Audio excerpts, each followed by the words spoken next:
In the dark night sky, a tornado with clouds of gray smoke rolled into a huge waterspout, hitting the mountain on the horizon. The impact caused the mountainside to flash, emitting a sound that shook the sky and earth. When the impact gradually subsided, people saw a hole right on the mountainside. Inside it was a sword emitting silver light, constantly attracting the endless energy of heaven and earth.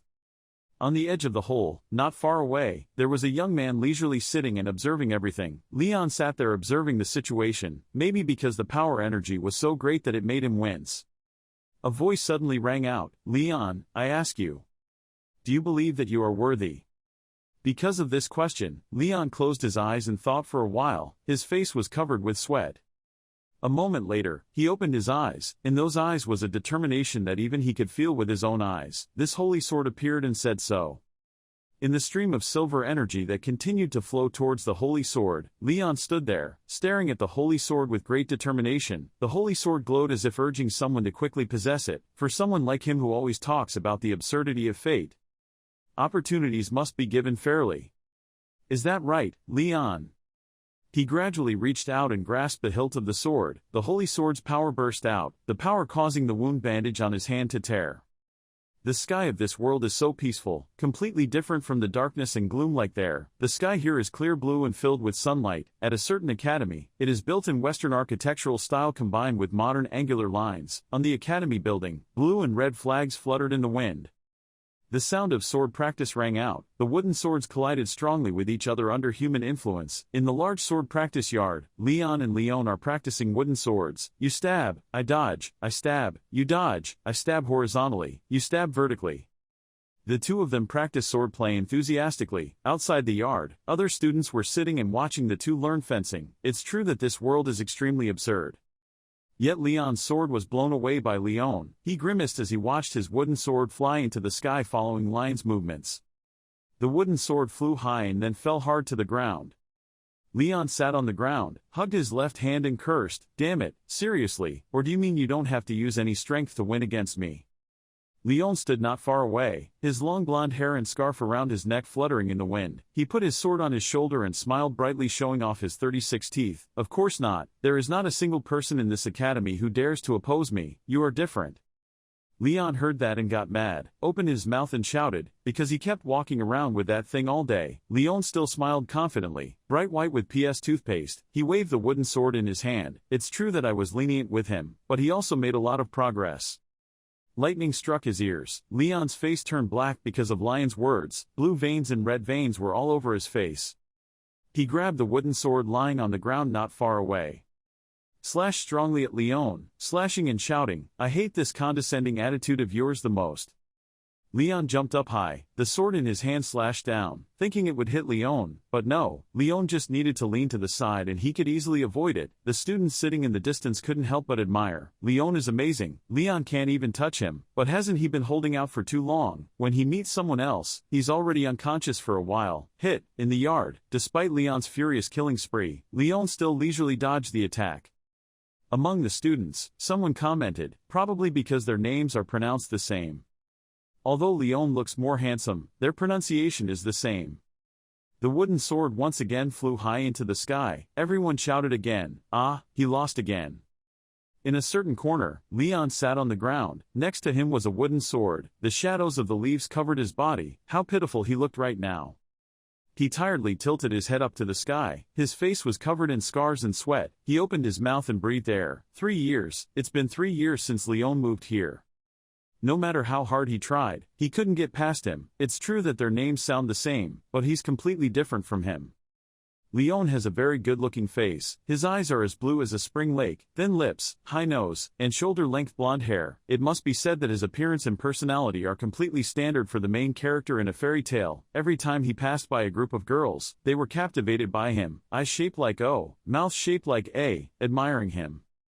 It would be strange for him to be a commoner, but why isn't he in a noble class but in a commoner class? The more Leon thought about it, the more bitter he felt in his heart. Was it fun to block him? While the heat was reaching level 7, Lion's sunny face suddenly appeared. He gently stretched out his hand in front of him. "Are you okay?" Leon looked like an angel like this and didn't know what to do. It would be great if he were an asshole. Leon sighed, reluctantly reaching out his hand to his. Suddenly there was a voice calling out his name, Leon, accompanied by long yellow hair blowing in the wind. Leon's face was like, "Why the hell are you looking for me like this?" A pair of black high-heeled boots appeared in the frame. Leon stood up and shook Lion's hand away, angrily said exactly 2 words, "left," and then disappeared. Leaving Leon standing there, his left hand still reached out to hold his hand. The blonde girl who had just arrived saw Leon about to leave and called him back. "Wait, Leon. I've heard it all. Why are you fighting Leon again? You can't win if you keep looking for him like that." Chloe was angry, put her hands on her hips, frowning and blaming Leon. Leon is now in a state, "Your dad is really crazy." His eyes are glaring at her until she's about to go cross-eyed. Leon stood aside and saw that the situation didn't look too good. He had to laugh it off. "Chloe, this." Chloe suddenly screamed, Leon, your hand is bleeding, let me fix it, stay still." It was true that Leon's hand was bleeding, but it was just a little bit of broken skin. Chloe was so worried that she thought Leon had an incurable disease that couldn't be cured. Leon's face was redder than a monkey's ass when Chloe held his hand. He grumpily withdrew his hand. It was okay. Chloe was still extremely worried, advised to stop and disinfect first. Leon suddenly turned around and shouted, "I told you this is none of your business, don't bother me." After saying that, he put his hands in his pockets and disappeared. Chloe was a bit stunned when Leon yelled at her. She could only stand and look at Leon's back, while Leon looked at them. The sky was getting dark. The sunlight began to gradually set towards the west, no longer as bright as during the day, but only a few flickering rays of the last rays of the sun remained. In the training ground, Leon continued to practice his sword with the wooden logs in the yard. Every slash, every collision of wooden stakes and wooden swords in the dark night sounded so dry. As he slashed, he thought, if he had blonde hair, if he had a supportive family, if he could mature at the same level as that person, if he was of noble blood, would things be different? Each of his slashes seemed like he was venting his anger rather than practicing. Then came the final slash. When the sword hit the wooden stake, the sword was broken in half. Looking at the tip of the wooden sword lying alone on the ground, he calmed down. In the end, he had nothing but effort. But, in this unreasonable world, nothing can be achieved with just effort. To his left, a building was brightly lit. Come to think of it, today is also Lion's birthday. Surely right now, he is being held at a huge party held for the glory of the Royal Academy. At that party, there were also many aristocratic students attending. They would raise glasses together, enjoy cakes, and surprisingly delicious dishes, everyone dressed up in their most gorgeous outfits, and sang happy birthday. Leon threw the broken sword in his hand to the ground. He lay down under the tree, his hands clasped behind his head, and muttered to himself, "Well, should I try again tomorrow? I wasted 3 years of my life here. It's probably okay if you don't work for a day." But as soon as he thought of this, he held his head and rolled on the ground. The eyes hidden behind his hand felt a stinging sensation, and tears flowed uncontrollably. Why should he give up? If everything is decided from the beginning, then what is the meaning of the effort? The moon in the sky was as big as a tray, illuminating the place where he was lying. He suddenly sat up and screamed loudly, "Oh my God! After all, what is the meaning of effort? What is the meaning of your life?" He screamed and cried like a child. 1, 2, 3 seconds, everything is still silent. God did not say or respond at all. He scratched his head in annoyance. How could God answer me? Suddenly, a light suddenly flashed, making him stunned. A ball of purple light descended from the sky right where he was sitting, giving him goosebumps. Leon at the party heard Chloe mention Leon and shook his head. "No, I didn't meet him." She stood to the side, her arms clasped nervously. "No one in the dorm saw him, so I thought he might be coming to the party." Chloe stroked her chin, muttering seriously, "Where could he go?" Leon stood aside and smiled. "Chloe, you're with me." Before Leon could finish speaking, Chloe picked up her dress and turned away. "I'll go find her." Leon was startled when he saw her leaving and called out, "Hey!" A middle-aged man holding a glass of wine stood behind him, observing everything, laughing and saying, "Oh my, it seems like you've been rejected, Your Highness." His appearance made Leon feel unhappy at all. He just calmly glanced at Gilbert and said, "Even if it's just the two of you, don't call me that. Knight Gilbert, the concealment of your identity, it would be useless if someone heard that, and I have no right to hear that name." Gilbert raised the glass of wine in his hand and smiled. "Your noble bloodline will shine even brighter after this training. Congratulations on your 17th birthday. There is 1 more year until the prophecy that was sent to the royal family will come into effect, on the day when members of the royal family of the Great Clyde Empire will come of age. The life of the current emperor, who has been observing and fearing the prophecy, will end, and the people will witness the birth of the past holy king Roderick. Leon glanced at Gilbert. Are you talking about the peerless hero Roderick of 300 years ago? You think too highly of me. We'll know by next year, but by then. Chloe, who possesses a special talent, has completed her level 4 magic course. And Leon, who possesses more mental strength and effort than others, I want them to become my people. Hearing Lion's words, Gilbert could only bow his head in contemplation. The words were prophetic. On the day the boy named Lion came of age, the sword that destroys demons will descend to earth. The demon-slaying sword appeared before Leon. His face was like, what's going on here? A sword fell from the sky. The sword with a black hilt and silver blade was shining in the middle of the training ground. Leon still sat there staring at the sword. A voice, awakened, rang out, causing Leon to panic. He cowered, looked sideways, confused, and said loudly, "Who was there?"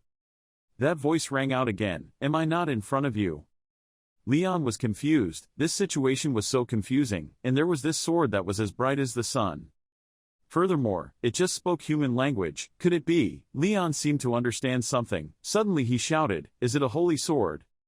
That voice rang out again, "Yes, and the one who summoned me, Leon." Leon panicked and pointed at his face. Seriously, he doesn't even know when he summoned this holy sword. That voice continued, "Because you always think that the world is unfair. People who have everything like Leon, from looks to talent to background, get more. And people like you who have nothing, lose everything. But, opportunities must be given fairly. Those who never try have no right to blame the absurdity of life. Only those who have fiercely burned their lives are worthy of doing so. You, Leon, who question the goddess of absurd fate. Do you believe that you are a worthy person?" The holy sword flashed, the light shining on Leon's face, revealing confusion in his eyes. He closed his eyes. Clenched hands. Lips moving to type, "Yes." After that, he put his hand on his chest and shouted with determination, "I am worthy." The holy sword vibrated, the light shining on it became even stronger. It cried out, "Then take me, I will give you a chance to prove your words." Leon slid down the crater to get close to the holy sword. He understood very well the meaning of holding the hilt of the holy sword. But maybe he can change everything with this sword. Remembering the memories related to Leon, he found his reality too unfair. But even so, all the training, not a single day was missed. His feet landed on the crater where the holy sword was placed. Smoke and dust swirled around under his feet. The holy sword stands tall in front of it. In the middle of the hilt is a long blue stone. This is the soul of the holy sword. Leon stood not far from the holy sword. He stared at the holy sword. Determination flashed in his eyes. It was unfair, until now. We have always received ridicule no matter how hard we try. We have used all our strength to destroy the unjust reality that we cannot accept. We don't want to turn our choices and efforts into worthless garbage. The holy sword asked Leon again, "So why are you standing in front of me?" Leon clenched his fist. "You asked me if I was worthy or not, right? I want to prove my choices and efforts. Opportunities must be given fairly." He spoke aggressively, feeling like he was going to grab the holy sword to fight, but no, he turned around and walked away. "Just leave 2 words goodbye." The holy sword seemed quite satisfied with Leon's attitude. It spoke again, "Good. You have proven your integrity, hero." The light from the holy sword emitted extremely strongly, as if it could cause anyone nearby to escape instantly. The holy sword slowly rose high. Thunder and wind gathered around the sword. The whole sword lit up like a 2,500 watts LED light. "Now withdraw the sword." Leon covered his face with one hand. His eyes narrowed as he observed the situation. Seeing the sword like that, he was shocked. "Wait, hero, you mean the person chosen by the prophecy?" The holy sword immediately spoke. "There was no prediction, it was simply my will. Your strong mentality, which will not yield to noble blood, or even unreasonable fate, your will that shows determination, rather than greed for money and fame. You, that meet all the conditions, worthy of becoming a hero. Now, quickly draw your sword." The holy sword constantly urged Leon to draw his sword. "This is the right you receive, and also the opportunity to be given away fairly." Leon, at the urging of the holy sword, finally grasped the hilt of the sword, and the holy sword's name was Elcid. Leon tried his best to pull the holy sword out of the ground, but the holy sword continued to speak. "I am the clone of the holy king, Rodrigo Caldias Eldnar, and the sword that guides the light of this age. Leon's eyes glowed, the light of determination, his hands tightly grasping the holy sword as if to prove that he was the chosen one. The holy sword shouted again, "Master Leon, destroy evil with me." Elsid, as soon as the holy sword finished speaking, a bolt of lightning from the sky shone straight onto the holy sword.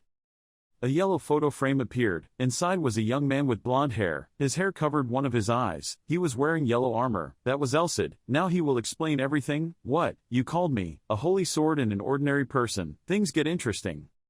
You asked me why I broke the prophecy. The name Leon also means lion. Just because the prophecy was passed down within the Clyde royal family does not mean it is tied to a member of the royal family, tribe, right? The remaining Leon does not meet my standards. He is both talent and destiny, but lacking the will, he has not yet blossomed. From the way you don't complain much, I guess you like Leon too, right? Separating yourself from the routine is very rare these days. Yes, don't worry, it will be even better than the previous hero using my legacy. It's time for those bastards to pay their debt. So watch closely from heaven, isn't that your job? Leon opened his eyes. His eyes looked straight up at the ceiling in the room, and he was lying in an arc on the bed. What, was it a dream? Leon jumped up and sat up. His eyes were still dreamy, his mouth was still drooling and had not yet been wiped. His eyes looked towards the corner of the room. The corner of the room is old. There are some bricks that have lost their mortar, some are cracked. The holy sword is placed in the corner of that old room. Leon sweated profusely looking at the holy sword. He bent his knees, covered his face with both hands. No. Elsid's voice rang out to remind Leon. Let me repeat again, I am the opportunity that you have won. After hearing what Elsid said, Leon was stunned. Elsid continued, but don't think you will immediately become strong just because you possess me. You will have to overcome many more difficulties and challenges than the opportunities you receive from me. From the holy sword came out something that looked like a green tadpole. It only had one eye, and on its face were two yellow feather-like things. Elsid grimaced and said, those who possess great power will have to live a cruel or bad life. You may have to sacrifice the woman you love or the friend you trust. You choose this thorny path with your own will to live a special life. Leon suddenly opened his mouth. It wasn't a thorn, but an opportunity. When Elsid saw Leon say that, his eyes widened, then he closed his eyes with satisfaction. Very good. So prepare to go to the training area immediately. Show me how you swing your sword. I must determine your current level before we can begin teaching you. A test. Leon, who was sitting on the bed when he heard Elsid say that, was a bit confused at first, but then he opened his eyes wide with determination. Elsid looked at the sky outside. It was still dark. The sun hadn't risen yet. Why were you still restless so early? Looking to the side, Leon was standing in a PP style. He held a sword in his hand. His face was as pale as a banana leaf. His legs were bunched together in submission. It took a while for him to speak up. Well, even though it's dawn, it's still the schoolyard, and the people are so outstanding. When Elsid flew next to him, seeing Leon say that, he was speechless and didn't know what to say. Leon looked at the holy sword in his hand in bewilderment and said tremblingly, I don't know what explanation there would be to justify if I bumped into someone. Elsid crossed his arms and closed his eyes to contemplate Leon's words. This will definitely still be difficult for you to practice at this level, but don't worry, we have a way. Leon went from confused to curious. How? Elsid snapped his fingers. The holy sword in Leon's hand flew up, glowing. Before Leon could calm down, the holy sword entered Leon's hand. On the back of his hand there was now the mark of the holy sword. Elsid, flying next to him, said proudly, with your hand like a scabbard, you can pull me out at any time, because my spiritual body cannot be seen by anyone but you, so I can train you regardless of time and place. Leon seemed to remember something. He turned back to ask Elsid, even while I was sleeping. Elsid puts his hands on his hips. I can sleep with you, and stay awake, but we can't do anything or you'll fall asleep. Leon got angry and teased Elsid, who I guess can do something like night watch. Elsid was a bit irritated when Leon told him to watch the night. His eyes scowled and looked scared. That was defamation. Enough talking nonsense. Like I said before, show off your skills. Elsid pointed his finger straight at Leon's face. When Leon saw Elsid telling him to pull out his sword, he also took out the wooden sword at his waist. He would definitely be disappointed. But on the contrary, Elsid answered very affirmatively, I will not be disappointed. This statement startled Leon, not thinking that Elsid would trust him like that. Elsid continued, Leon, you did excellently in the environment you were placed in, from practicing kendo, to doing push-ups, to running with wooden crates. What kind of master would blame his disciples for something they were not taught to do? At Elcid's words of encouragement, Leon tightly grasped at the wooden sword in his hand. His eyes suddenly became determined, he began to swing his sword. A stream of power gathered under his movements. Leon slashed once, then swung his sword again. His every move was extremely strong and decisive, as if in front of him was an archenemy. After finishing practicing, he suddenly realized that there seemed to be something very different. What that different feeling was, he didn't even know. He had done these movements hundreds, thousands of times before, but power was flowing into his hands just from the fact that he received someone's trust. Elcid stood by, observing, and suddenly shouted stop, causing Leon, who was about to swing his sword, to stop suddenly. Elcid flew next to him, making him a bit confused. What's going on? I'm just wondering, your sword won't be able to withstand that, Elcid reminded.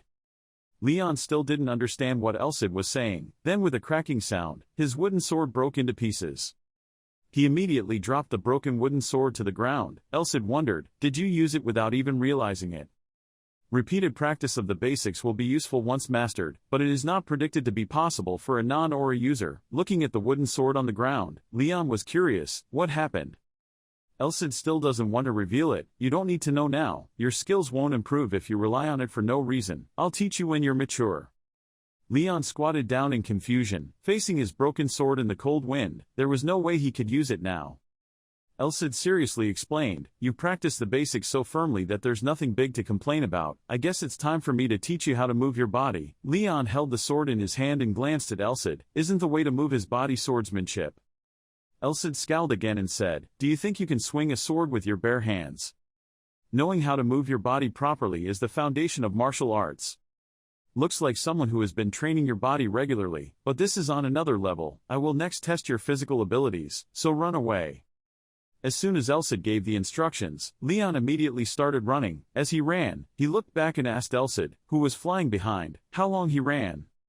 Elcid did not say the time clearly, but just said, until I tell you to stop, and make sure to show the movements that I instruct you to do while you run to practice. I will tell you to do a handstand or run with one leg. Leon's face turned pale with fear. He could still stand on his handstand, but run with one leg so he could use the other leg to use a crutch. But whatever you say, he is very confident in his running ability. He can run normally, do flips, do handstands, or run on one leg for short distances. These things are annoying to him, but he has never run around the training ground with one leg or handstand. He can only do the other things when standing still or for a very short distance. Even though he didn't know the reason for these things, if it made him stronger then he would do it. In the purple dawn light, his strong back was imprinted on the new streaks of light at the beginning of the day. Elcid in his human form was a bit shy. He covered his mouth. What a wonderful picture, it was being painted. I have said that in the East there is a proverb called flowers that bloom late, people who succeed late. Leon was no different from a complete bowl. It was more than enough to fill the empty bowl. Even if he inherited a small portion of the swordsmanship and experience of ancient heroes, he would at least be able to become a swordmaster, sword saint. However, there's no way I can let my successor stop at the saintly realm after 300 years. Please, he should be able to easily kill a dragon. I don't know how strong the demon king of this era is, but I guess half my power is probably fine, right? Hey, why are you so surprised? I've really decided, so please look carefully. Well, to Leon, it was probably similar to the gates of hell opening. In class, Leon wore the same uniform as his friends, but his friends were chatting happily with each other, and he was yawning with his hand on his chin. Suddenly Elcid appeared in front of Leon, causing him to jump backwards. Leon quickly waved his hand. I was listening. I didn't completely fall asleep. On the podium, the teacher was enthusiastically lecturing. The other students were still listening attentively. Only Leon was sweating nervously. Leon held the pen as if holding a prison. His face was as dull as a soulless corpse. It took away my energy so I could focus on the lesson, but I spent too much energy on Elcid's test. But besides this desk, not forgetting a lesson from Elcid is essential. Elcid watched Jack sleepily draw a vertical line from page to page. When Elcid sees something wrong, he speaks up. I've realized where to start teaching you. Leon, from your standards, what do you think you're missing? Leon thought for a moment. Well, swordsmanship, or swordsmanship aura, I guess. Elcid immediately denied. Wrong, it was his eyes. Leon was surprised. Eyes. Elcid began to explain. There is a saying that has been passed down from the East: eyes, feet, intestines, strength. Elsid holds a small folding stick, like the saying above, observation is the most important skill, then footwork and then courage. Strength is final, not of course, not that strength is not important. It just means that the other three things are much more important. Well, there are some things I don't agree with very much. But the eyes are the most important. Leon stroked his chin in thought. Eyes, he had never heard of eye exercises before. Didn't he think his vision would get better if he moved his eyes? Elsid teaches Leon, Leon, from now on, you will learn to see. I will make you understand how useless your eyes have been until now. After listening to Elsid's words, Leon's eyes glanced wildly, making the female classmate sitting above him feel like he had a problem. It is morning outside the academy, the classroom is filled with sunlight, the teacher is enthusiastically lecturing, the students are enthusiastically listening. And Leon was alone thinking, method, look. Elsid shouted loudly, looking ahead. Focus on the teacher standing in front of the board, and memorize what you see for 10 seconds. Leon suddenly opened his eyes wide. A dark blue board, and a middle-aged man with silver hair and blue eyes. In his hand was a wooden stick, his hair had some white hair and so did his beard. Elsid calibrated the timer to sound a reminder, 10 seconds have passed, now close your eyes. How many lines are drawn on the board? Leon was closing his eyes thinking. Hearing this question made him want to ascend to heaven. What's so difficult to ask, Dad? But the problem is, didn't Elsid tell him to look at the teacher? Why did he turn around and ask how many straight lines there were? Elsid's argument is very reasonable. I just told you to focus and look. I didn't tell you to just look at that person. Leon frowned and frowned. He only looked at the teacher, so he didn't remember how many straight lines there were. Elsid wore slippers in Leon's stomach. Don't you remember? The board should have been in your field of vision, but you wouldn't have been able to remember anything other than the teacher. He concentrated for 10 seconds, but why couldn't he remember anything on that board? Leon looked gloomily at Elsid. I don't know. Elsid raised his hand to guide. Simple. Because you only look at what you want to see. The eye is an organ that wastes more information than you think. On average, human eyes can only see 120 degrees, but in reality, we can see up to 220 degrees. I'm not sure if it's because it wants to filter out unnecessary information, but few people can make the most of their eyesight. Concentrate on your entire vision. You have to remember everything your eyes see. Relax your eyes, and grasp the way to see a wider area. From now on, you can do that all the time, not just in 10 seconds. Impossible, was what he wanted to say, but he never thought that the lessons of the Holy Sword were easy. He cannot show weakness. Elsid continued, this time looking into the space above the board, doing the same thing as before for 10 seconds. He was determined and focused on looking above the board. At this time, he sat at the last table, staring straight ahead, making Leon in the class feel a bit strange. He turned his head to look at Leon, who was slumped over, his face looking constipated. Studying from the moment the sun rose, by the time the sun disappeared from the mountain, Leon staggered out of the classroom like a lifeless corpse. His eyes were bloodshot, his head was covered in blood, and his head felt like it was about to explode. He covered his face and shouted in exhaustion. Elsid flying next to him felt quite pleased. Good, for that prospect. Your eyes feel tired because they're dry, or because you've been straining your eyes to look for too long. But headaches are another matter. Because you have unlocked features that you have never used, you will feel pain at first, but it will gradually go away. It's no different from your muscles. Leon rubbed his eyes. So you mean it feels like muscle pain? Elsid nodded like pounding garlic. Yes, something like that. But it's a little different because the brain doesn't feel real pain, it just needs to understand it like that. Leon walked proudly in the academy hall. Elsid did not forget to remind him, but instead of worrying about it, practice more. Leon was full of strength and raised his hand to shout, okay, causing the female students walking next to him to be startled. Elsid asked again, the candlesticks hanging on the hallway wall, how many were there? Leon answered without thinking, 2. Elsid corrected, it's 3, you idiot. The male student with the female student just passed in front of him 3 seconds ago. Glasses or not, Leon turned his head and looked back before answering. Yes, Elsid continued asking if he was wearing a tie. From where he looked, the light in the 12th room from the left was on or off. Leon observed, opened. Elsid asked again, what about the room above it? Leon strained his eyes again to see. No. Students' dormitory rooms. On the wooden door is a white sign with the words Leon. Leon in the room covered his face and rolled around screaming, ah, my eyes.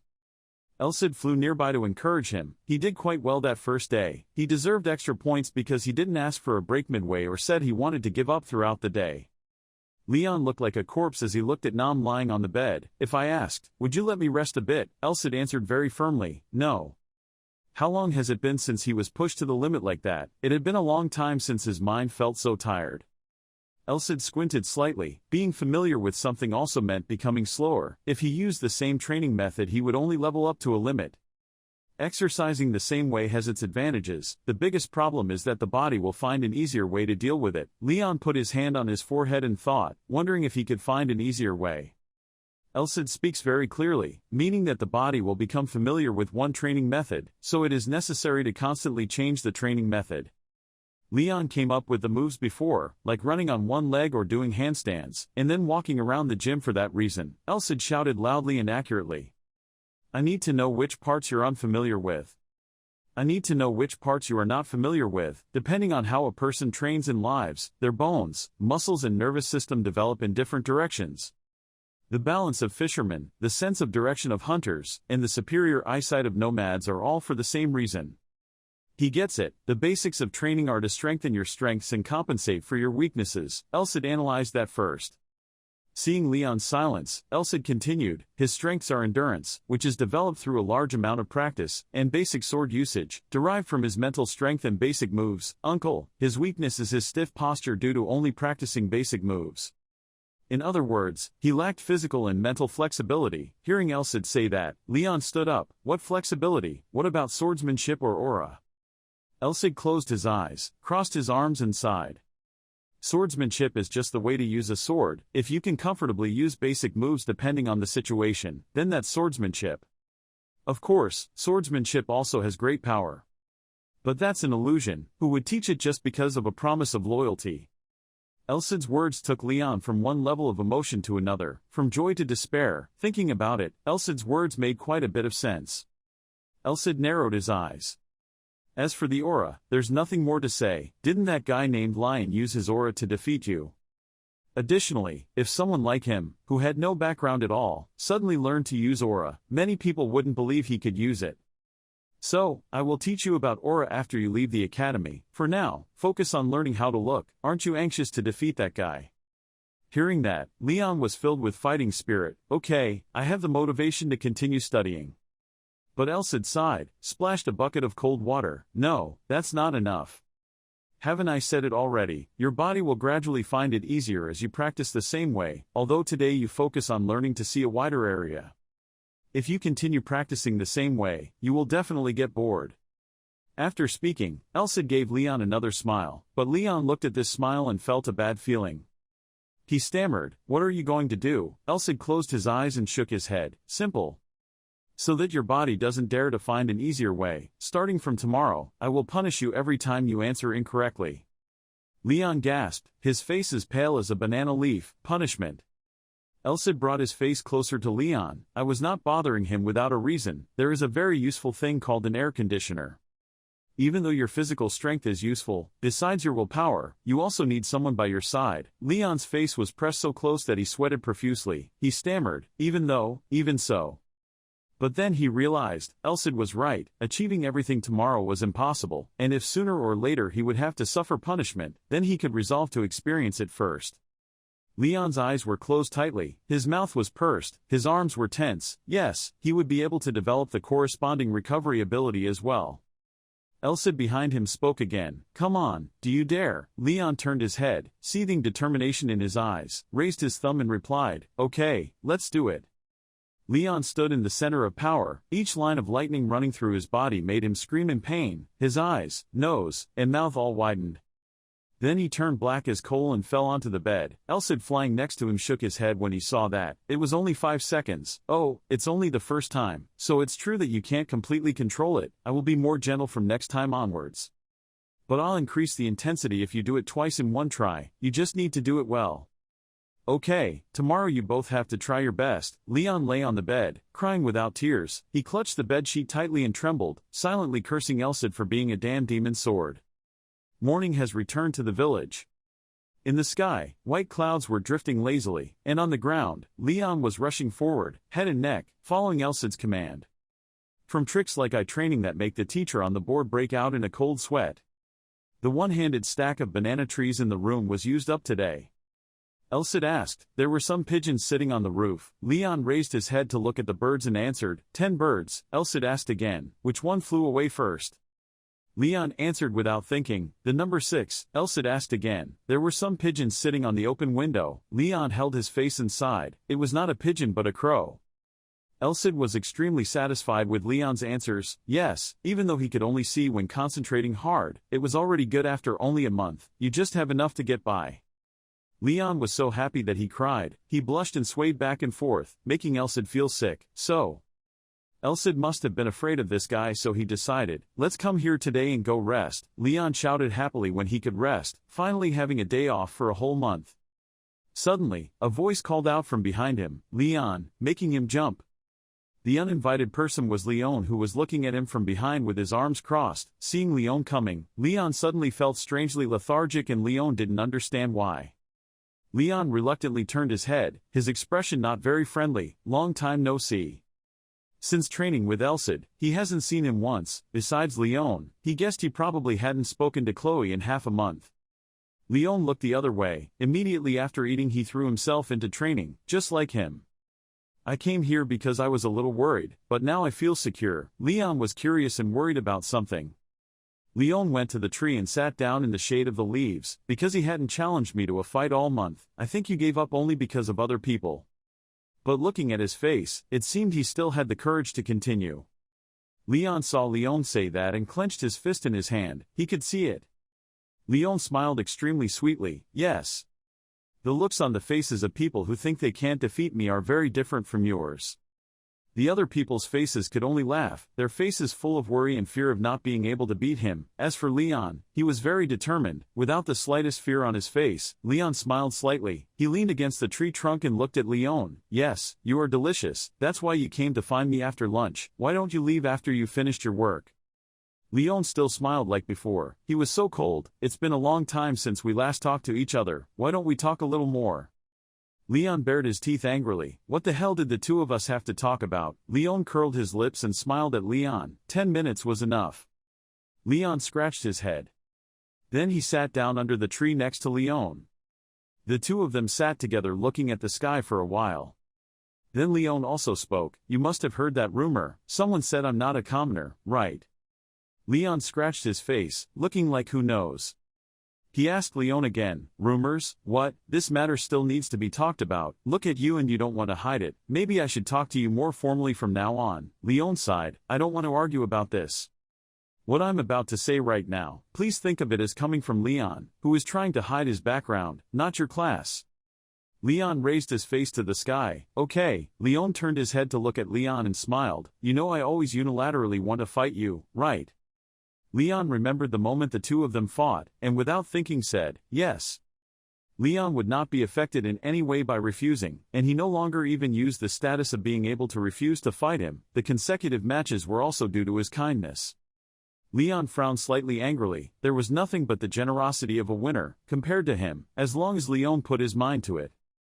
The wind blew Leon's blonde hair in the wind, and the words he spoke were also very gentle. End it. Leon didn't understand what ending Leon was talking about. Leon got mad and shouted at Leon, what's the end? Seeing him like that, Leon sweated and waved his hand. Oh, I don't mean right here, right now. Leon bowed his head and stood up. Let's fight each other one last time, just pure swordplay without using sword light like usual again. In exchange, use a real sword, not a wooden sword. Leon's eyes widened at Leon's proposal. Leon paused for a moment, then turned his head to look at Leon and continued, and if I win this time, you will become my vassal. Leon smirked. This was declaring that he would decide the star rank system. He's not afraid to refuse, so, it's like a bet, right? But on what basis do you think I will keep my promise? It is not a magic contract, and an empty promise can be broken at any time. Leon just curled his lips and smiled, so he had to rely on each other. But the immediate reason is that people are flexible enough and in absolute pride. Leon smiled awkwardly, waved his hand, either praising or criticizing. Leon just smiled. I'm saying I believe in your promise. Because you are someone who always keeps his promises no matter what. Hearing that, Leon smiled and huffed. If I lose, I will become your vassal. Is that the condition? Leon answered without thinking. Yes. Leon showed his trademark wicked smile again. But, what if I defeat you? He was like a cow pointing at himself, full of enthusiasm. Leon smiled meaningfully. I will give you anything you want, as long as it does not threaten my honor and family, mysterious swordsmanship, or cultivation methods, or even magic medicine, anything. Leon seemed to get what he wanted. He smiled. Okay, I will decide the match date, okay. Seeing that, Leon turned around and walked away, waving his hand. When you're ready, let me know, because I have to prepare the match. I need to know 3 days in advance. The two of them split up and left.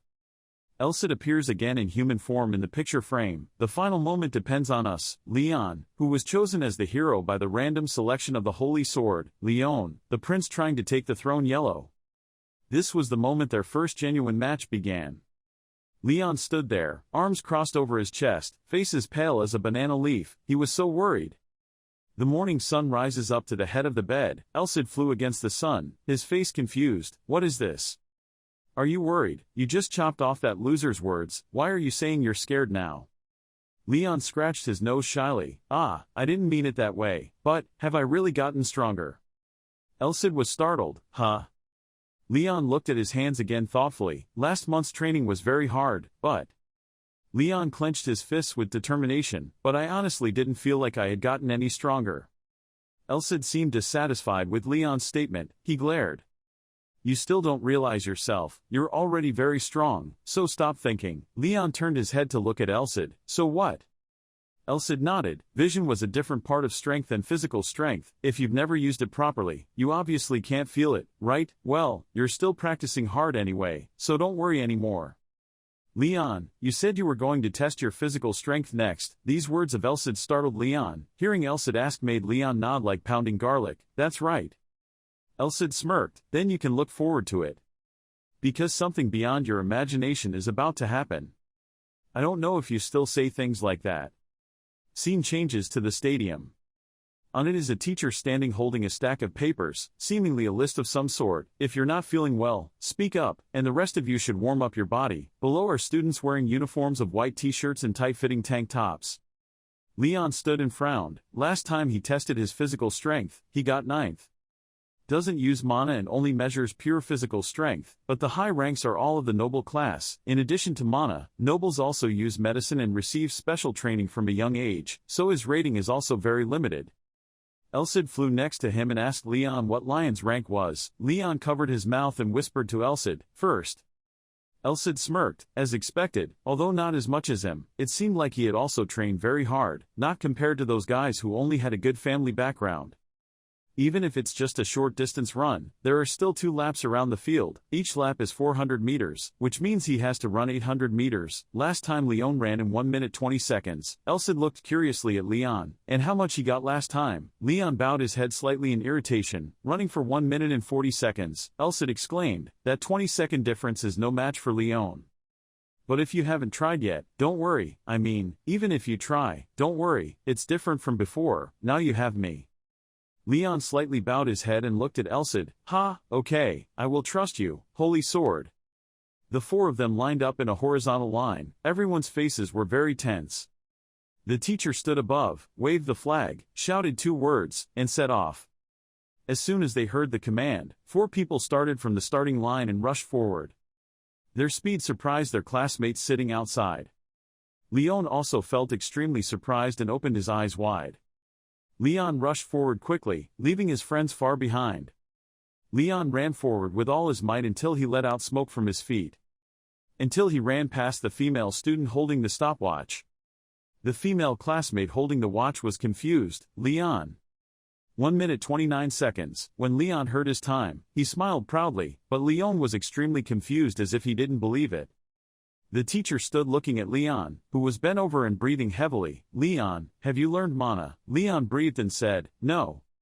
The teacher was serious, reaching forward and suggesting, if that's the case, can we check? Leon got goosebumps and raised his hand to give it to the teacher. Yes. The teacher held Leon's hand tightly, the energy slowly radiating out. The teacher tested nuclear propulsion just by injecting a small amount of mana. If he were now proficient in mana, he would probably be kicked out immediately, but now, he The teacher always wondered, you really didn't learn mana, right? But in just a few weeks you changed so much. How did you practice? The teacher was still checking Leon's mana energy. Hearing the teacher's question, Leon just scratched his head. I only did simple exercises. I can also consider that you have more time off than before. The teacher held the research list, thinking carefully. It was true that my practice time had been unusually high recently. Your body has grown significantly after recovering from years of working too hard. No, again, that doesn't make sense. Leon scratched his head and returned to his seat under the unsympathetic looks of his fellow students. Leon was no exception. He also looked at Leon with extremely unpredictable eyes. Leon returned to his seat, glanced at Elsid flying close by. Elsid, what's going on?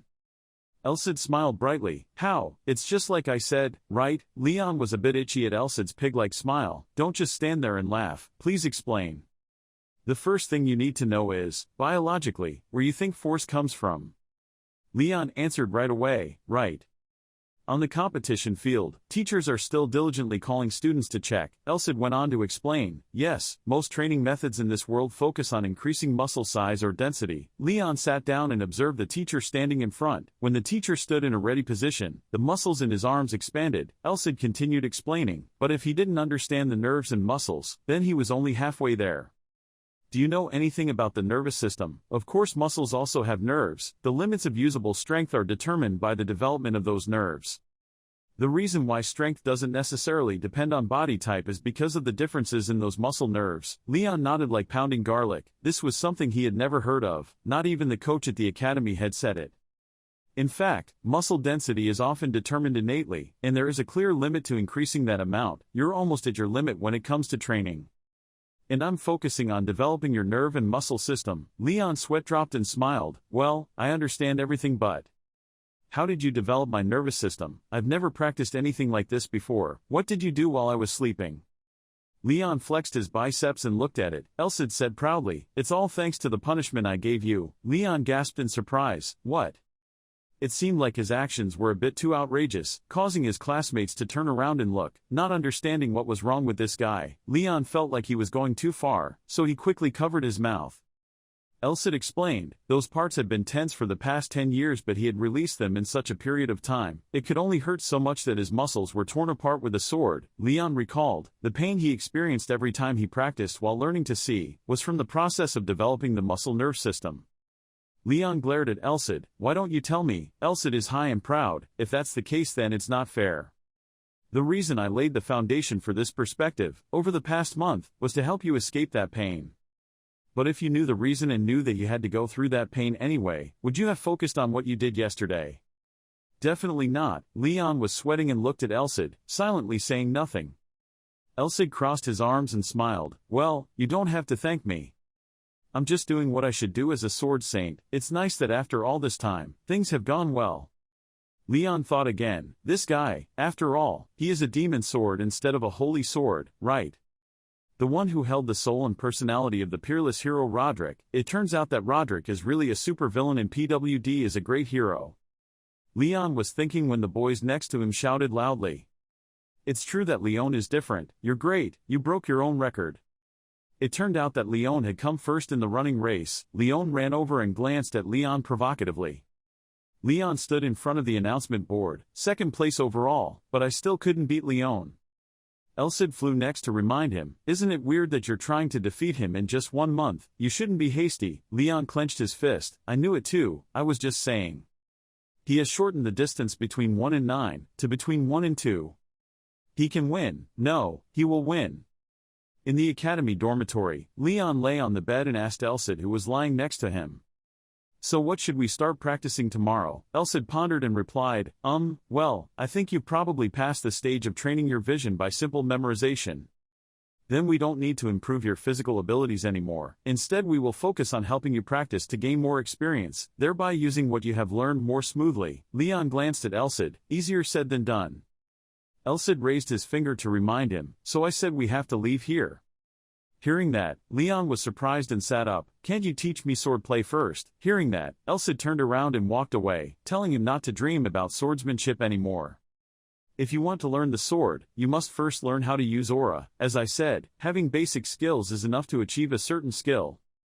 Having techniques without aura is just like holding a sword and swinging it. Even the ultimate move is just a move that makes it harder for the opponent to predict the first attack. If his thoughts were read by the opponent, it would become bait for the opponent to counterattack. Do you think a legitimate swordsman, like Leon, doesn't know your stupid tricks? Leon frowned and looked at Elsid. So what? Elsid didn't fit either. He also frowned as he approached Leon. He should focus on his strength. A sword that is honed with effort over a long period of time will become very strong. When his physical abilities increase to the same level, he can fend off Leon. But he really needed more combat experience. Where do you think I can find unreasonable people to cause trouble with you? This is really difficult to say. Leon imagined a few names with scarred faces, bald heads, and one eye, strutting towards him and threatening him. If he had anything valuable, take it all out. Do you like to see it? Just thinking about it made me feel bored. Leon waved his hand and looked at Elsid. Surely he couldn't find the kids in the slums at this academy. Elsid also felt somewhat in agreement. Do you think so too? The conversation with Elsid only ended yesterday. Today when Leon was walking down the hallway in the academy, someone suddenly asked, "Are you a civilian named Leon?" Leon raised his head to look, and there were 3 guys with ugly, painful faces standing next to the window. Looking at the badges on their uniforms, it was enough to know that they were all noble families. Only noble families have a yellow coat of arms with 3 branches pointing out. One of the guys suddenly shouted, "Is he a second-rank civilian, you insolent bastard?" It was definitely cheating and going through the eyes of the lecturer. The 3 guys competed to talk. You say one thing, I'll say another, and Leon still stood still without saying anything. A guy standing high up pointed his finger at him. "We won't be fooled by you." Elsid's voice rang out, howling. Whether it was 300 years ago or in the present, these guys are still the same. A few other students also came to watch the drama. Leon was still standing there. To put it very plainly, if there's a problem with the rankings, why don't you go see the lecturer? When the 3 guys heard Leon say that, they were furious. The 3 of them screamed at each other. "How dare a commoner like you dare to pay us? How do we know if you're up to anything? I just find it strange that a guy like you who hasn't sworn an oath of loyalty is ranked second." The long-haired guy walked over, pressed his face close to Leon's face. He finally revealed himself. Another guy continued, "What is your family doing?" Leon smiled helplessly. Sometimes words don't work. "No, originally I had no intention of coming here to talk. They just came to show off their power to the kid who annoyed them." One person walked up and said to the other 3, "Come on, gentlemen. Don't be so excited." The newcomer waved his long locks of hair, and on his index finger was a yellow ring. That person walked down the stairs, talking as he walked. Even though he was just a civilian, he was still equal to all the other students of the cadet. "So, it can be said that as nobles, it is our duty to issue a suitable punishment." "Is it?" Elmont smiled gently. Someone shouted, "That's right, Knight Elmont, as expected from the glory of the Bourbon family." Elsid flying next to Leon saw this and was speechless. The big brother of these idiots, doesn't his wonderful family know how to teach his children? Leon also smiled helplessly. The second son of the Countess, Elmont. He's the guy who always ranked second in the endurance test before I took his place. I guess that's why he was angry with me. "Ah, he's the guy who will do anything to fight Lion," Elsid said again. His attitude of showing class to those weaker than him was the same. Elmont and Leon stood facing each other. Elmont put his hands in his pockets and said, "I'm sorry for being so bad when we first met. Leon, you might think it's unfair, but we can't compromise either. I hope if possible, you will listen to my suggestion." Saying that, Elmont reached out in front of Leon, but Leon still did not accept to immediately shake hands with Elmont and instead made an offer. "I want to hear your offer first." When a nobleman saw that Leon refused to compromise, he shouted angrily and was rude. Elmont quickly raised his hand to stop the other guy from saying some random words. "Why don't we compete against each other under the supervision of the instructor?" Leon frowned. "Is that so?" It seemed like they gave him the best choice because of the presence of the instructor, but this was clearly an unfair offer. Since he didn't mention the condition of not using aura, that meant they would use aura. If he objects, he will use the excuse that a scammer dares to trick even a lecturer to cover his head. But if he completely rejects the suggestion, they will still find another way to harm him. Leon glanced at the crowd and saw Leon also standing there watching him. If it were Leon, Naas decided he would have a way to help him get out of this situation. Leon gritted his teeth. Is he kidding? Expecting help from his opponent is no different than kneeling down and begging. The insult is even greater than being provoked like this. Finally, Leon agreed to Elmont's challenge. Elmont frowned and smiled disdainfully. Oh, so you will accept my offer. Leon is also not suitable. He makes a request. The observing instructor must be Mr. Helmet, and every day I only fight one person. If I win, you must swear to never make anyone doubt your ability. Mine too. Sir, you can do such generous things, right? Elmont rubbed his chin in thought. The demon lecturer of the Royal Academy, Helmet, if it were him, he wouldn't be able to use tricks. But he still has to agree. Okay, just accept your request. Who was the observing instructor didn't really matter. The only thing he regretted was not being able to beat Leon to the point of losing consciousness.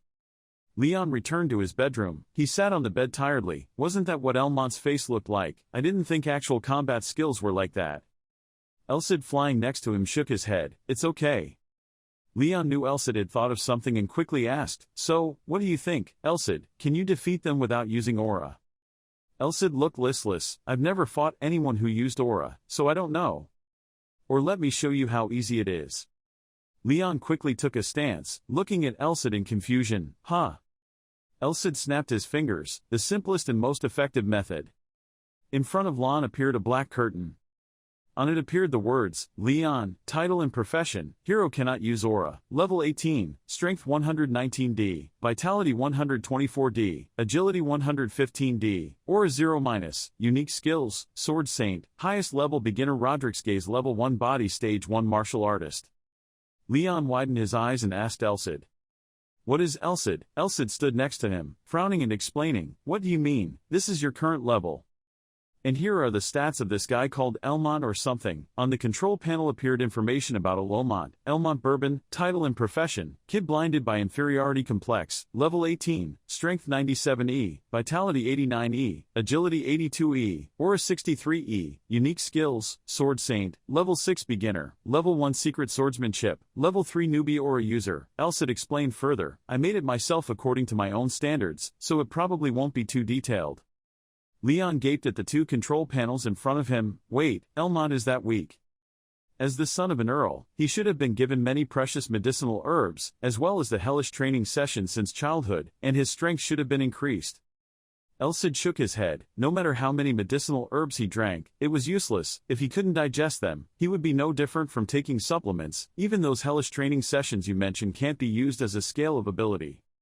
The physical abilities of people who cannot use aura are limited to E level 99. And with my help, you can go even further. It just depends on your efforts. It's true you don't have an aura, but your strength is still enough to deal with those idiots. Leon looked at Elcid and then rubbed his chin in thought. What do you mean my physical abilities will never increase? Okay, just do as you say, Elcid. Leon's gaze became steadfast. From now on, he must set goals to move forward instead of backward.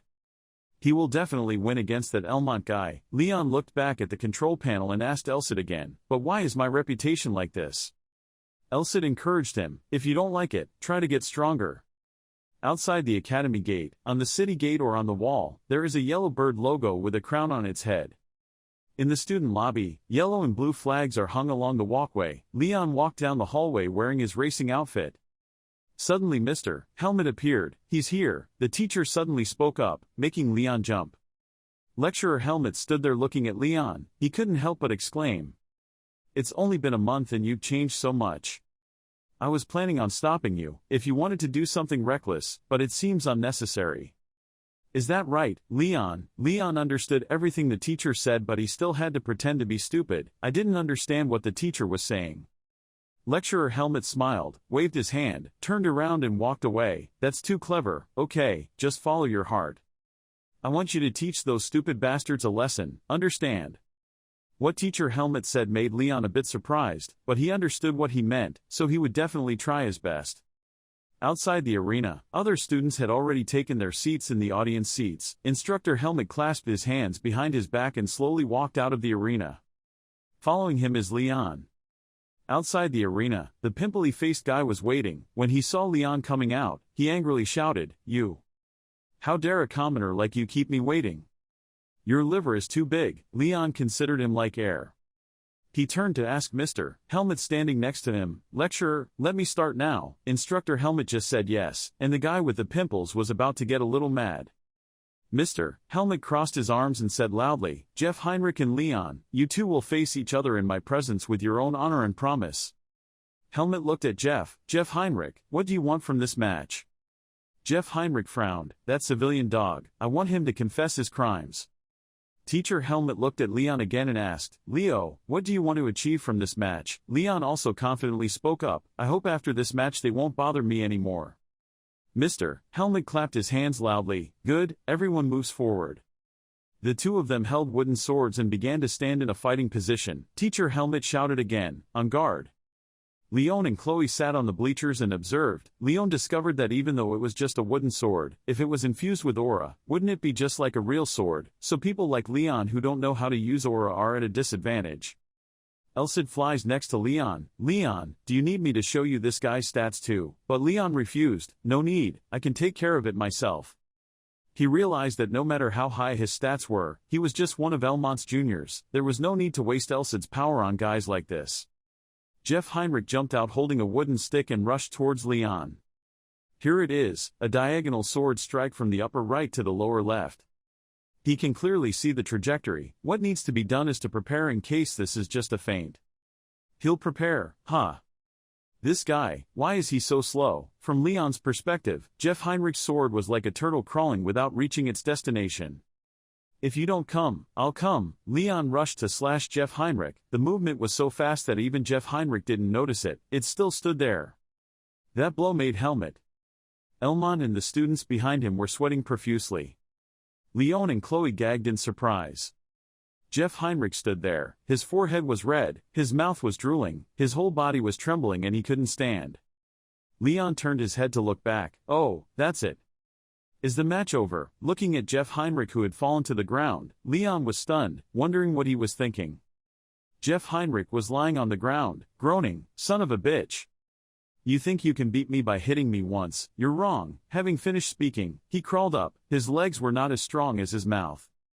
Jeff Heinrich got mad and turned around and screamed, again, fight me again.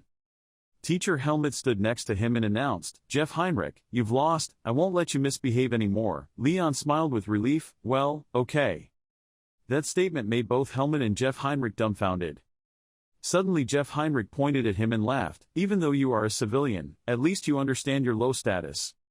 Having finished speaking, Jeff Heinrich took a defensive stance with his wooden sword. Very good, but even though you have shown your sincerity, I will not tolerate you. Elsid flew next to remind Leon, Leon, don't forgive him this time. Teacher Helmet's voice rang out, starting. Elsid reminded Leon again, this is the first real battle since you activated the light combat technique. He is a good practice target. Show him what a grace it is to be defeated in one move. Jack smirked confidently, okay. Jeff Heinrich raises his sword, very good, but even though you have shown your sincerity, I cannot give in. Elsid glared, Leon, don't spare him this time. This is your first real battle since you activated your light combat technique. He's a good practice target. Let him know what a grace it is to be defeated in one move. Leon raised his sword to his face, okay. Jeff Heinrich raised his sword and slashed strongly at Leon. Leon focused on blocking each of Jeff Heinrich's swords. His eyes flashed. His hands, feet, even his eyes were so slow that he could see everything. He could also see his next move half a beat faster. Elsid stood next to him and observed. He already understood the origin of his movements. So you can guess what his next step is. Leon easily saw Jeff Heinrich's sword clearly. He could block all of his attacks. Leon suddenly realized. Looks like Jeff Heinrich has started using aura, but he could still read the same movements. Jeff Heinrich's entire body emitted a blue light that covered his whole body. You kept avoiding my attacks. Elsid stood next to his strategist again. He kept repeating the attack mindlessly even though he was a tough opponent. He didn't know how to control his own endurance, just like a newbie with no experience, practical combat experience. So even if he can use aura, he will still have limits.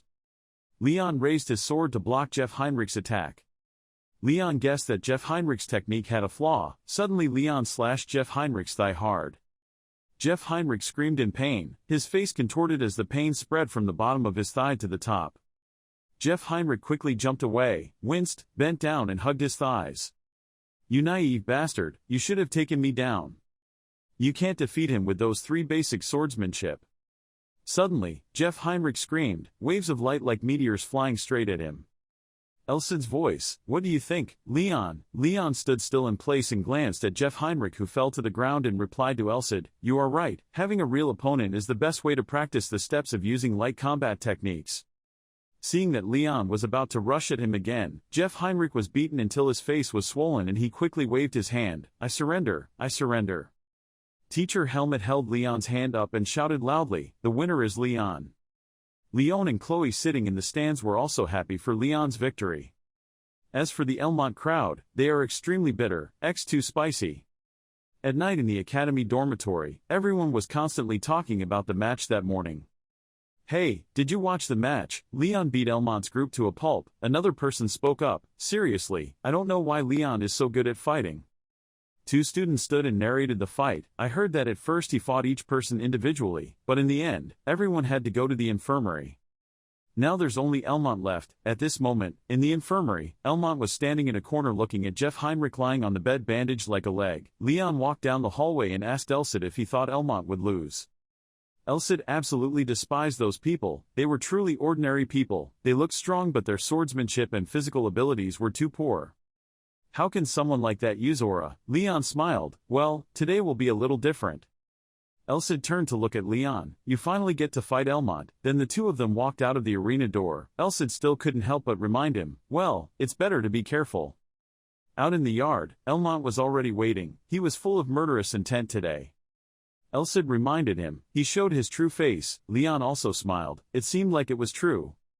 He thought, if he used aura, his constitution would be stronger than his. Moreover, in the status window that Elsid showed him there was that thing. Secret swordsmanship, it's only level 1, so it probably won't be anything too advanced. His ultimate skills are the most dangerous. It seemed to be something he couldn't see through Roderick's optical warfare technique. Elmont bared his teeth angrily and said, "I didn't expect it, I have to go to war." Leon smiled gently, "Is that so? And I know for sure this will happen." To him, this was truly the perfect prelude to defeating him. Even though his physical abilities are higher, without his aura he is still a bit weaker. So if he can infuse aura into his sword, then a wooden sword can't do anything to him. If so then, should he avoid direct confrontation and consider this a survival match? Helmont shouted loudly, starting. As soon as the command was given, a light flashed past Leon's face and flew straight into the wall. Leon realized, what a sword aura. Elmont and Leon stood facing each other, dust swirling between them. He realized he couldn't counterattack. A bleeding scratch appeared on Leon's face. Their basic speeds were not the same. Is this the nature of an earl's lineage, even though he's just an incompetent guy? Elmont curled his lips. Maybe it's because they're too weak. If I had defeated an arrogant commoner like you, things would have been different, or if you had the ability to join us. Well, if you have the thought of wanting to be my junior so that I can protect you, then I can forgive all the mistakes you make. Something black suddenly flashed past Elmont. Leon held a wooden sword and rushed towards Elmont, making him startled. The recent blow also caused a scratch on Elmont's face. Elmont shouted bitterly, "You bastard! It seems like you still act arrogantly and believe in your damn talent." Leon smirked provocatively. "That's probably it." Elsid standing next to him heard the 4 words talent and got mad. He turned to look at Leon. "Leon, this immature bastard just called my technique a fucking technique." Elsid's face now looked like you're waiting for your father, more dishonest than cheating. Leon looked at this side of Elsid and felt scared. Elsid's face turned pale and he stuttered, "Huh, Elsid?" Elsid smiled with all his teeth. "Did that bastard just say my technique was insignificant?" Leon's face froze. Elsid." Elsid scowled and said, "They say time changes everything. It seems like even 300 years later I'm still being slandered by a brat." Leon was sweating profusely. He felt this bad premonition. Elsid started to get mad. "Leon, did you see his even teeth?" Leon stammered, yes, I see." Elsid continued, "It was normal for a student to deal with the slander his teacher had to endure." Elmont's teeth were as straight as American corn, bearing white to a corner of the sky. The strange Elsid continued, "If that guy's teeth are still intact after this match, then that will be your punishment." Elsid's words gave Leon goosebumps. Leon knew that killing 1 guy or 2 wasn't enough. Leon raised the wooden sword in his hand. He would fight as hard as he could. From Elmont's perspective, he only saw from Leon a pitch black. What is this spirit? Leon rushed forward, slashing a sword at Elmont. Each sword strike made Elmont only know how to defend and not be able to attack. A practitioner in the audience shouted, "Whoa!" Elmont is being pushed back. Leon sat and observed and answered the other student, "No." Leon may have been subjected to the force of acceleration, but Elmont's balance was being broken. Leon gritted his teeth. Damn it, could it be cured anymore, if it wasn't because he couldn't use mana? Leon grimaced, realizing that at this rate, this would be an unfavorable battle for Leon. Elmont shouted back, persistently, "Stop enduring such humiliation and accept being defeated." Leon also shouted, "That's what I said." He understands that what he lacks in strength and speed, he will replace it with eye magic. His afterimage can predict the opponent's movements, if he can see faster. Then somehow he can change the situation. Faster, more accurate, wider range, until the enemy in sight feels like it is moving through water. Each slash of the two people's swords echoed throughout the arena. The two rushed at each other, then jumped away and took a defensive stance. He realized that his tactic was effective. Elmont was bitter when Leon beat him. His face was all wrinkled. He screamed, "You bastard, you really can't use mana." Instructor Helmet looked seriously at Leon as he fought. He still couldn't sense mana from Leon, but even so, Leon had fought with Elmont until now. He still didn't believe he could do that, even if you see it with your own eyes. Elmont smiled cruelly again. "Ha, come to think of it, I would use this for a guy like you." Leon was a bit startled. "Is it a secret sword technique?" Elmont's whole body glowed. He raised his sword back and prepared to counterattack. Leon didn't know if Elmont's next move would be stabbing or slashing. No, he can do anything with this move. He will not miss a moment. Leon's eyes lit up. He clearly saw Elmont's movements. It was a direct hit, but he couldn't dodge it. Leon leaned slightly to avoid Elmont's direct sword stab. Elmont saw Leon avoid his blow and started another move. Leon was startled. The first attack was a trap. It was a secret technique based on the enemy being able to dodge the first attack. The secret technique of the Bourbon family is a sickle stab. The trajectory is aimed directly at the heart. Elmont's sword began to pass through his body. Only then did he understand the problem he was facing. Elmont saw Leon falling into the trap, he said, and smiled provocatively. Elmont knew, even if Leon moved his body as hard as he could, his ribs would still be hit. Leon will not be able to fight with broken ribs. Leon frowned. He could see the sword's path with his dojutsu, but at this speed he couldn't dodge it. He will be hit. He will lose. No, he cannot lose. Leon's whole body was suddenly filled with power. The power was so strong that it was rolling inside his body. He must move. The ground under his feet cracked due to the force, and his clothes also split due to muscle tension. Leon jumped up and flew over Elmont's head. When Elmont saw Leon avoid his move, his face was filled with confusion and sweat. He was surprised. What is happening here? Suddenly a pillar of light from the sky hit Elmont's left shoulder, making him scream in pain. The impact was so strong that Elmont's shoulder armor was completely broken. Leon was now behind Elmont. Elmont frowned, gritted his teeth and turned to look at Leon. In the arena, Elmont held his sword and hugged his injured shoulder. Somewhere a voice echoed, "His left hand is injured. Isn't Elmont at a disadvantage when fighting with two with one hand?" Leon watched from beginning to end and realized, not only the wound on his hand, but even more shockingly, his secret sword technique had been broken. Elmont gritted his teeth in bitterness. He wasn't done yet. With the advantage of being able to use both hands, that bastard Leon would attack fiercely. The wooden sword's durability would likely reach its limit from attacks that used his mana. If he destroyed Leon's wooden sword, there would be a better chance of winning even if he only had one hand left. Elmont held the sword in one hand and raised it high, shouting, "You are in the palm of my hand, commoner." Before Leon could wait for Elmont to raise his sword, he knocked Elmont's sword away. Elmont's wooden sword flew high. Leon's sword smashed into Elmont's head. Elmont is coming out, huh? Next, Elmont's mouth sprayed blood. His whole body flew up, falling and spitting. Everyone sitting in the stands saw Leon cheering for victory. Chloe sitting in the stands also stood up happily, and Leon also smiled gently. Instructor Helmet once again held Leon's hand up. The winner, Leon. When Elsid saw Leon winning the match, he was extremely happy, smiling until his face turned red. "You did well, student. Now that bastard has been defeated by an elementary move, maybe next time he will be more careful in his profit." Leon stood and saw Elmont being helped by two people and smiled. I wondered if his personality would change when he was defeated, because the conditions of the match just now were like an oath. I won't have any more problems at the academy. Elsid stood next to him and was still extremely proud of Leon. Anyway, I was quite surprised, Leon. I didn't think you opened the portal to XL. You're faster than I thought. Leon was surprised. XL.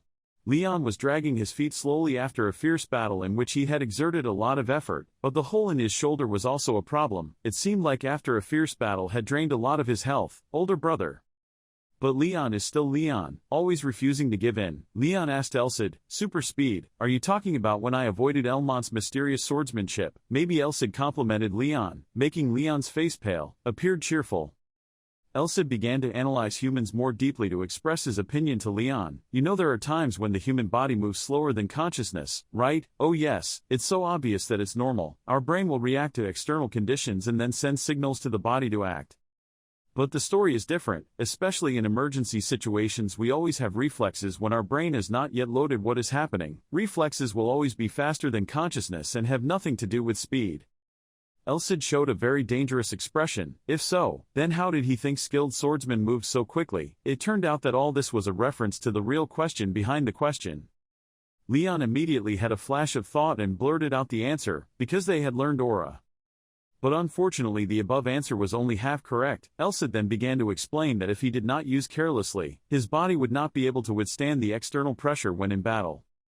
So usually people can only use super speed after learning aura, but let's think back to the scene just now and see when Leon entered that state, the thunder and lightning surrounding him became even greater. Elsid said, he used super speed before even starting to use aura. You can use it on just your thighs. Leon quickly dodged the other guy's attack unexpectedly. Even though it wasn't perfect, it was very impressive. Elsid is probably very excited in his heart. He has chosen the right person, right? He always knew that. Elsid smirked. That means he unconsciously surpassed the limit of his fragile will. On this side Leon has I'm a little slow and I can't keep up with my thinking. Oh my god, just a little bit. Leon looked back at his own tired body. He didn't quite understand. He wondered, didn't you say that my body can't withstand the pressure? I'm completely normal. Isn't it because of me? Didn't do it perfectly. Leon ignored it. It seemed like he completely didn't understand the compliment in Elsid's words, but simply thought that he couldn't use it on the thighs because he hadn't perfected it yet.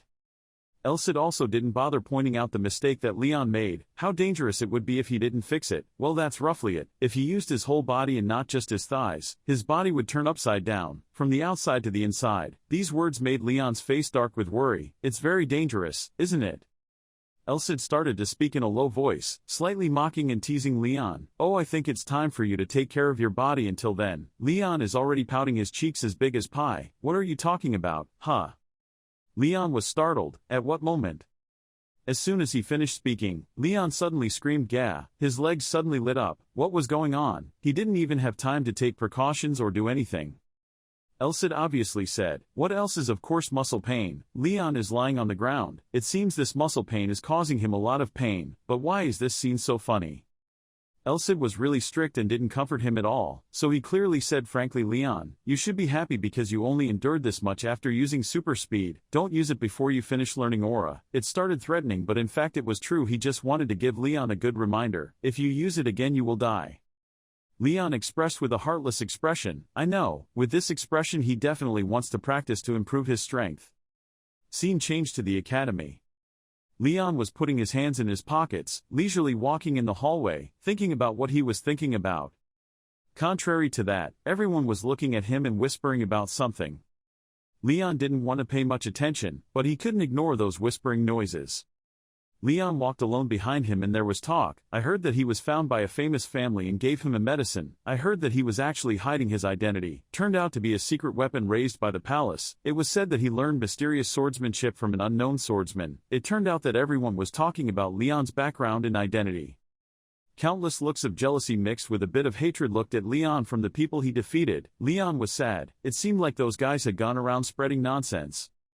Elsid is a bit upset. I guess they are making up all kinds of excuses for their actions. Where is their noble pride? Leon doesn't seem to expect or care about this thing called self-esteem. I mean, if nobles really had self-respect, they wouldn't cause trouble with me. Elsid seemed to agree. And that makes sense. Leon suddenly stopped. It seemed he saw something that surprised him quite a bit. A girl with long blonde hair who looked familiar was Chloe. Chloe blushed. Hi. Leon looked like she was shy about something. Chloe suddenly greeted back, Chloe, I don't understand why Chloe suddenly came to me today. The two of them sat together in a chair in a deserted corner. It seemed like Chloe had something to say to Leon. Looking at the scene, Leon must have been quite embarrassed. Leon opened his mouth with some concern. What's wrong? You have to be in alchemy class now. Are you skipping class? Leon asked shyly. Chloe raised her voice to blame Leon. You idiot, why did I skip class? The alchemy teacher was sick so we had the day off. She raised her voice. I skipped class just to see you. However, when she said those words, it was as if she didn't understand why. Chloe silently smiled softly. She was trying to act normal, pretending to be a little sulky. Something had changed Leon. Leon was quite surprised. Said Chloe, you've been avoiding me lately, right? Chloe pouted and glanced at Leon. Then suddenly he was constantly fighting with the nobles. Do you know how worried Leon and I were? Maybe she was so worried about him that someone like her had to drag him out. He asked why. Leon looked at Chloe worriedly. He suddenly didn't know what to say. Leon bowed his head. It was really a difficult thing to say. Leon kept silent and said nothing, his eyes avoiding Chloe. Chloe was still innocently pointing and questioning Leon's guilt while he wondered, how long has it been? He smiled reluctantly, since he talked to him comfortably like this. Lips smiled but Leon's eyebrows frowned. He thought, oh that's it, why did I think I knew? Leon remembers those times Leon always blushed and turned away, feeling a bit uncomfortable, his feelings towards him. He didn't dare to face Chloe frankly so he was always shy and tried to hide like right now, here.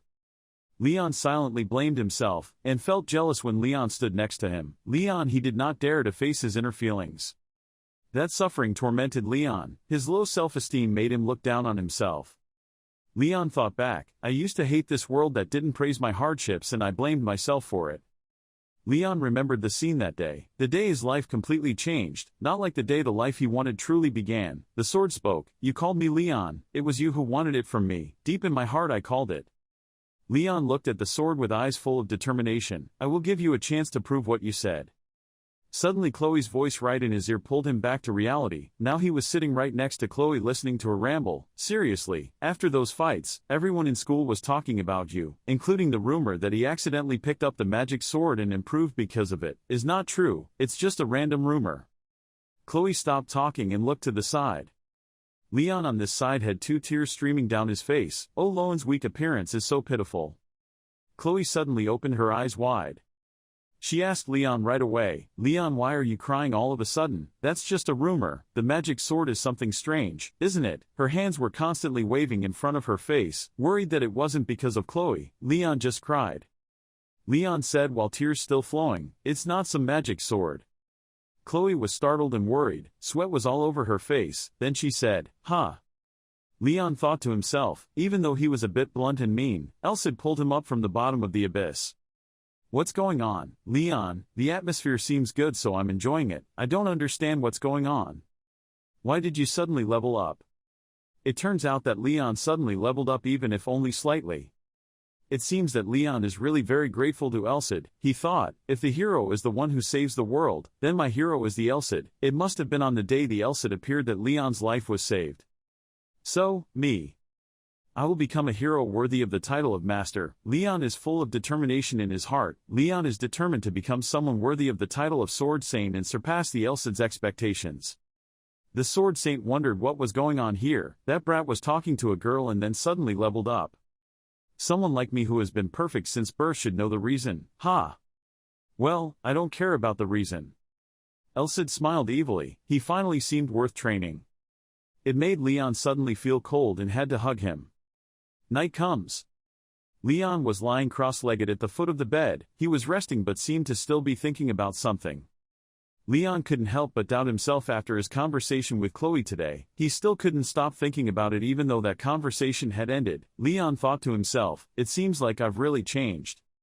That conversation ended with Chloe turning around and leaving him alone. Chloe said, you've improved a lot now. Leon didn't hear very clearly or maybe he thought he heard wrong. What? Leon asked. Chloe turned half of her face with a light breeze and looked really beautiful. No wonder Leon kept remembering Chloe with her sparkling eyes. He was no longer afraid and could calmly accept everything, even if he very similar to Leon but it's also very different. One always looks up and the other only looks forward. Leon stared blankly at that hair. Those words made Leon think a lot. Chloe pulled back her hair that was flying in the wind. If you could talk to Leon a couple of times, that would be great. Because none of us can truly understand his feelings and be close to him. Leon reluctantly agreed. Well, whatever I can do, I will do it. Back to reality, Leon is rolling around in the arena because of his own words.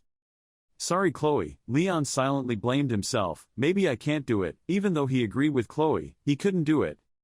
Today the moon is waning but the moonlight is very bright. The next match will be my last. Standing alone in front of the balcony, Leon was also standing in a daze under the bright moonlight. No matter where people were, the moonlight was always above their heads. His lonely figure stood under the moonlight, confiding in his head. Just like Chloe said, no one really understands him. It turned out that Leon was also thinking about Leon. He suddenly called Leon. After a moonlit night, this morning the sun was so hot that it reached the top of our heads. With a powerful whooshing sound, Leon used force to lower the sword into the wooden pillar. Something splashed all over him.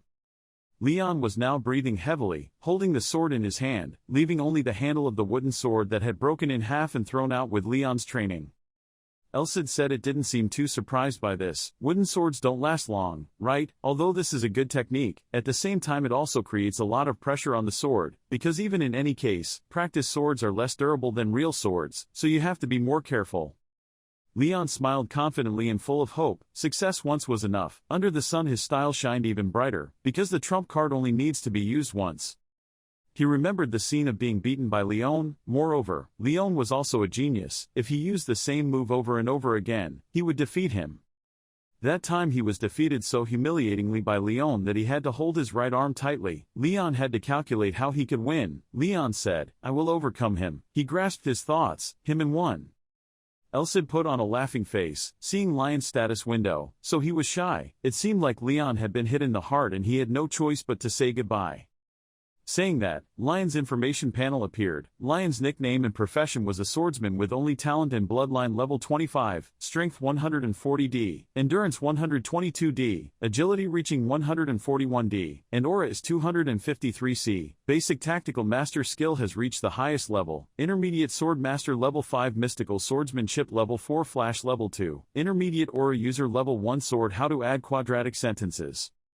Leon shouted loudly as if he was very shocked. Intermediate aura users can use sword energy, and can also erupt aura from their bodies. This news is truly shocking.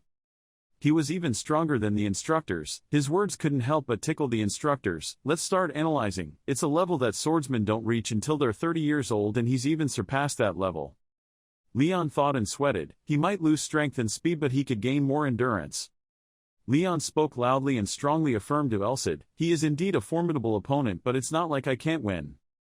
It's good that Elsid has a strong will. That's right, the chosen person must have something special to get this position. Leon was quite surprised by the above statement. Leon turned back to look at Elsid's face, which had changed differently from usual. Elsid said, I will give you as much advice as possible. So listen carefully and use them as a foundation to defeat Leon later. Elsid curled his lips dangerously.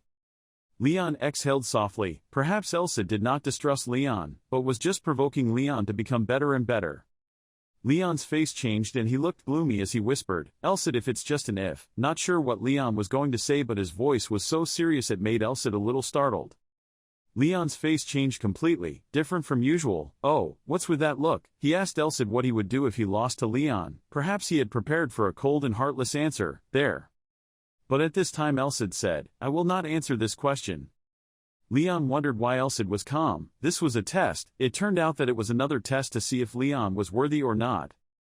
Elsid directly terrorized the lightning that surrounded him from the beginning. I'll tell you from the beginning, compared to the challenges you will have to face, it will be 100,000 times harsher. That's right, usually people try to overcome difficulties to achieve sweet results, but Leon's journey is different. Leon's face turned black. Did the first challenge have to be so harsh? Don't suddenly swell up like that. Elsid only did it for a bit of drama, but this challenge is really very difficult. Elsid is serious that this match will create a turning point in Mr. Leon's life. After you win against Leon, I will explain everything to you. Once you hear me explain, you will understand why I said that, Elsid said in a low voice.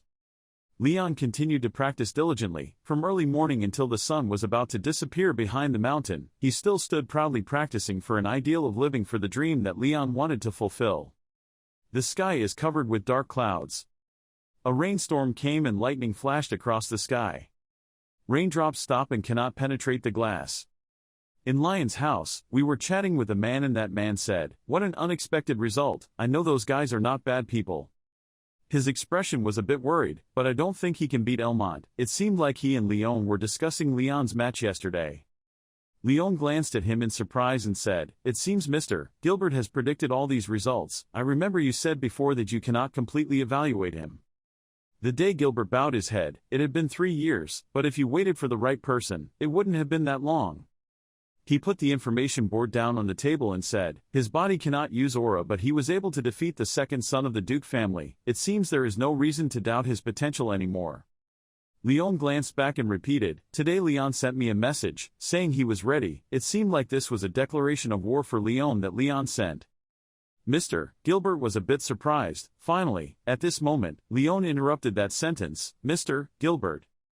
After saying that, his eyes looked straight ahead, looking very different from his usual self. A bolt of blue lightning struck down along with the words, "I want to ask you something." Leon was serious, the desire clearly showing in his eyes. "Leon, I will definitely win over you. You must become my knight." And then, it's still pouring rain at the academy right now. Lightning flashed, making the scene now seem like daytime, but Leon still glides steadily on the road. But his face turned back to this look. It seemed like God had already arranged this match for me. Elsa didn't care much. The hero of the Holy Sword was placing his future on the table. Even him. The sky can move, right? The teacher came in front of Leon. He came at the right time. Leon told the teacher, "It's so quiet today, teacher." The teacher smiled because Leon asked. Unlike the previous matches, it seems like this time he wants to focus all his attention on this match. Elsid whispered a little appreciatively. Unlike Elmont, who only wanted to publicly humiliate him, Leon just laughed it off. The teacher waved his hand to announce to Leon, "There is no audience, but there are people watching." Leon, surprise, "There are people watching." Elsid smirked. "Ah, I see." Leon curiously asked Elsid who he was. Maybe it was Chloe saying this that made Leon shiver and sweat. He didn't want this to happen. Leon shouted, "Chloe, why her?" Elsid acted like he knew everything. I know you still don't understand what's going on." Because Leon thought he liked her, he wanted to take advantage of this match to turn her towards him. Oh, it turned out to be a love triangle. It is not uncommon for a king in a foreign country to kill each other because of a woman. Lion's thoughts seemed to have been seen through. Leon had calculated that if he won this battle, Leon would have to be his vassal. Leo was so angry, blue veins appeared on his forehead. He was determined to win this match. 1v1 match with Leon. The scene of two people sitting together under a tree appears peaceful. That's what the two of them used to be like. Leon thought to himself, "If I lose, I will become his vassal." Leon imagined the image of Leon holding Chloe's shoulder, showing Lion's eyes like an arrow, which was also a good reason for Chloe to be a witness. He has clearly defined who rules and who will be ruled. What a thorough plan, Leon. Leon remembered Chloe again. Leon knew in his heart that, of course, he did that without caring about Chloe's and my feelings. It seems that Leon doesn't really love Chloe but only thinks about himself. He clearly loves himself more. Leon smiled slightly, not because he was happy, but because he felt cold inside. Leon reassured himself. He had always known that Leon was truly a high-ranking noble. The image of Leon appears as a puppeteer with many threads in his hand controlling a doll representing the non-noble classes Leon has always known, someone who is always good at manipulating relationships and emotions. Others, it is an unequal political technique. Leon's blue veins appeared on his forehead and he gritted his teeth. Is that what nobles are like? I'm disgusted by that. Leon clenched his hands. Elsid saw that and asked, "Are you angry?" Leon was honest with himself. Yes. Leon was really angry and the reason for this was Lion's selfish thoughts that made Leon angry. He made up his mind in his heart, he shouldn't do this. Leon, I have to teach that idiot a lesson. Then he walked quickly to the ring. Right now in the arena there are only two people, Leon and Leon, facing each other. It is a closed arena. Leon opened his voice to blame Leon. "You're a bit late." Leon didn't immediately respond that he was early. Leon didn't say much more to Leon and turned to ask, "Where are the witnesses? I heard you were invited." Saying this, perhaps Leon is really curious. Will Leon invite Chloe to watch their match? Leon raised his voice complacently. That person was in a private place. It wouldn't be fair for you to make a mistake due to distraction, right? This voice was clearly provoking and warning Leon that someone important to him was there. This makes him even more distracted. Leon said, that will also become an excuse. It seems like this match Leon thinks he will win for sure. Leon doesn't really care. Is that so?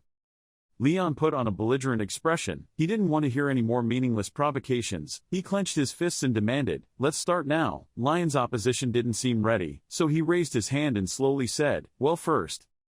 He opened the bottle and poured a pill into his hand. And note it quickly.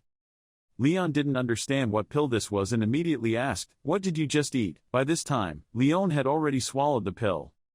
Leon looked smug. Well, it's a drug that removes aura. Even though I said not to use aura, it could accidentally appear. If so, then this match would be a disaster. It seems he really wants to. Leon lost in a heart-wrenching way.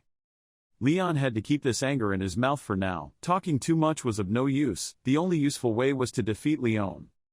2 swords were immediately presented, so let's begin. The 2 of them were already in a ready position.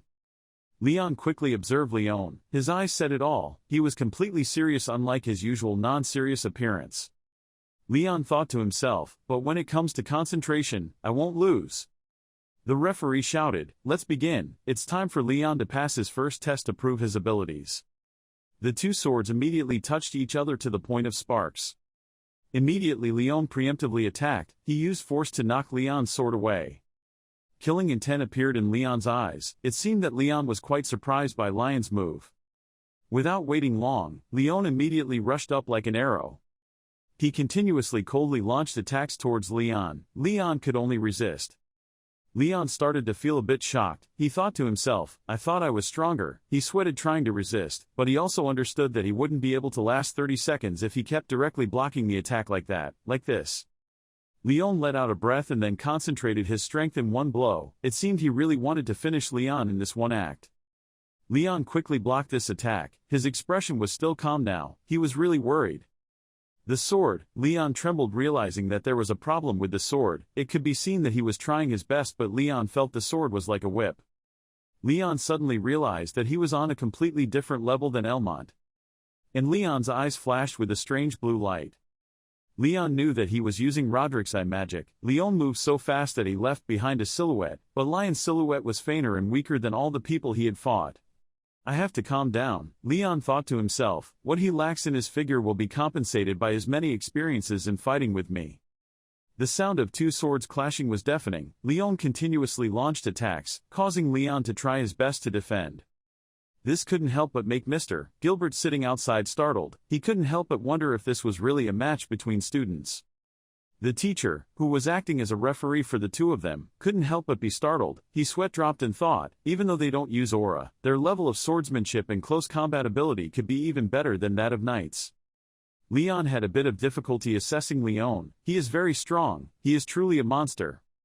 Here Leon looks a bit more leisurely but still a bit surprised with Leon's current ability. He thought to himself, Leon, since when have you improved like this? Leon of course knew that he could see Leon's ability. Leon thought to himself, I knew how strong he was, but I didn't expect Leon to catch up. Then Leon launched a dangerous move. Leon recognized it as a diversion. He quickly retreated back, but Leon's eyes suddenly flashed and he saw that figure. After seeing that figure, Leon did not hesitate to rush forward to attack Leon. The 2 of them spread out in different directions and both tried their best to attack the other person. Lion's sword grazed Leon's helmet. As for Leon's sword, it cut through one side of Lion's bangs. Leon suddenly started sweating. If he wanted to, he could immediately take his life. His hair fell wildly.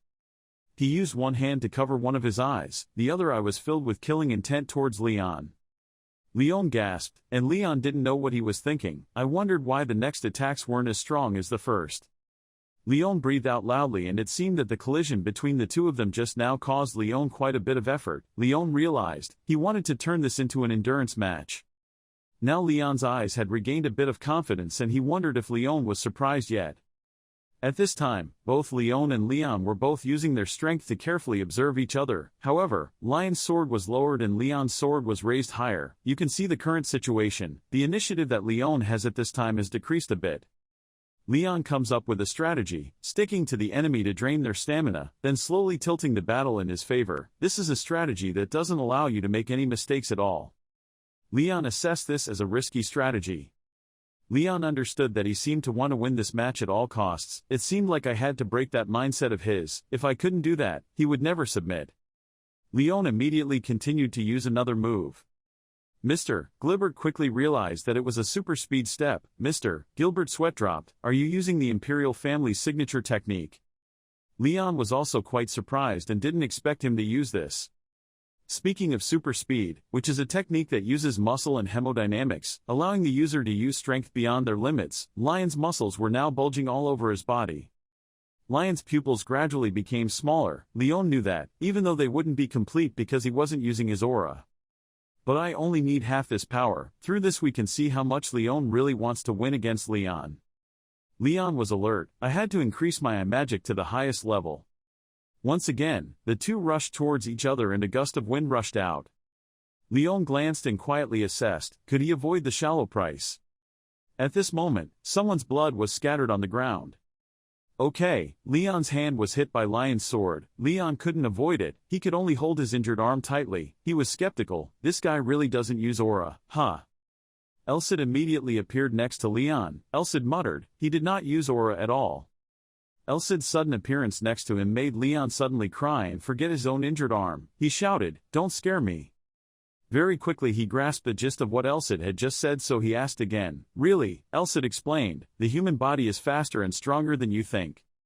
Although there are techniques to increase body strength that focus on speed such as speed stepping, there are also techniques to increase strength or endurance. Do not judge what is possible through normal thinking. While Leon was distracted chatting with Elcid, it seemed like Leon briefly forgot he was on the stage, facing Leon, so Leon rushed forward, swung his sword and suddenly appeared right in front of him. Leon didn't know about Elcid's existence, so he loudly reprimanded, how dare you be distracted, are you so relaxed? Saying that, Leon quickly lowered a sword. Luckily, Leon reacted in time and successfully blocked it. He said, I'm here, now you're only using the secret heirloom sword technique, right? Leon exerted even more force, causing Leon to not be able to resist. He silently cursed in his heart, relax monkey, I've reached my limit. Damn, I lost my rhythm because Elcid suddenly intervened. A sword lightly grazed Leon's face. At this moment, he suddenly remembered Elcid saying, don't judge possible things through normal thinking. Leon suddenly realized, no, Elcid did not interfere. Elcid actually appeared to help and suggest to Leon. Leon successfully dodged Leon's sword slash, although he was still slightly stuck, but now he is completely fine. Leon regained his composure and realized that he was 5 or 6 steps away from being pushed out of the ring. Leon also realized that he had pushed him away. Suddenly, a completely different aura radiated around Leon. Perhaps Leon had realized something. This made Mr. Gilbert sitting outside vaguely realize something. The atmosphere had just changed. At Leon's level, it was impossible to resist super speed. Leon began to calculate and reconsider the possibility. He thought, I have a chance to win if I just endure the attack. To protect my only advantage, which is endurance, I waited for Leon to be exhausted after performing the super step. The worst choice I have is to super speed a technique I can't control. Suddenly Leon gasped and said it wasn't fun.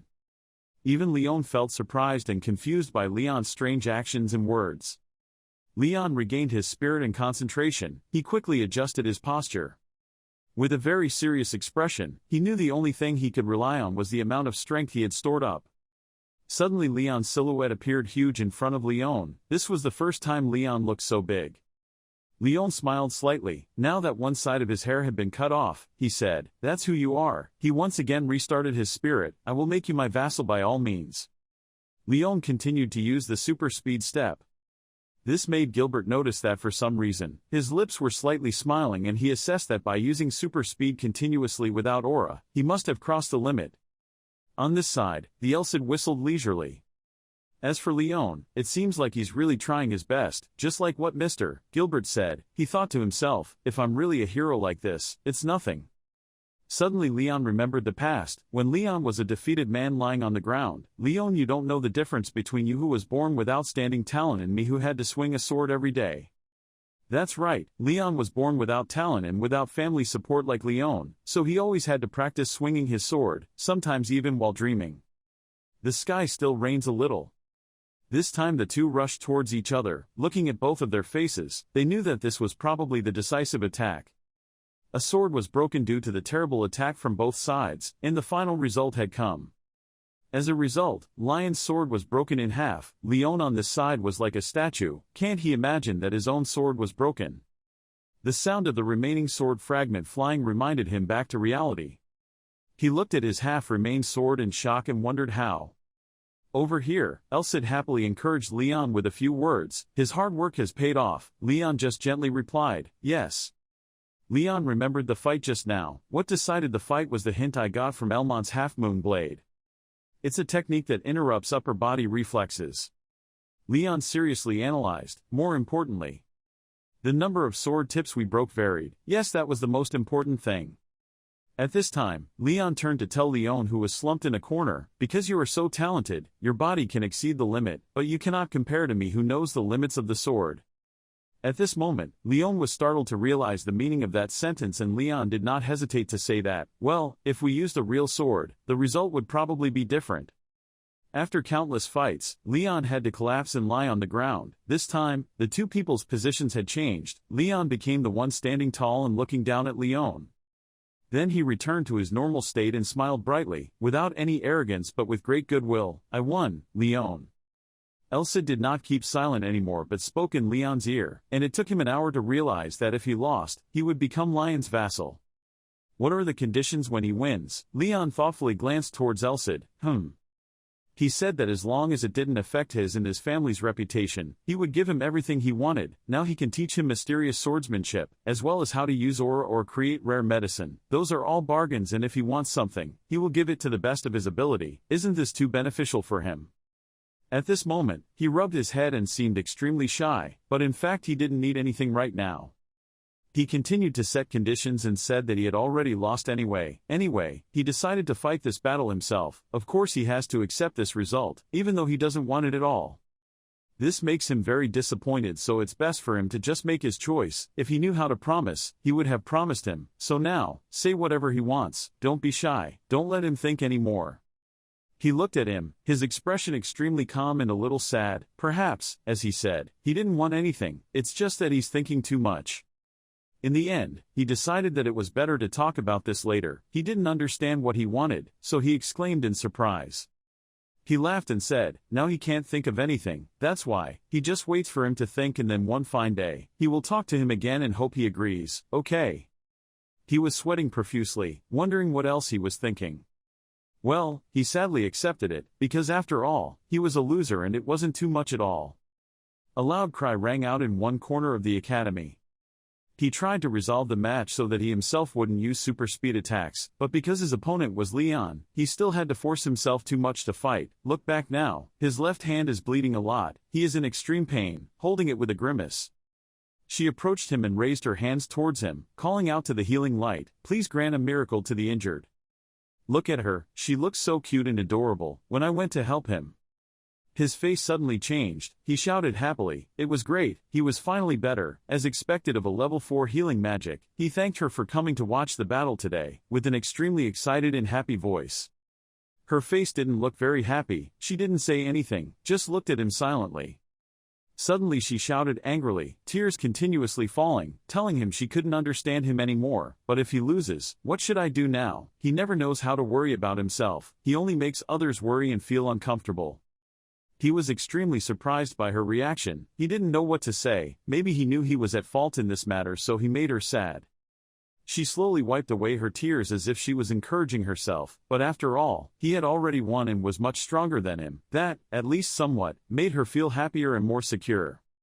Then she gently asked him if he intended to leave the academy or not. He was bewildered by her question, as if he didn't know how to answer. He looked at her with great affection, then asked how she knew that. She was upset, seemed unconcerned and said, she knew him like the back of her hand, but he really is a genuine idiot, being good at letting others think is quick. He looked at her quietly, it seemed like he was a little sad. He looked like he was trying to explain, thinking she would stop him. She angrily yelled at him, not expecting that he would dare to say that to her, because he originally had no intention of listening to her words. So why explain now? Are you saying you don't care and pay attention to him? Isn't it too funny? He's such a hateful person. He's been like that since he was little. Doesn't he remember when he was little? He beat the wild boar to death in front of everyone's surprise. Moreover, he spent 10 hours messing around with it. That's what makes everyone feel that he is truly courageous and bloody. That was also glorious and made her extremely interested in this personality of his. A special guy in her heart. He always challenges limits that everyone thinks are impossible, and in the end he succeeds in everything. He's too good, isn't he? Even though it was a bit time-consuming, she spoke while looking at him and her mother with extremely admiring but also a bit reproachful faces. He was bored, turned his face away as if he had been told something right in his heart, and didn't know where else to run. He shyly scratched and said, it was so difficult. He thought it would be fast, but unexpectedly she criticized it because it took too long. It made him a bit disappointed and embarrassed, she sighed, because what he did was too late. Why couldn't he understand? What an idiot. She pondered something. And he smiled softly. Then suddenly the two of them laughed happily as if they were having a good time. The two of them looked so cute, no joke. He said goodbye to her and said, he's much better now, and asked her to punch him for him. She was confused because what she thought wasn't that she felt sorry for him. Even though he didn't show it outwardly, he was actually very shocked and extremely desperate. He was sitting against the wall extremely tired, as if feeling very helpless and not believing in his own abilities.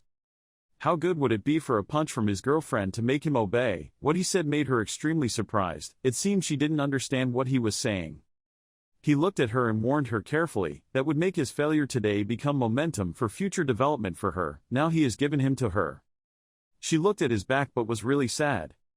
She shouted loudly after him and told him to leave the academy. Then what was he going to do next? He said goodbye to her, saying he wanted to do these things secretly. It would probably be much better if she didn't know. She wanted to say something to him. Then she clasped her hands and prayed that good things would come to him. Looking at her being extremely attached and thinking carefully, it seemed like she loved him very much. At this moment, there was a murmur in his ears. He did not expect to see a witch who did not believe in God's praying for him. He commented that she was such a good person and that he was lucky to meet her in this life. He asked him if he had prepared everything, thinking he had prepared everything and now it was time for him to leave. He said he always wanted to be someone more special than others. It was bewildering as to what kind of special person he wanted to become. It seemed like an extremely daring thing. He always puts all his determination into everything he does, because he never wants to lose to the two of them. But in the end, he could not overcome thresholds such as social status or talent. That made him think a lot. He lost to that excellent person, because he felt he was not good enough. But when he met Mr. Elsid, his life changed a lot. At this time, he was free from the guilt deep in his heart. He felt extremely joyful and happy because he had escaped from the shadow of the two of them, so he could rise up to be himself and try his best. From now on he will become a hero, and he is confident that there is no one more special than him in this world. He is extremely determined with this decision of his. He will definitely do things that no one else can do, to affirm his position in his brilliant aura. It looked at him and seemed extremely surprised by these decisions. But he laughed out loud because he himself wasn't being too pragmatic right now. He smirked and looked at her and said, "Is she still disappointed by his talents?" He explained that of course not. He thought there was nothing wrong with pursuing money and status. It was also the right thing to do. Indeed, there is nothing wrong with pursuing fame like him. His face is not cute at all. He just grins like a crazy person. It looks extremely funny and goes on to say that ambition is the core part of every person's life, which is hard to refuse. And dreams will be the driving force that makes us move forward further every day. As long as he does not go against his own conscience, those ambitions will make him a true person with sparkling, bright halos. That's why it chose him as its master. The person who will truly become a hero cannot be him, it is him. He was extremely shocked to hear it say that. He couldn't understand how that could happen, while he tried so hard and always tried his best. It continues to say that the controversial son of the royal family of Clyde will be the sword to rebuild this ruined kingdom. His full name is Leon Callum Gladius von Clyde. Right from the moment he was born, he was given witness and blessings as well as his extremely noble mission. He was destined to become a hero 150 years ago. That cannot be changed. It is his responsibility and destiny. He was extremely shocked when he heard those things from him. He confirmed that yes, such a perfect main character is difficult for him, and based on what he said, he who was supposed to be the main character is no longer needed in this story. But he was encouraging himself. Oh, he said this match was just a challenge for him, right? And he happily applauded. He must have done well. There is no law stating that only those chosen by the prophets can become heroes. That is extremely unreasonable. Using his strength and will to open up a good future for people is also doing the hero's job, but he is wrong in this step. It seems like he is doing the wrong thing. The opposite of that is to bully those who are weaker than themselves. He didn't know what to say and just listened silently. It asked him, is he feeling guilty for robbing him of his opportunity? He thinks that of course not, that's just what he should do. Compared to him, he never lacks anything, so, why does he have to feel guilty for someone who has a busy job when growing up and his family still has so many things to do? It's not in his sight or in his mind. She didn't know what to say when he said those things, because he had already affirmed that, so how else could she say it? He continued to say that losing to someone like him who had nothing like him was his fault. He also felt that this was an interesting thing and seemed very reasonable. And originally it also chose him. The soul of the great hero Roderick is too great, and even the holy sword Elcid chose him. If he doesn't disappoint everyone, he will fulfill those wishes. It sighed and seemed quite tired to him. The next day he asked to leave this academy. This is an extremely majestic place, a place that many people wish to visit. When he heard that he wanted to leave school and become an adventurer, he was very sad. He said that instead of giving him a diploma, he would write him a letter of recommendation. It was like a reward for the match between him and Elmot's group. He looked at the students practicing diligently in the schoolyard, seemingly recalling something. It inspired the commoners and aristocrats to practice harder than usual, bringing a breath of fresh air to everyone in academia, making them strive harder and better, so that they understand the value of effort and hard work. Now he has to leave this place. He kept looking back at the academy. Maybe he was thinking and had some regrets, but right now he had no reason to come back here anymore. He decided to declare that he would go to the free city where adventurers gathered. That was the place he wanted to conquer. This was indeed a journey full of excitement, surprises and daring. Perhaps, this journey will change his life a lot, but no matter what, he is extremely excited about these upcoming challenges. The eagle is revealing extremely critical eyes. It prepares to fly across the sky. The bright sunlight shines extremely brightly. And he was running quickly from the edge of the forest, with an extremely excited and happy expression. Finally, he was able to come to this place. It was so wonderful and fun. He felt too tired, so he had to rest a little on his hands and feet. Who told him to run so hard that he was tired and couldn't calmly enjoy it? What a big idiot. Then he happily shouted loudly and knelt down like a crazy man, saying he had escaped from this damn forest. It was wonderful. This is not what he always expected, and today he can finally do it. Oh, he feels Blaine. After leaving the academy for more than half a month, he can now sleep well in bed, but the sun is so bright he suddenly feels extremely tired. It was sarcastic on the side. Isn't this a damn forest? He should feel grateful that it became a test place so he can practice more proficiently. He looked at it with an annoyed face. He turned around and objected, appearing extremely upset because he saw that this was something he was extremely grateful for. He wanted to cry because of him, and he was about to be separated. Just half a month ago, she and he entered this forest while going to Blaney. At first he had a lot of fun camping in the wild. He even roasted fragrant barbecue in the middle of this forest. So he is often attacked by monsters, and in those not-so-easy situations, he still tries to eat and fight at the same time. That also allowed him to use a holy sword instead of a regular wooden sword. He had practiced it before leaving the academy. With basic and quick moves, he used just a few moves to cut off the heads and shatter the bodies of these monsters. He thought he took advantage of the 15 days in the forest to get used to using the holy language and practice with it. Now he's a week later than expected. He started to say that thanks to practice, the demons that gave him trouble at first were defeated by him in just 10 seconds. Right, that was truly a feat. Seeing these demons were no different from other monsters, Scrap, lying paralyzed at his feet. But he was able to do it to that extent thanks to the footwork exercises that he taught him before, after he practiced accelerating between objects. Now he has definitely become stronger than before entering this forest. He was confident in his abilities after it said that. He closed his eyes, if that were possible. He really wants to go conquer monsters starting tomorrow. He is extremely happy and excited to look forward to tomorrow, and it is looking at him in a very sad way. She hoped he would be reasonable and restrain himself a bit. He was happy and didn't know what she intended to say to him. His face looked extremely bewildered as he looked at it. Yes, he is still a bowl in the process of being produced, which can only become stronger by conquering monsters in order to fill that bowl. No matter how much water he poured into the unfinished bowl, it would still leak out and waste his effort. Therefore, doing so will be completely useless and of no benefit to him at all. So I hope he must think carefully, to choose the right way to train and suit his ability, himself, as well as help his abilities improve in the future. He feels it is correct and will note this. The eagle is still flying high in the sky, it is looking at the things around this goal. He was going to the city gate and giving papers to the defenders on both sides. In the end, he was able to enter in a legitimate way, more smoothly than ever. He felt that the scenery here was not too bad. He was glad that they were able to pass through the gate safely without anything too serious. He guessed that it must be thanks to the student ID card that people trusted him. That's what allowed him to get in quickly. It feels like, by the way, there are still a lot of hidden things in this city. Is a murderous village. What is he shouting? This is a murder village. Oh my God. As soon as he finished speaking, everyone looked at him like a strange person. Since 300 years ago, there have been dozens of cities like this. It's not small but it's not big either. He gagged, feeling like he was going too far when he said this in front of such a crowded place. And compared to its size, this city is very disorderly and chaotic. There are many drug addicts, alcoholics, vices, and people gathering here. All kinds of people from all over the world gather. It's not nice or good. Indeed, living in this place is extremely harmful to yourself and deserves attention. He thinks he still lacks a lot of experience. That's why he needs to learn and practice more.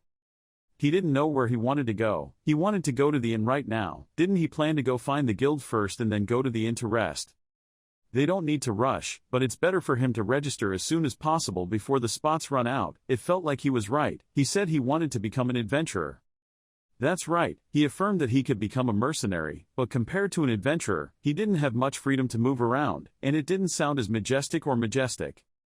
He also doesn't care about the power struggle between nobles because it's too boring and he doesn't like those things. More importantly, if he wants to use the hero's privileges, he thought that the adventurer taking on the task of conquering monsters would be the best choice for him, because he felt that doing so would help him practice his skills and qualifications more. It doesn't want to comment anymore. After all, it's still a long time until its seal is opened. He thought back to when he practiced in the forest and learned a lot about it. Because it returns 1 year earlier than prophesy. Because of that, most of its power as a holy sword had been sealed.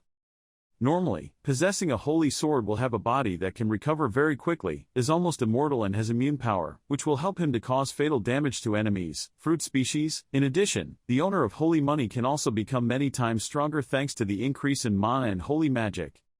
But for someone like him who lacks mana to be able to use a sword to its fullest extent, he needs to be stronger, which motivates him to practice and try harder every day. This is a magnificent headquarters. He came and she said thank you for signing up to be an explorer. She had confirmed his enrollment in the academy, as well as Mr. Helmut's recommendation. If he registered to become an adventurer, he would start at D rank. He asked her if she was Rise. The D level she said was Gig. He wished she could explain more clearly and she explained that this was the level where he could get real jobs, not just random tasks. Thanks to the recommendation letter, if he can bring about some results then he will be able to rise to C level faster than usual with others. She laughed and said that level B was the level where he needed to show that he himself could use mana weapons. While the main force of an A or S level guild might take a long time to reach that level, he was very surprised by her words but couldn't help but think that he couldn't believe that mana weapons were a level up requirement. Oh my God, far beyond the level that can only circulate mana, mana weapons are a level where one can control mana outside the body. A sword that can fight enemies and cut through steel. Isn't this the true beginning of Superman? He didn't expect to reach that level and only be at B level, so how strong are A rank and S rank? It's starting to feel like this organization is a lot more interesting than it thought. It seems like there are quite a few races here that look like humans. The lion-faced guy, staring at him, truly looked too barbaric and demonic. This guy looks like a monster with extremely long ears.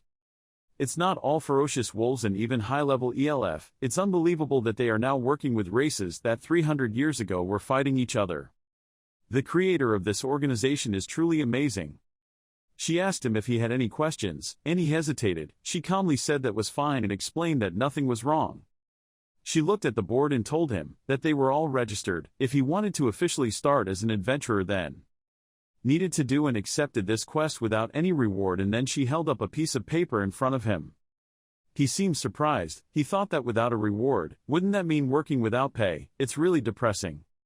This was something he didn't want to do at all, but was there no real reward? He turned to ask her again. She reaffirmed that yes, he must be recognized by the guild to become an adventurer. This is extremely difficult and requires real training. She continued, and of course he needed to pay a price to receive that recognition.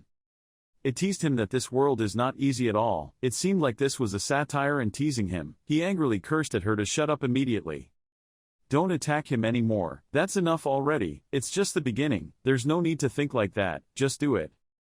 This goal is also so wonderful and splendid. The red-tiled houses are close together, surrounded by thick walls. There is also a bridge for extremely convenient travel. The water stream is sparkling, clear, clean and cool look. That stream of water ran through a dark cellar. There was a step gradually entering there. Turns out it was him. He was fighting with the rats here. His lightning-fast swords killed them in just a blink of an eye. He looked so cold-blooded, and they were so miserable that they just left with blood pouring from everywhere. After finishing it, he sighed and said that this was the first time he fought a mouse with that sword, and it really wasn't fun at all. It commented and gave him suggestions because his real sword was quite limited in one-on-one battles like this. To get past guys like that, he had to continuously slash at them. There is also no better practice than slashing at all types of enemies such as ground or flying animals. He didn't think this was the advice the holy sword should give him. He let out a sigh. It couldn't be helped because the task he had accepted was to clean the sewers. He thought about it again and again. It was really annoying and annoying. These goblin rats rushed at him like a bunch of hungry people.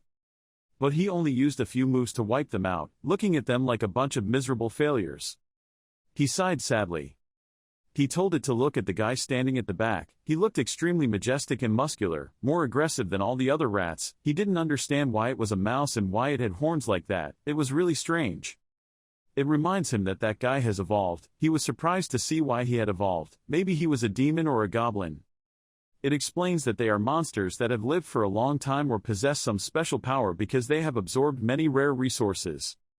They're just like hobgoblins. He was determined to fight and consulted with it to see what he should pay attention to first. It reminded him that the horn was proof that it possessed some very special ability. The bigger or more horns this monster has, the more dangerous and scary its abilities are. Look at its glowing horns, and it's very unique.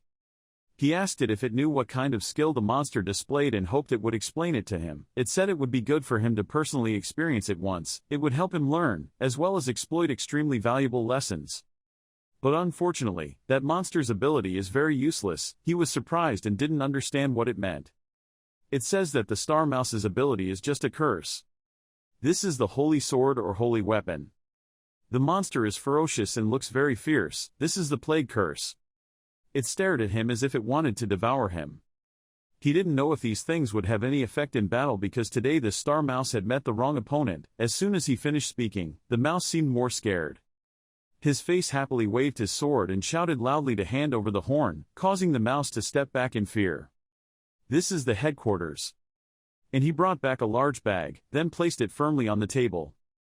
To her surprise, it turned out that in there were all the tails of the human rats he had killed. She weighed herself and shouted in fear, "All this is the tail of a rat. It's so terrible. Why all these 23 kilograms? He thought that a simple calculation there meant that he had hunted 230 guys, and then there was this one too, making everyone around him look extremely excited and anxious. In the brown bag are 4 pairs of horns. He picked it up and told her that this was a human rat horn because he had hunted about 200 people, so there were about 3 to 4 horned rat people among them. He asked that he could also sell this horn to get some money. Can he make a profit? Making everyone look at him in utter bewilderment and admiration. Then asked her. She agreed, of course. He could sell it, if he wanted. The quick transaction she made here is a total of 13 silver coins and 50 copper coins. He took the money and said it was more than he imagined. She said the horns of each human rat are really expensive and the demand for buying and selling this thing is very high. Him being the first person to get such high results in their first mission was really impressive to them. It made him seem extremely bewildered. He was happy and shy, and she said that if she could simply hunt human rats, it would be surprising enough. But she didn't expect him to be able to hunt such an evolved species. She looked extremely admiring when he said he was so young, but he must be very good at using mana. It's truly amazing that he made her admire him so much. He very embarrassedly scratched his head. She congratulated him from this moment. He was already an official D-rank adventurer of the guild, so she gave him a badge. On this bronze badge was the symbol of the free city of Blaine. He said he could use it anywhere. She confirmed it was true, but adventurers of level B or below would only receive second priority when choosing a job at another branch. This made his brother feel confused and stare at the badge. Isn't this the standard that prevents people from only accepting quests they like? He looked at the guy staring in front of his partner because he understood. This item is proof. Then he was no longer an academy student, but an adventurer. She called him back and said if there was any mission he wanted to take on, please let her know. He turned his head and looked interested. She continued, even though she didn't have much authority, she could still help him to the extent that she wanted, to some extent, so I hope you can rest assured and do well, she will try her best. He held the badge firmly in his hand without saying anything. Perhaps he understood and decided on this path of his own. If so, he will plan to stick with this place. He laughed and said that the receptionist just now probably mistook him for a holy knight. He was bewildered and didn't understand why she mistook him like that. It continued to explain that he had accepted a quest that had no attractive reward and was difficult, because in the past, the holy monk was rumored to always keep his identity a secret before being officially assigned a mission and starting his journey to help others. Well, a hero is also a type of knight, so she's not completely wrong. He feels that such things are obvious. If she knew the truth, she would probably faint. He continued to explain, but he couldn't let her write the truth. It didn't matter who said anything, it was just a normal ceremony, there was no need for him to pay so much attention. The image of her appearing is commanding everyone, please pay attention and listen. She will share with them a wonderful story, just like a person spreading news. She might become a legend in the Adventurer Guild in the future. She can enjoy life just by writing and selling her autobiography. Thinking back, she was just confused about it. He didn't lie to her or anything, this is just her thinking and acting on her own. Thinking back, it was no different from his journey to help people. After he finished taking care of the rats, everyone thanked him for taking care of those troublesome monsters, thanks to his training, but now he can actually help others, which also makes him feel very happy. Now he plans to live here for a while and then think about his next paths and goals, so this is 100 times better than living in doubt. He thought about leaving here while he reached B level. But after that, he didn't think much and was bewildered by his answer. He stared at the badge in front of him and said, but I don't know how long it will take him to get there. It replied calmly that only 100 days were enough. He was suspicious of that answer. It continued to explain that initially it wanted to give him more time, but that wouldn't have worked. That's why it will make him feel bored. Even if it was for practice purposes, he would scream loudly in anger, but he still couldn't believe that his successor would have to be cleaned out to get promoted. Isn't this really an insult? It makes him feel so mad and upset. He tried to explain that it was because it had a lot of money so he did it, but thinking about it, that was some kind of reason. Oh my god, it's hard to explain how to make it more fun. Not knowing what his reaction was, it angrily told him to become as strong as possible and destroy at least one dragon. It shouted strongly at him like it was an order, not a choice. He shouted loudly that the difficulty of the monster had jumped a bit too far, from a rat in the lowest rank to the highest rank, and it was a husband. It was really confusing. It said he had learned the basics of clairvoyance and walking. Through real battles, he will improve quickly. One of the hero's privileges is that he can absorb the powers of monsters he kills and store them to increase his energy. That's why he just keeps fighting without fear, and after fighting the rats he can also increase his own energy. This is the relationship between monsters and aura that it talks about, the energy that was flowing through his body when he finished killing the monsters in the forest. The day before it had not told him the reason, and now he understands. In the past, he knew that the magical medicine and training methods of a famous family were extremely effective in so-called aura training. Honestly, anyone can absorb the powers of monsters and transform them into energy. But the nobles and royal families of the past hid this truth so that they were the only ones who could use it. They were too selfish and didn't want anyone else to know.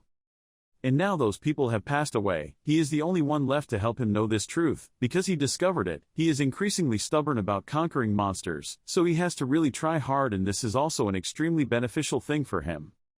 1,000 rat monsters cannot compare to one dragon.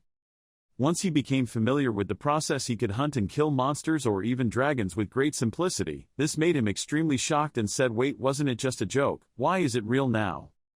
It shouted loudly at him, of course not, the holy sword is not a cleaning tool, that's why he brought it out to purify the air or clean up. Doesn't that make sense? What an idiot. He asked it to clean him up after getting out of the gong. Therefore, it made him cleaner and more fragrant. It seemed like it had been filled with anger until now. He didn't understand why it was so determined about dragon tattooing. It glanced at him and answered because they needed to go to the mountains of the giants in the future. He did not understand the giants' mountain range, then panicked and asked it again, and say it's not an area where even dragons don't dare go. It's a land where giant emperors rule. Isn't it so terrible that I don't know if he's telling the truth or joking?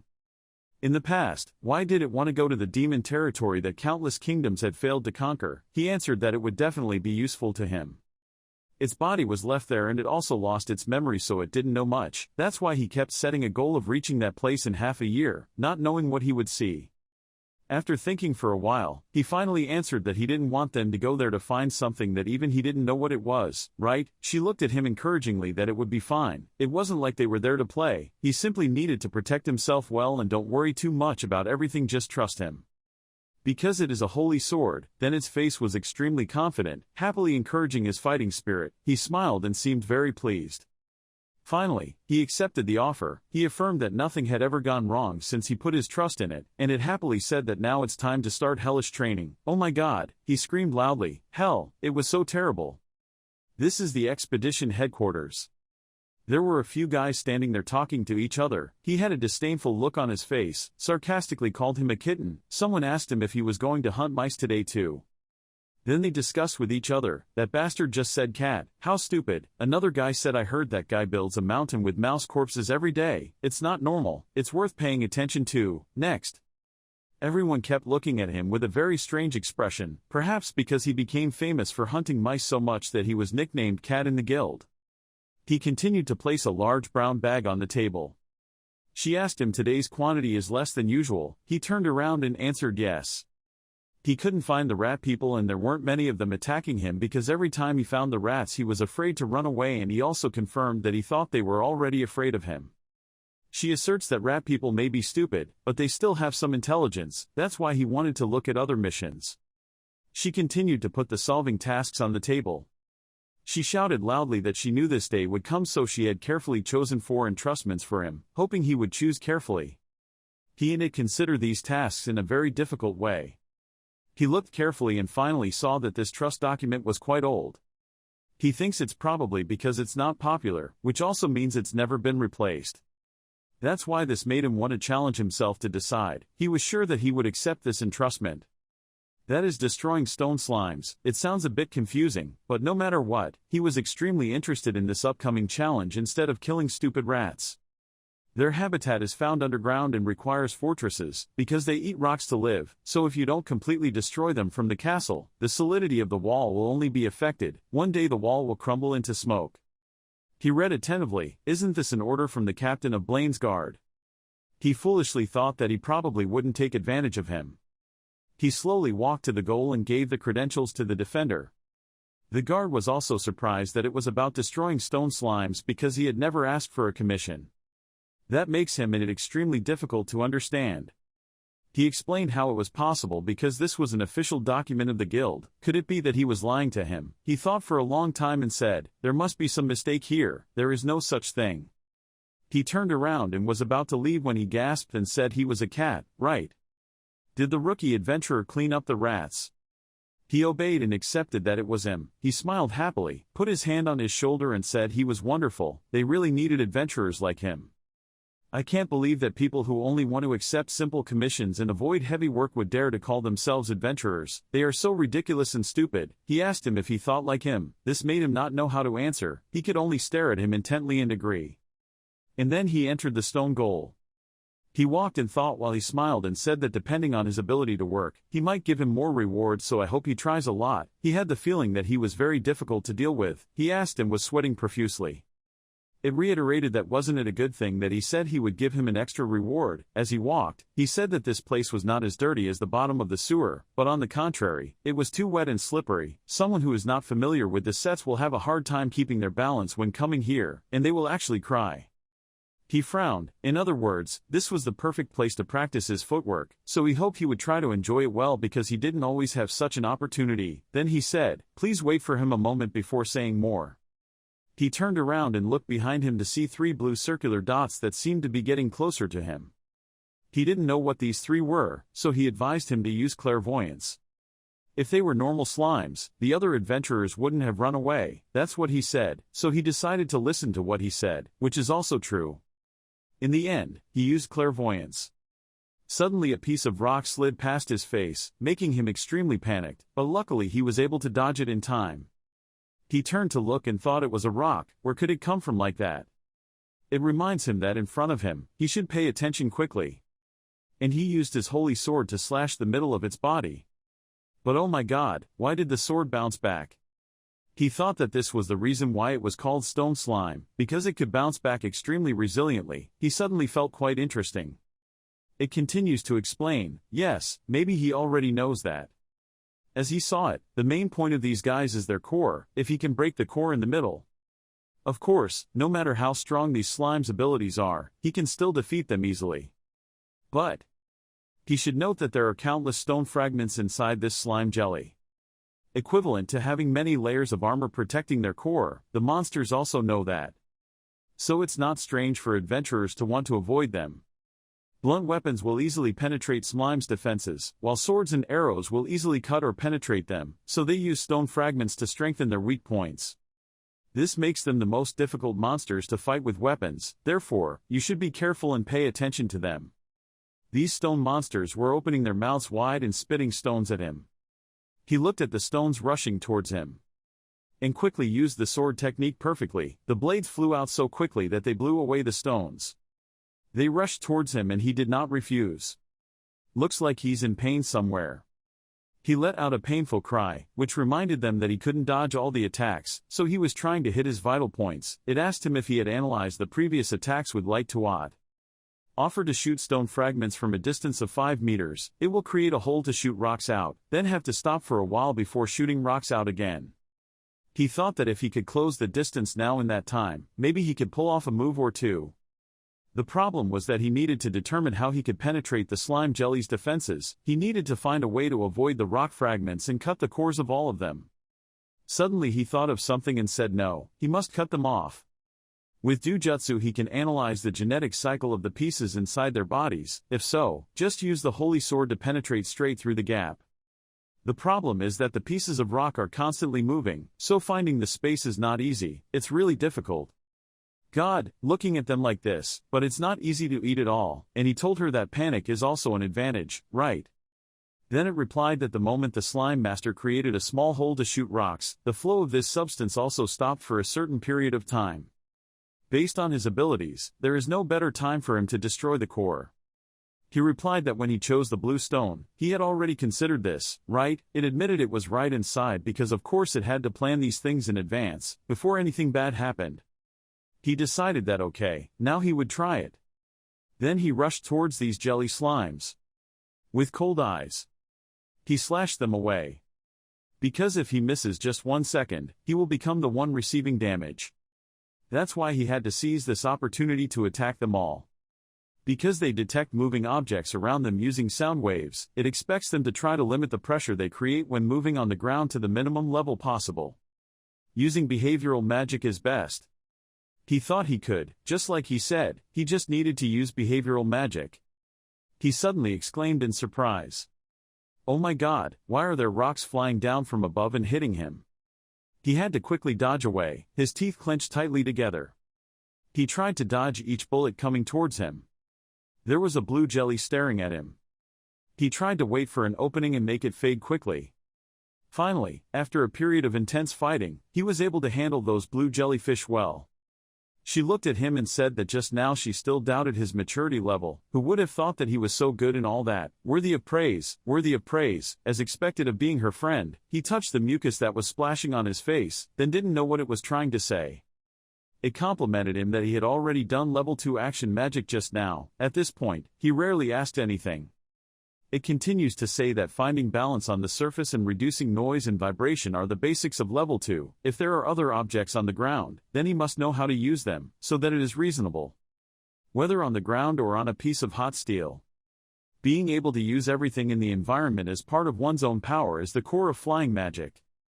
That is truly the adaptability that helps him turn unfavorable environments into his own benefits. Even if it was just by accident, but at the end he changed the position of his knees to reduce the gravity on his body. By doing so he changed his stance and easily shifted in the direction of the goal he wanted to aim for. When the environment changes, his posture must change accordingly. Since then, his posture and movement have only been suitable for one plane. He listened attentively to what it said. But in this wet ground and low ceiling, he had to figure out its position. Don't you think the training improved because he experienced fighting on a living human body? At this moment, he called the demon sword's name, and it was surprised and didn't understand what he was trying to ask. You've made it this far and you're still only level 2. I can't believe you're only at the beginner level, it's really boring. He hesitated now and thought again. Then he doesn't need to dodge their attacks, anyway, just use micro-action magic and you'll be fine. He was extremely bewildered by her words. It said that just being shot at by a rock won't kill you, right? He must practice how to receive damage at the lowest level so that he can use it in real combat. He needed to use his body to receive the attacks that he himself tried to block but failed. He was extremely shocked by her words. It continued to explain that he could not use force to push anywhere. If he chose the right time he would be able to slash it. He couldn't use force to push one or two of those rocks.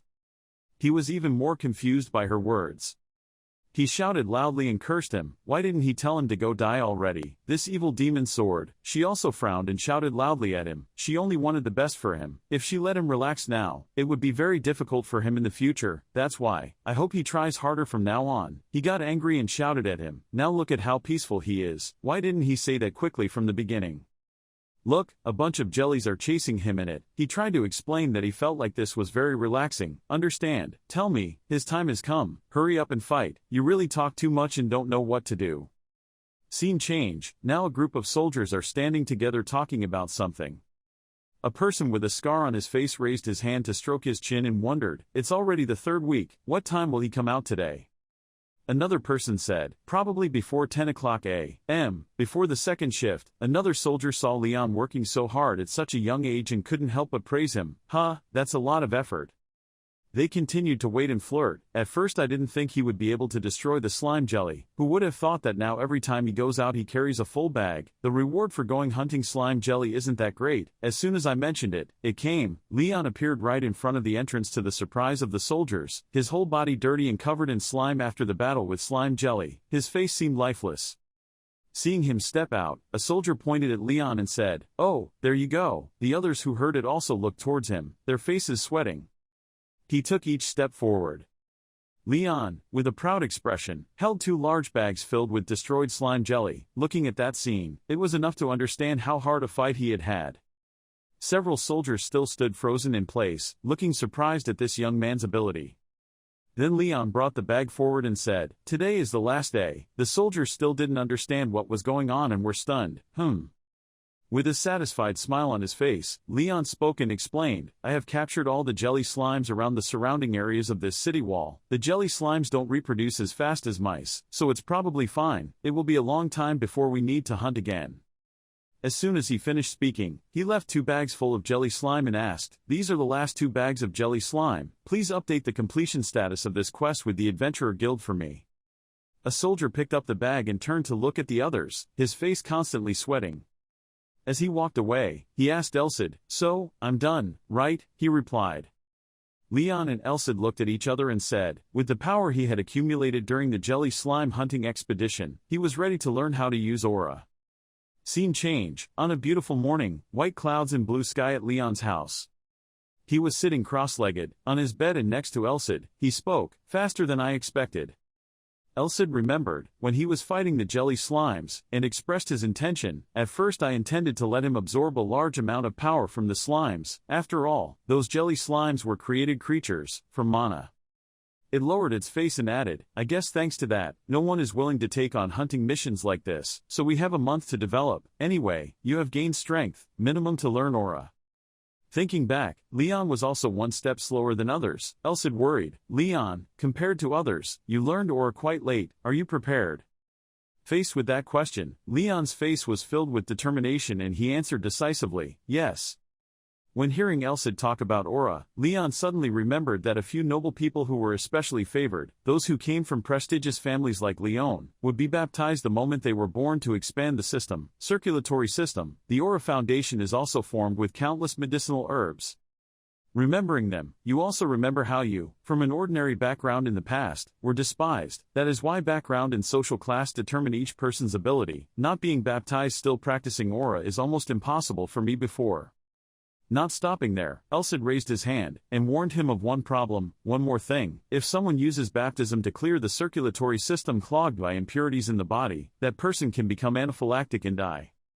Hearing those words, a feeling of fear suddenly arose in his heart. To reassure him, Elsid smiled, and said the opposite, but you have absorbed a lot of mana recently, and more importantly, you have me in the Holy Sword. The power of the Holy Sword will protect your circulatory system, and it will also heal your injuries. After all, you will still have to endure excruciating pain, Elsid said while imagining. Shows the image that on one side he must endure the pain caused by the baptism process, but on the other hand, the Holy Sword in Elsid will protect him. Elsid's face darkened. Seriously speaking, if he lost his sanity, the baptism process would fail. In general, whether this was successful or not depended on his willpower. Listening to Elsid talk about the process of touching the aura, Leon frowned, his face sweating nervously, knowing that he had to prepare himself mentally to face difficulties. In an instant, the surrounding space was covered by darkness. Elsid flew high, beams of light in the shape of a sword flashed in space. He saw the scene before his eyes and couldn't help but wonder if that was a light sword. The image of a light sword, glowing in the darkness, in which a sword pointed towards him. The baptism process. The moment came, the sword rushed down, stabbing him in the back, while Leon still did not understand what was happening. Suddenly, he was stabbed without having time to resist. It was also a light sword. Leon's eyes turned white as if he had lost his soul. His mouth was full of blood. He screamed in pain. "Ah!" The sword gradually penetrated deeper inside, surrounded by lightning rays, running throughout his body. On this side, other swords also began to rush straight down towards him. The other side was the same. All the swords were at the same time, pointing towards Leon. At the same time, all the swords stabbed into his body, just in time to see Leon's whole body emitting white rays of light that erased the night. Human strength is limited, the pain is excruciating and numbing when thousands of needles are stabbed into his body, but he still grits his teeth and endures to make everything go smoothly. Faced with Leon's endurance, Elsid was surprised to see that he could endure 10 swords. At this moment, Leon seemed to have reached his limit. He lowered his head, unable to breathe.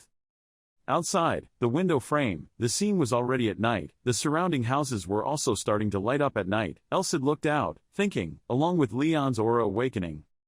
It squinted. It seemed like the human presence that had been hidden for so long in this world had become more obvious.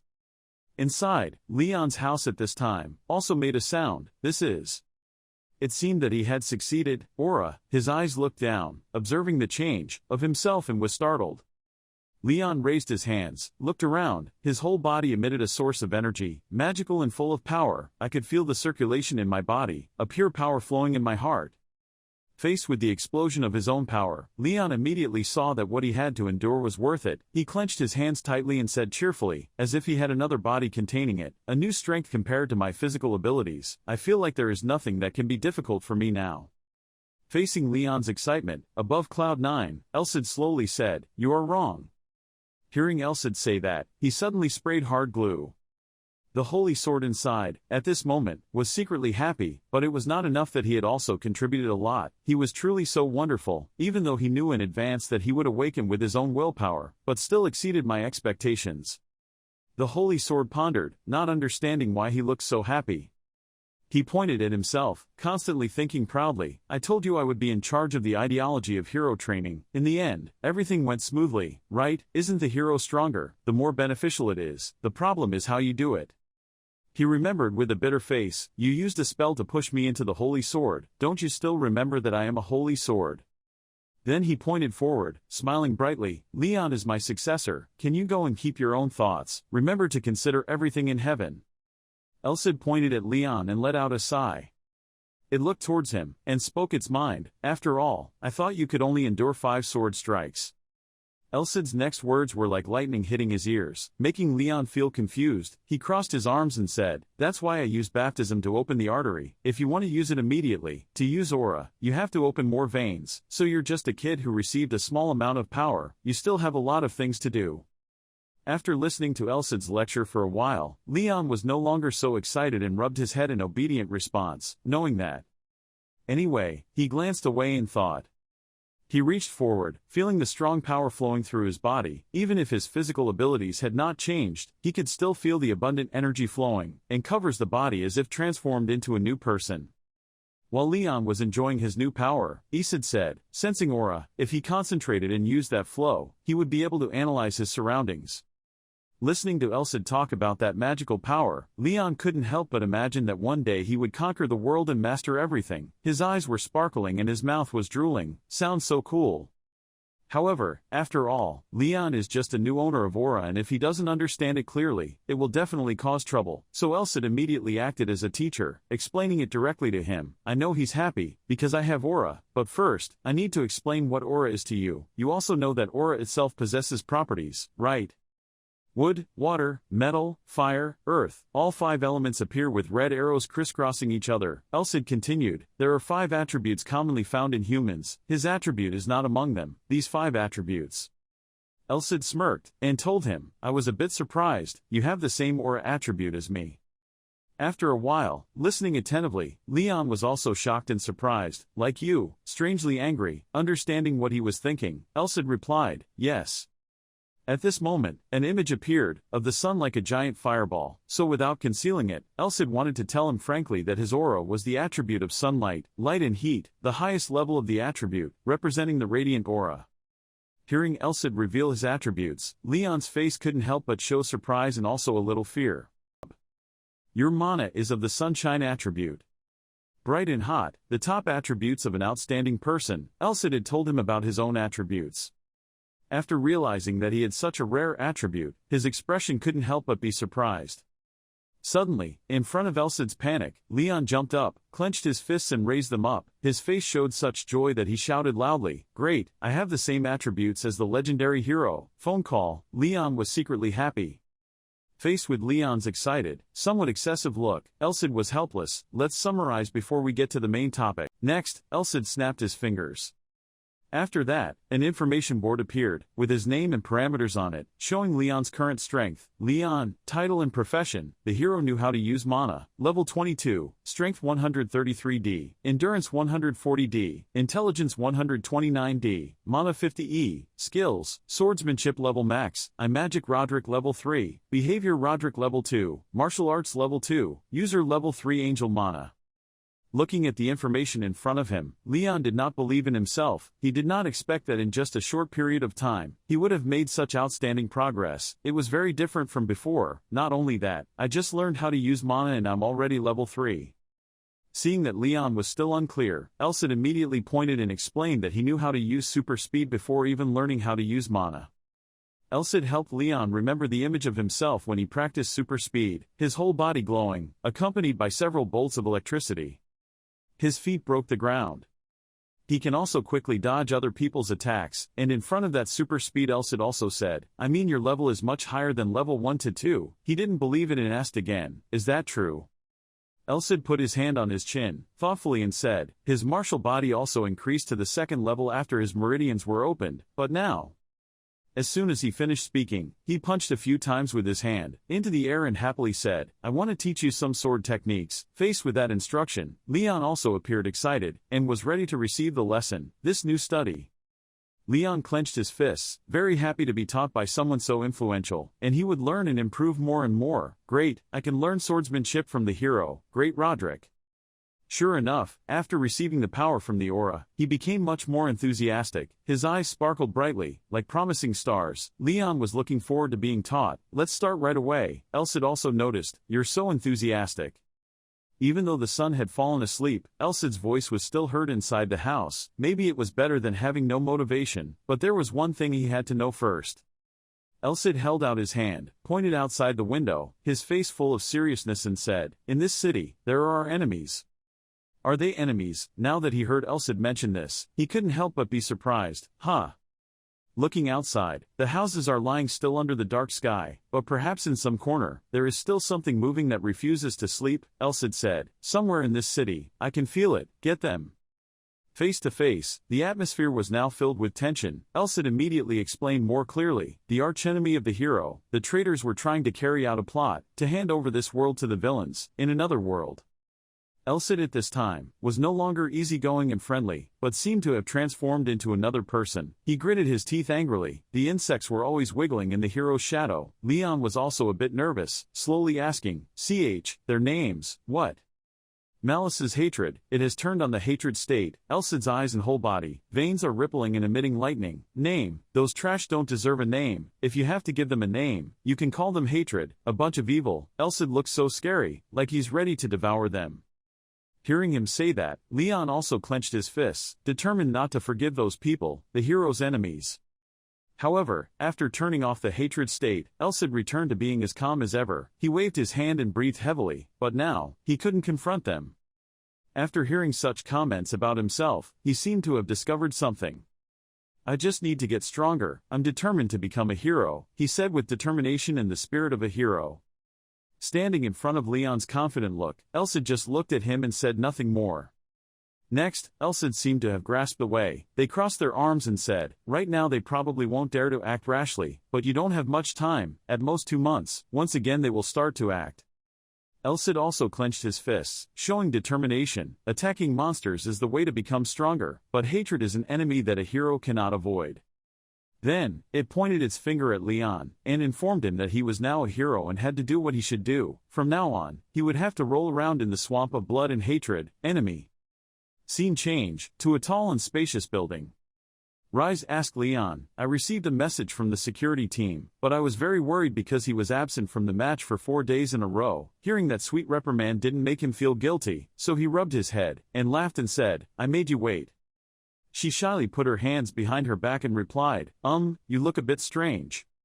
Hearing that, Leon broke out in a sweat, afraid that if she realized about the ore thing, she would immediately find another answer. I had a few enlightenments when defeating the monsters. Rise was very happy when he heard that, clasped his hands together, his eyes lit up, smiled and said, I knew it, it seems like there is another reason to congratulate you. Surprised by Rise's behavior like this, both he and Elsid stood dumbfounded for a few seconds, then he asked again, what? He was confused by her intention and wondered why. That's right, congratulations on being promoted to C rank, Mr. Leon, she replied with a bright smile, then held out her hand. There was a shiny metal bar in the middle shaped like a star and wings, with a white C shape engraved on top. He accepted it as a reward but still wondered, isn't it common for C rank to have a separate promotion evaluation? She replied to him, that's usually the case. Of course, nothing was given for free. Rise smiled gently, and explained thoroughly to Leon, but his defeat of mutant rats and slimes was highly appreciated, so there was no need for an evaluation, especially because there were letters of thanks from the Lord and the captain of the guard.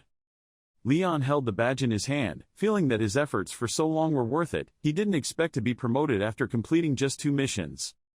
Elsid stood next to him, seeing that he was achieving excellent achievements step by step and sooner or later defeating the enemy. He immediately praised him. Not bad, if he can receive more missions thanks to his promotion, this class makes it easier to find hatred.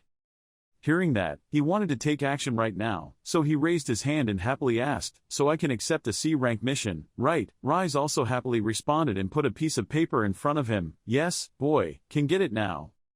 Leon quickly took the papers and read them first to see the information about the mission. Seeing him as a person with such heroic spirit, she couldn't help but admire him. The Holy Knight was truly on another level.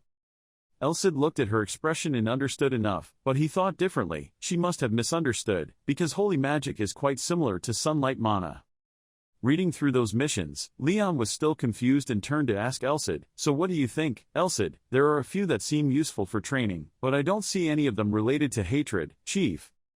Faced with Rise's expression of not understanding what the two of them were talking about, he continued, so let's just focus on training until we find a clue.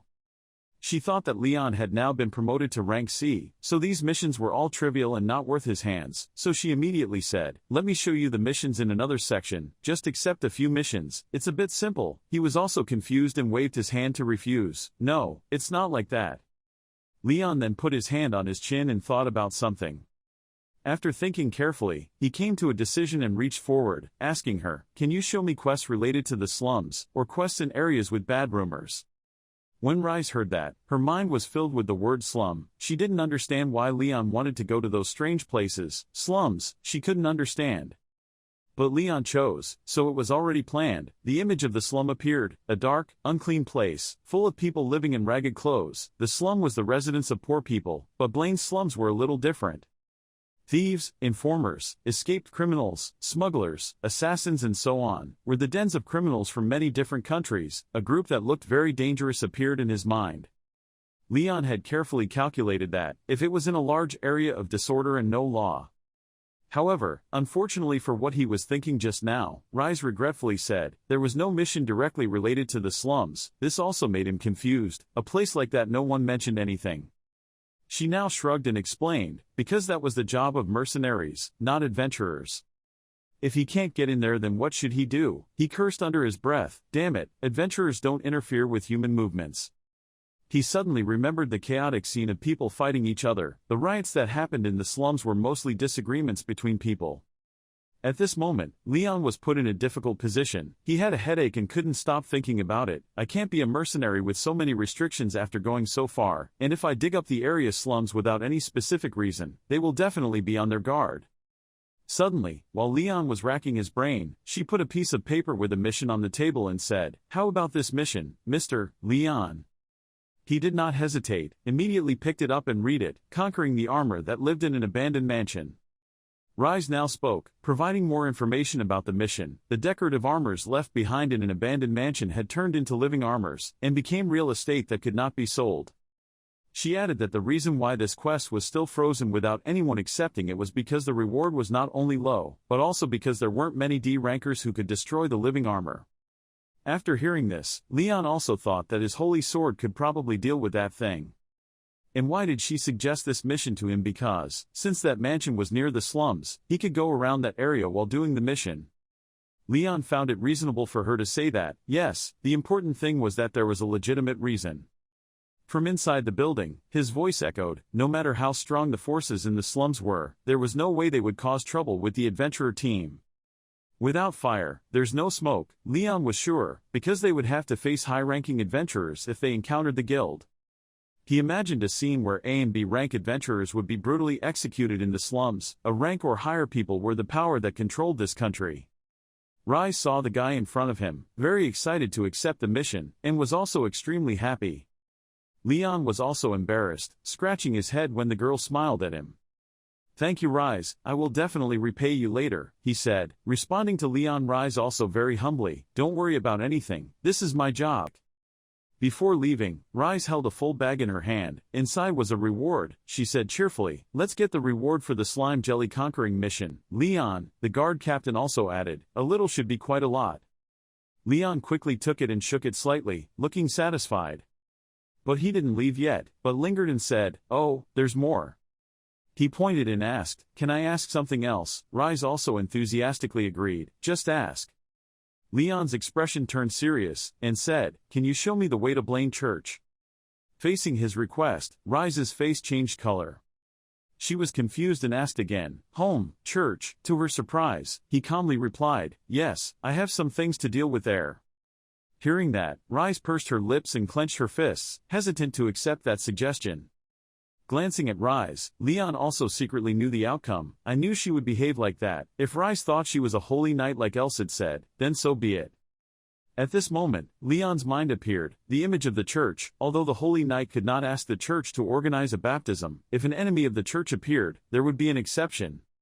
Moving on, the images of cavalry and heretics appear. Heretics, in other words, anti-goddess people. No matter what gang or faction, the church gathered all its strength to defeat them. That was the only reason why the Holy Red Knight, famous for its brutality, was sent.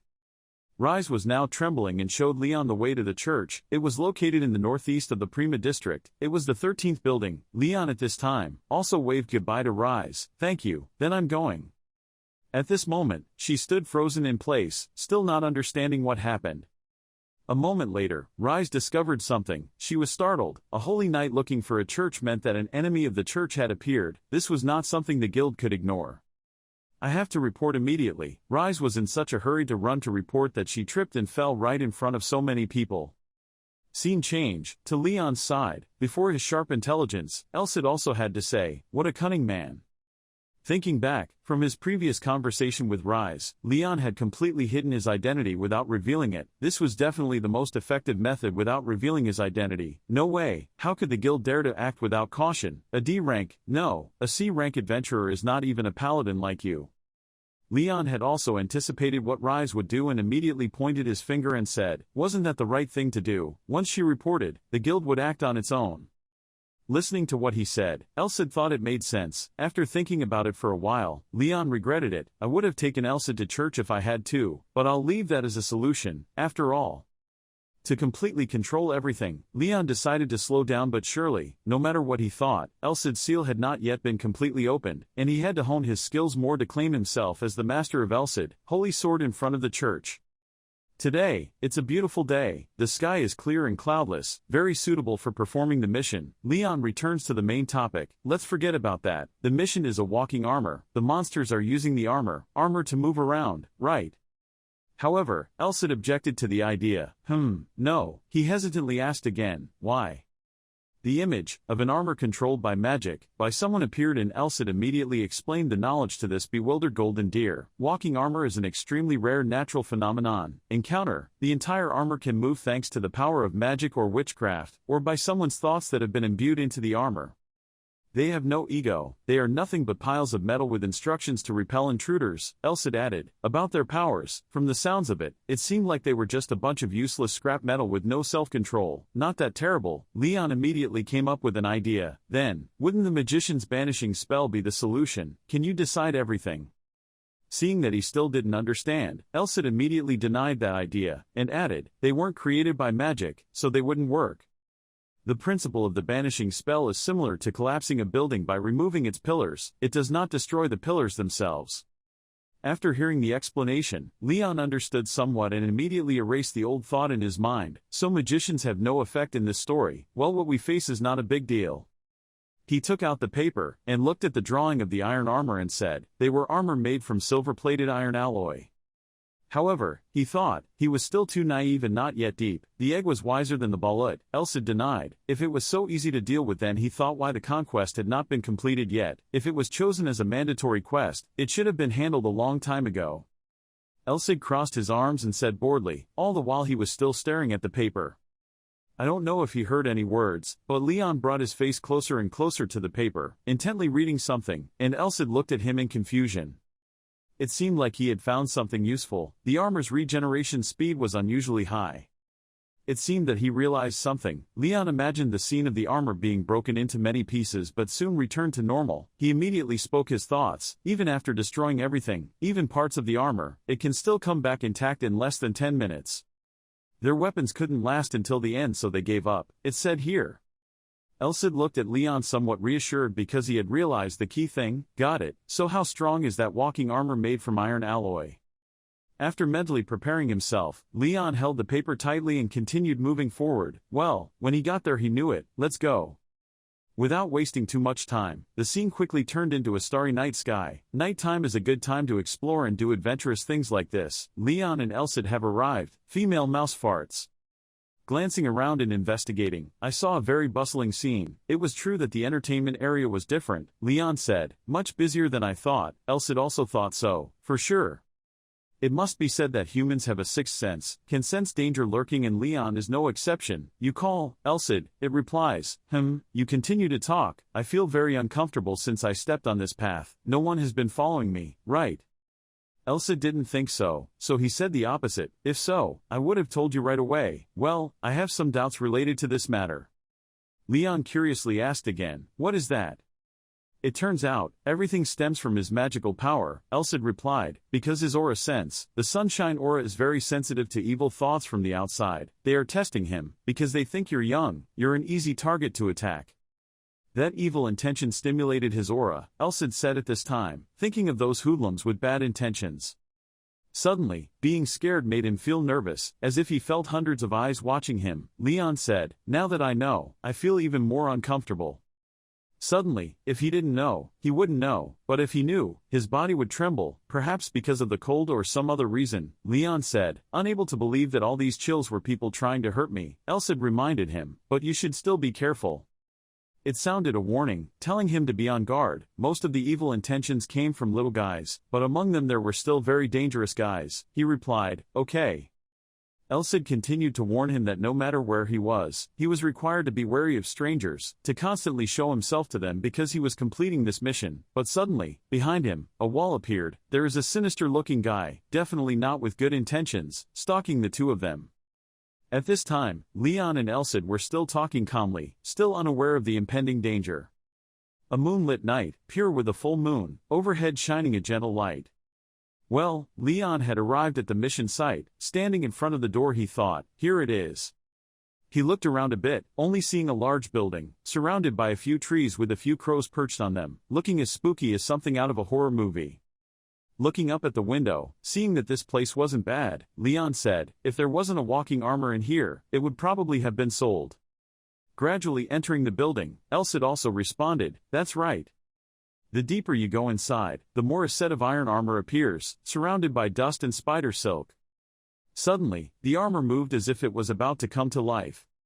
He opened the door and stepped inside. The first room he entered was very normal, nothing had happened yet. Leon, keep your sword in hand to avoid any sudden attacks, and there's also a way to defend. Elsid also feels excited. While holding the sword, walk along the hallway looking for some armor. In that tense atmosphere, Leon made fun again, by teasing Elsid. Having you by his side was really convenient. Elsid said coldly, next time bring candles. If there are people around, you won't do that, okay? He also joked and replied, okay, next time I'll bring it. Suddenly looking at the dark hallway before him, Elsid said, over there. Finally, it was Leon's time to shine. An iron-armored man holding a big axe in his hand, the thing he needed to destroy, appeared. Its eyes flashed, two rays of light, looking towards him, preparing to attack. Perhaps the battle was gradually starting. Without giving Leon time to prepare, he smashed his huge axe into the ground, making a long scratch. It held the axe in its hand, got into a ready position, just waiting for the opportunity to jump in and attack. Seeing the opponent, it's not bad for me to experience, and it also has a special weapon, that makes me very excited. Spear weapon, this is the first time we face the opponent, use that weapon. Before jumping into battle, it is an introduction. The spear weapon is extremely majestic. To confuse the opponent, swinging that weapon can tear the opponent's flesh. Pressing hard will make the opponent being torn apart. It can even crush opponents, not only that it is also 2 meters long. However, as cool as it sounds, whoever is afraid, but he is still calm because he clearly understands the characteristics of that weapon. If he is careful, he can still win. Facing each other, he held a sword in his hand and a spear in his armored hand. He calculated that only weapons could fill the gap. Leon took one step forward, slowly, but I needed to take 1 or 2 steps to reach. Without any hesitation, the iron-armored man jumped high, raised his spear back, and prepared to swing at him. Leon was agile enough to block the attack in time. He didn't stop thinking, but that advantage only applies if that guy is someone skilled with weapons. Taking advantage of its delayed attack, he quickly and decisively slashed its weapon. No matter how strong the lance was, there was no way an empty armor weighing 20 to 30 kilograms could make use of it. What he thought was completely correct. It hadn't been long before he had sent the weapon away. The air covered the spear on the way. After making a more perfect slash, he triumphantly thought, this is the price you have to pay for closing the distance. Not stopping there, he decided to send the iron armor to heaven along with the spear. Leon made another slash towards its arm. The pile of iron was separated from the rest. This is far enough. He is confident in his judgment. It was time for Leon to show off his superhuman skills. His hands were as fast as lightning, sending a continuous rain of slashes at its body, only just being able to see the streaks of light left by the moving sword. Whatever happens will happen. Pieces of armor will fly everywhere if they get cut. Piece by piece, falling haphazardly to the ground. Faced with Leon's speed, slashing faster than light, Elsid was also surprised. He asked, did you use super speed? Besides the small shift in the sword due to using super speed, it's not bad.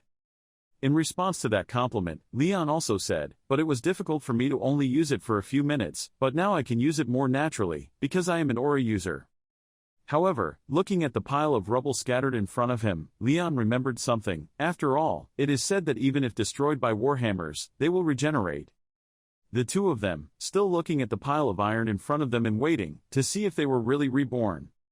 But, it's been a while and nothing has changed, Leon said. Don't they say regeneration is abnormally fast? Maybe that's not the case in all cases. Elsid also thinks the same, maybe false report. Hearing that, Leon felt there was some tension, maybe, but, in the guild, making a false report was a level 2 crime. In his mind, he remembered the image of flyers posted everywhere. If anyone was charged with death due to false reporting, the guild would place a bounty on their heads. I still don't know what the truth is about this. Something makes me so uncomfortable. Who would dare to take such a risk and run away from the disciplinary mission? Naturally, looking at a pile of iron that was easily defeated in front of him, Leon now began to doubt life. Thinking back, it was very strange from the beginning. Even though the armor guy could walk, no matter how crazy this situation is, a well-invested guild can handle it without any problems. Elsid felt that this was not a simple matter, so he racked his brain. I couldn't think of anything. Could it be that they had personal differences? Leon replied, it was possible. At this time, he was still full of enthusiasm and said, I think I have to deal with a few more guys, but Elsid felt it was pointless. It seemed like there was no need to do that, they were already coming. Suddenly, from the dark hallway, several pairs of eyes lit up like headlights. It seemed that, sitting still, the enemy also carried their bodies. They followed the whole herd, holding spears in their hands, simultaneously approaching Leon. At this moment, he squinted his eyes. It seemed that this bet was difficult to win and he was about to face the risk of being banned. You want to see them clearly, to make it easier to deal with them? Asked Elsid. I can't see them very clearly. Is it possible to make them brighter? Elsid also doubts his own use. Doesn't know if I'm a sword saint or not. There's another flashlight.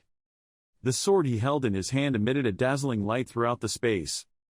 It emitted a light that seemed to swallow all the darkness inside. Holding it in his hand, he couldn't stop admiring the wonderful sword. Wonderful, super bright but not blinding, just a pleasant light. Suddenly, a fierce scream came from the armored group. He didn't understand why he didn't have time to do anything to them. The armored men covered their eyes with both hands and kept screaming, Seeing them writhing like that, it was difficult for him to understand because he didn't know what force had done it. What was that? What was wrong with them? Suddenly, they stopped screaming, opened their hands and saw only their eyes, bloodshot and smoking. Different from the pain from before, right now, they seemed very angry and fiercely attacked Leon. He was alone, having to compete with a whole bunch of them. It was really not easy. He was forced into a passive position, unable to attack but could only dodge. They were colluding to destroy him and Leon also realized that, these bastards, they were combining their attacks together.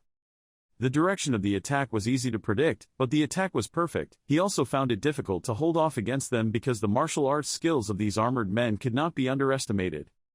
However, will he be able to overturn the bet? If you're not an official knight, you'll only get into trouble. How long do you think those moves that you only learn from books will be effective? No matter how skilled they are in swordsmanship, they are not as good as you. While the situation seemed better, Elsid called again, Leon. Suddenly, he stopped for a moment. From somewhere, an iron-armored man rushed towards him and swung a slash across his head. Luckily, he pulled his head down in time. Otherwise in this life, he was determined to give up and do it again in the next life. Wow. Leon jumped back to avoid it. Then, he turned his head to ask Elsid with a puzzled look, What's wrong, Elsid? He looked towards the group of iron armor and said a green sentence. These things were not walking armor. He did not expect that after all the effort he had been actively fighting with them, but now he heard that he had made a mistake. Leon couldn't help it, panicked and asked again, What are they? Elsid calmly said, Use your vision skills, your eyes will see them. Hearing that, he immediately used his visual skills. His eyes glowed and looked forward. Unexpectedly, what he saw was just clouds of black smoke, not iron armor at all. Star smoke, why is it like that? Leon was full of questions, needing answers. Elsid recognized it as soon as he saw it and said, that black smoke is a form of demonic energy, so it will suck his life force after listening, can touch the body. But luckily, Elsid continued, his sunlight aura would be able to resist it, but, if he touched it, it wouldn't be good. At this moment, he understood why they were acting so strangely just now. Leon asked, Is that why they reacted to the light of the sword saint? Elsid replied, half correct. Behind, the black smoke of that iron armor showed its true form. Elsid also explained further to Leon, if they simply absorb demonic energy then they should only be impure. These walking armors, without intelligence, emotions and vocal range, it is impossible to scream. Remember, the image of them reacting extremely strongly to the holy sword was something Elsid recognized, so there was absolutely no reason for them to shiver when faced with the light of the holy sword. The only thing feeling awe towards pure light is. Elsid slowly uttered two words, demon spirit.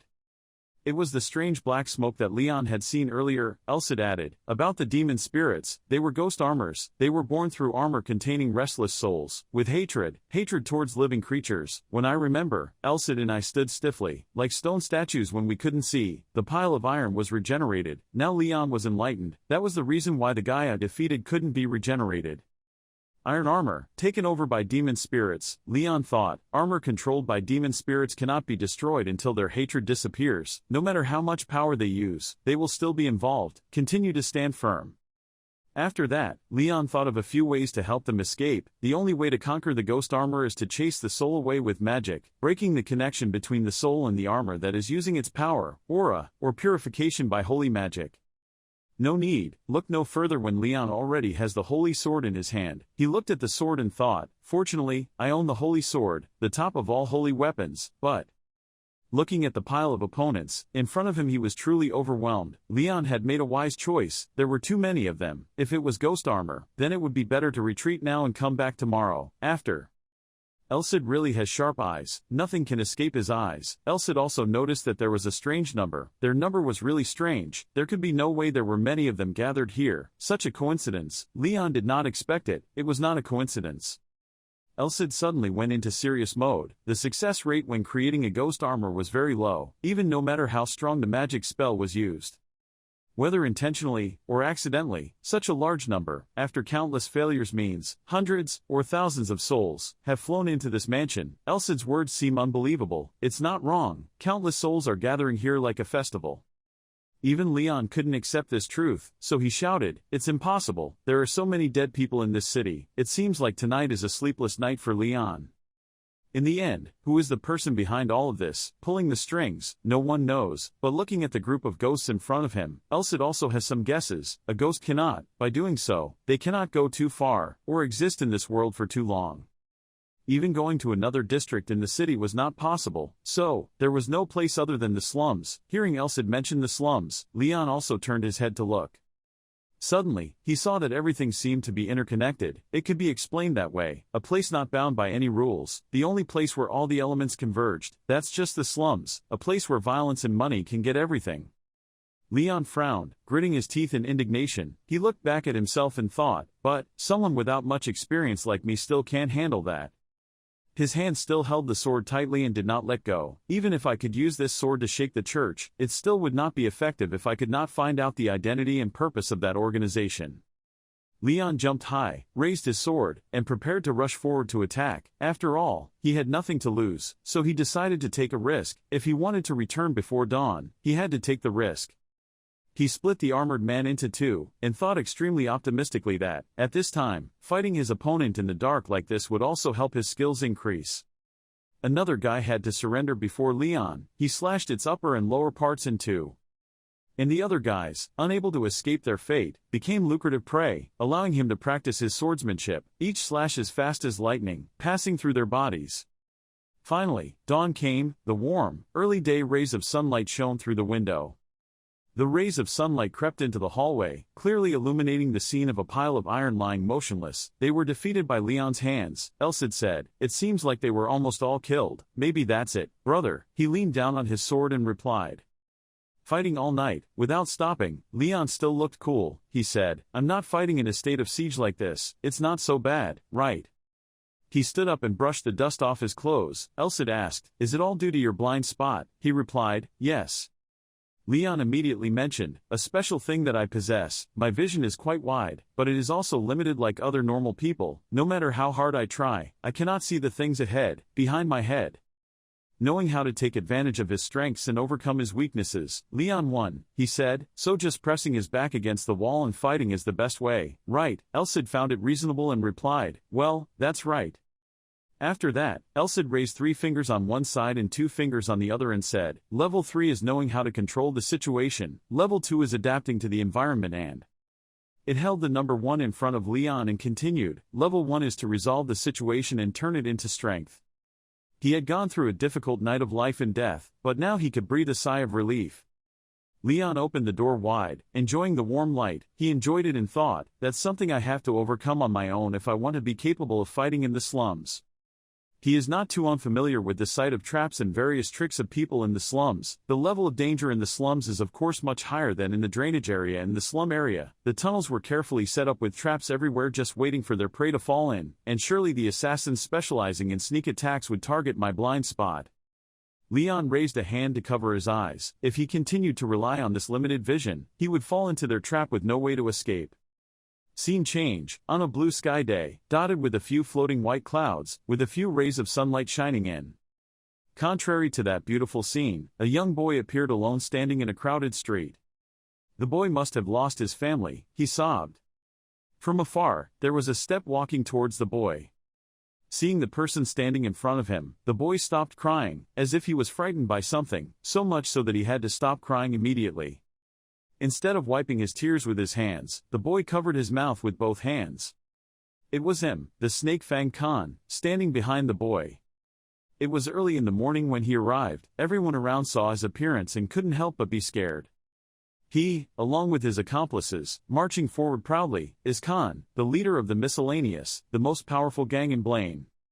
Voices came from inside the house where he and his accomplices lived. His subordinates have been monitoring districts 23 and 25 as you instructed, but have yet to see any slaves enter or return, run out of. One of them, with only a tuft of pink hair, looked quite funny. Another guy also had pink hair, but the difference was that he had two mustaches, saying that the people around that area were very dangerous, so his subordinates couldn't get closer. But should we dig deeper or not? The Khan sat down, on a large stone chair, like a throne and ordered, "No need, you guys just continue to watch from afar. If we're not careful we might beat a snake to the grass." He continued, speaking while two subordinates were kneeling on the ground. Next, another subordinate reported that his subordinates had checked the water flowing from districts 23 and 25. The two men recalled the process of exploring the wastewater and recounted that, besides the stinking wastewater, there was also human blood, rotting internal organs, and a lot of other miscellaneous things mixed together. Their subordinates could confirm, at least more than 30 people were killed today. He heard the report, so he asked again, "What did the magician say?" The subordinate replied, "They said some very strange things. Clearly, the black magic festival inside was not as simple as it seemed, outside." After hearing the name Khan, I immediately felt very uncomfortable, tsk.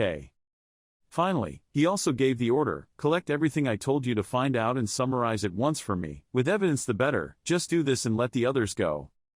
Seeing that he was always entangled, but refused to completely resolve it, his subordinates couldn't stand it and spoke up, "Boss, even though we still don't know what they are doing, the entrusted money was taken from the slaves, the rate will be reduced by half if not quickly." Before he could finish his sentence, he was logged out of the earth on the spot. Blood splattered all over the face of the guy next to him, making the guy next to him terrified. This was the punishment for those who dared to disobey his orders. The guy next to him didn't dare to do or say anything, he only dared to turn his head and take a look. After Khan finished his brutal attack, he still laughed happily and made threats. "Once you can't determine when the enemy will strike, that's when you die, like this bastard." The guy next to me couldn't help but feel disgust and extreme fear in his heart. This move was truly terrifying. I hadn't even realized anything yet, it was like just snapping my fingers. A group of masked men covered in black clothes appeared. "This group of bastards is different, we cannot take advantage of them, it is better not to try, aggression against them will only bring harm to us." A hand pointed at the pink-haired guy. "Regardless of whether they are fanatics or spies from another country, we absolutely must not touch them. Once they decide to start, the plan will not benefit us, even if it's just a single gold coin, they will chase and kill them, so let their commander, the Holy Knight, take action." A few subordinates could only sit obediently and listen, not daring to say a word for fear that their fate would be the same as the one from before. The Khan calmly continued, "We will leave this matter behind. Is there any more news?" The subordinate trembled and stammered in response, "Ah, yes." At this time, he suddenly mentioned that in the abandoned mansion where Leon often did missions, he said, in the abandoned mansion near the entrance to the district, his subordinates heard that there was a guy who often went in and out of that place to do missions, service. "I heard it's been more than a week." Hearing the subordinate introduce Leon seemed quite interesting. The Khan replied, "Huh. The image of Leon reappears every time he goes on a mission. My subordinate rambles about him. He was named because he specializes in collecting rat monsters and slime jelly. First the cat, later, called the scanner." At this time, the sky was also turning yellow. Sunset had come, only pink clouds could be seen, drifting quietly in the sky. The subordinate thought, the reason Leon had that name was, perhaps because he was take on tasks that no one else wants. After listening to some information and a summary about Leon, Kong frowned and thought for a moment, "Scanner, this guy is really interesting." It seems that Leon has caught the Khan's eye and is being given more attention by him. He strokes his chin to show interest and is hatching a few dirty plans. He specializes in accepting cheap missions. We might be able to take advantage of him. At this time, darkness covered everything. Everything gradually fell asleep after a long tiring day. However, in Leon's small room, a ray of light still emitted. He is closing his eyes and focusing intently on doing something. Leon's hand held a sword, and his whole body emitted a soft blue light. Perhaps he was practicing swordsmanship. Suddenly, he gritted his teeth. And then, he sat down on the ground, letting go of his sword, breathing heavily. Elsid came to Leon and asked, "What's wrong? Do you feel it?" The flow of air flowing through his body, he replied tiredly. Then, I felt a bit strange. Elsid crossed his arms, and was very satisfied with Leon's progress and now complimented, "Clearly a normal person who is careful is better than a prodigy who is careless. You keeping up with my progress is also quite impressive." He lay against the wall, unable to speak, having to breathe quickly enough to understand how much effort and perseverance he had put in. "Every time I overcame a challenge, I felt like I had just died and come back to life, but I don't feel like I've made much progress because I don't have much confidence." Faced with Leon's humility, Elsid also encouraged him to keep trying, and snapped his fingers. The leaderboard once again appeared, marking Leon's remarkable change. Leon, title, profession, the one who dared not start, level 23, STR 134D, STA 140D, Dex 131D, Aura 76E, skill, Sword Saint intermediate level 2 Roderick martial arts level 3 martial arts activation level 2 low mana user level 5. After reading it, he immediately panicked. What? Besides the mid-level Sword Saint line, why are there people using low-level mana? Isn't this the initial level from last time? Elsid smiled proudly. It seemed that his growth rate was not bad, and then did not forget to praise himself. Well, as expected, it was all thanks to the good teacher. He learned something that it takes others hundreds of days to realize that. He still read attentively, and after discovering something, Leon pointed and asked, "But, why isn't there a line of 7-star swords here?" Faced with his senseless question, there was no way to save him. Elsid got angry and pointed at him, of course because he had not yet learned even a little of the basic skills of the move. "Do you still have a conscience?" It's true that if Elsid doesn't say it, once he says it, it can't be denied. Leon turned his head, his eyes filled with wonder, his hand pointed straight at the status window and questioned, "But, couldn't the 7-star sword be added here?" When Elsid heard that, he immediately became angry, rushed towards his face, and scolded him with anger. There was no way he could say that he learned swordsmanship that he couldn't even do. Grasp the first form. If you had a conscience you should have known that already, right? The 7-star sword, also known as the Great Chariot, is a sword technique that Roderick invented in his early childhood. That technique is the embodiment of the 7 stars in the sky.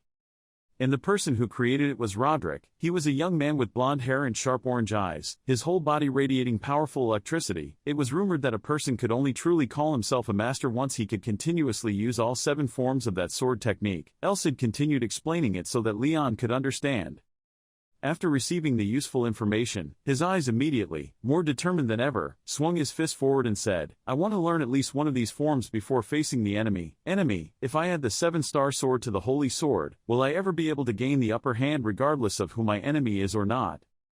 Elsid immediately laughed, looked the other way, and said sarcastically, "They would die if they weren't at the master level." He was angry when he heard that, but he was also scared and sweating. That was a lot. Right after that, Leon immediately regained his composure and clenched his fists, filled with determination, surrounded by white streams of mana flying in all directions. He said, "Because of me becoming strong enough to overwhelm anyone in the group, slums within 2 months is impossible, so I need the spirit card of victory that I can use in an emergency, even though I know how to summon mana, but if I can't use it properly it's also meaningless." Elsid looked at him, with somewhat skeptical eyes, not saying anything, just waiting to see his next reaction.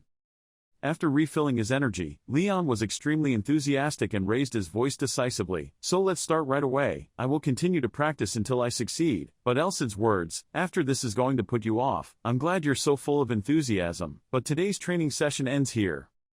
The feeling of disappointment made him turn his head back, his expression grimacing, unsightly, asking the question, why? He looked down, through the window. Below were the members of the miscellaneous gang, known as the most powerful in Blaine, and answered, "Because we have an uninvited guest." Leon heard that and curiously came over to check. Were they uninvited guests? Elsid calmly replied, "Yes, they were definitely not tenants." His eyes were wary, looked at it and questioned, "So, they came here because of me?" The image, the fierce guys below look itchy, each of them has a strange pink hair in the middle of their head, wearing black clothes. Elsid continued, I don't feel any traces of monsters or enemies, I don't sense any of them are strong, from their appearance they seem to be thugs.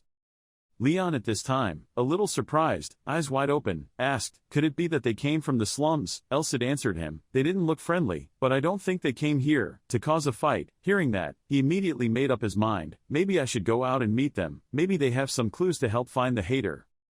So, he decided to go out to see what was going on. The door slowly opened and a light appeared behind him.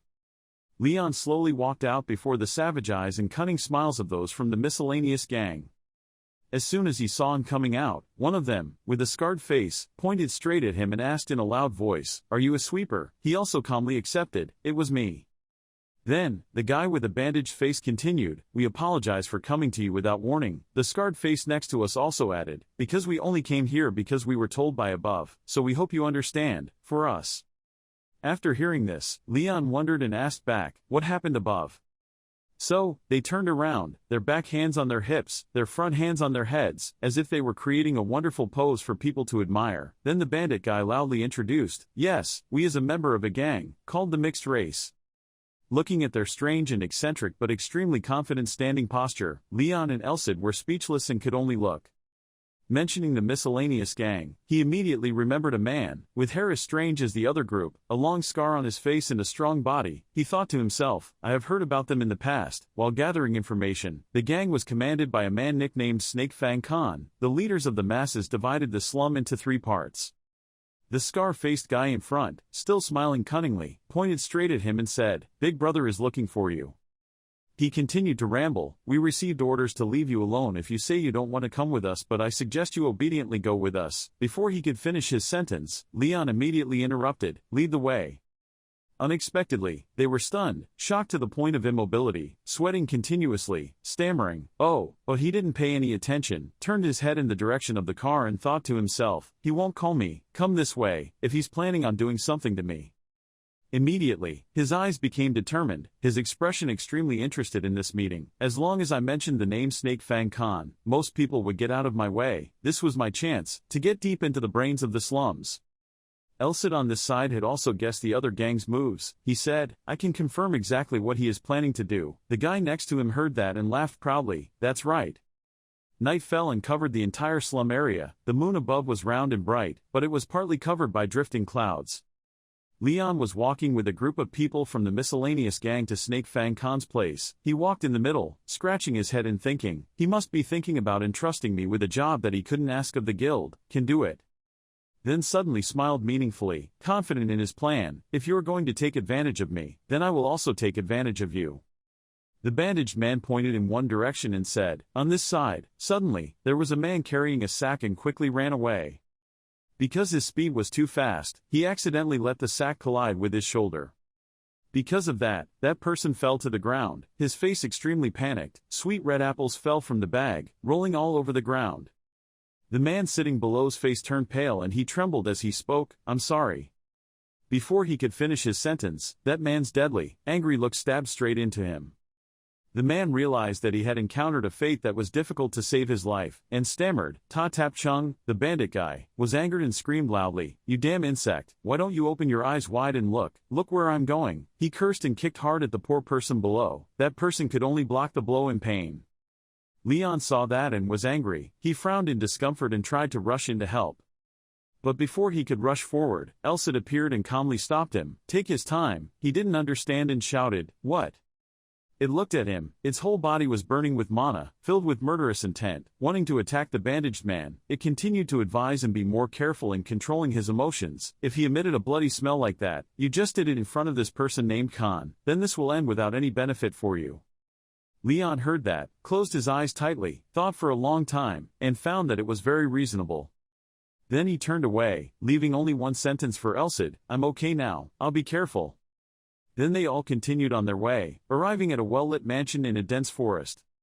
People, lead him inside, this place is old, trash is all over the floor, everything is dusty, dirty and hard to see. Leon looks around, then wonders, so this is the base of miscellaneous. Elsid also looked around and asked questions, they didn't know what cleaning was or what. Then his eyes glanced at a corner of the wall. This place was full of dark red blood stains. Looking very scary, he silently said to himself, is this a blood stain? Then, looking at Elsid, he smiled and speculated. It seemed like they deliberately didn't clean it up. Hearing that, he immediately became sarcastic. Truly a classic style of martial arts display. While walking normally, suddenly behind Leon, a tall and muscular man, 2 heads taller than him, looked like a beast, preparing to devour his prey, and raised his voice, like a devil, "Oh, you're the one they call a sweeper." Realizing the terrifying murderous aura, he immediately pulled out the sword from behind his waist, preparing to fight. Immediately, he turned around and swung his sword strongly at the man, only to see him gently reach out his hand to block it.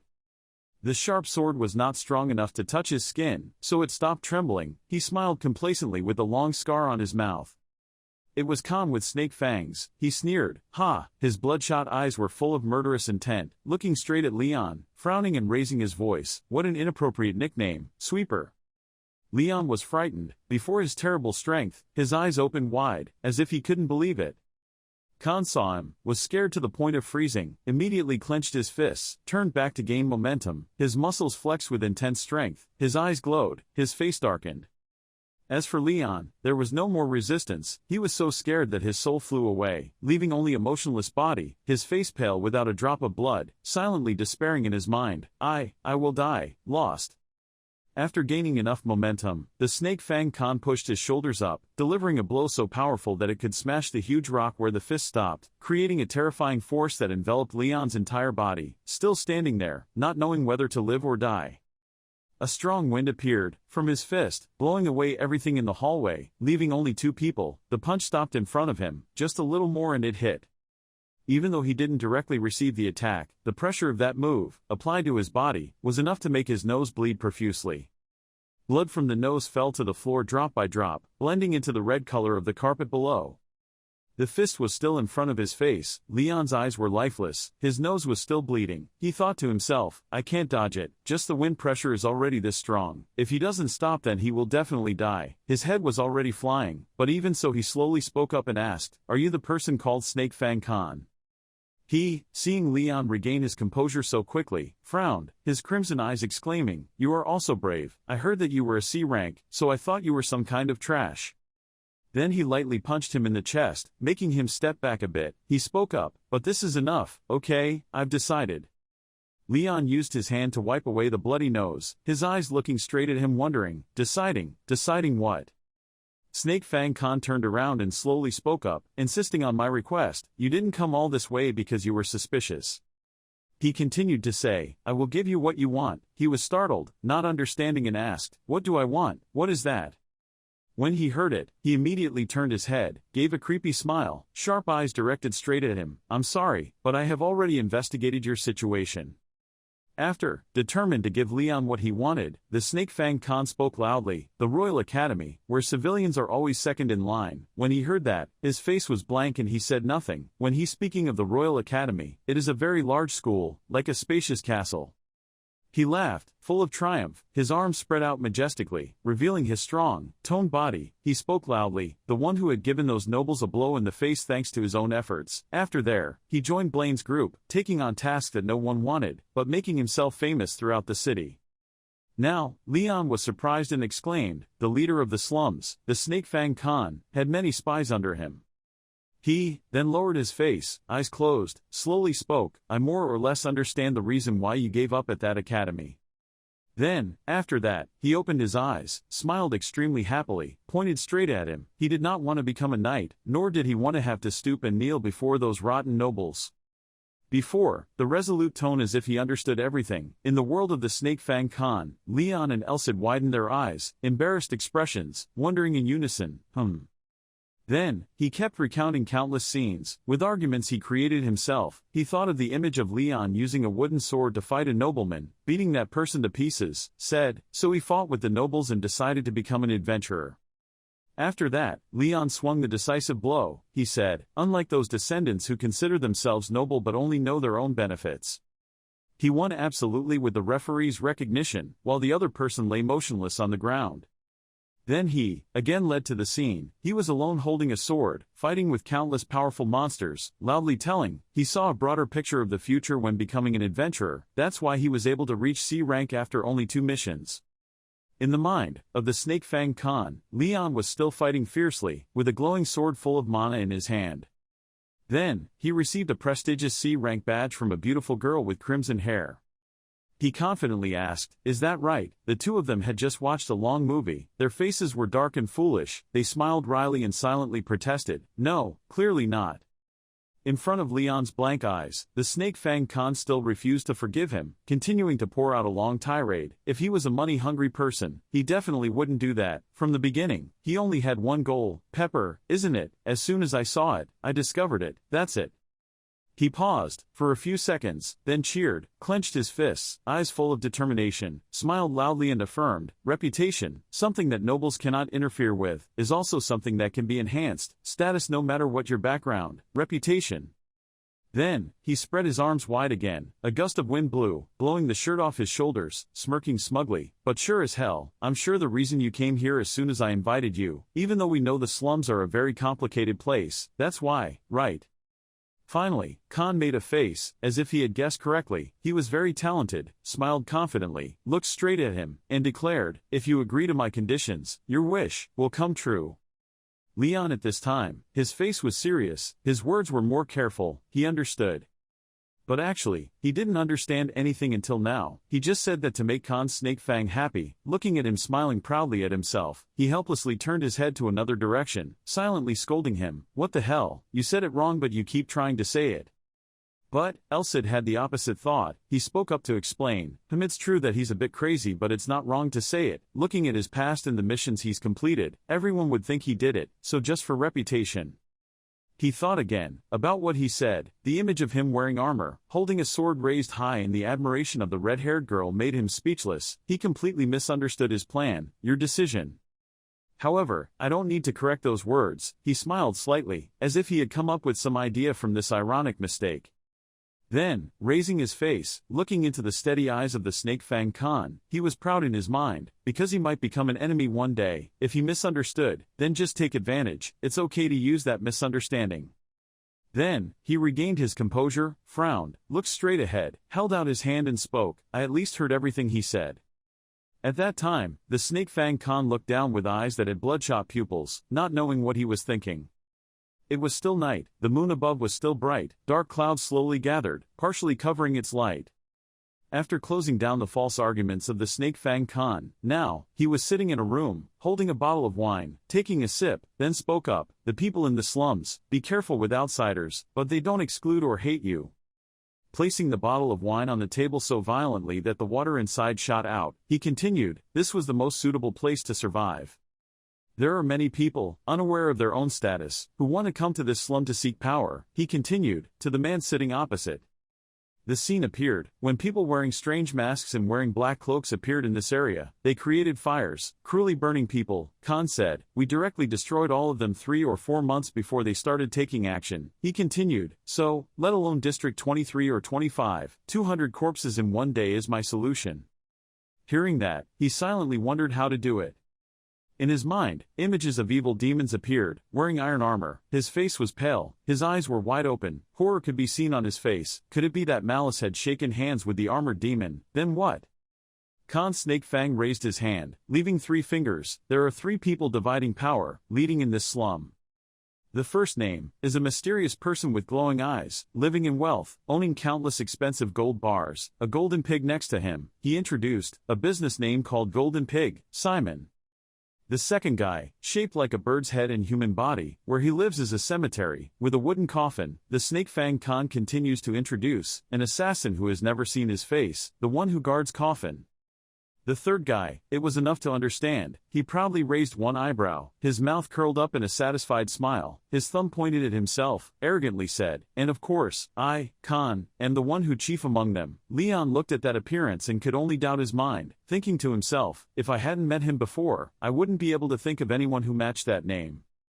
Ignoring the lengthy introduction, he got to the point. Districts 23 and 25 were Simon's territory. The scene that appeared was a masked man with a black cloak. He stood on a burning land. Thinking about it, he already knew that Simon was more or less good. Snake Fang Khan continued to explain, but with the loss he had just suffered, he was very angry.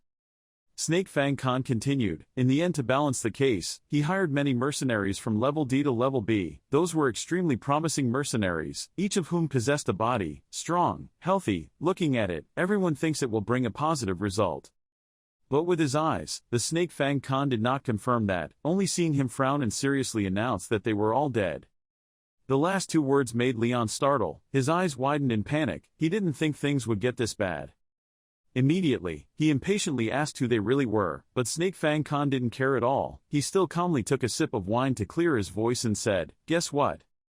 Leon, after understanding the problem, covered his mouth with his hand. He had some reservations in his mind, thinking to himself, if they are capable of defeating an entire army of mercenaries like that, shouldn't they be? Is a powerful organization that even the Emperor has to keep an eye on, not knowing how lawless the slums are. This has crossed the line.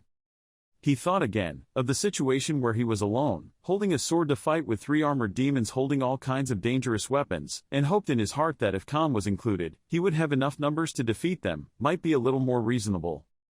He finished drinking, turned the bottle over to let the last drop flow out, and continued, everyone who tried to investigate died, except me. Then immediately, he used the force of his hand to squeeze the wine bottle, until it shattered, fragments flying everywhere. He frowned. Seriously, that pig was now scared to death, so he didn't dare to do it. After all, Gatekeeper Coffin is also examining the situation, and even my subordinates are looking for ways to avoid a large-scale war. Leon stared at him, hearing him complain, well, if I wasn't there they would all be like headless snakes. I understand that, but... Seeing him hesitate, he immediately interjected to give his personal opinion. Basically, in this situation, we shouldn't be aggressive, right? Snake Fang Khan heard that and nodded, even though he didn't want to, but I must admit it is correct. And then, he pointed his finger straight at him and loudly declared, that's why I call you, adventurer whose goal is fame. Khan's eyes now have snake teeth, full of the spirit of a commander, sharp and full of intrigue. After checking, I know that he is a person ready to face danger rather than run away from it, therefore, I am sure you will not refuse this request. Hearing that, he immediately entered a state of contemplation, thinking about many aspects of the problem, touching his chin, looking forward and slowly speaking. From what he had just said, it seemed that the task he had given was this time it wasn't to kill, but to use me to attract the attention of those people. Apparently, receiving the answer he expected, he laughed with delight. Then, closing his eyes, his expression was very proud and praising. Humph, very smart, compared to 100,000 other idiots. Having you as my person is enough. Listening to him say it as if he was sure will be his, he frankly raised his hand to protest, sorry, but I don't want to join the gang. His answer made him depressed. He fell back. Leon guessed for himself. His intentions in mind were clear. He did not want to lose any more of his people to dangerous things, so he borrowed an outside power. He wants to take advantage of him, a capable person. The Snake Fang Khan slowly opened his eyes. A top-down look made it clear he only saw him as a tool. He suspected malice was a big problem, although, seeing the unkind look, he still did not hesitate to respond with sharp eyes. His mind still full of thoughts, but he could later become a much bigger problem. He threw a stack of papers full of text on the table and said, okay, but how do you start? Let's take a look. Leon also listened, holding a stack of papers in his hand, reading each page carefully. Suddenly something made him stop. Then, his expression gradually became panicked, his face extremely dark as he stared at each word on the paper. He told himself, the data Khan showed him, was evidence of how the people in the slums were massacred by malice. It was a scary scene, tens of thousands of dark, unjust souls flying, entering a huge mansion. The sky was dark, as if the embodiment of evil was happening here. Elsid next to him also opened his eyes wide, surprised. Hundreds were the numbers that could be seen here, but the actual number could be up to thousands. Leon used his hand and covered his mouth to stop this disgusting thing. It was terrible, because they were in an area not governed by the law, so there was no way to know what had happened. Right away, even after disappearing, there's no telling how long those cruel actions will continue in Blaine. Elsid saw, his hand was clenched into a fist on his thigh, his whole body trembled. Because of his anger he called out, Leon. Trying to regain his composure, he put the stack of papers on the table and asked, why don't you give it to the leader of the group? Snake Fang Khan quickly replied, no, because those people are much more stubborn than he thought. His eyes once again became serious as he explained that they would never believe it if they didn't see it with their own eyes. Hearing that, Leon immediately entered the center, and that's why he needed me. He heard the good words, immediately raised his hand up high, his mouth smiling, affirming, "Yes, I need you as proof, enough for those people to believe that what is happening is real, a proof, living." Meanwhile, the Snake Fang Khan was extremely enthusiastic, but his reaction made him lose his temper. Looking at him with an unsightly face, Leon turned his face away and criticized him. "It's shameful. In fact, whether I live or die, it doesn't matter," is effective evidence. When he heard that, he found him very interesting, so he laughed out loud excitedly, satisfied, "Ha ha ha ha." Then, firmly asked, "So, are you ready?" Faced with the enthusiasm of the Snake Fang Khan, Leon only turned his head in disapproval. "It was shameful. It's okay. For me it's okay to report whether he's alive or dead and become a witness." Hearing that, he became even more interested and excitedly asked loudly, "So, do you agree?" He slammed his fist down on the stack of papers on the table. His eyes were extremely determined. He clearly accepted, "Okay." As if he had been relieved of a burden, he relaxed his whole body and leaned back in his chair. The guy on this side was thoughtful. "It was a shame, but it was not easy to gather a squad like this in the slums, and what's more, I can save hundreds of lives by doing this mission." He was still lost in his thoughts, when suddenly he threw him a dagger and a bag and said, "Here, take it." Leon slowly pulled out the knife. A strange mark appeared on its body. He asked curiously, "What is this?" While still bewildered he replied, "A dagger with my mark on it, there." After that, the Snake Fang Khan frowned. His eyes flashed with a bit of murderous intent. His mouth smiled very triumphantly. He gave instructions, "Put him in front of anyone who wants to be aggressive with you. No one will dare to say anything, otherwise the coffin will expand." After hearing that, he was extremely critical, immediately threw that dagger away, flatly refused. "What the hell are you giving me? I don't need it." Seeing that my kindness was thrown away, the Snake Fang Khan got mad and shouted, "Up, dog!" After that, Leon opened the remaining bag to see. Inside was filled with small scrolls, he explained, and in the bag were magic scrolls, use when needed, or sell if you want. He saw that he was very generous, so he arrogantly spoke up, thinking it was a payment for mutual benefits. He heard it, didn't pay much attention, gently put down the bag, and raised his voice, "Let me ask you one last thing." In his mind, at this moment, the scene from just now existed, when the Snake Fang Khan gathered momentum and prepared to swing a powerful fatal blow. Then again, the moment he stopped, right in front of him, smoke and dust flew away. Remembering myself, facing terrible power, being pressured until my nose bled. Leon then seriously questioned whether he intended to stop that fist from the beginning. His expression, when he received the unexpected question, became serious again. Finally, he smiled mischievously. With those sharp eyes, he affirmed, "Of course." The scene changes to the center of the slum, where many buildings are still lit up in the middle of the night. In a building designed in a classic style, surrounded by luxuriant trees. Leon sat in a small room, thinking about something. In my mind, I once again remembered Khan's savage smile and sharp eyes. He lowered his head, feeling that he had not yet reached the level where he could face him. He thought to himself, "Snake Fang Khan, he is too strong, I need to practice more." Then he turned to look at Elsid and wondered, "Elsid, was there anything noteworthy when you read that data?" He closed his eyes and replied, "Something." Elsid thought, "The guys wearing white masks, with black cloaks outside, spoke up, but we need to research more about it. Based on Malice doing something unrelated to the plan, there is a high chance it will cause harm, out to disaster." Leon looked back at the items he had received before and slowly asked, "So you're saying you have to see it with your own eyes, right?" He immediately answered, "Yes." Speaking of this, he saw the problem. There were more and more difficulties. His expression was extremely tense. He closed his eyes tightly and thought, it was easy to say, infiltrating an area where 500 mercenaries were destroyed. Shouldn't this mission be assigned to a first-rate assassin of some sort? As if finding the way, he stood up, then resolutely, "I guess I need support, someone who is not blinded by money, and I can also trust that person without feeling guilty." Elsid was suspicious, looking towards him and wondering, weren't those conditions a bit high? That wasn't enough, Leon continued to add, not just that, it was someone who would never forgive Malice. Hearing this request, Elsid also understood what his intention was. It immediately spoke up, "There is only one place to find someone like that." He replied firmly, "Yes, I remember she said it was the 13th building of the Prima district, right?" So the next morning, the sky was clear with cool air. Leon and Elsid were lounging around, looking at something. His whole body was covered in sweat. He asked suspiciously, "Is this a church?" Existing in front of them, both at that time were an old church, not like a church at all. He looked over again, the people sitting on the side of the road, everyone was sick, their faces were white, and said, "Why did they set up that thing in a poor district like this?" Elsid spoke up, "The church always sends teachers, scholars go to places with unhappy lives."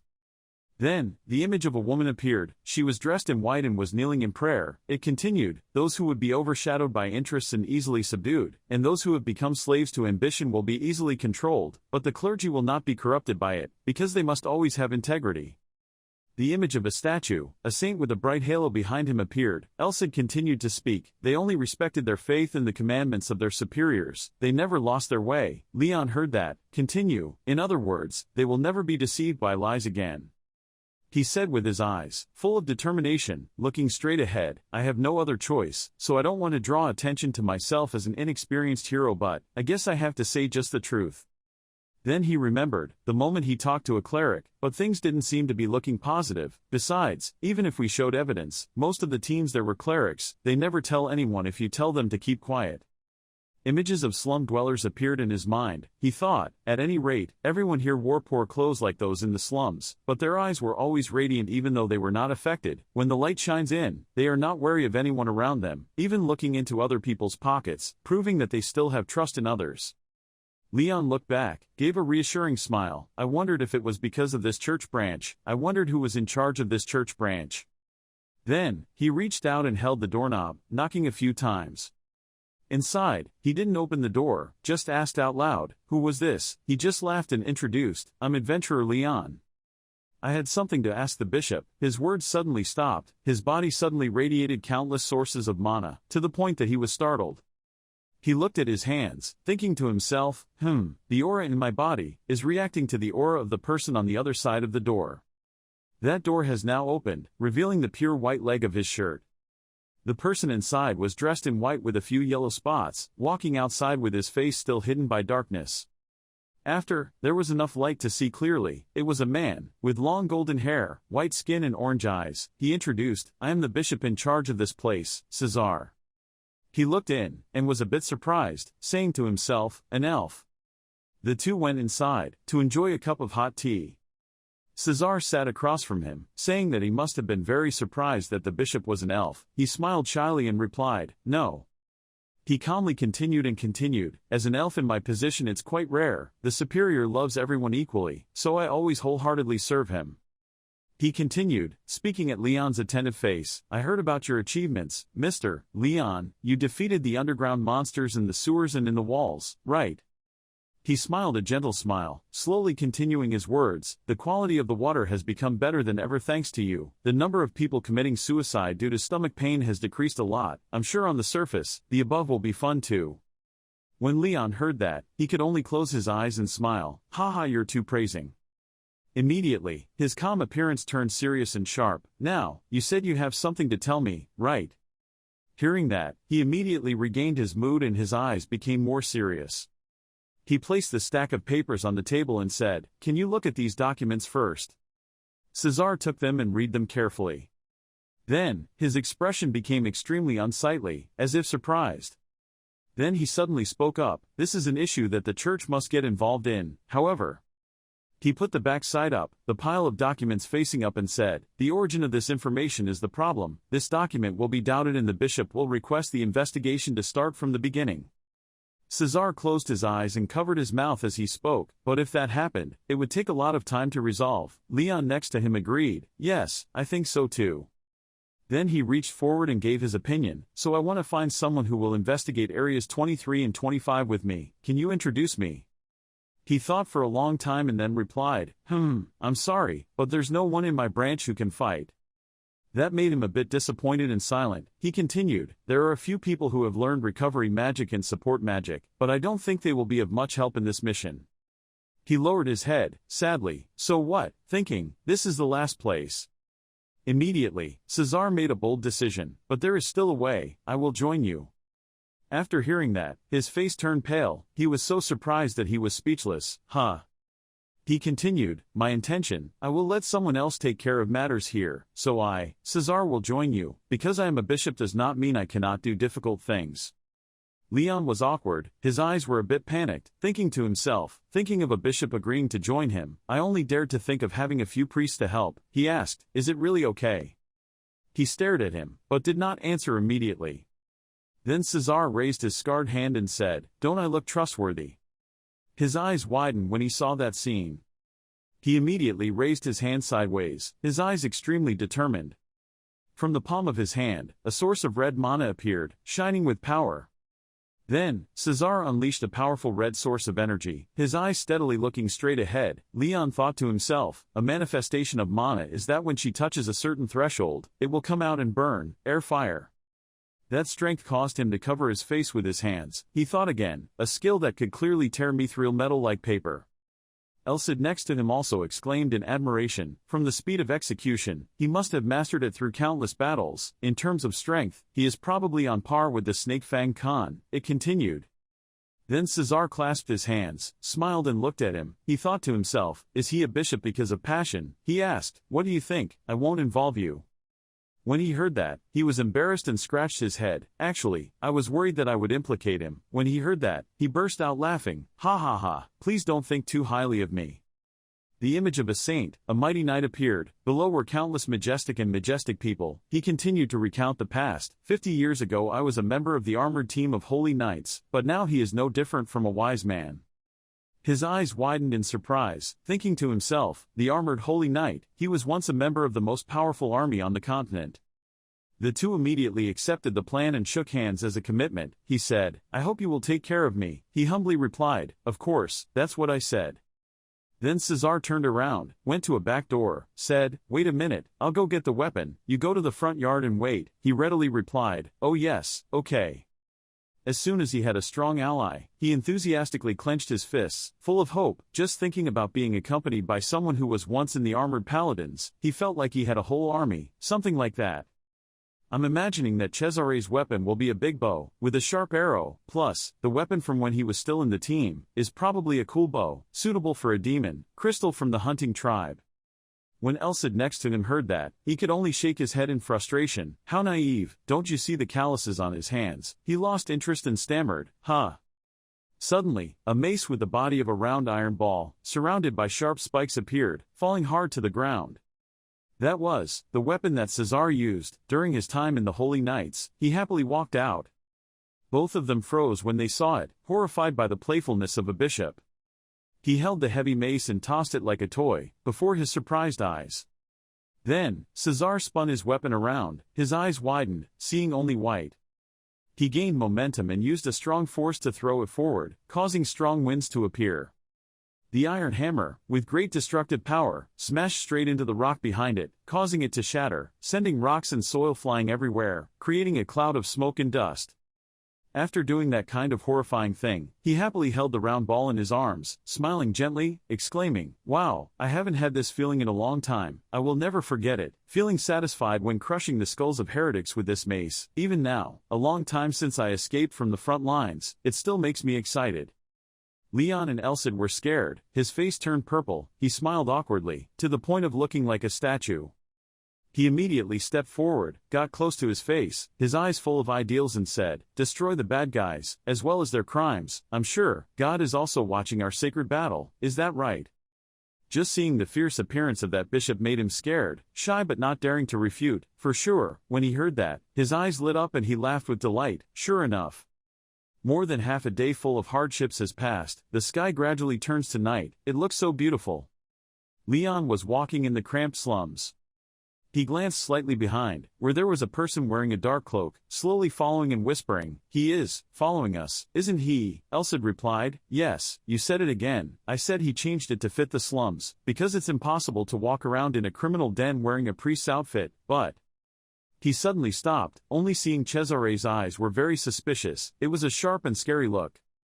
His whole body exuded a source of mana, and that source of mana seemed to want to stick to Cesare's body. He thought to himself, something is very strange, I can feel his presence with mana, but all other senses cannot, see nothing. Elsid turned and explained, it was a type of mana skill, a skill that uses mana to erase one's presence, difficult to use while moving, but he was quite proficient. Suddenly, a drunk man, his face red, accidentally bumped into Cesar. He didn't even apologize, but even acted like a thug, scolding him severely, "Look at the road. What the hell are you looking at?" As soon as he finished speaking, there was just an empty space in front of him, no one standing there. He wondered in bewilderment. Elsid, seeing that incident, exclaimed, "He must be very experienced in these infiltration cases." Leon replied, "But I can sense him with mana," he explained. "Probably it's because of his ingenuity. He shouldn't have been able to feel his presence, as he used mana skills to hide, but those limitations could be overcome based on mana properties." The image that appeared was a multi-pointed star, shining brightly, in the middle of the night sky, and Leon was the one standing under it. Elsid spoke again. From his sun attribute reaction, the warm attribute he possessed must be the moon. The next image is Cesar. Above his head is a crescent moon. It says again, "You can feel the presence of that goblin." He glanced back and could still clearly feel Cesar slowly following. Elsid spoke up and explained for him to understand. It was because of the attribute, causing his stealth to be revealed to him, the possessor of the sunshine attribute. He heard that and whispered in question, "The sunshine in his face, the moon, whether this is just a coincidence, or fate, is the image of a many-pointed star, next to a crescent moon. They seem to have a connection." The two continued to follow each other until they reached the stop, at a door with the number plate 23. Leon spoke up, "Here we are, this is the 23rd district."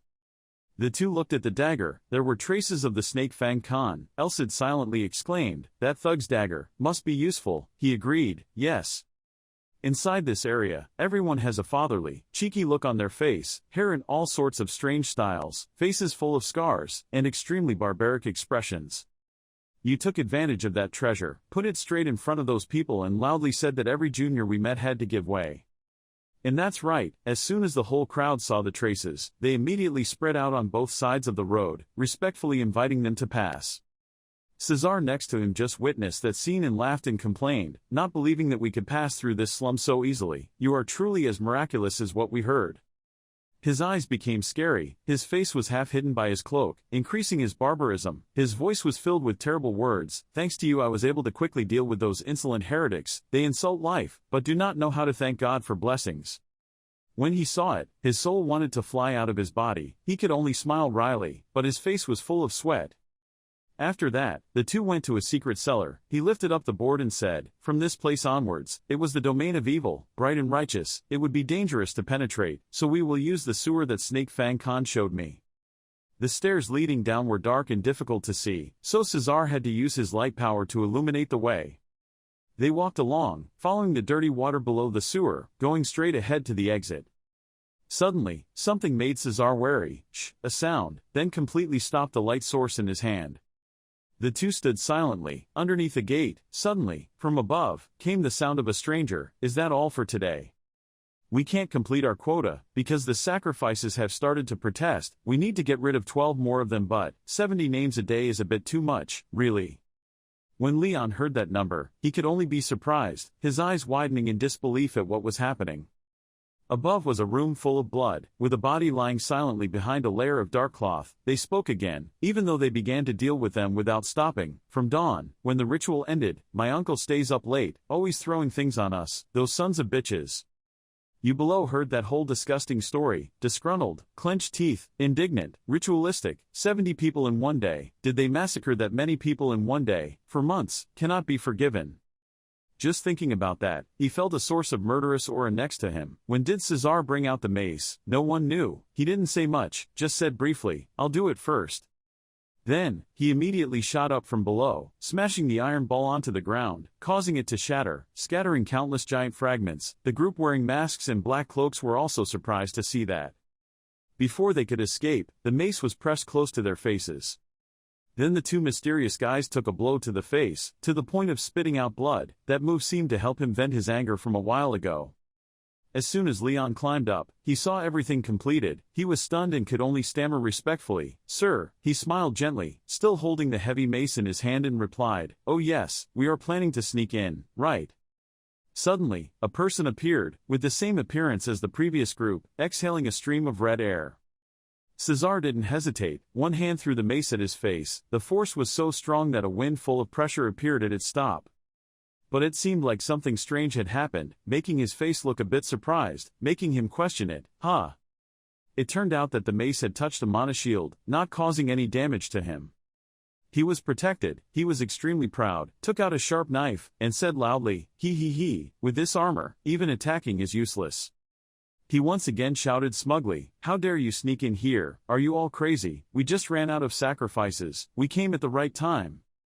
That guy had just finished speaking, when suddenly his head separated from his body. It seemed he hadn't realized it yet. That mysterious guy's head suddenly fell off, he didn't even realize it, and the one who cut it so smoothly was Leon. His eyes at this moment were filled with terrifying murderous intent. When the masked men saw that, they panicked and shouted with the intention of intimidating, but he was already very scared. Who the hell are you? Do you know who I am? Before he finished speaking, Cesar immediately moved behind him, his hands raised in front of him. He only had a chance to say one word, Cesar immediately broke his neck backwards, blood splattering, combined with the scene of Leon's other man's head being chopped off. In the end, the villains lost their lives and lay motionless on the floor. Only Cesar and Leon were still standing. Cesar saw his skillful attack and applauded. Oh brother Leon, have you dealt with them? He was helpless before his reaction, and replied, I don't think you should say that. Where, sir? Then he picked up their sharp knife, amused. After all, that bastard was good with a sword. Cesar seemed to understand something, smiled happily and said, how did you get their weapon? Maybe that's why you can ignore their external attacks. He was embarrassed when he was complimented, but turned around and asked Elcid, it's okay, Elcid. It used mana, closed its eyes and cast spells on the two weapons and said, well, as planned, I cast a special curse on my appearance so, to them, I look like a sword, just a normal sword, like the one they're holding. Hearing that, he just smiled, thinking to himself, the holy sword is definitely too outstanding but...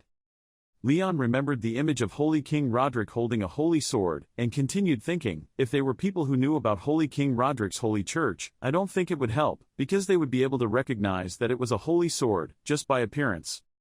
Then he remembered the masked man's mana shield just now, then spoke up, I can't call this a successful infiltration, but since I found out the enemy's true nature, I think it's okay. That's a big plus. There's no better proof, other than the fact that they're using foreign techniques banned by the church.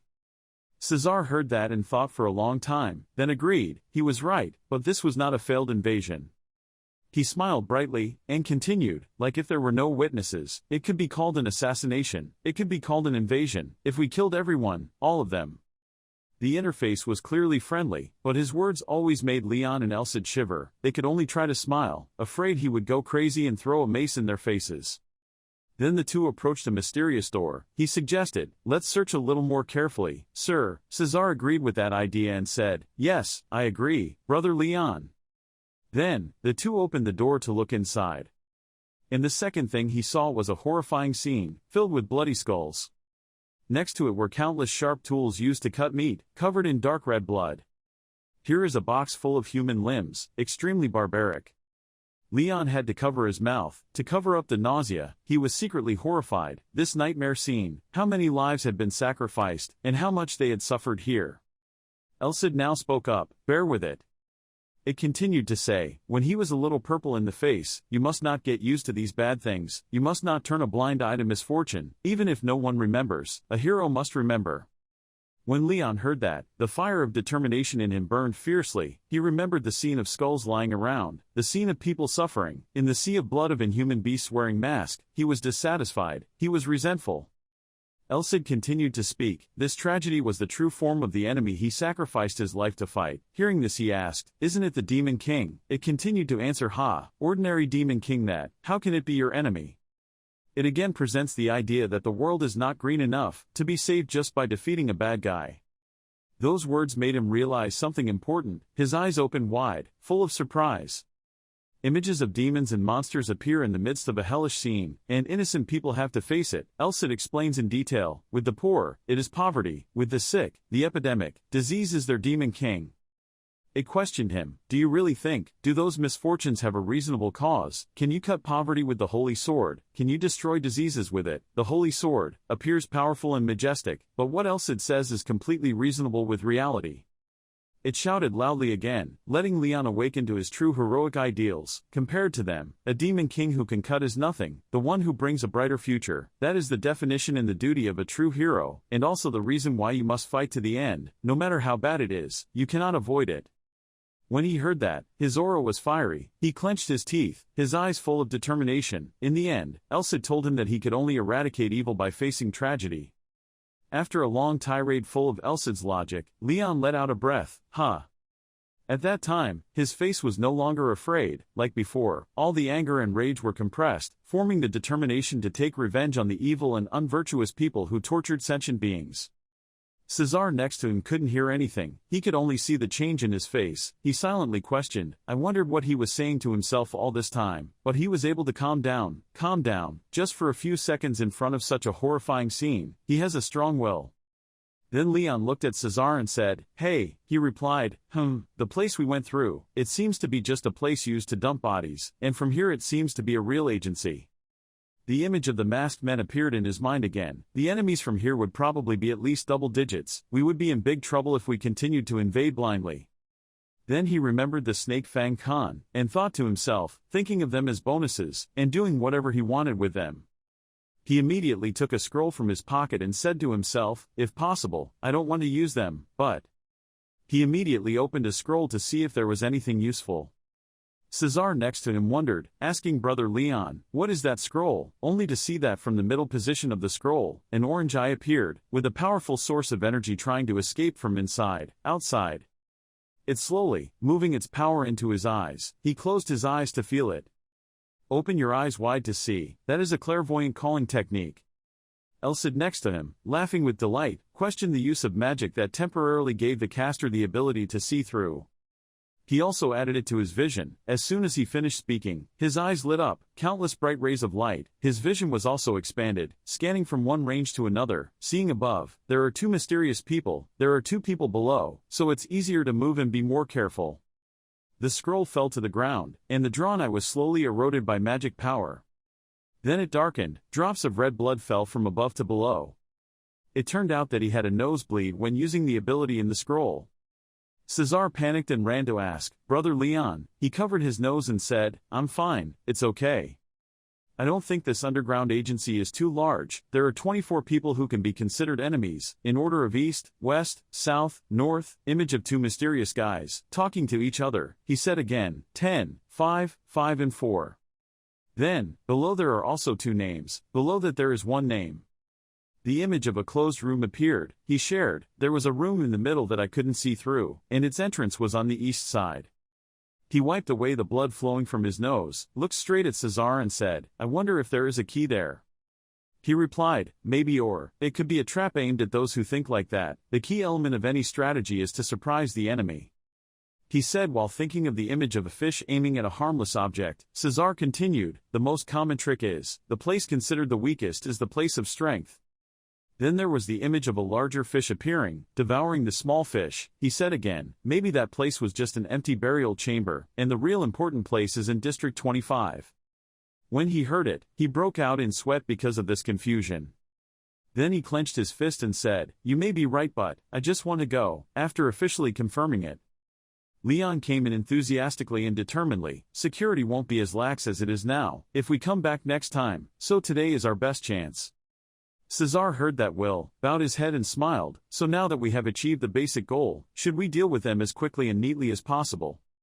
In this room, two mysterious guys holding knives are talking to each other. Suddenly, from behind, an iron chain came around, wrapping around their necks. Then, pulled them back to their screams, KRGH. And this deep corridor gradually became deserted, only the sounds of horror could be heard, Erg, Ga, KGHH. One guy was strangled until he was foaming at the mouth, Kurg.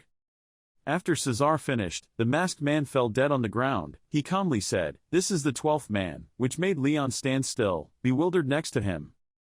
I don't know if he is normal, but he saw it as joy, and smiled contentedly while still holding his mace tightly, then exclaimed, my body is finally heating up, I has come of age and is no longer as fierce as in the past. Then the two walked to the front of that mysterious room. Cesar asked, is this a wall you can't see through? He touched the door and wondered how to open it. Then, Leon used his body to hit the door, but it was still helpless. There was no doorknob, and no matter whether he pulled or pushed, it wouldn't move. On the door, red writing appeared. He thought to himself. The writing was unclear. The red light looked like blood was flowing from the cut. Seeing the difficult situation, Cesar immediately made up his mind, only to see him twirling the mace. His eyes lit up. He smiled happily. "Could you get away for a bit, Brother Leon?" That gave me goosebumps, but turned pale and exclaimed, "Hike." After telling Leon to step aside, Cesar immediately gathered his strength and threw out an iron rope with a ball also created from the iron, rushing straight towards the door. Cesare's throwing force was extremely strong, although there were spikes on the iron ball to increase the damage, but it still seemed not enough to damage the door. Leon saw the door, not even a scratch, extremely panicked, scared. He was sweating profusely, his eyes were wide open and speechless. He could only think in shock. Was he thrown out?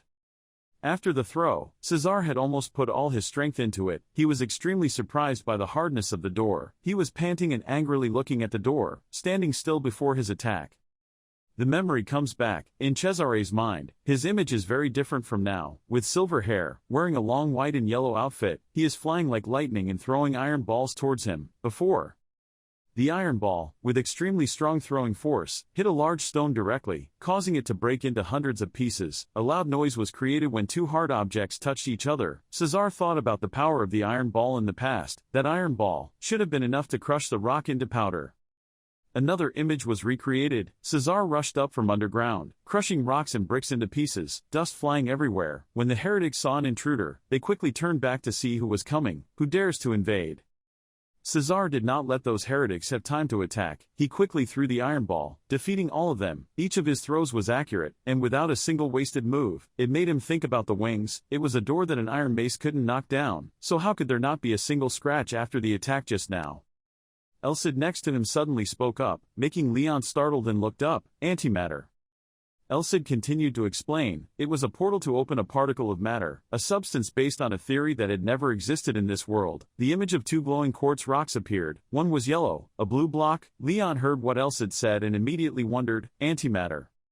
Elcid continued to answer, "Yes, based on what we remember, cold things are hot, and hot things are cold." The yellow quartz rock immediately radiated coldness and near the quartz rock gradually turned blue. As for the blue jelly, it glowed red like fire, radiating an extremely strange heat around it. Elcid continued, "This gate seemed to be made of antimatter that neutralized all physical intervention." Hearing Elcid's explanation, Leon immediately pondered, and not only that, since I couldn't see through it with the magic scroll, does that mean this door is not affected by magic? If physical power and magic aren't effective, so that's it. Suddenly, Cesar spoke up, interrupting Leon's thoughts. "Oh my god," he suddenly raised a hand forward in Leon's surprise. From Cesare's arm, a source of light gathered into a wing-like shape as he closed his eyes and said, "Please focus in my hand, O light of enlightenment." Leon looked at Cesar in extreme shock because perhaps he knew how powerful that magic was. He wondered and asked for an answer. "Is this holy magic?" Elcid also spoke at this time. "I see, a power that is not based on aura, or magic, a natural power in theory from this world, something that can only be received through faith, purely." The power of light concentrated towards Cesare's hand became increasingly greater. The circle of light also grew larger and brighter. Elcid still spoke up. "Heresy cannot defeat the holy religion." As soon as he finished speaking, Cesare's side slammed straight into the door. His strength caused the door to crack and create a concave area on the door. The surrounding areas were also affected by Cesare's direct attack. Leon looked at Cesare's ultimate move and was extremely happy when it worked. He excitedly shouted, "Whoa!" The door broke. Elcid was also extremely surprised, his eyes and mouth open, staring at his actions. Suddenly, Cesar stopped for a moment, and the magic also stopped. From the dent, white smoke rose up. Then, right after that, he tried his best to cast the magic again. It seemed like Cesar had lost a lot of strength to continue that magic. Every tired groan he let out, hop, hup, herp, hap. After Leon praised Cesar, when he witnessed his wavering strength, he turned to Elcid shyly and said, "Aren't heretics supposed to be weaker than saints?" Cesar seemed to have heard Leon's words, so he had stopped his power and his body was sweating profusely. Hearing that, Elcid replied, breaking the awkward atmosphere, "Ah, a ham, well, that's right, if it can withstand holy magic from a monk." Then, Elcid looked at the dent on the door and continued, "Meaning that this door is much stronger than faith. In other words, this is not simply a trap."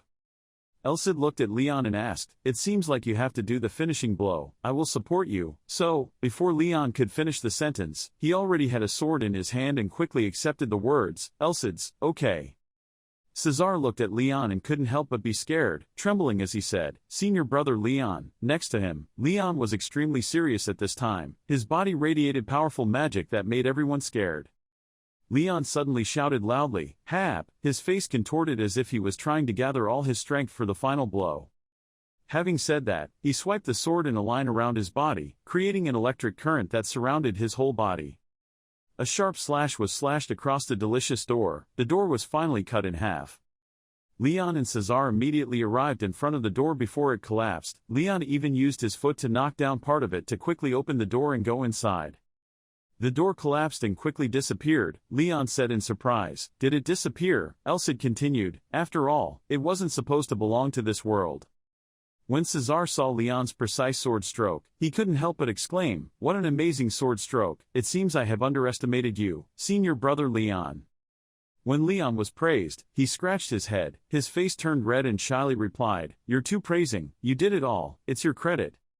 Cesar looked inside. The door was dark and said, "I can't feel anything behind the door. It seems like they have left it empty since they performed the ritual." Going into the basement, behind the door, Leon looked around and thought, "The room is too dark, but the fishy smell and flesh and blood are still here." Cesar saw that it was too dark inside, so he created a sphere in his hand. The light was like a tiny sun. When the light shined inside the room, Caesar's face quickly panicked. His veins appeared on his face, his teeth were gritted and his face was terrifyingly angry. Leon had the same reaction as Cesar. His eyes widened, frightened by what he witnessed. In front of the two of them, there was something in the room. Around that thing were strung with wires, looking extremely gloomy. Leon kept staring at that monstrous thing, his mouth stuttering wordlessly, What the hell is this?" A thunderclap struck. Beams of light lit up the sky like Leon's shocked emotions. Leon was really, extremely frightened. His face gradually lost a drop of blood. His mouth was open and screaming. They were still alive.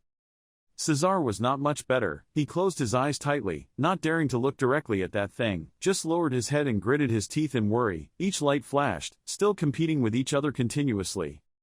It was a slimy monster with many eyes and ears. It looked like a lump of raw flesh with red veins bulging all over its body.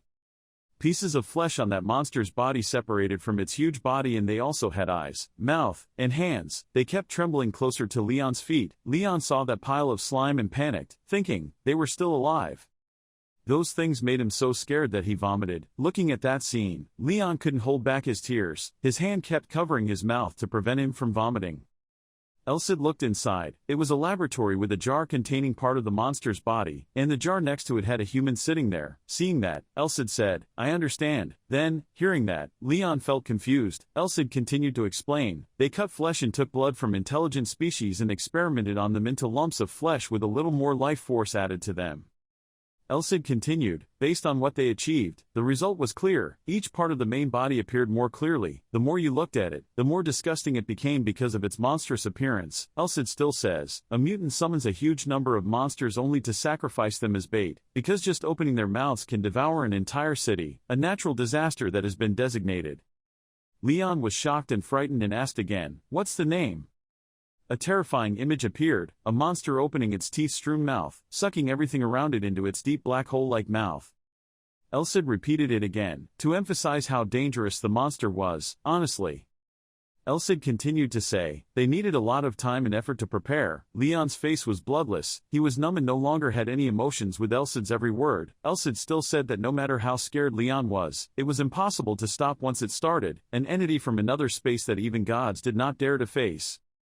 That monster, from a black hole, is gradually entering the city from the sky. The sky is pitch black, with each flash it seems to be enveloping. The city is falling into a giant night. The tentacles are like that, emerging, supporting the monster to show off its power. Elsid's words appeared, would be summoned in this world, and would return to another dimension easily once it had eaten a city. Leon immediately thought of a city, a free city, Blaine. This city would become his meal. Elsid continued speaking, but since the ritual was noticed, it failed 99 times. But Elsid's eyes gradually became more serious. The image that appeared was of countless people falling from the sky, along with many large rocks. Elsid emphasized that if it succeeds, it will be a disaster. Leon angrily asked again. Had it been successful before? Elsid replied, with a worried attitude. There would be no notes if it had never succeeded. Elsid continued, one thing about heretics is that no one will know what they will bring as long as they are active. Penciled books appearing with Elsid's words. Heresy has dealt with the church almost since its inception. Leon quickly shouted, so what to do to deal with reality? It's impossible to face it without a plan, right? Elsid pondered, Then it said, it's not good, this place is no different than a place to perform sacrifices for the truth. That laboratory appeared in Elsid's sight when talking about sacrifices for the truth. Elsid suddenly said, something key to the war, however, not much. Security everywhere was quite loose. In front of Leon were the heretics who died at his hands, their bodies lying around with blood splattered everywhere. Leon spoke up, so have they gathered enough numbers yet? Elsid quickly replied, almost 90%. Perhaps the only thing left was the ritual. Another horrifying image appeared, 6 heretics standing around a circle with a star drawn inside, all red. From under that circle, lightning continued to strike. It seems they are performing some extremely dangerous ritual. Elsid's voice rang out, they will begin once he starts evacuating the people.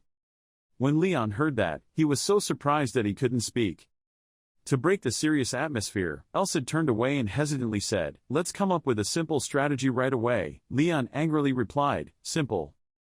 Elsid continued to speak, gathered all his forces to attack District 25. A group of soldiers recreated Alist's words. They rushed into District 25 and burned it, causing everything to go down in flames. Elsid continued, saying that if the anomaly were to materialize, it would require a very large ceremony site, so, I'm sure we can solve it if we attack before they perform the ritual. Hearing that, Leon bowed his head and thought, going for a general attack. Alist continued, yes, a turtle will retract its head into its shell if it is forced into a corner, and that will be when it breathes its last. A brown turtle poked its head out and looked everywhere in Elsid's words. The scary thing about heretics was their defense. It's still the same turtle, but now it's fully retracted into its shell. Elsid's words still echo, because their skills are based on the theory of another dimension, so it has a completely different power, with magic. Suddenly, Elsid hesitated, but Leon looked at Elsid with a questioning expression. Elsid replied, for his naivety, you have me. A blonde-haired young man appeared with his arms folded seriously. In front was a sword that also had a golden light with Elsid's triumphant face. Elsid continued, the almighty sword saint. Elsid's face became even more gloomy, but it continued to speak, we will behead them with a general attack, and after that, we will immediately destroy the exhausted heretics, once they did not realize the existence of the sword saint. Elsid suddenly laughed loudly, grabbed Leon's head like a chess piece and said, they will fall like a chess piece with no way to escape. Hearing that, Leon also smiled with satisfaction. Light shone from the sword, and he spoke, so reasonable. The words rang out, if they weren't stupid, they would have realized their existence through this raid. A smile on his lips and a satisfied look appeared on Leon's previously worried face. He thought, we have to make a bet. At this moment, Cesar stepped forward and took off his headscarf and called out, Brother Leon. Suddenly, Cesare's face became a bit serious. He said in a low voice, we have to leave soon, it seems they have noticed our intrusion. Leon heard that, very calmly bent down to pick up that hideous monster. He let out a calculating word, then. But, before he could finish speaking, his attention collided with that shapeless monster. It was deformed and trembling in his hands. He immediately wondered in his heart, what would it be like to live in this state? What does it mean? Suddenly, Cesare's iron weapon was dropped unexpectedly. Immediately after that, he quickly swung his hand hard at the giant monster with many eyes and many mouths. Each wave of his attack caused its flesh to fall apart, then scatter everywhere, causing Leon to just sit still, clasping his hands and chanting Buddha's name, hoping it wouldn't hit him. After the attack, he and Cesar escaped the room and ran away quickly, not forgetting to catch the little monster and put it in their pocket for research. Time was getting more and more urgent. Cesar said loudly, hurry up. Leon replied at the same time, okay, after saying that the two of them rushed forward at full speed. Behind, a group of masked people holding weapons chased after. One pointed forward, shouted, the intruder was running away. Another entered the room to witness the monster's death. Pathetic, whining, the sacrifices we worked hard to deal with. After a while of chasing, they couldn't take it anymore and shouted, forget about chasing, this place is exposed, close it. Immediately, the gate of Area 23 slammed shut. A moment later, it had turned night outside, the big full moon illuminating the forest. After a while of running, the two stopped. Leon doubled over, panting, his voice broken. It seemed like they weren't chasing us anymore. On the contrary, Cesar was calmer, looking behind him and answering, "Yeah, the pursuers are a long way away." On one side, Leon was sweating profusely, looking extremely struggling, and on the other side, he said lightly, "When I was young I poked a beehive, and it felt exactly like this." At this moment, he closed his eyes and stroked his chin, really serious, remembering his childhood and telling me, "At that time I just had to jump into a nearby hole, but this situation was a bit more dangerous, but there was no hole, let me jump down." After that, Cesar thought of the monster just now and said, "Since this place is full of creatures that bees can't compare to, I have a feeling that reinforcements from the church will arrive when it's too late." After speaking, he frowned. His sharp eyes looked at Leon to get his opinion. "What do you think, senior brother Leon?" Turning around, his face was now equally serious and serious. He just pursed his lips and didn't answer. His heart was currently falling into thought. He thought of Elcid. To carry out the plan, Elcid said, "We need someone with enough power." Then, he thought about the Holy Sword again. "I thought I would use the Holy Sword as the final solution, but," pausing for a moment, he continued to think, "he seems to have had enough. I want to hide it from everyone's sight, although it seems like he also thought of something while fighting with me." In his mind, the scene of the fight with the reinforcements appeared in his mind and he made a decision. "If he really wants to hear my opinion, I will agree." After a moment of silent calculation, he slowly extended his hand and firmly said, "I have come up with a great plan." Both of them left that hellish place and returned to their house. On the dining table, Leon displayed the little monster he had just caught and then presented his plan. After listening, Cesar put his hand on his chin and stroked it as if contemplating what he had just said. After a while, he also commented, "There were a few uncertain points, but it was worth a try. After all, we don't have anything else to try." Leon was a bit surprised and asked again, "Really?" Cesar quickly confirmed, "Yes." Receiving approval, he breathed a sigh of relief, silently thanked him. Thank God. The explanation just now was very difficult for others to believe. If a real strategist heard it, they would definitely laugh big. After that, he recalled the horror monster from earlier and continued to ponder, because information about reality would be kept very secret even in a church, so I would pretend it was just speculation to avoid what was suspected. Suddenly, he thought of another problem, as for how to disable the barrier. It seemed like he still hadn't found a solution, but when he thought about the Holy Sword, he silently calculated that if he didn't mention the keyword Holy Sword, he would have no choice but to use the solar aura to affect the anomaly. There are more dharmas than people think. It seemed that, reading his thoughts, Cesar analyzed in a low voice, even in the Holy Church, solar aura was one of the most prioritized factors when recruiting. Pausing for a moment, Cesar smiled lightly, then slowly said, "It's so rare that I've never met anyone with it except you, but I think I finally know the reason why." At this moment, Leon's aura became fiery. He stood up straight, clenched his fists, smiled very confidently and said, "That's it, we'll mobilize the guild and the army to push them into a corner, and put them into hiding so that a small number of high-ranking soldiers can infiltrate and destroy them." Hearing that, Cesar immediately raised two fingers to indicate, "In that case, we need to prepare two things." He came up with a solution, mobilized the guild and the army and formed a team to infiltrate their base. Leon listened attentively, then felt a little worried in his heart. The former was very simple because he could be against the church, but the matter that Leon was worried about, Cesar also understood clearly. We needed people who could face the heresy's high-ranking soldiers. This team needed to include people at least A level according to the guild's standards. Hearing that, Leon also racked his brain and muttered, "A level." Suddenly, he seemed to think of something and said loudly, "Wait, level A." He was excited, and as happy as if he had found gold. He banged the table and stood up to say, "Sir, what do you think about recruiting strong people in the slums?" Cesar was stunned. He asked again, "Did you say slums?" Leon used the Snake Fang Khan as an example and began to explain, even if he was in the slums, there was still two people were on the same level as an A level. The Snake's Fangs and the Coffin Guard would be fine, wouldn't they? Since they also tried to fight fire with fire, they would definitely cooperate. After listening, Cesare's face dropped in question. But will they participate?" Leon immediately gave a thumbs up, extremely confidently affirming, "I'm sure they will have no other choice if you do it yourself. Talk to them." Cesar looked down in thought, then seemed to realize something. Right after that, he raised his face, with glowing eyes, happily speaking, "I see, it's mandatory, right?" Leon was equally cunning, smiling dangerously and said, "Tell them which church to dedicate to. I'm sure they will agree as soon as you show them the holy knight mark." Elcid, who had been observing all this time, was speechless with the two people, and spoke sarcastically. If the people he was talking about heard this, he would be stabbed. But Leon suddenly remembered the scene of fighting with Snake Fang Khan. He threw a punch aimed straight at him.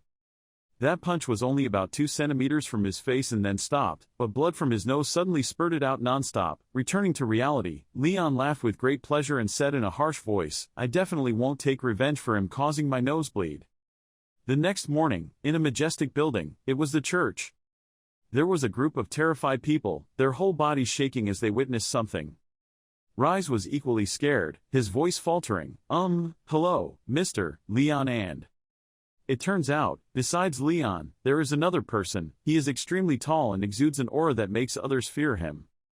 He wore a mask, revealing only his murderous eyes staring at her.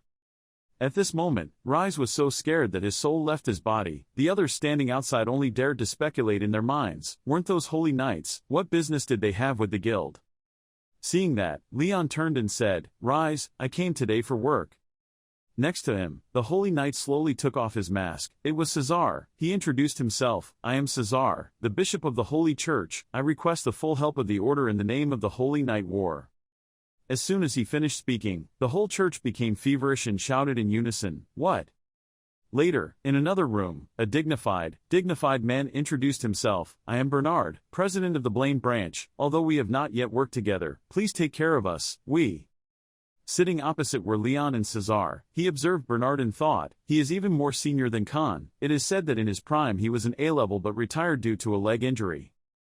At this time, Bernard closed his eyes to calm down and slowly continued, "I completely understand the urgency of this situation, because it is so important that a retired member of the Holy Knights requested a meeting like this." Leon thought again, perhaps because the president had experience. The discussion process took place very quickly. After showing the urinal I caught in front of him, he meticulously observed and silently analyzed, although his expression faltered when he heard about the little time left, and estimate damages. He thought about it again. What he said, according to the guild master, among the 4A rank people currently operating in Blaine, only one adventurer could be mobilized, the others were all on missions. At this time, Leon continued to narrate, "We left the mobilization to the guild master, then the bishop and I headed towards the slums to force the Snake Fang Khan.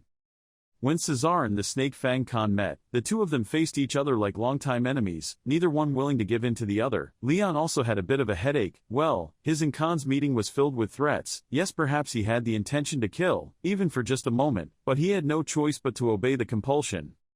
Cesare's head was full of blue veins, his eyes flashed sharply, his mouth smiled extremely mischievously, threatening him, "If you refuse, each person will be banished to the list of heretics. You better run to the end, mainland and hide in a hole somewhere." Leon stood outside, quietly commenting, "No, he probably obeyed because of that threat." Khan's face darkened, he rubbed his forehead, cursing, "Damn it, I fell into my own trap. I thought this was an opportunity to destroy them and cause chaos."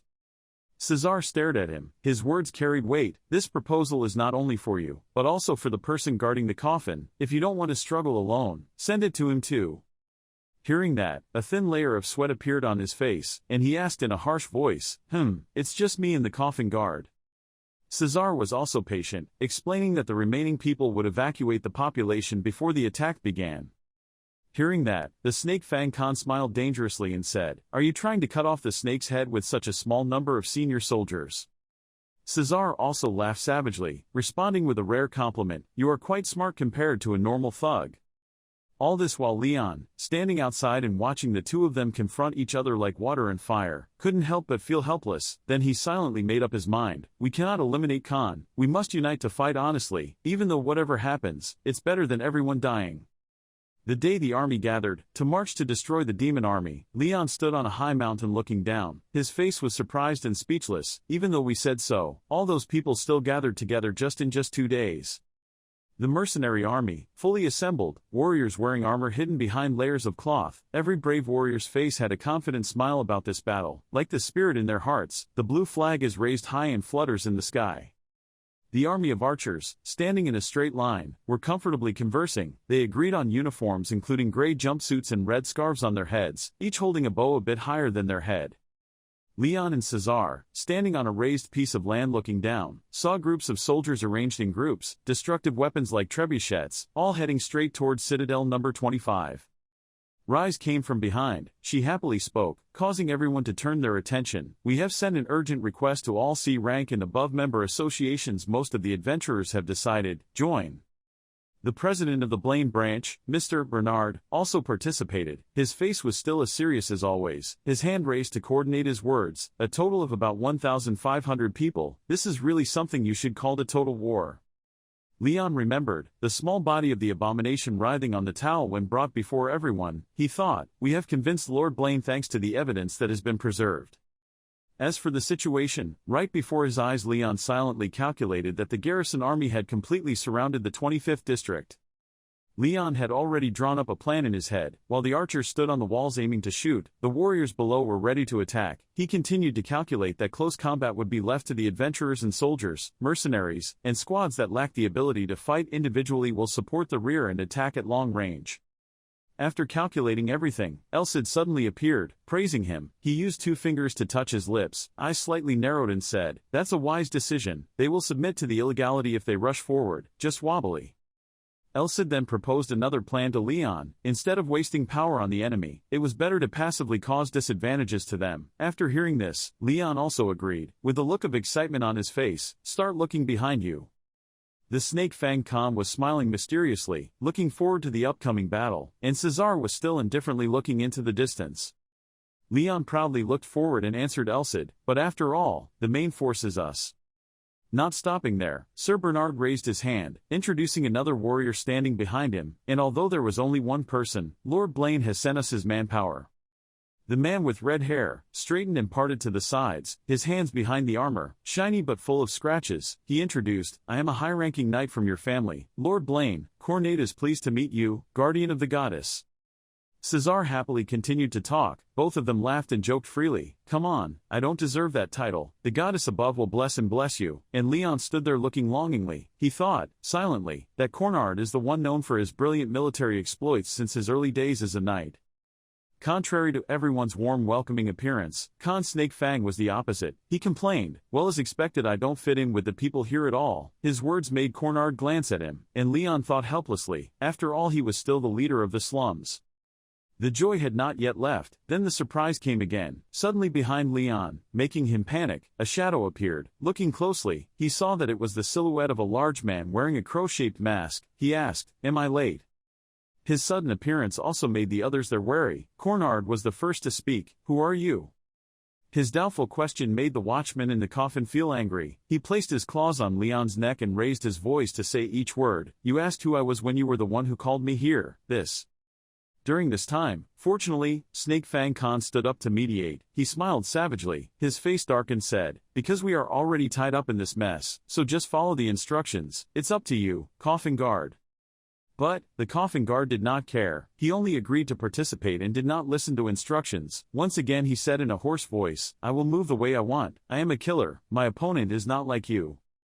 The coffin guard, still standing behind Leon at the same time, also spoke in a hoarse voice, making him a bit afraid. Cesar only replied coldly, "As long as you do your job properly, I won't have anything to do with you, however." Saying this, he stopped, his voice lowered, his face tried to be cold, to look more scary, his arm raised the thorny ball straight in front. Cesar continued, "If you dare to sneak around, I will show you that no one can escape under the goddess's light." The coffin guard, after hearing the threat, his attitude softened. He said silently, "Very scary." Then he laughed horribly again, he, and then silently disappeared into thin air. Leon still stood calmly, but inside his heart was already rippling. He couldn't believe that he completely didn't feel anything. Get him. Until, the coffin guard completely disappeared, leaving only sparkling dust particles. Then Leon slowly turned his head. He exclaimed, while using aura and even using his naked eyes. After he hid, Cesar asked further, "It seems like there was only one person left." Leon immediately answered, "He was an adventurer hired by the association." Leon had just finished speaking when a hand was raised along with a feminine voice. "Hello, I'm a bit late, right?" Karen appeared, in a radiant appearance, blue eyes on a honey-colored face, neatly combed platinum hair. She explained, "Because I had not been informed much about this request, I had to prepare quite a few things. I'm Karen." The people there, listening to her introduction, were sweating profusely without an appointment. Leon wondered in his heart which month was so different from the member who appeared a few seconds ago. Reviewing the members of the main team, a bully named Snake Fang Khan. The two adventurers, including Karen and Leon, were laughing comfortably with each other. The other couple, consisting of a retired holy knight and a high-ranking knight of Earl Blaine's house, was Cesar and Cornard. The remaining person, an assassin with the nickname Coffin Detainer, is hiding somewhere unknown. Leon looked back at the squad and had to remove his hand and scratch his head. He mentally assessed that there was no reason why he would want to gather in a group like this, but I guess I couldn't blame him. They were all selected based on personal fighting power. Leon confidently led the party with other members also looking forward to the battle behind, leading this group as well as directing the army of 1,500 soldiers below to prepare to attack the city. At night, smoke and fire in the city rose, buildings were engulfed in flames, explosions rang out and debris flew everywhere. The column of fire and smoke formed a tall column reaching the sky. Not stopping here, the army's catapults continuously bombarded the city with burning fires. After such attacks, the 25th Citadel was engulfed in a sea of sky-high flames. The sound of bomb explosions rang out everywhere, making the entire citadel tremble. The masked, mysterious person wearing a black cloak, standing below and observing, urgently announced to his accomplices, "A raid," and contacted the main base immediately. But before he could finish his sentence, he had to stop. His eyes stared up at the sky through the mask. The red light from there shone down along with the wind, causing his black cloak to flutter. A glorious scene appeared right in front of him. Fireballs simultaneously shot like a red meteor shower landing on the base. His teammates, standing nearby, were unable to dodge. The fire arrows stabbed straight at their bodies. The continuous attacks made it difficult for them to block and even more arrows were hit. Feeling that the situation had reached a critical point, he immediately ordered his remaining subordinates to quickly release the abomination. Below the ground was full of arrows. Suddenly countless cracks appeared as if something was about to emerge. The sound of it moving made the cracked bricks move. The monster, more than 10 meters tall, appeared, with scary red skin, dozens of eyes on its body, 2 mouths with sharp teeth inside. Its appearance surprised the archers. "Ceasefire." After that, a commander shouted, "Open fire." The archer team immediately returned to their positions. Everyone fired wildly, causing the amount of fire arrows coming straight towards them to be denser than before. It suddenly raised its hand, its red arms showing blue and purple veins, looking terrifying. It got mad, slammed its hand towards the archers, causing many people to be thrown into the sky. Right where it landed, a pillar of light appeared due to its power. There were 2 archers, who were hit far away and landed in pain. Both tried to get up, but their faces were full of blood. One said in pain, "Don't bows and arrows have any effect." As soon as they fell, a group of cloth-clad warriors ran up from behind. As they passed by, they did not forget to mock and humiliate the weak guys. By the time our mercenaries rushed up, they cornered them all. Go to hell. Meanwhile, Leon's main group, still standing outside the castle, observed. The monster's huge shadow was still moving strongly. One of them said, "Things are starting to get stuck." While Leon was frightened by the progress of the battle, Elcid slowly appeared and assessed that they had controlled the situation very admirably. But the abomination was not an easy monster to deal with, at least not yet. Lasts for several more minutes. Imagining the image of a turtle with its neck retracted in its shell, Elcid continued to add that if they continued to move as planned, those who found themselves at a disadvantage from a direct attack would try to cower, in shell. Suddenly Cornard shouted again, making Leon startled and turn to look. That was a giant tornado quickly formed, from which whirlwinds were created, which also strongly sucked surrounding objects into the center of the tornado. Elcid observed a little shyly. He told Leon, "No matter how you look at it, it looks very unusual." He asked again, "Is it illegal?"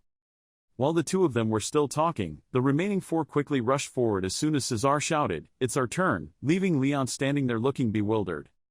Leon immediately chased after them, sweat dripping down his back, but their silhouettes became smaller and smaller. He exclaimed, "They were so fast, it wasn't because he was too slow." The 4 of them stopped, in front of the tornado. They did not move forward but stopped to observe, looking down from above. They looked so small compared to the tornado. Finally, Leon caught up with everyone. He ran forward and almost bumped into Cornard. Because he was so tired, Leon had to bend over and gasp for breath. Cornard stood in front and politely said, "Oh my God, we didn't pay attention to the situation. Your picture is my fault." Cornard's face darkened. He said softly, "Now, Cornard pulled out his sword, which was already surrounded by flames. He said it was my duty to test the endurance of this thing created from this anomaly. Cornard shouted the spell loudly, Aura of Fire, then he swung his sword down. As soon as the tip of the sword touched the ground, right at the point of contact, 3 lines of fire shot out straight towards the tornado.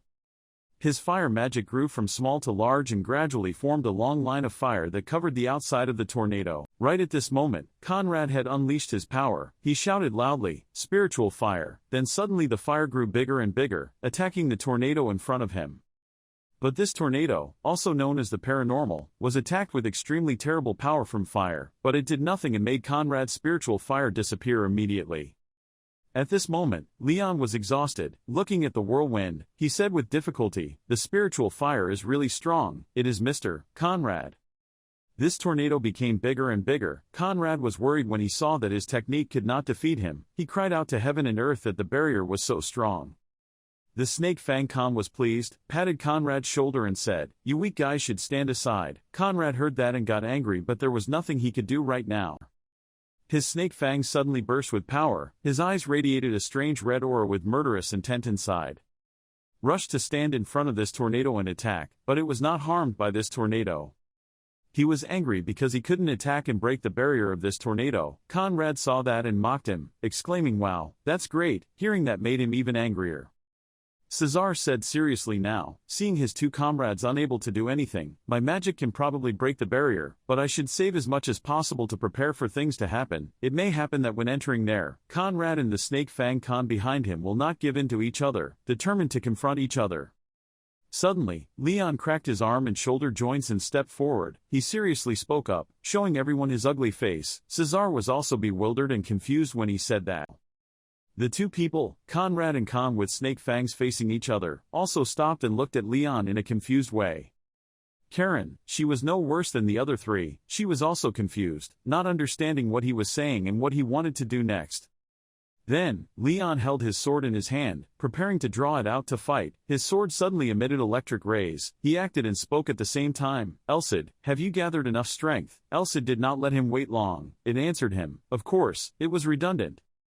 Elcid spoke up again. Thanks to the bastards you just defeated, I am full of energy. Leon has now pulled out his sword. The electric rays are also being absorbed into the sword. Also it's Elcid you're talking to. This was the time when he and his Elcid were at their most powerful. His aura suddenly lit up and the Elcid in his hand prepared to fight. Elcid laughed triumphantly and told him that absorbing the power of just one magician was more effective than thousands of monsters. No need to hold back, just fight with all your might.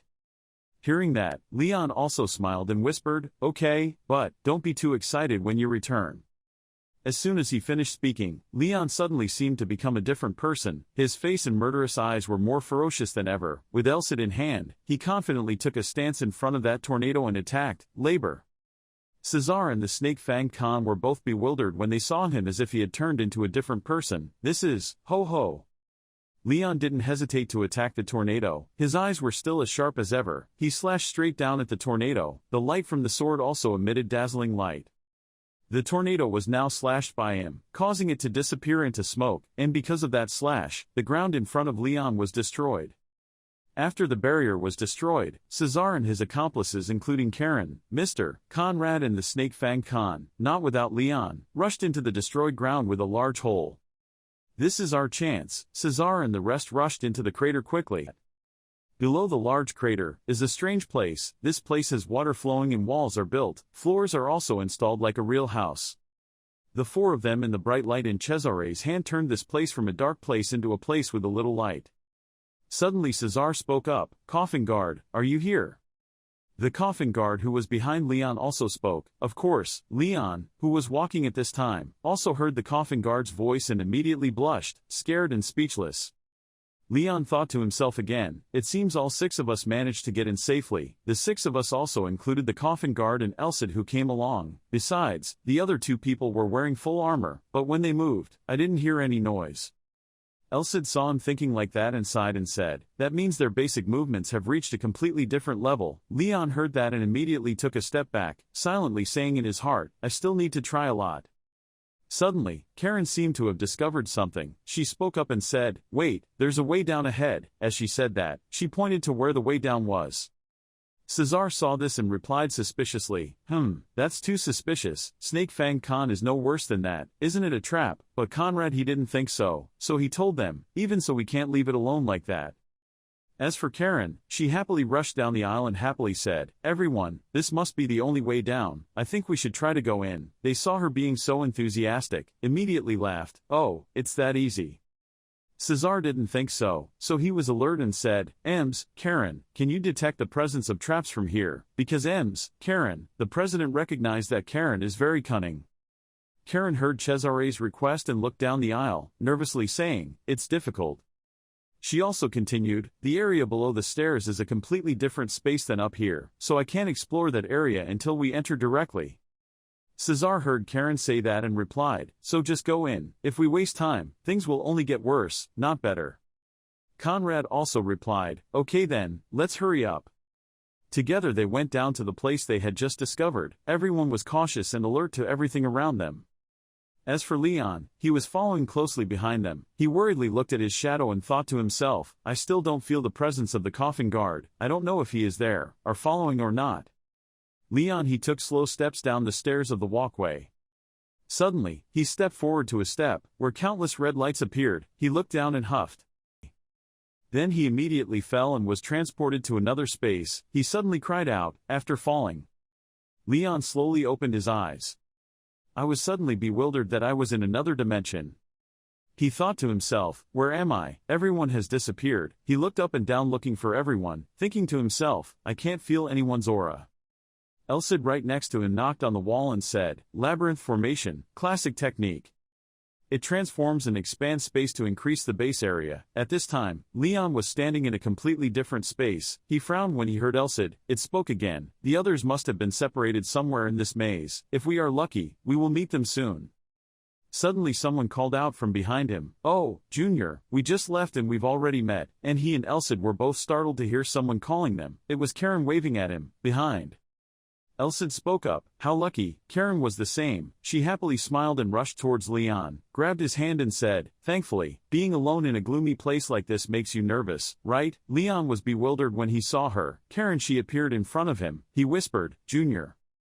He looked at her and said, so, Senior, are you going alone too? But it seemed that Karen's expression was not very happy. She suddenly darkened her face and said angrily, no, there is a gloomy guy clinging to me. Leon he thought to himself, what a gloomy name.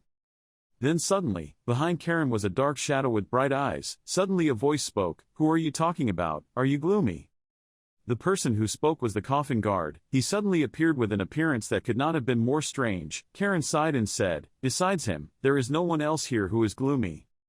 She angrily continued, if you don't like it then don't crawl into my shadow anymore. Why do you keep wiggling in there like a monkey? He saw her angry and said that and immediately replied in a tone that couldn't be more provocative. How much is it? I like it. Wherever it is, I'll stay. As for Leon, he was currently looking at the two of them arguing loudly with no one giving in to the other and thinking to himself, luckily, I was able to meet someone as cunning as Karen. To be honest, I need to worry about the president, Snake Fang Khan or Conrad. Right at this moment, Leon spoke up, interrupting the other two's argument. He looked serious and said, then let's go. Hearing that, Karen stopped arguing and happily turned towards Leon and said, wow, I like your confidence. Karen cautiously continued, I can trust you, right, Junior? Leon, he was now more confident than before. He smiled, his face showed that he had absolute trust in me and then he said, I will not disappoint you. After that, Leon and Karen continued to move forward but constantly considered the situation below and hesitated step by step. The road was going very smoothly when they suddenly stopped. There were 5 different paths ahead of them. Karen was now confident and pointed to a path and said, oh, this way. Before Leon could react, she had already led the way to one of those 5 paths. As he slowly followed her and looked at her for a moment, he thought, she's rushing faster than her intuition tells her, right? Just follow her like this, it's okay. Elsid saw that he was suspicious of Karen's intuition and immediately spoke up to defend her. She had never guessed wrongly, so just follow along. Elsid also added that the wayfinding ability of that woman named Karen was better than the spirits of the forest. When Leon heard Elsid explain to him, he was surprised and whispered to this Elsid, is she that good? Elsid answered him, well, maybe it's because of her aura attribute, the darkness that covers her. The boss here actually benefits us. The two of them were engrossed in chatting with each other, when suddenly Karen in front raised her hand to stop. Leon also suddenly stopped following her. Karen suddenly stopped suddenly, she said, "Wait, I feel an aura somewhere from the enemy." Just as she felt it, in front of their path were three gloomy strangers wearing cloaks and mysterious masks talking to each other. Karen also added about this unusual feeling of hers, "There are three people, there is no way to get over them." She suddenly looked towards him and asked, "What do you want to do?" At this moment, when he heard her say that there were three people ahead, he thought to himself, "I have a hunch that they are much stronger than the enemies in District 23, even if I have the power of the Holy Sword, I'm still not sure if I can beat them." Leon was now ready to fight. He seriously told her, "Let's deal with them."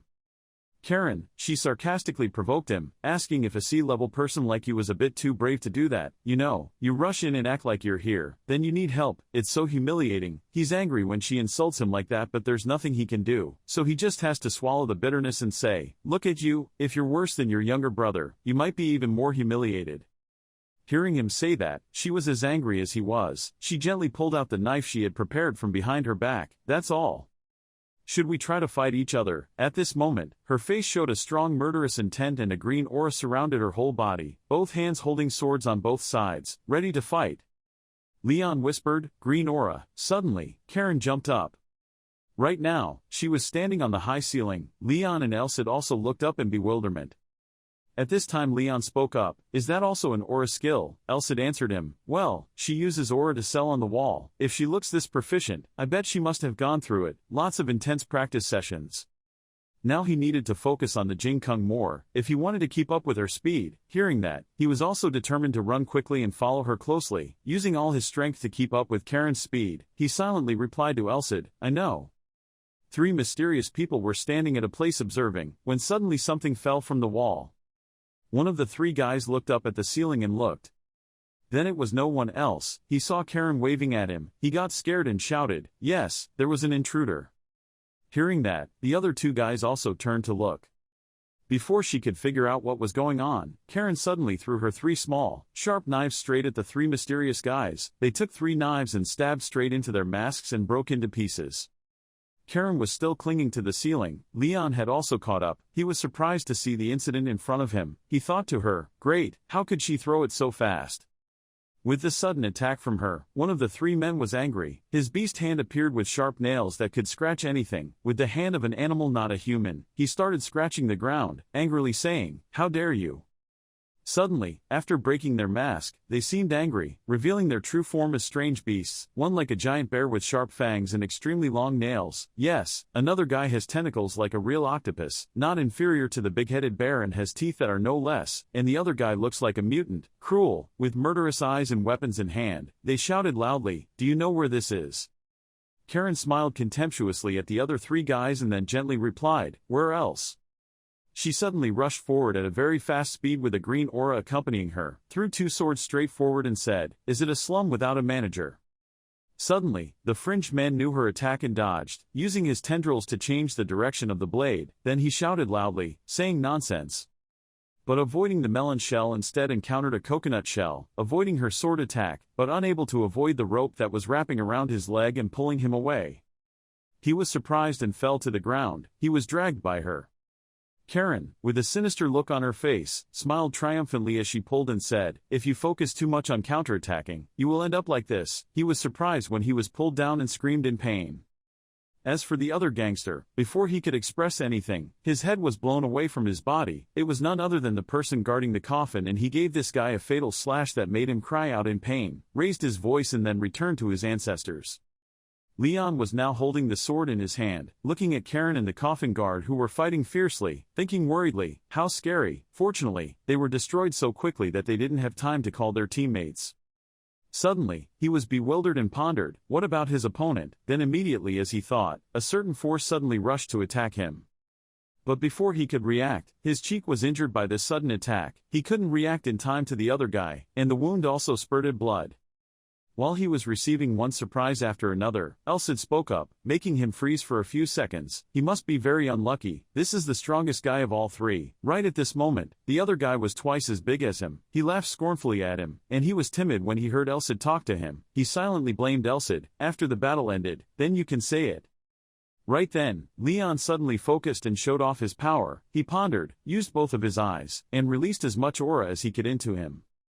But suddenly another line of thought interrupted his thoughts of focusing his strength. Wait, but this guy, what did he throw at my face? He thought about what happened just now when he was attacked by this giant. But suddenly another line of thought interrupted his thoughts of focusing his strength. Wait, but this guy, what did he throw at my face? He thought about what happened just now when he was attacked by this giant. Seeing this, Leon also turned pale. His face was bloodless and became discouraged. He was equally goosebumps when he saw a giant with powerful weapons running on rice like this. He focused his thoughts again on piecing together the story. It seemed like he had fought monsters with the same attack like this before. Suddenly he discovered something. He thought to himself, that's right, it's slime jelly. Just as he thought of it, the other guy struck first, launching sharp spikes in front of his chest towards Leon with pleasure. He was not inferior to him. He also took a ready position to attack. He shouted loudly. Slash straight at those sharp thorns, causing them to break and scatter everywhere. The other guy watched in bewilderment as he managed to block his attack. He angrily shouted loudly, complaining that there was no way he could cut off all of his darts. But before he could get any more angry, he was slashed from head to foot by Leon, causing his body to split in half without being able to say anything. After defeating him, Leon breathed a sigh of relief, looked at his sword and thought to himself, if I hadn't used my eyesight, I wouldn't have been able to react in time to those attacks. Tell me, if I didn't have this holy sword, I wouldn't have been able to cut through his body. Elcid appeared again and told him, no, it was all thanks to his hard training that he was able to defeat him. Well, it wasn't perfect, but still. Then once again right now Karen stood right there, interrupting the conversation between Leon and Elcid. She excitedly ran towards Leon and smiled brightly and said, wow, you're done. She once again startled him. Bounce. With one hand, Karen held her knife and stabbed it straight into the tentacle of the other man. Then she cheerfully continued, even though you were a few seconds slower than me, that was still great. A sea-level person in the tunnel, in this prison, you can defeat a mutant like that by yourself. Well, you don't look like someone with little combat experience, although you look quite like a newbie. That's okay. Leon laughed and said, you can think whatever you like but you can't think in your heart when you look at her with the thing in her hand. How scary. What is that? A slice of octopus? No, it's the octopus skewer is correct, right? Leon suddenly looked to one side. His face stiffened in bewilderment when he saw them. He huffed. Where he saw the tassels were cut into many pieces by Karen's sharp swords, the knife was still stuck there. Green fluid was also flowing out from there in a horrifying way. He thought to himself, what is this feeling? The cuts from the two thrown darts are completely the same. I don't know why they look so familiar. Then he looked at the delinquent, whose head had also been severed from his body. The fluid from them was also splashed all over the wall. Seeing that, he thought, if he looked closer, he would see a cross-section. The width and depth of the wounds are the same force and speed. Leon suddenly suspected something and whispered, could it be? Elcid saw that he had realized it, looked towards him and said, oh ho, you finally realized it. That's right, what you were thinking was completely correct. Karen, she silently put away her weapon at this time. Laughing and then turning her eyes to him, she spoke up and said, damn, it looks like I can handle them easier with you. Then she looked at the shadow of the coffin guard with a gloomy expression, frowned and said, leave that gloomy name aside, I don't think you can keep up with me. Then he turned to Leon and smiled cheerfully at him and happily said, you know how to judge so well. Leon was speechless. At this time, he suddenly spoke up, showing me. Then immediately, the system panel appeared in front of him. Karen, title and profession is assassin, also means coffin guard, rank 45, strength level B, physical strength level C, dexterity level A, aura level A, skills include knife master dagger is at high level 5, throwing master is at mid-level maximum, illusion is at level 9, illusion is level 7, mana user is at high level 7, the remaining one is not displayed. Leon focused on the words displayed as his title and occupation as coffin guard assassin. Then he suddenly gasped and couldn't say a word. But Karen was different. She smiled at him and said, okay, let's go deeper, little brother. She spelled out each word of the two words little brother, making Leon afraid and step back, one step. Hearing that, he replied in a voice that couldn't be more scared of this sister, yes, ma'am. As he walked, he thought to himself, in the light, she is Karen, an A-level adventurer. In the dark, she is a special level assassin, one of the three devils of the slum and also an explorer. How dangerous. Leon was now sweating continuously. His face was now completely bloodless looking at Karen. He whispered, she is really dangerous. As he walked, he kept thinking, in the light, she was an A-rank adventurer Karen, but in the dark, she was a high-class assassin, one of the three devils of the slums and a labyrinth explorer. Leon wondered about Karen's appearance and then pondered why, a beautiful adventurer with a bright temperament, was one of the three leaders of the slums. No one expected that. Then he also thought about his teammates who trusted her with all their heart. Snake Fang Khan didn't seem to know anything, and if the guild leader knew, he would have told him. Leon frowned seriously, suddenly remembering the figure of Cesar. Except for himself, he could not bear the punishment for daring to deceive the knight. In the end, he was able to figure out everything, which meant that he was the only one who knew Karen's true identity. Even if someone else knew, she wouldn't be able to leave him alone. For an assassin, their identity is the most important secret, to the point that they will use every possible means to silence those who know the truth.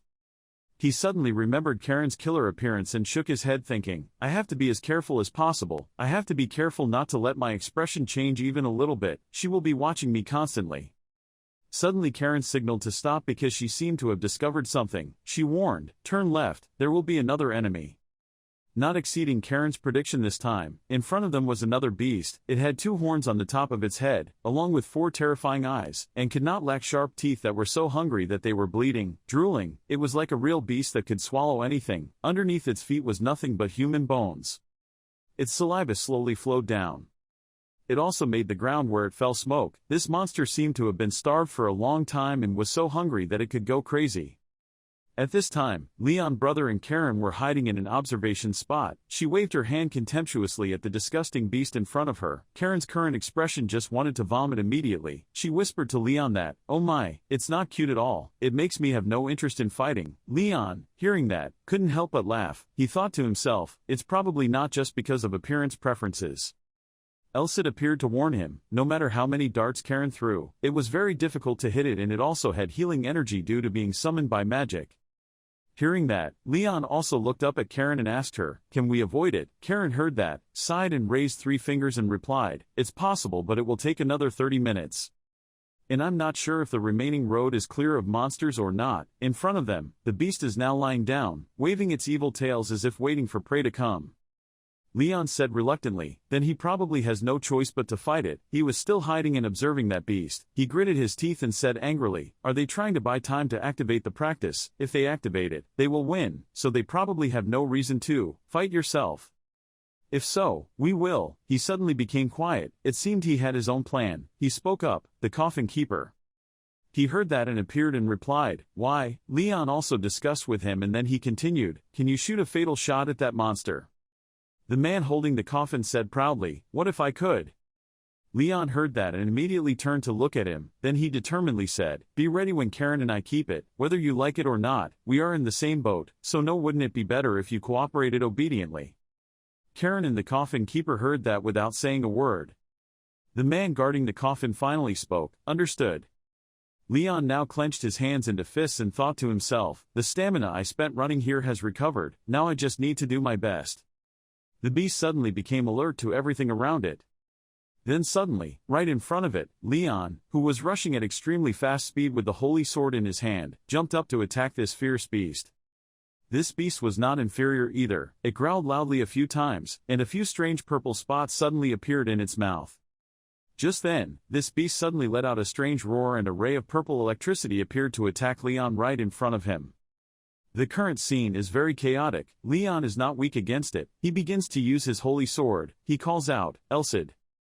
Then suddenly the sword emitting the energy of the holy sword began to attack the beast in front of him. The energy emitted from the holy sword was so powerful that no one could stop it. While attacking the beast, he silently thought back to the time he tried this terrible energy. This ability was proven when he faced the ghost armors. One of the basic characteristics of the holy sword is to remove objects or powers that are harmful to life. The power from the holy sword made the beast cry out in pain. He took this opportunity to directly attack the beast very quickly. But he only managed to cut a little bit and cut off a small part of his neck. A little blood flowed out from there. He gritted his teeth and whispered, damn, it hasn't happened yet. Just after attacking this beast, it began to attack him back. Its tails began to chase him. Fiercely attacked him. Leon was also quick to jump from where he was standing and dodge this attack. He was now worried about himself and tried to find a plan in his thoughts. He wouldn't be able to avoid the next blow. He suddenly realized something in the chaos called his thoughts, his sight. I have to block it at least once. Suddenly Karen rushed towards him from behind. Junior. Karen once again made him startled because she called him. She shouted orders to him. Right now, again. At this moment, Leon was still very suspicious about what had just happened and looked at her worriedly, thinking to himself, believe it or not. He once again trusted Karen absolutely. He began to rush towards the beast with extremely fast speed, rushing forward. His speed was so fast that no one could keep up with him. He was trying to avoid the attacks from the sharp, wagging tails of fierce beasts ready to fight him. Suddenly, several of Karen's throwing knives were thrown at the beast. A few more slashes from his holy sword right at the neck and body. This sudden attack made the beast bewildered. Leon gave this beast a few more slashes from the holy sword. After that, a series of decisive slashes attacked the beast without stopping. But then Leon couldn't hit it. He blamed himself. He whispered, he hadn't been able to touch it yet. I should have been faster and swung my sword harder. This beast is still as tough as a leech. It growls and threatens Leon and the others. It suddenly prepared to attack and tear him apart, but suddenly something stopped it from moving any further. He looked down at his feet in surprise. Leon was no different. He suddenly looked at it, the monster's movements. As it turned out, below the monster's feet were darts thrown straight down to prevent the monster from taking any further steps. The ferocious beast monster was now surrounded by darts sticking straight into its tail, and then the remaining darts were stuck in all directions. It turned around to look and saw the coffin keeper appearing right behind this beast. He was brutal and unforgiving, saying only 2 words, die. Immediately, the darts suddenly became giant things that pierced the body of that ferocious beast. It screams in pain, growled a few times, then collapsed and lay on the spot. Leon and Elsid were bewildered and surprised when they saw what had just happened. He was surprised and thought to himself, that's amazing, how can A rank do that? Elsid heard that and spoke up, it can't heal its wounds on its own, surely it's beyond its healing power. The ferocious beast that had just been growling ferociously was now lying unconscious on the spot with wounds all over its body. Leon looked at the coffin guard who was coolly recovering his weapon. He whispered that a dangerous attack used to destroy an entity was truly an assassin's attack. After finishing the battle with that beast, Leon breathed a sigh of relief, but suddenly Karen put her hand on his shoulder, patted him, looked at him dangerously and said, we are a reluctant team but we work together, pretty good together, right? Hearing that, Leon immediately smiled and said to her, she was right, she actually used a dagger to throw at its tail. I didn't think about it. He was now completely relieved, put the holy sword back in its scabbard. Thinking about the scene just now, he felt absolutely proud of himself and his teammates. Hearing that she was being praised, Karen waved her hand shyly and replied, it's no big deal, it's nothing compared to that guy. I didn't expect an assassin to be able to use that skill, just she said as she glanced at the coffin guard who was behind her. She happily continued, truly worthy of being called an assassin's ultimate move. The title of one of the slumlords was not for nothing. Leon heard that and felt helpless towards her without saying a word. Karen suddenly gestured forward and asked him, let's keep going, we don't have time to rest. Hearing that, Leon also smiled and said, yes, let's go now. On the outside, he smiled happily and said that, but inside, Leon was a little uneasy and worried, thinking, this is a war with time, everything depends on whether he arrives before the ceremony starts or not. Not long after that, they continued their journey together. Karen was still the scout. She stood in one place, diligently counting the number of people on the train. 1, 2, 3, 4, and a total of 8 fake spells. Did we arrive too early? This time it seems more difficult. The two of them were observing when he suddenly thought for a long time about how he could destroy all those people, talking about comparing the difference in strength between the enemy and us. Perhaps she was the best person in the team. Each of them was so strong that it gave me goosebumps, and the guys from before would be quite difficult to deal with if I had to face 2 or more of them at the same time. Thinking for a while, he whispered to Karen, since it's like this, we should choose between standing here and waiting for them to arrive, or go find them ourselves. Karen heard him say his plan. She sighed and said, both are not okay. Karen imagined a fantasy where she and Leon passed by Cesar and Khan with snake fangs without realizing it. She scratched her head in panic. They might arrive too late or they would both miss each other along the way, because this was originally a maze that they had never thought about, so it was also possible that they would miss each other. At this moment, she faintly collapsed, sighed tiredly and spoke up, unable to believe that she had come this far and still had to bed. Leon looked at her sadly, not knowing what to say, thinking. Thoughts suddenly ran through his mind about the current situation with Karen in front of him. She looked just like a normal adventurer. It was really strange to know her true identity. But things were now in the worst situation. Suddenly there was a loud explosion, making him startled and wide-eyed. Karen was no less surprised than him. She was even more surprised than him. Her eyes were wide open, her mouth was wide open. She also fell to her knees because of this explosion. What? Right at this moment, the wall suddenly cracked and shattered, a terrible force that could cause this place to collapse at any time it wanted. Leon and Elsid frowned and considered the situation. He thought to himself, not far from here. Elsid now spoke up.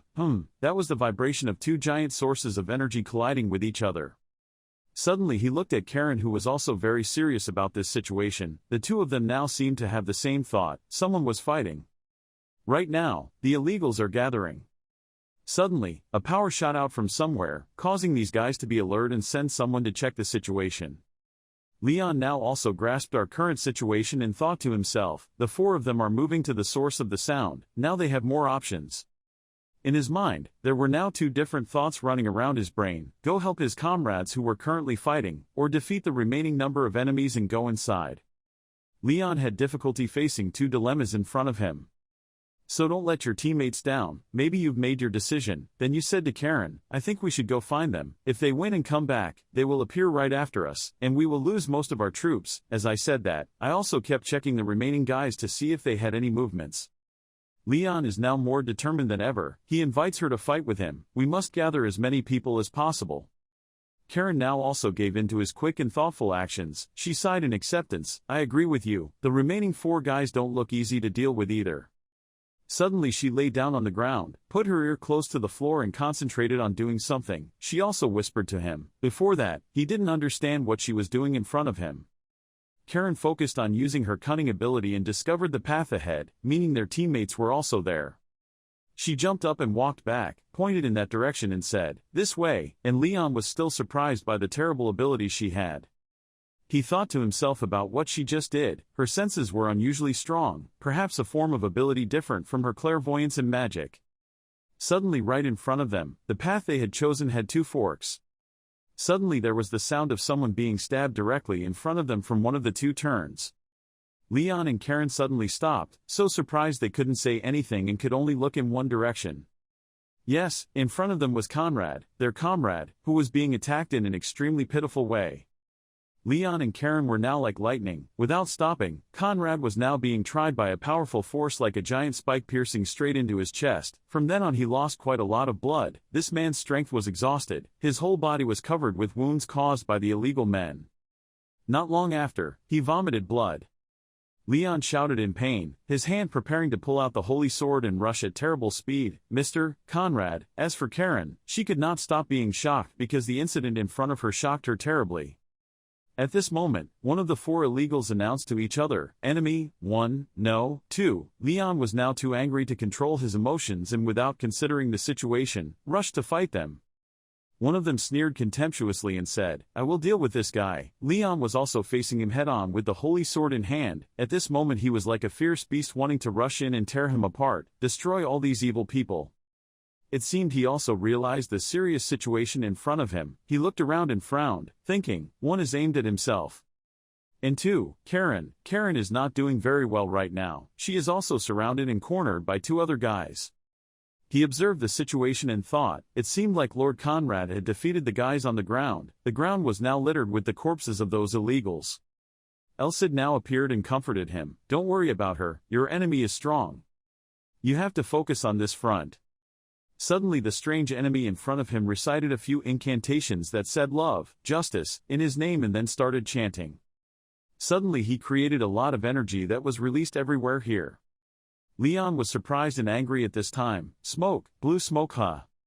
The weird guy in front of him suddenly laughed loudly and spoke up, be honored, you will become dust with just one touch from me. I have to be very respectful to use Fury of Cold Travel on you. This is a very peaceful death for you. Elsid spoke up to remind him, this guy is a summoner. He asked again, fake summoner. Elsid continued to explain to him, mutants are divided into two types, those who use strange spells on themselves like the ones from before are called mutants. And those who summon interdimensional creatures or elements called fake summons. Elsid sighed in frustration, both types were not sane at all.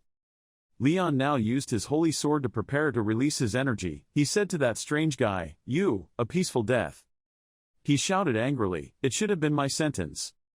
At this moment, he swung his holy sword to attack the magic summoner's shield at a very fast speed. This strange summoner didn't know he was about to enter death's door, but he still calmly laughed and said, "You idiot, how can a sword pierce my starlight body?" Suddenly, immediately after he said that sentence, his starlight body was slashed by him, leaving nothing but crystals flying everywhere. He was surprised by what he did, he couldn't believe his eyes and stared at him. He smirked and replied, "There are always exceptions." At this time, the other man was already weak in the knees, afraid of what he was doing in front of him, thinking in fear, could the holy sword pierce the entity of starlight? Then he spoke with difficulty, "Nonsense, including aura weapons, can't break my magic, he can't stand anymore." Without stopping, he used the spell to summon magic. Shouted loudly, "I will not forgive you." Suddenly, from the magic circle he summoned, a monster appeared rushing down towards Leon. But before it could even touch a strand of his hair, he swung his holy sword and slashed it straight from the head down, causing its body to split in half. The strange summoner was so scared that he couldn't say a word. He fell down, his arms and legs were weak, scared and cornered by him. At this moment, the male protagonist's aura that he had took effect. With one shot he stabbed the holy sword straight into his body gently without wasting too much effort. Leon rushed forward, his eyes as sharp as a blade. He straightly stabbed a long sword through the summoner's body. He screamed in pain. He fell to the ground, his hand clutching the long sword, and shouted, "KGHH!" The cry echoed in the air. Blood gushed out from his stomach like water, staining the surrounding brick floor red. Leon still did not forgive him. His hands tightly grasped the hilt of the sword, using force to press down on the babbling summoner. "Do you really think an attack like this will work?" Before he could finish his sentence, he looked at the sword stabbing into his stomach. His eyes widened. He exclaimed in shock, "Why didn't my wound heal? That attack could have neutralized him. Is it illegal?" The summoner stammered, not believing the truth. "No way, you are." He couldn't finish his sentence. He looked at Leon holding the sword in front of him. He was surprised beyond words. Leon firmly stabbed the sword into the hilt. He stepped forward in front of the summoner with his bloody body lying on the ground, white smoke rising from his body. Suddenly there was a strange noise from behind. Leon turned around to look. A female voice rang out, "What? I lost." Karen angrily crossed her arms in front of her chest. Her eyes looked coldly at him. Behind her were the blood-covered illegals, no longer moving. One was hanging from the ceiling, the other was hanging from the ceiling, lying down on the floor again. Karen exclaimed unconvincedly, "It was so humiliating." Hearing that, Leon's whole body broke out in sweat. In his heart, he thought to himself, "You beat two guys." On the outside, Leon tried to stay calm, smiled friendly and raised his hands to wave, like although everything is still under control, my opponent is probably a bit weak. Suddenly, the two of them panicked. Leon was confused and quickly asked, "Where is Conrad?" Karen immediately pointed to the direction of the path in response. "This way." The two of them quickly went to find Conrad. Searching for a long time, the two of them finally discovered Conrad sitting slumped against a corner of the wall, his whole body covered in blood and Conrad's hand clutching the bleeding wound in his abdomen. He was trembling from the pain, his face pale. Conrad said in a weak voice, "I don't think I can accompany you anymore. Don't worry, let me go. I'll just go a little later. I'll meet up with you when I'm a little better." Leon sat next to Conrad with a look on his face. At this moment, Karen called out, "Mr. Conrad." Her face darkened, her eyes seemed to see through everything, and she asked Conrad, "How much time do you have left?" After listening, Conrad didn't know what to say. He hesitated for a moment, closed his tired eyes, and then said, "So, you know." Karen calmly replied, "A person like you can't even stop the bleeding, so that's all there is to it." After hearing this, Leon was stunned, his eyes opened wide, surprise was clearly visible on his face, his pupils became smaller, as if he could not accept the truth. At this time, Conrad's hands were shaking violently. He said in pain in a weak voice, "I can last about another hour, after that I'm not sure." Leon was stunned, looking at Conrad's constantly bleeding wound. He thought to himself, "Can I take care of them all in an hour? Even if it was possible, I wouldn't have thought about it if I was really helpless at that time, but..." Leon grabbed the holy sword at his waist, preparing to pull it out. He thought, "Now I have the holy sword.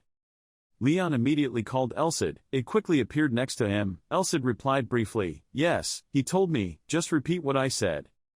Leon placed his hand on Conrad's arm that was clutching his wound. Elsid said, "Then you can activate the sacred healing magic and shrink his wound."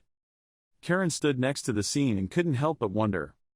Leon spoke, "O noble goddess, please enlighten those who are devoted to justice. Please do not let them be cold by the wind that freezes the valley of death." As soon as he finished speaking, Conrad's wound immediately glowed. A bright light from the wound radiates to brighten the entire area. Thanks to the light in Leon's hand, Conrad's wound was gradually healing. Conrad looked at his wound, his face filled with shock, his eyes wide with disbelief. Karen stood nearby, witnessing the entire process, and couldn't help but think to herself, this magic must be at least at the level of a bishop. After a while, Conrad's wound had completely healed, he was no longer bleeding, and his face was a little better. Conrad was happy, quickly grabbed Leon's hand. "I understand, I heard that you were the one who planned this attack, now I understand." Leon saw him so scared and retreated. Stepping back a bit, Conrad continued, "I understand why Mr. Cesar trusts you so much, you are the cardinal candidate of the Holy Church." Elsid next to him asked in wonder, "From a knight to a cardinal candidate?" Leon froze, his whole body was covered in sweat, he smiled awkwardly. Conrad saw that he was in a difficult situation and quickly withdrew his hand. He covered his mouth and coughed a few times. He said embarrassedly, "Oh my God, I lost my temper. I haven't fully recovered yet to join the fight, but now then I can heal myself." Leon didn't know what to say and just stood there, confusion still showing on his face. At this time, Leon had regained consciousness. He hesitated, but Conrad quickly interrupted him. He probably didn't want to reveal his identity. He winked at Leon, held up a like button to give him an oath. "I, Conrad, swear to keep quiet until you are ordained." Elsid looked at Leon cunningly and said, "You misunderstood me." Leon smiled wryly and hesitantly said, "Thank you." Suddenly Karen spoke up, "Wait here, I will give you the essence. Let's go back to where we want to go." Leon quickly replied, "Yes, quickly." Conrad leaned his back against the wall and waved goodbye to the two of them. The two of them quickly left, Leon following behind Karen. Suddenly, Karen turned around, her eyes lit up as if she wanted to devour Leon. Karen's sudden change made Leon feel scared and sweat all over his body. Karen pressed Leon against the wall, her hands placed firmly on the wall, blocking all his escape routes. She stared at Leon, who was blushing. Her face was full of joy, her glowing eyes filled with curiosity, and she asked, "Is what Mr. Conrad said true? This young person is already a cardinal candidate. I have never seen that." Leon was pressed against the wall, hastily avoiding Karen's eyes. She happily continued to ask, "But with his solar aura and his bishop-level spiritual magic, it's normal. He is also very skilled with weapons and using aura." Her eyes looked at the holy sword at Leon's waist. She continued asking, "Who did you learn from?" Leon faced Karen's series of questions. He closed his eyes, helplessly explaining, "I am not a cardinal candidate." Karen poked her two fingers together, a shy expression clearly showing on her face, and said, "So, are you an apprentice holy knight? Tell me, I'm so curious." Leon escaped from Karen's arms. He calmly walked forward, gently said, "We are not close enough." Leon thought to himself, "If I didn't know her identity, I would have been deceived." "Yes, but..." Karen praised, "Your defense skills are very tight. Are all the knights of the church like that?" Leon glanced at her, saying nothing. Meanwhile, Karen's mouth was full of hair ties. Her hands were adjusting her long hair. She continued to speak. "Most men confessed when I asked something." Leon looked at Karen's appearance and thought to himself, "I won't be fooled." Leon said with a dark face, "Stop joking and think about what we should do." Karen glared at him and said nothing. Suddenly Leon looked up, his stern face looking towards Karen. "Should we go find others, or go ourselves?" Karen had almost finished tying her hair. She calmly said, "Oh, you don't need to worry about that." Leon asked in shock, "Huh, why?" Karen winked at him, raised a finger, and said mysteriously, "You'll know where to go." The two of them walked together, their footsteps were steady and echoed in the space. Suddenly, a fake mutant fell to the ground, startling Leon and Karen. In front of them was Cesar holding a bloody mace and Khan sitting on a strange man. Around the two of them was a horrifying scene. Cesar glanced and said faintly, "Are you here, to wean, Leon?" Khan's snake fang smiled and said, "Oh, it's the kids." Leon smiled awkwardly, thinking to himself, "I suddenly feel sorry for them." Cesar smiled and looked at the two of them, glad that they were okay. Suddenly, the coffin guard appeared behind Cesar. His voice was booming, "Aren't you happy for me?" Cesar glanced at him. Not caring, he turned around and left, leaving behind only one sentence that caused him great damage. I don't even know who you are. He was speechless, heartbroken, and said, I understand. The four of them continued walking, when suddenly a voice rang out. Leon said, Mr. Conrad was seriously injured and could not continue fighting. After an hour or two of healing he'll be fine, but we don't have that much time. After hearing this, Cesare's face darkened. He raised his hand to rub his chin in deep thought. After a while he exclaimed, then there is no other way. We should go with only these people. The Snake Fang Khan spoke up and asked Karen standing next to him, Hey, you are an explorer, there must be some useful tool, he urged, quickly get it if you don't want to die. Karen sneered, smiled coldly and said, why don't you bring out what you're hiding first? Why do you keep sucking the blood of the poor? After hearing the praise, Ken looked at her with a dark face, his face full of confusion. Suddenly, he seemed to understand the meaning of Karen's words. The Snake Fang Khan was angry, holding his fist, looking at Karen and shouting loudly, What did you just say? Karen quickly hid behind Cesar, sticking her tongue out at him. Cesar stood in the middle and raised his hand to stop the two of them. Okay, calm down. I will explain our next action. Suddenly he turned serious, his eyes were as sharp as knives, giving orders, assigning everyone's positions and saying, I, Cesar, will take the lead because I can resist the law. Khan and Karen will go in the middle. As for Leon, he pointed at him with his hand and ordered him to move behind in case anything happened.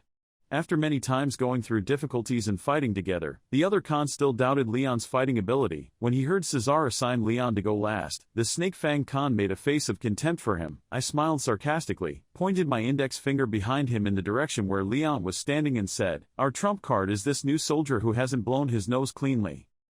Hearing his words, Leon could only stand behind and smile wryly. Next, Snake Fang Khan realized that there was one member left in his group without a mission, so he asked the group, Okay, what about his name? How to guard this grave?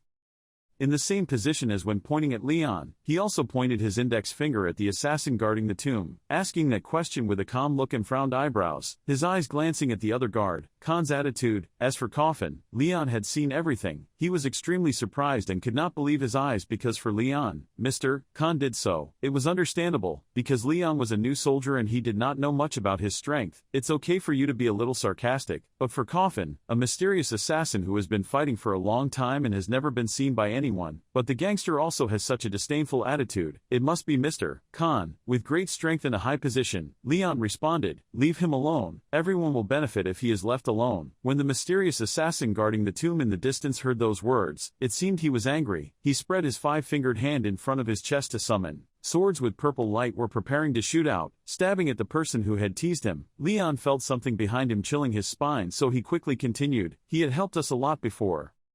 After Leon's words, Karen smiled shyly. She looked at the assassin and reluctantly continued, Yes, that's it, it's pretty good. Hearing what she said, the assassin took back his sword and looked bewildered.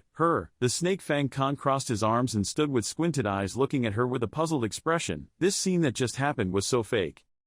Khan waved his hands and ignored the other members and went ahead and said, Whoever doesn't listen will be left behind. Cesar also solemnly glanced at the people behind him and announced, Let's go.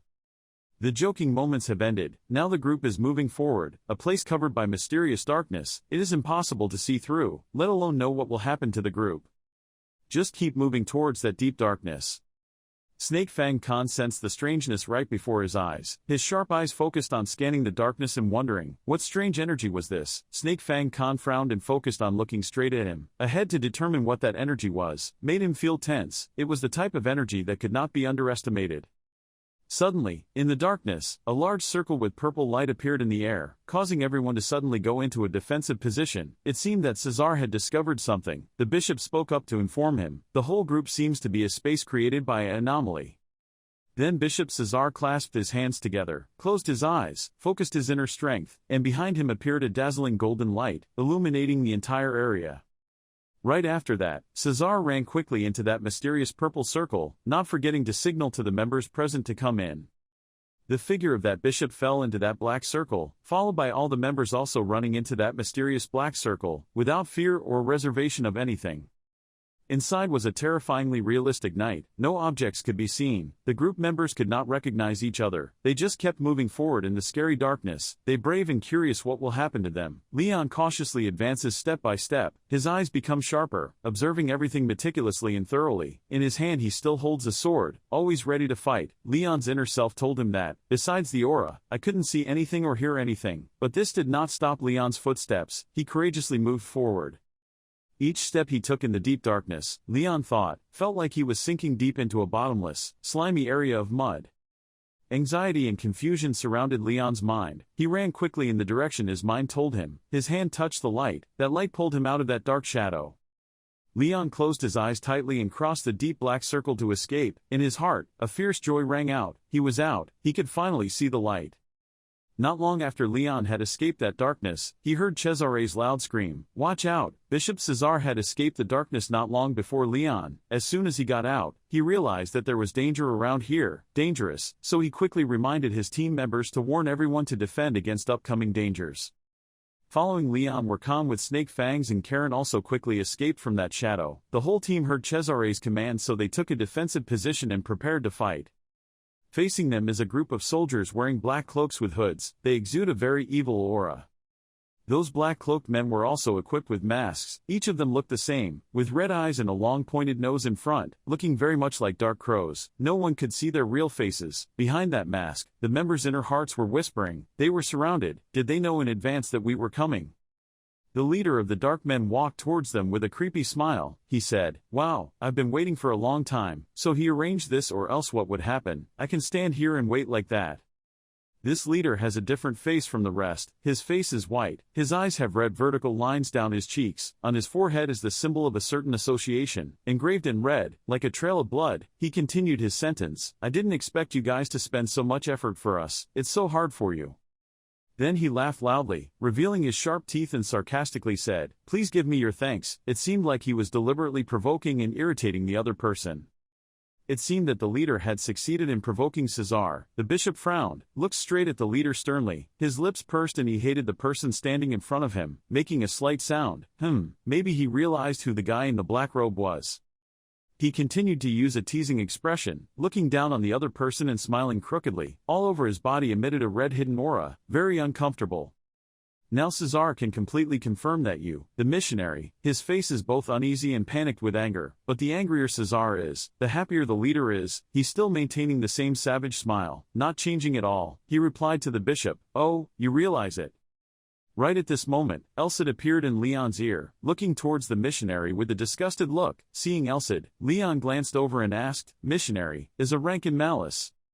Elcid, with his extensive knowledge, immediately answered, "Yes, malice is also clearly divided into order, the lowest class being the believers who are given magic to use as they please," Elcid explained, followed by the clerics, who had ambitions to discover the power of the anomaly, but ended up being manipulated by it. And the last class is the class that spreads those illegalities. Elcid continued, also the highest class. Commonly called missionaries, these guys have that red symbol on their bodies and they have many different shapes, but no matter what shape they are, they look very scary like deformed beasts. Error evolution. Looking straight at the missionary, Elcid continued to tell Leon more about him. In the church, they were also highly virtuous people, holding key roles, at least the bishop. The missionary raised his hand with sharp iron nails like a wild wolf. He said, "How wonderful today was." The missionary continued, "The ritual was completed successfully. It was not in vain. How many lives have been heroically sacrificed?" Hearing the other man's words made Cesar furious. The bishop's face was now grimaced, becoming more fierce. His tightly closed lips trembled. His hateful eyes looked directly at him, at the opponent. He continued, "And the best thing about this is, I can teach that stupid goddesses slaves." He spread his arms wide towards the sky and continued, "This is the path to find the most unique and true God in this world." He said each word loudly and clearly as if affirming a philosophy that is always true, enticing everyone to listen. The group of black-robed people lined up in 2 rows, clasping their hands together and placing them in front of their chests to show respect and believe in what the missionary had just said. Faced with that chain of events, the team members here were all surprised. They couldn't believe their eyes. They didn't think that one day they themselves could witness this scene in real life. Everyone there was there. "We have the same thoughts, crazy, just playing with toys."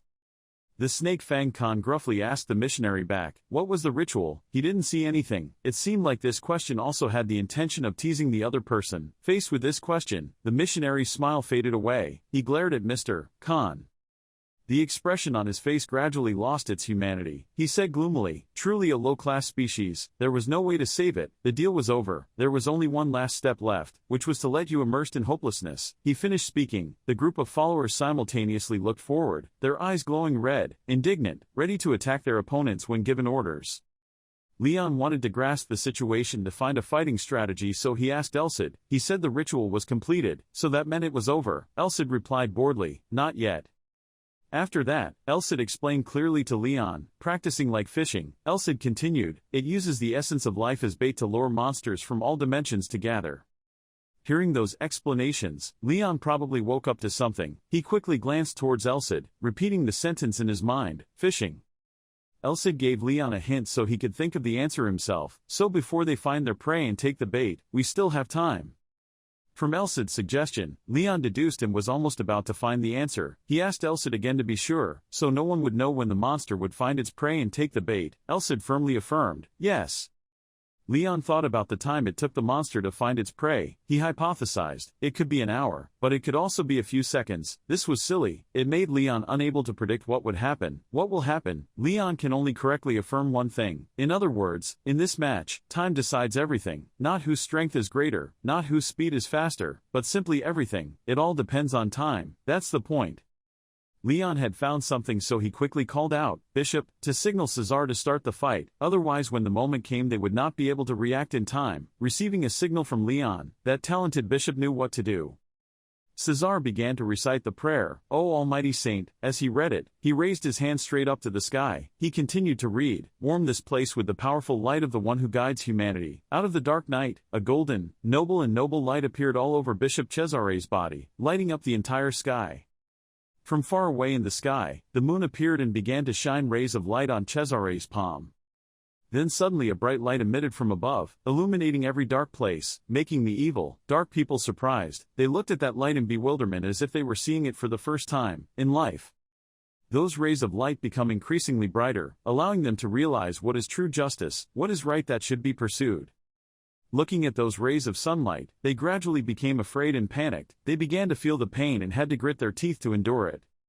When those rays of light stabbed straight into their eyes, they couldn't stand it anymore and covered their faces and screamed, Kargh. Elsid witnessed all of the events and judged that what he had just seen was a technique that combined strange magic and aura. Elsid continued to tell Leon that, although not as effective as the sun, it could still prevent the summoning of strange magic, although my light was much more effective. The missionary stood in front of what had just happened, extremely angry. He gritted his teeth, glared. The veins on his face also appeared more prominent and clearer. Those lights shined, driving away his darkness, creating and blowing away all his hidden weapons. This made him unacceptable, but he couldn't do anything more. Elsid finished the sentence, but whatever he said, this was enough to stop them from summoning the abnormality. This was good news. Leon's side had turned around the urgent situation just now. Now the mission in the end, it was the complete destruction of that missionary guard. Karen declared the first attack. She used her speed to quickly move forward and at the same time pulled out a knife and threw it straight at the missionary who was standing blankly in front. But he quickly realized her intentions. He quickly grabbed the subordinate who was near him and pulled him towards him to act as a target to block Karen's other knife. The subordinate was hit in the head by the thrown knife and stared blankly. White-Eye died on the spot, but he was not worried about his subordinates at all. He just stared intently in the direction the knife was flying. No emotion was shown on his face.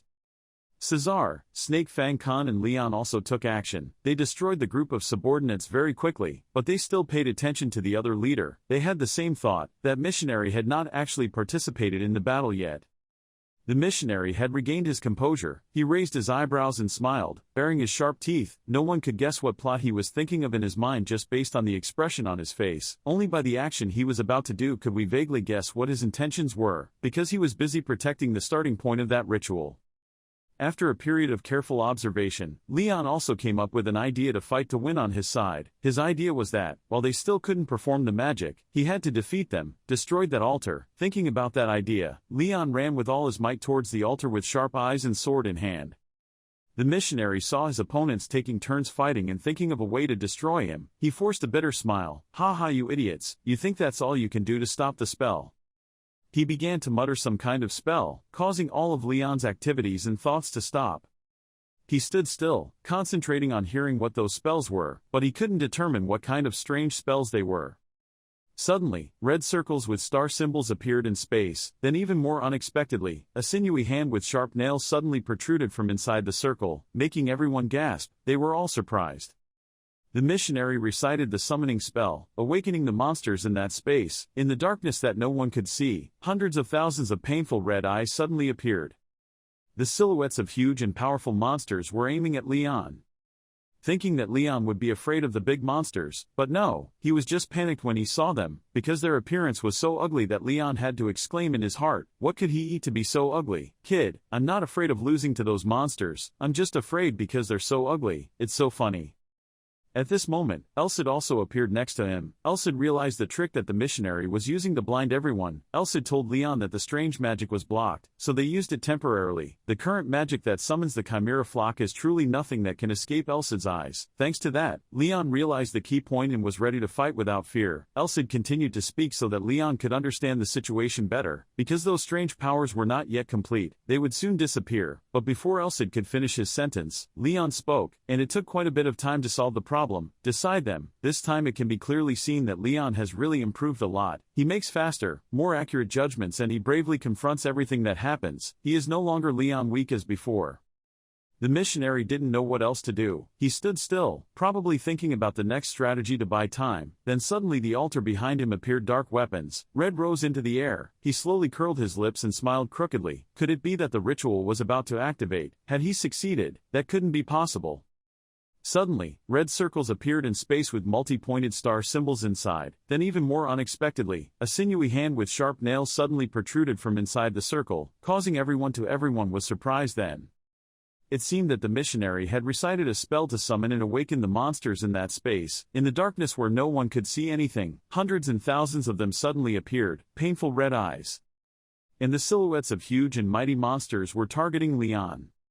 Thinking that Leon would be scared because the monsters were so powerful and big, but no, he was just panicked when he saw them because their appearance was so ugly that Leon had to say, "Why are any of them?" They also looked as disgusting as shit. He wasn't afraid of losing to those monsters, he was just shocked because they were so ugly, it was laughable.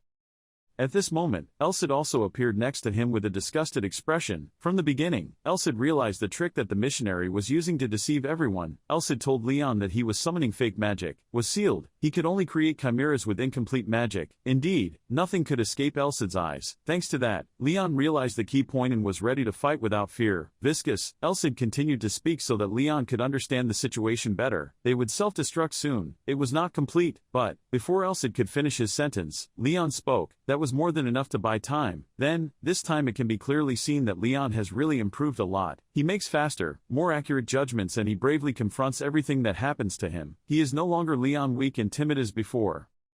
The missionary didn't know what else to do. He stayed in a corner, probably thinking about the next strategy to buy time. Then suddenly red hidden weapons appeared on the altar behind him, rising into the air. He slowly curled his lips and smiled crookedly, so the ritual was about to be activated. This was absurd. He couldn't let him succeed like that. When the bully Khan saw the chimera monsters that had just appeared, he became angry. His face became fiercer than ever. He clenched his fists. His muscles and tendons clearly stood out. This is a fatal punch for those monsters. If they don't disappear into smoke, they will suffer serious injuries that are difficult to treat. Putting all his strength into it, Khan punched the first chimera straight in the stomach. The punch fell as fast as lightning and as strong as being struck by thunder, causing the ugly monster to have no time to react and eat it whole. That monster could only roll its eyes and endure the pain spreading from its abdominal cavity to the whole body without being able to do anything else. The punch was so strong that it tore into pieces the ugly chimera beast's muscular body. Its meat and bones were scattered everywhere, but there was also a strange liquid coming out of the crushed meat, that liquid flying around and haunted by that heavy punch of the bully Khan. After venting all his anger on that monster, Khan noticed that his arm was covered in a strange green fluid, which kept haunting his arm, making him extremely uncomfortable and confused. Don't know what's going on. Gradually, his arm became numb and stiff. The green stuff kept seeping into his hand, causing his arm to turn red and then emit white smoke as if it was being burned. The bully with his fist from earlier, now he was holding his arm and gritting his teeth in pain, while that beast was lying on the ground with broken flesh and broken bones. The chimera monster that was hit in the head by Karen's throwing knife was also starting to melt into green mucus. It screamed miserably, attracting Karen's attention. She looked at the monster melting and immediately thought of one thing, that is, are the poisons ineffective? No, is it because they don't cause pain? Karen was extremely surprised. Her eyes were clear, Zoe, and she began to become wary of that poison. Cesar felt that the situation was getting worse. He turned to Leon and said that if we keep this up, we will be exhausted at the end of the battle. The longer it goes on, the more dangerous we will be. Cesare's opinion, Leon quickly answered. Yes, Leon's body was now dripping with sweat because he had to fight fiercely with the chimeras that kept rushing at him. Leon's endurance had reached its limit. He had to urgently think of another plan to fight that growing power. Leon had an idea in his head. Damn it, we have to penetrate. The faster you puncture this place, the better. But this idea of Leon's is difficult to implement because, Leon said, I cannot exert the full power of this sword. He held up the sword. In front of him, there was a bit of a feeling of helplessness, and he blamed himself for not being able to do more to help everyone on the team win. Elcid once again appeared next to Leon's shoulder and advised him that if they sniffed out the hero's existence here, it would be extremely bad. After saying that, Elcid rolled his eyes towards the missionary and threw him away, gave him a not-so-friendly look. Elcid continues to remind Leon of his true identity and personality. They will do anything to capture his weakness, regardless of his life, remembering that he will only be able to turn the situation around when he had just made them drop their guard. The words Elcid reminded him were really not redundant. Elcid just didn't want Leon to be in any more danger, so he emphasized this to him. Leon, with a serious expression, hateful eyes and his lips curled down, concentrated all the strength he had on the sword and firmly returned Elcid, asserting that, I know, he is also at the same time, having determined what he must do. The only right thing I can do now is to deal a decisive blow. The missionary continued to attack. He grimaced and smiled a very sinister smile. Looking at his face, it was difficult to guess what he was thinking and what evil and barbaric things he would do. Behind that smile, the hidden weapon on his body suddenly spread out throughout the space. At this moment, the space here was filled with red light, which was caused by him.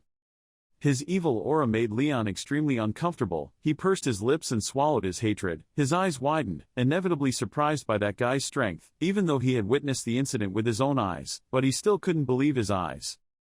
No different from Leon, Cesar and Khan also saw it, and the two of them were also extremely surprised when they saw the missionary displaying his power. They could not find out why he became so cruel, so strong, so powerful. The events happening before their eyes were so loud that it was hard to believe. On this side, Karen also had eyes wide open. She couldn't hide the surprise in her heart but showed it on that delicate face. It was unbelievable that he used all the means to destroy her team.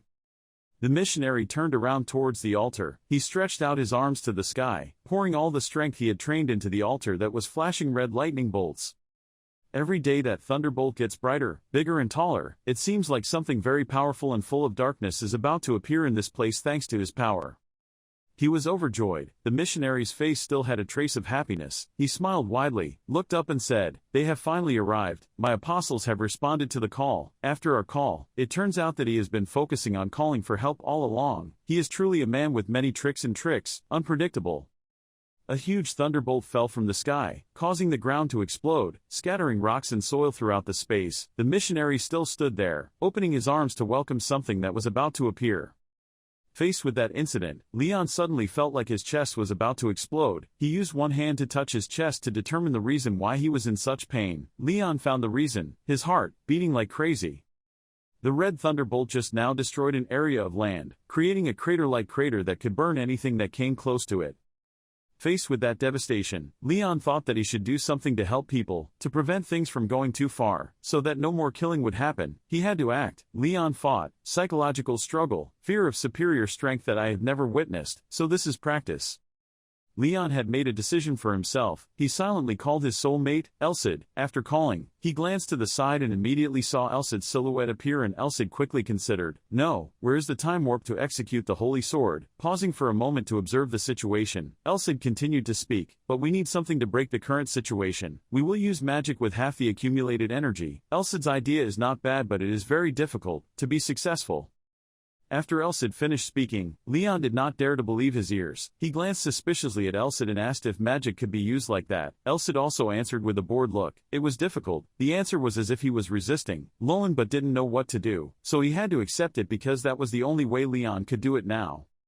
But to have a higher success rate, Elcid had a suggestion, but thanks to the moon Cesar created, I came up with this plan. After speaking, Elcid raised his eyes to look at the moon mentioned before. His expression had the first change. Elcid smirked and showed his teeth, contrary to what Elcid had shown on his face, from the beginning of the match until now. Elcid began to explain in detail to Leon to realize what he should do. Both the sun and the moon needed the full amount of the goddess's seal. We just need someone who is endowed with both the essence of the sun and the moon. The people Elcid mentioned were none other than Leon and Cesar. To clarify this, Elcid once again emphasized that, not only that, but also the coordination between a bishop who can use both magic and a hero is truly a bad omen for hatred. Having finished saying everything he needed to convey, Elcid snapped his small fingers, and immediately a spell line appeared on the sword. Leon looked bewildered at the spell line that suddenly appeared, not understanding why it appeared. Out here, Elcid reminded him, read it. Then Elcid also disappeared into thin air. Leon closed his eyes, focusing his strength on the hands holding the sword. This time he concentrated very hard and the light of that sword glowed. It seemed the sword had awakened. Leon felt the power of the sword gradually growing. He spread his arms to the sides, opened his chest and opened his eyes to look straight at the letter Elcid left behind. Leon read loudly and clearly, sentence by word, sun and moon. The two disciples of the noble goddess clearly understood all sentient beings. He read the first sentence. That golden light flared up around him and soared straight into the sky, the heavenly wind resoundingly sweeping away all those dirty hidden energies. Leon continued to read, with a sincere and grateful heart, his eyes opened to show the favor of the gods, his eyes closed to show noble kindness. The wind became stronger, increasingly stronger. The light gradually spread throughout space, pushing away that darkness. Cesar and Khan were also extremely surprised with the power that Leon was displaying. Hearing the words that Leon had just read, Cesar immediately recognized them, the first verse in the goddess's Bible. And as for that delinquent guy, not knowing anything about the Bible, what surprised him was the formation of a new object with a bright light that made him squint and ask the person next to him, was another planet formed on Earth? Just as Mr. Khan saw, it was a new planet called the Sun. The two planets, the Moon and the Sun, had enough. They were standing next to each other, now just waiting for the right time to fight and develop, unleash their true potential. Since Leon's sun appeared, it has radiated warmth around this place, making Karen happily exclaim that it's so warm. At this time, Leon was still concentrating on reading those Bible verses. When the sun and moon shined together, everyone who looked up at the sky would sincerely kneel and worship, Holy Land. At the end of the scripture, Leon spread his arms wide, thrust his chest forward to feel the power of that ray of light. Leon seemed to be giving himself to that light, and then the two planets gradually moved towards each other, merging into one, creating a beam of light that penetrates all the darkest, most evil things. That light shined on the chimera monsters, causing them pain and melting.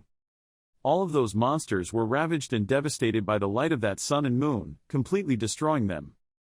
At this moment, Elcid suddenly appeared with an expression and a posture ready to fight. Elcid raised one side of his mouth to smile, revealing his teeth and said, "The Holy Land is truly the enemy of strange magic. The field rejects all magic, or alien creatures." It seems that Elcid's strategy was correct and it is very proud of itself for having such a great discovery. Seizing the opportunity to turn the tables, Cesar quickly rushed towards those ugly monsters, used the weapon in his hand to hit the monster's head in front of him, and the bishop did not forget, signal everyone in the team to move forward and fight. Now everyone. Hearing that, Khan and Karen rushed forward to defeat those monsters as easily as a feather. The two of them worked together very well and quickly destroyed a large number of chimeras. The missionary leader wasn't happy for long before he had to grit his teeth in anger. His face was as small as an old monkey's. He growled, "It's so good, they're just shrimps of the goddess." Can't say at the end of his sentence, because his anger had reached its peak, he continued to think of new tricks to respond. The missionary snapped his fingers loudly and firmly affirmed that I will slaughter all of you. As soon as he finished speaking, his two subordinates simultaneously froze at what their master had done. They felt like their chests were about to be torn apart. That's right, he massacred his subordinates to rip out their hearts, causing them to struggle in pain and scream, but no one could help them. Their blood was scattered everywhere. Even though he heard the pitiful screams of his subordinates, the missionary leader did not pay any attention nor had any pity for them. In his hands he was holding to their hearts are so crazy just to achieve their evil, rotten goals. He was so angry that his eyes bled. He screamed in rage, "Ah, what a bastard." The more he screamed, the more blood flowed from his eyes. He didn't care and just kept screaming, thinking about the sacrifice I had to make. The lives of the pious parishioners and the noble congregation are just to take care of you, small fry. He squeezed the hearts of his subordinates in his hands. But keep shouting, lift your eyes and see, you idiots, this is truly what you call the glory of God. He clasped 2 hearts in his hands. Those 2 hearts became black silk ribbons surrounding his body, making him gradually become bigger and stronger. His appearance had completely changed in the presence of Leon's group. He was gradually getting stronger and could not control his anger. His muscles grew larger and larger, he grew taller and faster, and his nails grew longer like giant claws, just a swipe of which was enough to kill someone. Leon's group did not know what to do in the face of the missionary's growth. They could only stand and observe carefully to find his weakness and wait for the opportunity to rush into battle. This battle was very difficult. His new face gradually appeared behind the thick white smoke. He provocatively asked, "What do you think, maggots?" He bared his big teeth and threatened, "I will prove it to you, seeing that this God who gives strength to people like me is absolute power. He has truly changed completely. He has grown 10 times bigger. His body is small but his arms and legs are long and his muscles are clear. His whole body is like pure water and there are arms growing from his back." He smiled smugly, looked towards where Leon's group was standing. Elsid appeared at the right time and quickly clarified the situation at that time for Leon to understand. The effect of the Holy Land at his level did not last long. Hearing the reminder in his ear, Leon turned his attention. Go to Elsid to know more about the current situation. Elsid further analyzed. If he was still this strong in the Holy Land, then when the domain disappeared he would not be able to deal with him.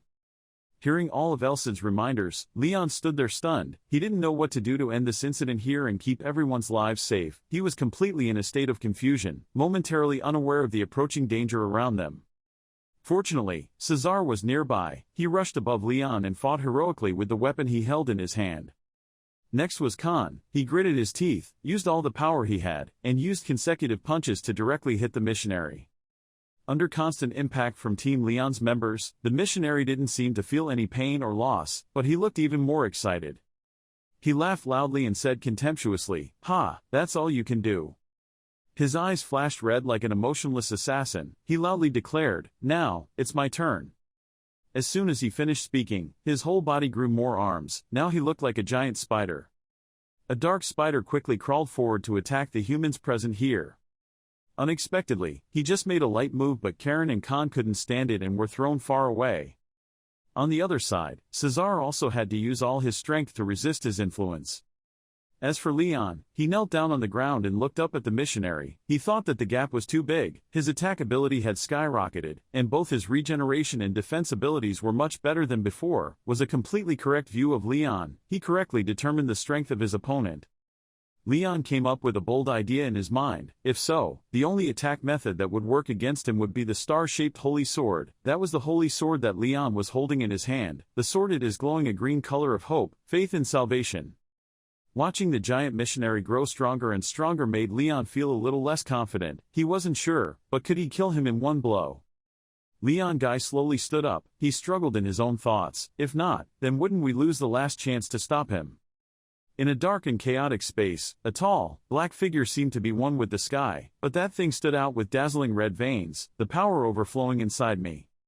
That thing said, "Now to me, you guys are just a bunch of little worms," that thing said looking at a wounded Leon holding his hand. Hearing what that thing said, he glanced behind. Worried when he saw that it was also a chaos, the remaining people were covered with injuries and bowed their heads. Looking at that scene, Leon bit his lip helplessly, not knowing what to do. Damn it, he cursed silently. He had to find a way to defeat him quickly. Was there any way? He wondered.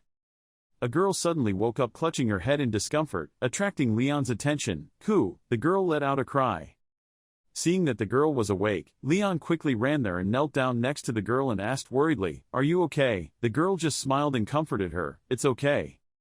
Very quickly the smile disappeared again, replaced by a serious look full of murderous intent. "We are in big trouble. My attack and the tomb guard's attack did not harm me at all," she said. Hearing the phrase grave guard, Leon suddenly realized something. Karen. He remembered the information about that news in his mind. According to the information board, Karen, nickname and profession Tomb Guard Assassin, level 45, Strength B, Endurance C, Dexterity A, Aura A, Advanced Dagger Master Skill level 5, Max Intermediate Hidden Weapon Projectile Master, level 9 Ghost Footsteps, level 8 Clone, Unknown, level 7 High Aura, Grave Guard, level 9 Ghost Footsteps, Footstep Ghost. He repeated each of those phrases over and over and a plan was formed in Leon's mind. "Help me a little, I need your strength," he said, drawing Karen's attention. "Do you have any ideas?" Her face looked excitedly at him. I will sneak behind him, destroy that altar to stop this ritual, he said, looking at the red hole emitting light behind that thing. Confronting him is not an option right now. Choosing wisely, Leon continued to explain the plan to the girl. You can go behind him. What are you thinking? It's like you heard something very unreasonable and her face contorted as she said something absurd. You thought you were a witch. Do you know how to teleport? Where? Hearing what she said, Leon almost immediately argued that it would be okay to just flash, but Karen still broke his dream. How could he flash? Leon couldn't bear it anymore, biting his lip angrily, not knowing what else to say. Guarding the grave, can you do it right? Suddenly he shouted loudly, pointing at her, and asked, help me this time. In exchange I will keep your secret. Leon offered a very lucrative condition. Before Karen's eloquence, she was a little scared, her face turned pale and she clutched her heart to avoid a heart attack and death. Seeing that she didn't say anything, Leon continued to speak louder. I know you have your own reasons, but if we fail now, we will all die, he said with a determined face, bringing his fist in front of her, me, you, and everyone here. As soon as Leon approached with his unrivaled aura, Karen jumped back. She looked extremely scary right now. Her eyes were full of murderous intent and her face was serious and expressionless. Leon looked at her like that and smiled shyly and swallowed a mouthful of saliva. But very quickly, the momentum from before disappeared. Karen lowered her head. Okay, I'll help you, right? In the end, she agreed, but still. How could you know? You already knew. Why didn't you tell me? She thought of something and held her blushing face full of embarrassment like a teenage girl. Ah, I'm so embarrassed. I'm sure I'll die. Ha! Her already red face became redder and redder, causing Karen to have to cover her face with her hands. Leon looked at the embarrassed Karen in front of him and was speechless and didn't know what else to say. Why would she kill me? I understand her so well. Hearing him say that, she smiled meaningfully. Suddenly a knife appeared and pressed directly against Leon's chin. The knife succeeded in making him sweat with anxiety. Of course, Karen answered, the secret that makes a woman's charm. Do you know? She said with a meaningful face while Leon was hesitant. On the other side, one person in the group woke up and went to the other person who was unconscious. Hey prison guard, how long are you planning on lying there? He knelt down and asked. As soon as the question ended, the originally unconscious person immediately opened his eyes. Seeing that person open his eyes, he had a sarcastic face and said a blunt sentence. Hearing that phrase, the person lying on the ground was so angry that he had to get up immediately. Dad will kill you, Cesar cursed loudly. But when he and the other person were arguing, Karen and Leon ran away. The two of them went somewhere and stopped. Getting here was a lot of effort. From here you have to go on your own, Karen said. Her words also made him glance back. Suddenly she turned around and looked behind her with wary eyes. If I suddenly disappeared, he would definitely catch up, she said. Leon, following her words, also paid attention behind her. Don't die. Leon looked at Karen and smiled gently.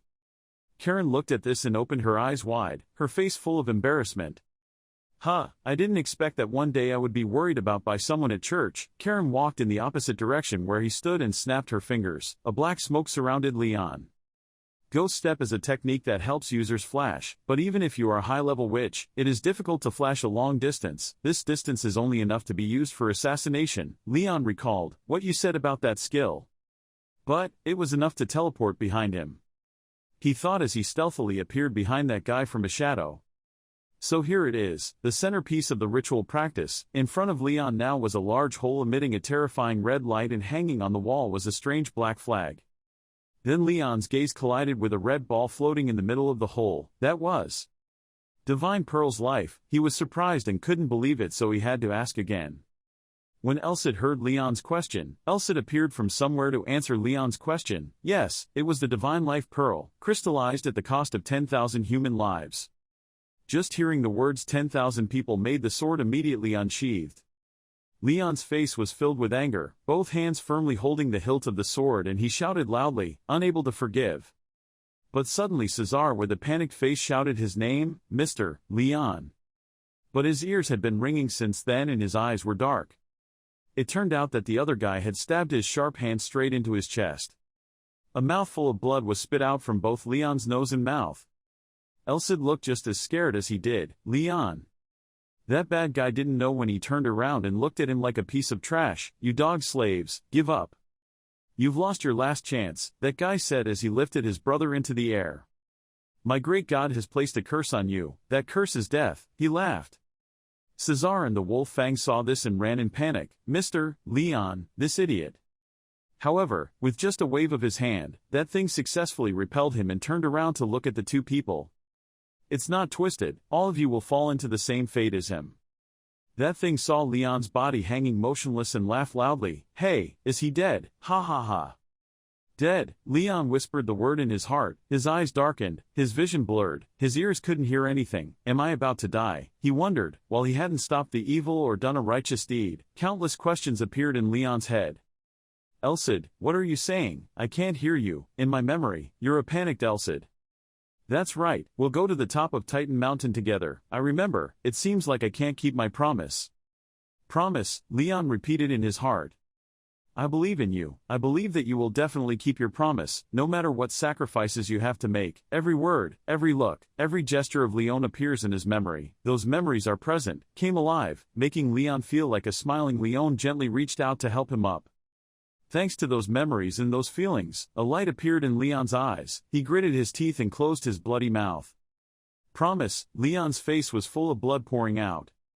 He said to himself, I said I believe in your promise. Recall the image of Leon holding out his hand. He thought, because he was the type of person who would keep his promise, no matter what happened. This thought stabbed straight into his eyes like a bright lightning bolt. Even though his mouth was full of blood, he still gritted his teeth. A large fragment was embedded in Leon's right chest. He gritted his teeth in pain and used his hand to prepare to pull it out. He kept running and pulled out the fragment from his chest, holding a sword in his hand.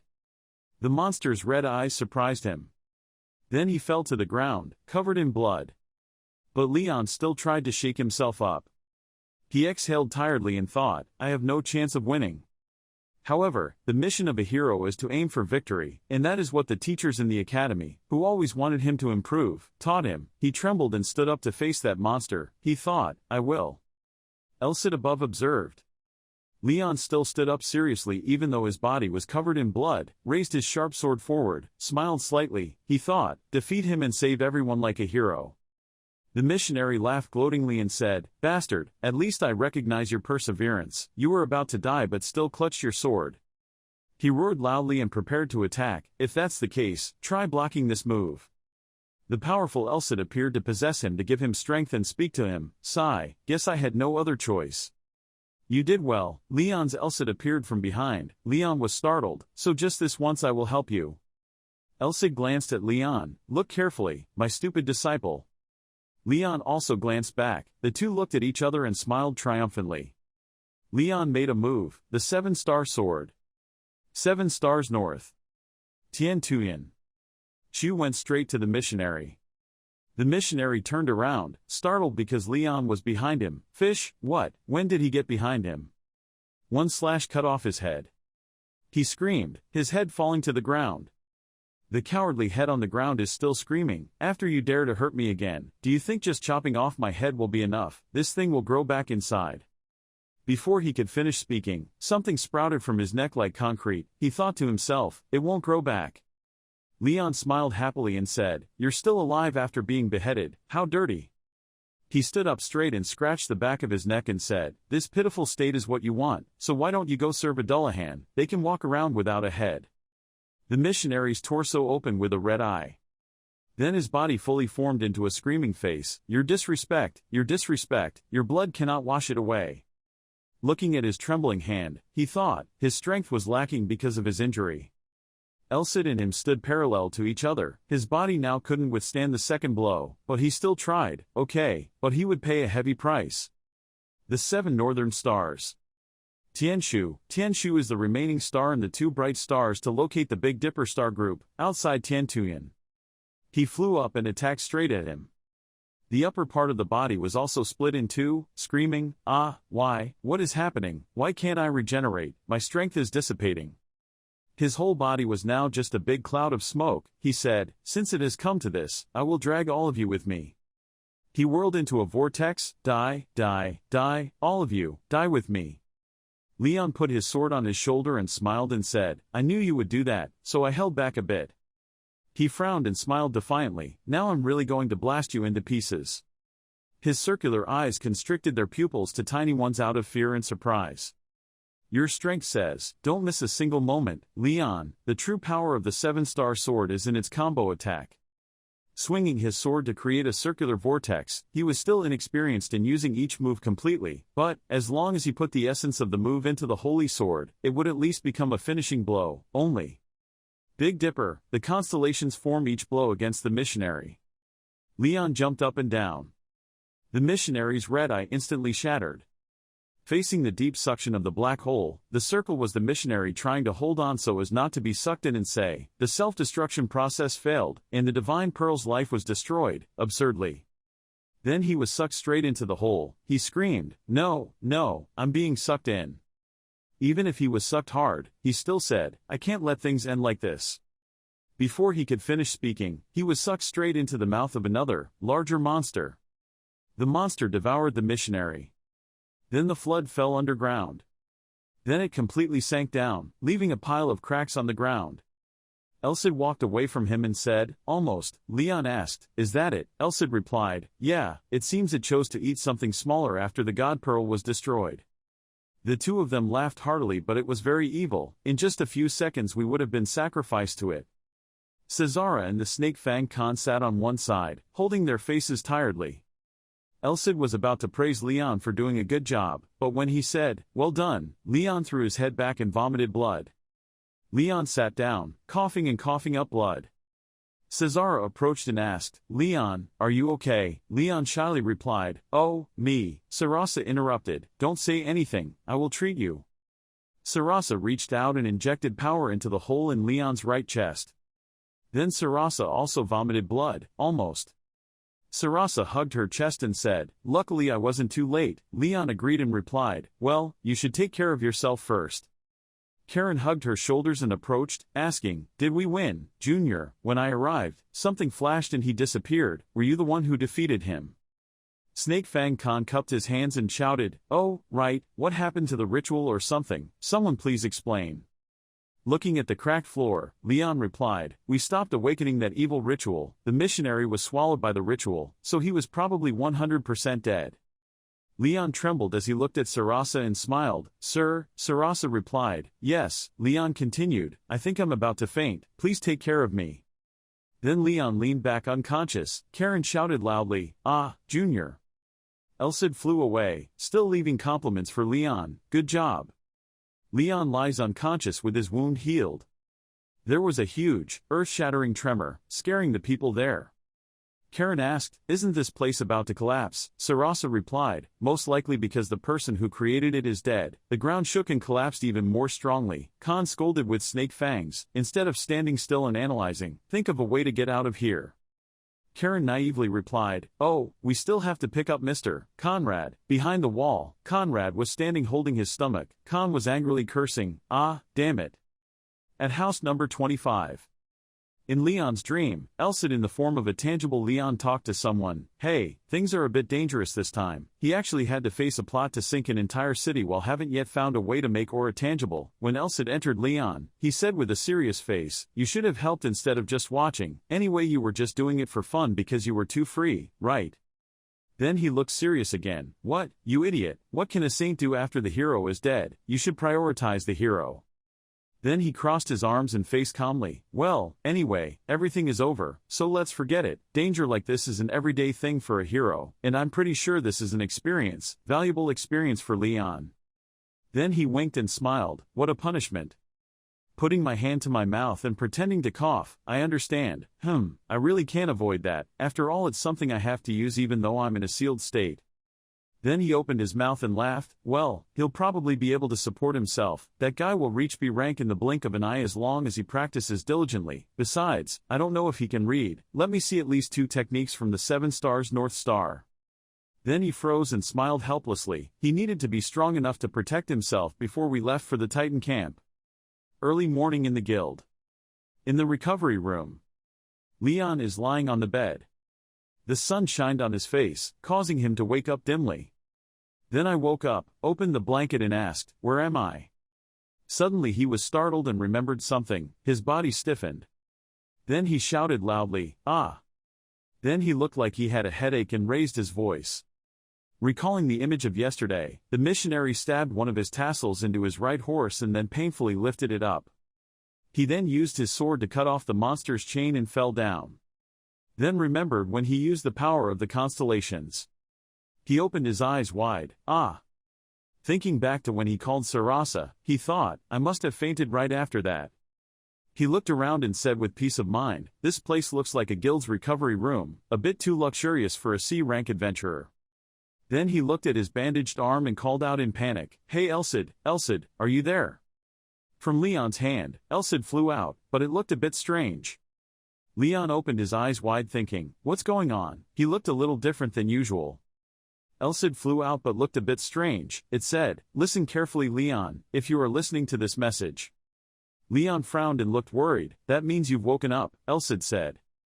The blurry Elcid continued, first of all, congratulations on surviving. Actually, we won thanks to me, so it's far from me wishing you a victory. Leon smiled but was a little annoyed. Leon thought, this damn demon sword. Lagged Elcid said, enough joking, I'll get to the point, you won't be able to talk to me for a month from now. Leon opened his eyes wide, his face looking confused and regretful. Elcid continued asking, do you feel sad? Even so, I can't help it, the image of the sword has been chained, because I arbitrarily released my power, so now the power of the holy sword is hinder my perception. Leon shyly replied, because, did you use my body? Elcid replied, well, acting cool can sometimes bring some problems. Leon thought helplessly, but this has nothing to do with you acting cool. Elcid continued, in short, you understand the situation, a full month.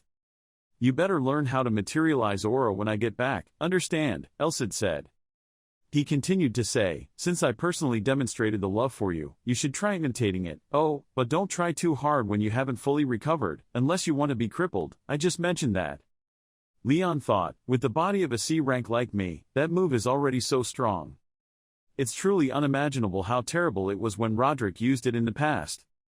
Elcid flew close to Leon's face and said, my message ends here. For a kid like you to be caught up in an event of this magnitude, you still have a long road, full of difficulties ahead.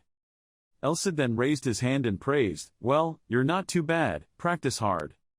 Leon smiled and gave a thumbs up and replied, don't worry, I swear I will succeed myself. Message ends. This message will be cancelled in 5 seconds. Looking at Elcid, who was dimly counting down the time to disappear, Leon was surprised. The sky is clear and cloudy. Leon looked at his hand. The 7 northern stars. It was truly wonderful. He remembered, when Elcid controlled his body, the scene he saw through our shared vision. After eliminating all the junk thoughts, his pupils seemed to turn into a mirror. His golden pupils shone brightly, reflecting a world he had never known. Recall the image of the missionary name, the flow of air. Waves of vibrations, thinking of deep circular black vortices, and even distortions in space, it was truly the pinnacle of vision that one could achieve. He clenched his fists and thought steadfastly, and the techniques of the 7-star North Dipper were demonstrated using eyesight with aura at that level. I must learn it at any cost. Remembering Elcid's compliment, well, you're not too bad. Leon lowered his face thoughtfully. He thought, the feeling wasn't bad but, it couldn't be called great either. There was a strange noise outside the door. Sarasa entered the room with a basin of water. Oh, brother Leon, you're awake. Leon smiled and looked out. Sarasa held a basin in her hand. Leon asked, Sir, how long have I been unconscious? A clear morning, according to him. The conquest of hatred ended exactly 3 days ago. As soon as the 5-person team exited the maze, that disgusting thing was also destroyed along with the collapse of the maze, most likely because the type of abnormality used was not linked to the maze. Still, according to reports, 56 people died and 107 were seriously injured. I heard that there were others who were also injured but the injuries were minor, but still, there were too many casualties for us to know, can be happy. Sarasa went to open the curtains and continued, this time the hate group couldn't do what they wanted like usual. Based on that alone, I consider this a victory. It's truly a pity, when we cannot save others, but... Leon replied, yes, I guess so, it seems to be late afternoon now. Sarasa continued, I also investigated more about that dark magic. It was truly a magic that made others feel nauseous. Fortunately, thanks to your efforts we were able to prevent that disaster. Hearing that, Leon replied, no, I couldn't have done it, if it weren't for you and everyone. Sarasa looked out the window seriously. He replied, I wondered. Not knowing, Sarasa looked out and said. He then turned back to look at Leon and asked, would the outcome have been different if you weren't there, Mr. Hero? Leon was embarrassed and shocked after hearing that. Sarasa smiled gently and asked, ha, you look so shocked. Leon hesitantly asked again, what do you know? Sarasa replied, I will only be sure after the team is formed. Leon thought, perhaps he had doubts from the beginning. Then, he remembered his army and replied, after all, I was once a member of the Paladins, and I'm also an elf, so I have more life experience than normal people. Leon looked down and thought, I also knew I wouldn't be able to hide it from him forever, but still. Remembering his strength, he said, no matter how powerful the solar energy is, it cannot cut off the magic so easily. Sarasa continued, not only that, I think you're still not strong enough to become a first-class swordsman. Hearing that, Leon blushed and said, really embarrassed. Then Sarasa shook her head, don't be shy. Sarasa continued, I am very impressed with your courage to face challenges even though you do not have much experience. Leon looked quite shy after listening. He continued talking, and the swordsmanship he showed in the last match was the most important clue. Sarasa's eyes widened, Roderick, the greatest hero in history, and the 7-star swords he created. North Star, I read about it in a book recording the achievements of heroes, since Roderick's martial arts documentation has long since disappeared. There is only one reason why it appears, Sarasa explains. Leon shyly replied, I have nothing more to say. Leon asked, sir, do you remember the sword I used in the maze? He remembered the black sword he held in his hand. Sarasa rubbed her chin thoughtfully, oh, now I see, it's gone, I couldn't bring it back when we ran away. Leon thought back, Elcid said he could still use the holy sword even though he wasn't here. Leon looked at his bandaged hand and called, Elcid, show yourself. From his hand, he pulled out a sword. Sarasa watched in surprise. Leon pulled out a sharp sword and he looked at it with satisfaction. Sarasa spoke up, ah. Then he knelt down, oh goddess. Sarasa knelt down and clasped her hands in prayer in front of Leon. Leon looked bewildered. Sarasa shyly clasped her hands and said, what a shame, please forgive me for not recognizing the goddess's holy power. Like this, Leon was even more embarrassed. He said, I should have been the one to apologize for covering up. The mark is correct. Sarasa asked, Mr. Hero, are you still planning to hide your identity? Leon put the sword in his hand and looked at him. Looking at his hand, Leon replied, yes, the sword had not completely removed the seal, and I was still inexperienced. Leon clenched his fists and said with a firm voice, when I can shoulder the title of hero, I will automatically reveal my identity. Sarasa looked at him with satisfied eyes. He said, in my eyes, you are already a qualified hero, you are very humble, if so, I will keep it a secret for you. He then asked, but, can I talk to someone? Leon asked back, who was it? Sarasa replied, Holy Lady. He continued, the succession ceremony has not been completed yet, but I'm sure she will be reinvigorated when she hears this news. Leon was bewildered. Oh, he thought, it's probably okay to tell the saint. Leon smiled and said, it's up to you. Sarasa also hugged his hands and smiled contentedly. Thank you very much, Mr. Hero. Suddenly there was a knock on the door. Leon was a bit worried. Sarasa reassured, don't worry, the sound in this room is completely isolated from the outside, our conversation will not be leaked. Then he said out loud, yes, come in. The door is opened. Karen wore a sexy dress, holding a fruit basket, walked in to say hello. Hello, Junior, it's been 3 days. The other two were both hesitating in confusion. Karen thought embarrassedly, what was wrong with the atmosphere in the room? She asked uncomfortably, oh, did I come at the wrong time? Then I'll come back later. Leon widened his eyes and thought, when he was on duty, he forgot that Karen's true identity was Coffin Keeper. Thinking of the image of Karen with the Black Crow, one of the 3 great demons of the slum, even the Fang Khan did not know his identity. I said I would keep quiet about her identity, but Leon looked at the beautiful Karen in front of him and worriedly continued to think, that was just a verbal promise that could be destroyed at any time. She definitely wanted one stronger assurance from me, but she came at the wrong time, the day when the bishop was here. Sarasa was thoughtfully pouring tea. Sarasa still leisurely drank tea, while Karen said, it's okay, Junior.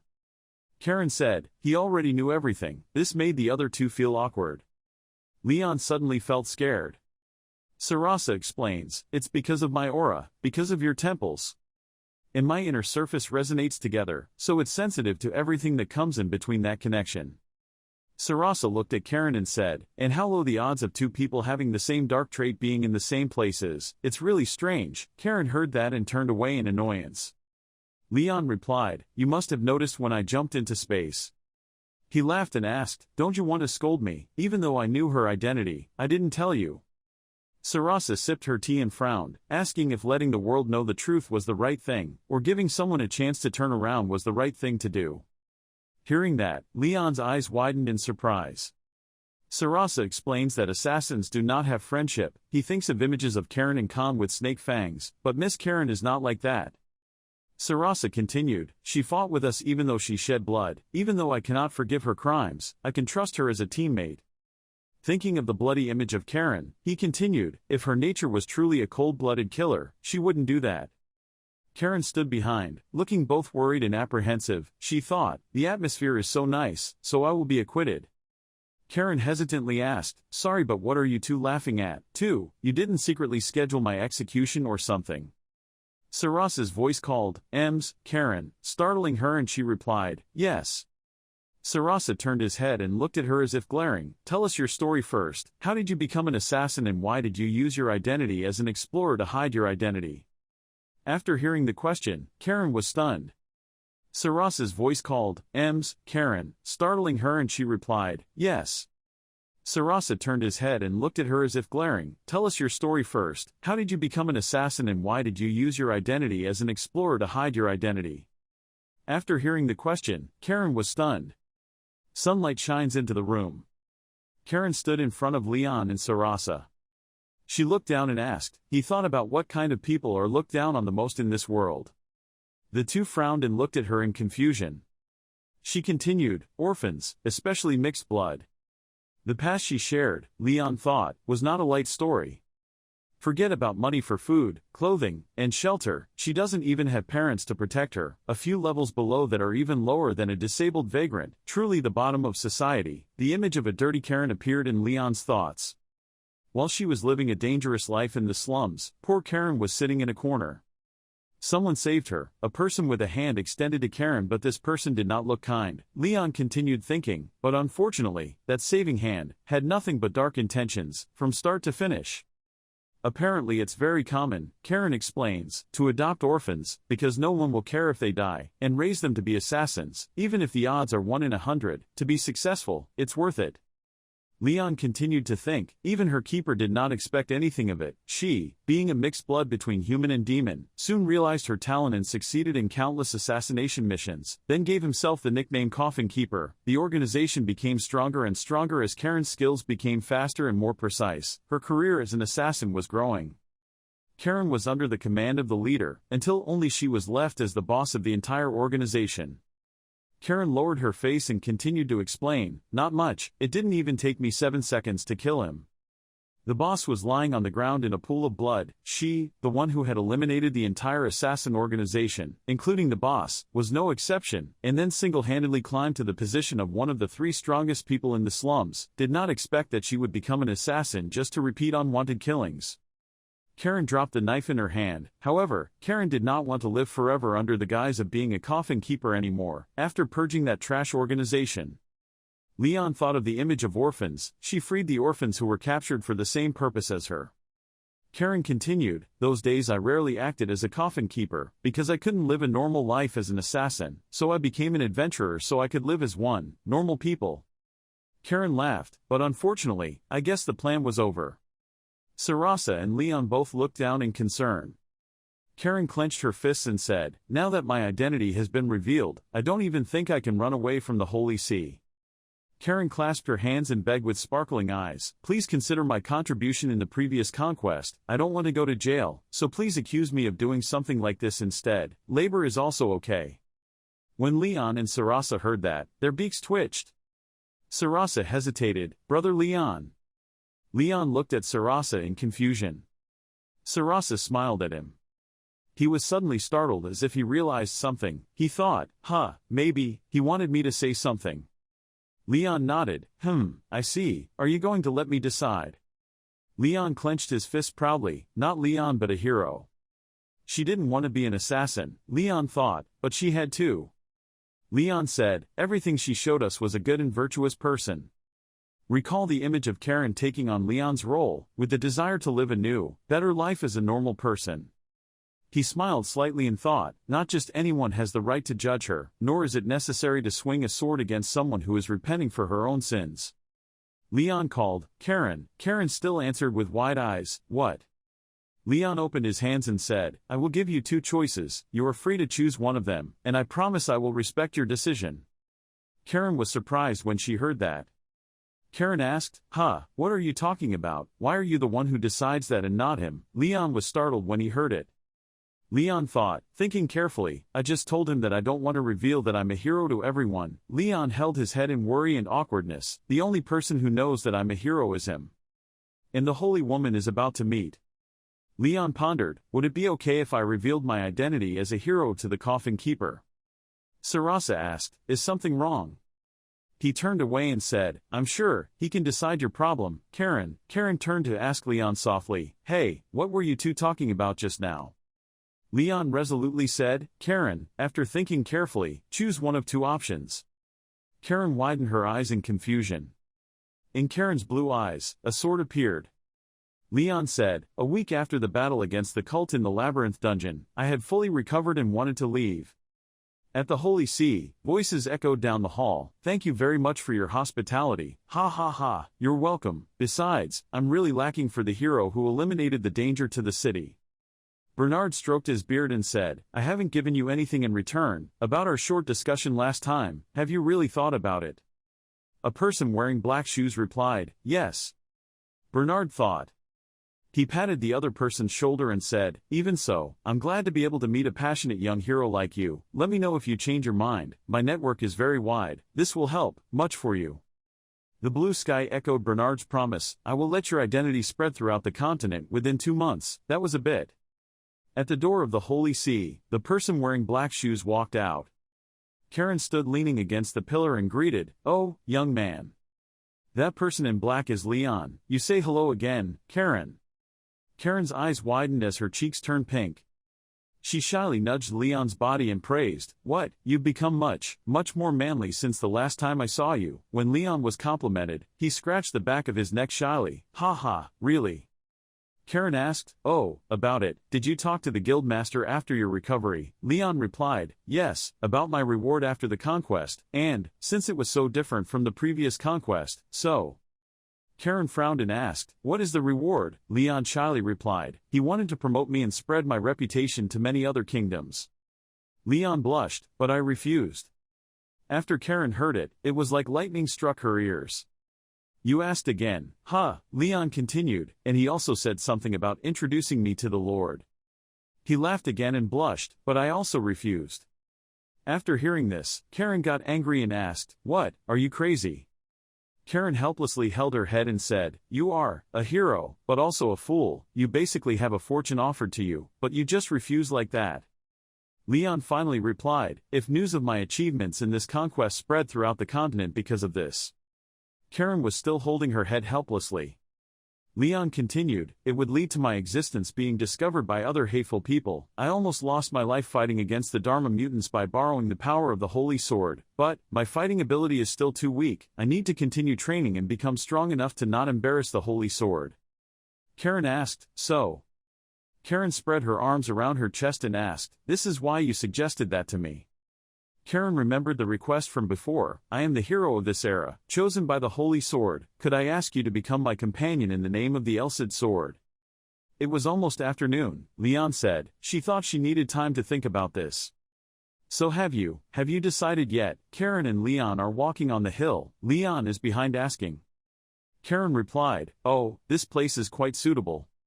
The two approached a large tree with lush foliage. Karen said, to us elves forests and trees are sacred entities on par with goddesses. I also have elf blood in my veins, even though it was only a part. Your proposal that day was like asking if I wanted to live proudly in the light instead of wandering in the dark. Karen continued, before I accept the offer, let me be honest. I don't feel the slightest bit guilty about the blood that stained my hands until now. I wouldn't have survived this long if I felt that way. Karen looked at her hands and said, Then she clenched her fist and continued, for someone like me who was born at the bottom of society, the death and suffering they caused me will never fade away. Karen continued to explain, so I don't want anyone to have to live like I did before, born without parents, living without love, and desperately practicing skills only to use for killing people. I hope no one has to live a life like that again, Karen said. Hearing that, Leon was quite surprised. Karen continued, boy, no, heroic knight, if you can fulfill this wish of mine, if you can promise me just this one thing, I will, Karen, kneel on the ground. She bowed her head and said, willing to dedicate her life to him. Karen looked down. Leon looked at her. Elsid once said, that is the definition and responsibility of a true hero, who will bring about a brighter tomorrow. Leon thought, for a future where even one less person would have to endure things like her. Leon reached out his hand to pull her up. Karen held Leon's hand. On that day, the coffin keeper died, and only Karen was alive. The two sat in the hollow of a tree. Leon asked, thinking about it, what happened to Khan? Leon thought of Khan and said, I didn't think anything about him. Did he go back to the slums? Karen asked, don't you know anything, kid? He ran away. She continued, the day after the conquest had just ended, he called all his assets in the slums and fled the city. No one knew where he went. Karen crossed her arms and said, he was so fast that I didn't even have time to follow him. Leon laughed, ha ha. Leon looked at Karen and thought, well, it's understandable why he ran away. Half the slums had collapsed in the conquest, and what remained was up for wiping out. Think of the image of Khan fighting. Not only that, though he participated in the conquest, as long as there was a record of him collaborating with the cult for even a moment, he wouldn't be able to escape punishment from the Iron Paladin. As Karen said, he would have to do hard labor, or spend time in prison for at least a few years. Leon said, even so, I still can't believe he ran away the next day. Karen replied, people like him, who have so much to lose, would often be reluctant to make decisions like that, but he abandoned everything without hesitation. Khan's six-pack pointed his finger. Khan opened his mouth and laughed. Loan thought of Khan screaming when he met him, is it me? Leon closed his eyes and enjoyed the wind, imagining when he felt that I would see him again. Karen stood up, dusted her butt and asked, so now, what are you going to do next? I haven't heard your plans yet. Karen asked, you won't move rashly, will you? Karen blushed and turned around to ask, hey hero. Leon rolled his eyes at her. He replied, I of course have something like a plan. After being promoted to rank B, I will head towards the Titan Mountains. Then I thought about Elsid. 100 days must have taken a lot of force for him to materialize his aura. B rank should be capable of doing something like that. I still have plenty of time until the 100 days have passed. The problem is Elsid still sleeping, unable to wake up after a month. Leon's face was serious. Karen was a bit surprised. Leon called, Senior. Karen was startled and replied, Bet, what? You're scaring me. A Class A thief and a talented assassin. Karen. Detection and search skills. Her ability to use the environment to her advantage, her mobility, and more. Leon blushed and said, I will have to rely on your care for a bit. Karen was startled and asked, huh? Leon ran and said, let's go to his church, we will need a spacious place. Karen worriedly followed and asked, wait, what care? I'm very worried, please tell me I know you're doing it on purpose, right? You know my personality. Leon thought, there are about 3 weeks and 2 days until Elsid wakes up. I can only face him until then. I learn how to make my aura stronger. I need to use the Big Dipper sword skill better. Right now I can only call it a passing glance and it's not stable at all. Just wait there, Elsid, Leon thought cheerfully as he ran. Karen ran away, panting after her.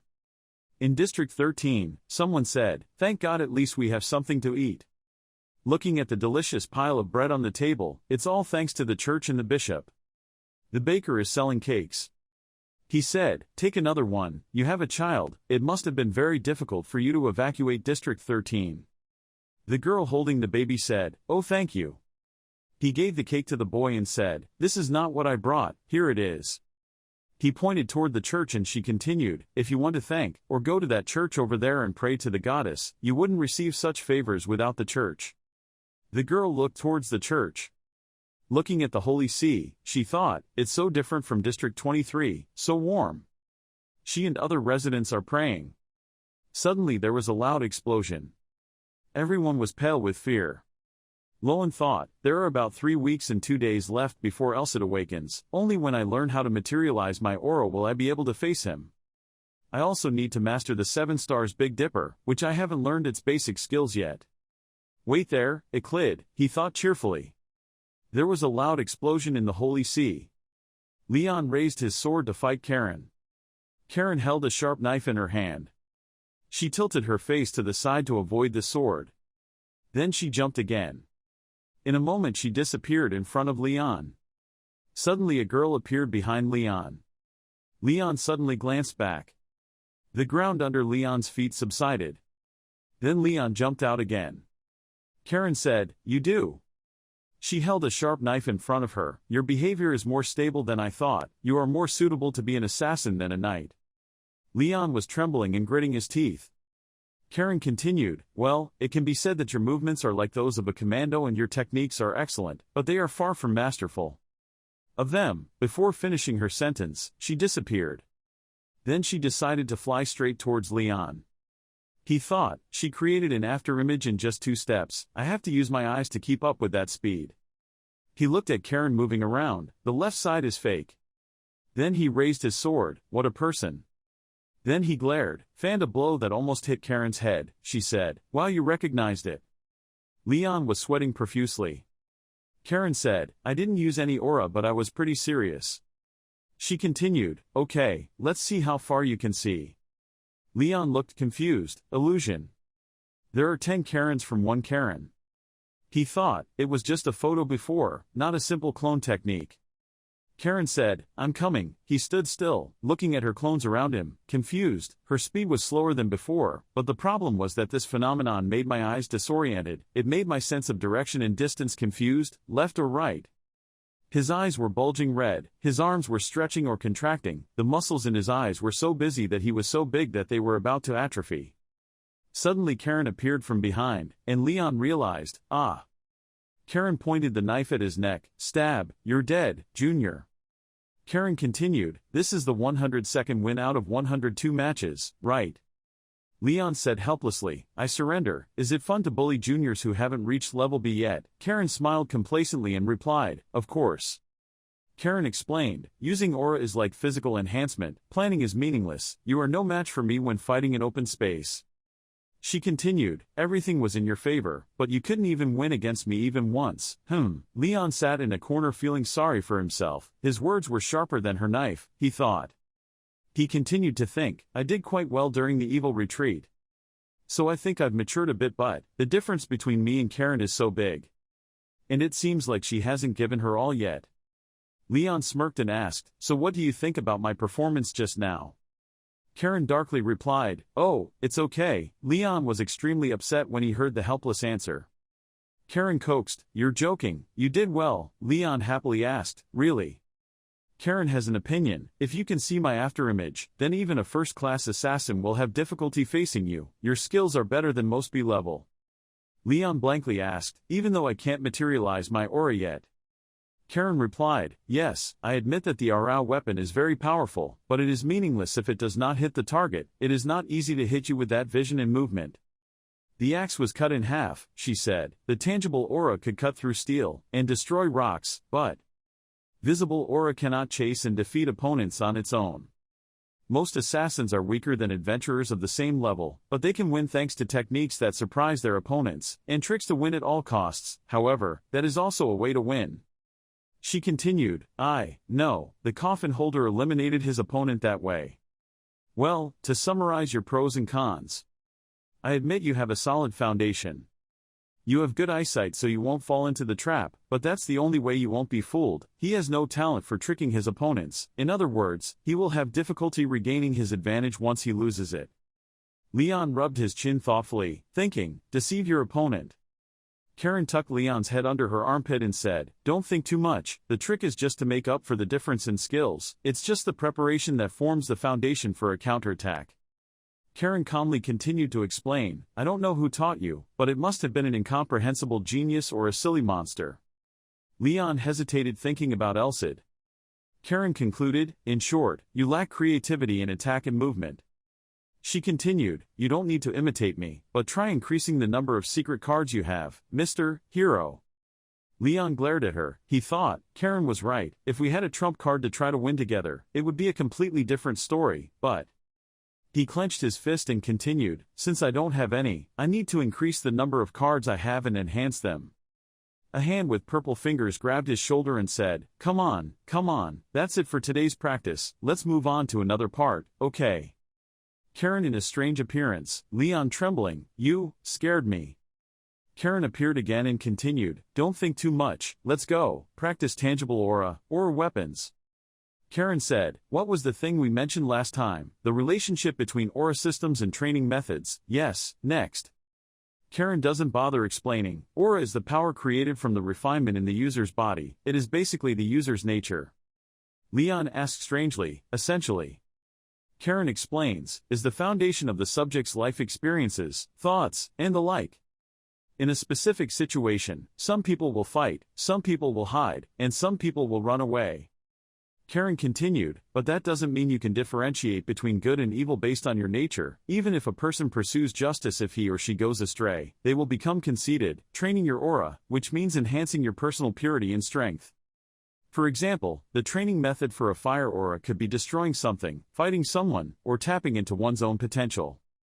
Almost every aura behavior will lead to refinement, Karen said. Leon replied, it's scary. She sat down at the table and continued, the difficulty of training depends on your system, performing the mission is also training with dark-type auras like me. Karen looked at him and continued, so about the solar system, it is one of the systems representing the goddess, it only appears in the greatest warriors over many generations. Karen looked at her and blushed embarrassedly. Karen asked, when you think of the temple, what nature do you think of? Leon blushed and turned away thinking. It lights up the world with infinite light, and erases the gloom. Leon woke up wondering, no wait, that's brilliant. Leon looked at his hand. Karen said, oh, it looks like you're thinking of something. Leon replied, I'm not sure if it was because I was affected by the fight earlier, but the aura inside my body was boiling hotly and circulating within me. I feel like it's like lava running under the mountain. If I direct the flow with my thoughts, I can feel it gathering at my fingertips. He continued to think, I feel like I could burst into flames at any moment. It's good that I've cultivated it, but now how can I release it? He continued thinking, if it's the temple, I'm sure. In his hand he held a fiery red ball. Karen watched with wide eyes. She thought, a sphere of light, but this is still not enough to be used as an aura weapon. After all, what I can do this much is only in a short period of time. Leon was blown aside. Karen worriedly asked, are you okay, Junior? Karen was still clenching her teeth. When she borrowed Elsid's power, she had no idea how high the level of visible aura was. Karen praised, that's great, Leon. The basis of the tangible aura is to control the aura when releasing it outside the same way you do inside your body. Leon sighed and said, you can only emit light, even for just a few seconds you can maintain it. So it would be perfect if you could make it bigger and more stable. Leon asked, bigger and more stable? Karen replied, look at your lifeline aura, and you're pulling it out of your body. Since aura is a weapon that consumes a lot of energy, stable circulation is important, but using an image once and then stopping it as standard is a big gamble. Sarasa walked in and said, because you can't use them for a long time, even if you create a great power, such as aura weapons that result in explosions or eruptions. Karen was startled when she heard his voice. Leon asked, looks like you've finished patrolling. He replied, that's right. He continued angrily, just now, I got a quote for repairing the facilities you two destroyed. The two people's faces were pale and embarrassed. Sarasa said, let's talk about compensation for expenses and let's discuss an important matter. He held out a letter and said, I bring a letter from the saint. Leon was surprised. Saint, he thought, why? The bishop said, now that I think about it, the succession ceremony should be underway. In a land of heavy snowfall and winter. Two high-rise buildings suddenly flashed green light. A beautiful pink-haired girl. It was hard to believe that she alone received holy power equal to 10 bishops. Even as someone who had reached the master level, she should not have been able to suppress it and explode, but it was hard to think that she that surpasses the abilities of previous saints. A red-haired girl sat proudly on the throne. It was the 8th-generation Saint Elahan. A pink-haired girl approached. The strongest saintess who would support the warrior was born. Elahan with pink hair and beautiful blue eyes. A holy see has many people. A mace rose from the ground. 300 years ago, the great hero, the previous king, Roderick and the first saint. Having realized their helplessness on that journey, she prayed behind the warrior. She constantly prayed to gain strength from people's kindness, and the monks needed to draw strength from her to eliminate evil. A hand held up a mace. The thoughts of the previous generation were created by the iron-chained saint. They built the strongest cavalry on the continent. The mace-wielding girl leads the cavalry, and under the name of the goddess, the strongest saint will become the vice-commander. The next position is reserved for the warrior, and thus, your destiny is sealed. Bless. The redhead told Elahan, I will fight alongside that person. This is what every holy woman wishes for.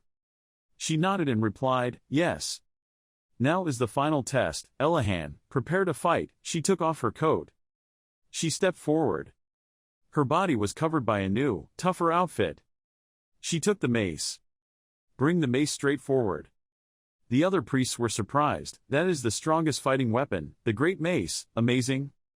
At a cliff covered with snow. That was the mark created by the strongest sword, left by the previous king. It was said that he left that mark with a move. Looking up at the cliff, and the mark on the cliff, was left by the previous saint at their succession ceremony. Now it's your turn, Elahan. Elahan held her mace forward, perhaps in the letter she sent. Ah, warrior, I have heard about your performance, she wrote. She thought of Leon's actions breaking the ground. Fight the missionary, unleash the attacks of the constellations, she said. Even though there's still half a year left until the day in the prophecy, just think of the day developing so quickly. I, who had just become a saint, couldn't help but feel embarrassed. Elahan looked down and thought, he is truly courageous and manly. She raised her mace and thought, I want to be a saint worthy of you, warrior. She held the mace handle tightly, raised the mace and moved forward. She shouted loudly, Trung. She raised her mace, punished. She delivered a strong blow downwards. She wrote, warrior, I beseech you. Let's accept. Elian appeared with sparkling eyes. This humble person. Sarasa read the letter. As a successor to the reputation of the iron-chained saint, I am willing to sacrifice myself for you. Sarasa glanced at Leon and continued. In the last paragraph she wrote, I will try to meet you as soon as possible. Leon's eyes widened in surprise. He looked dark and thought, what is this? I'm getting goosebumps. I have a feeling that I'm about to get into trouble. Karen turned around and looked at him. He asked, what kind of person is the saintess? Sarasa replied, she is the one who received the highest power and strongest ability. I am sure she will be a great help to you, warrior. Hearing that, Leon thought, yes, this could be good news for me. If the saint, who has accompanied warriors through the generations, is truly that outstanding, I need to be very skilled and not ashamed before the saint. He rubbed his chin thoughtfully. I already know the direction to create the aura weapon, the rest is the shape. He raised his hand and asked Sarasa, Sir, is your attribute the moon? He replied, Ah, yes. He said with a serious face, I don't know if it's too much to ask you like this. Can you tell me the shape you used to perfect your aura weapon? Sarasa was glaring. Karen was startled when she heard Leon's question. Karen signaled, no, Leon, don't ask any aura user that. Asking an aura user to say the shape of an aura weapon is no different from asking them to say their weakness. But Sarasa kindly replied, okay, it's okay. He took him outside and pointed to the moon and said, I use the moon's state as the shape. When I only need to release a small amount of power, it is a crescent moon. When we throw a stronger blow, it is a semicircle. When we exert all our strength, it is in the shape of a full moon. There are also forms such as new moon or lunar eclipse. Leon frowned thoughtfully, thinking, 5 shapes. Karen thought a little shyly. He told him without hesitation, did he really trust me and Leon that much? Leon glared and thought, 5 forms of the moon. But unlike the moon, the sun does not change to any state, so we cannot build such a perfect shape. He continued thinking, however. Imagining the image of the sun and being obscured by the moon, he judged, it is completely possible to hide the sun. If I use the eclipse as a form to accumulate solar power, the sky will continue to burn brightly. He was still rubbing his chin thinking, if only I could find a way to maintain its nature. Sarasa smiled gently and asked, it seems like you've had a breakthrough. Leon held his hand firmly, yes, to engrave its shape in my mind, I want to try it now. The 3 people went out to the open field. Looking up at the sky, Leon said, let's begin. Sarasa said, the mood is comfortable, let me see what we can create. Leon thought, classify the aura, okay, let's do it. Sarasa shouted loudly, I'm coming. Leon raised his sword and cut off the chain. He cleverly made Sarasa crawl all over the ground. hands grasped the sword tightly. He let out a sigh. Leon frowned in thought, not this feeling, so it's difficult to use it fluently, even though I'm practicing his attacks, and he's not even using his full strength. Looking at the huge chain, he thought, the attack that denied translation carried the power of the aura weapon, just a slight graze, was enough to injure him. He was still fighting and thinking, avoiding it forever was not good, he had to observe its trajectory and find a way to deal with it. Looking at the chain, he thought, to use a weapon like a chain, a certain distance must be maintained. If I shorten the distance, it will be less dangerous. Then he ran away. First, you have to avoid it. The chain surrounded him, his eyes widened in surprise. Sarasa asked, do you think you can avoid it, warrior? He gritted his teeth and thought, this is impossible. One step breaks the ground, no, I have to do it. He screamed and raised his sword to slash. Sarasa watched with wide eyes. At this time, the moon partially covered the sun, so that the seven-star sword could be recreated. Leon raised his sword and shouted, Eclipse Sword. Leon thought, first, my goal will be the second star of the Big Dipper, Marok. He thought of the missionary monster, instead of just expressing it in the subconscious, I need to make it come into existence with this will. First, compress the aura, use it to cover the sword and contain it. The holes that allowed it to escape were blocked. By this method, the aura would materialize into the Eclipse Sword, Leon's golden eyes. He held the sword firmly as he found his aura. Sarasa realized something. His mace was broken in half. And all the chains surrounding Leon were also broken through one of his swords. Sarasa asked, Hero, that is, Leon lowered his sword and said panting, this technique is still not perfect. He thought, I'm still far from creating a complete seven-star sword, this is just a temporary method. It can be said that this is an immediate solution, even though it is only an incomplete technique, he exhaled, but this will still be a trump card for me against my enemies, he firmly holds his hand and wins. Sarasa said, unbelievable, Leon replied, I appreciated it so much. Karen approached with another person, excuse me, Leon, there's a guest coming to see you. It's Riza, she said, Sir Leon, long time no see. Leon smiled back, Riza. At the Holy See. Riza said, this is the first time we met outside the guild, are you feeling better? Leon replied, yes, thank you for worrying about me. Riza continued, I was worried about you, so I brought follow the high-end medicine bottle here, and here it is. Riza took out a gift box and gave it to Leon and said, this is a reward from the Earl. She then introduced, this bracelet contains interdimensional space magic, although it cannot hold too many items, it will still be very useful to you. Karen shouted, interdimensional magic, it's something worth hundreds of gold coins, if its design looked better, I'm sure its value could reach 1,000 coins. Riza heard that and praised, that's right Karen, you are really knowledgeable in this field, then Karen boasted, my earrings are also the same type. She took out a knife from her earring and said, I could only hold a little, so I used it instead of a bag. Leon looked confused when he saw it, I've always wondered where daggers are, where did it come from? He put it on his hand. Please check, Thu in. The ring immediately sucked the red water bottle into it.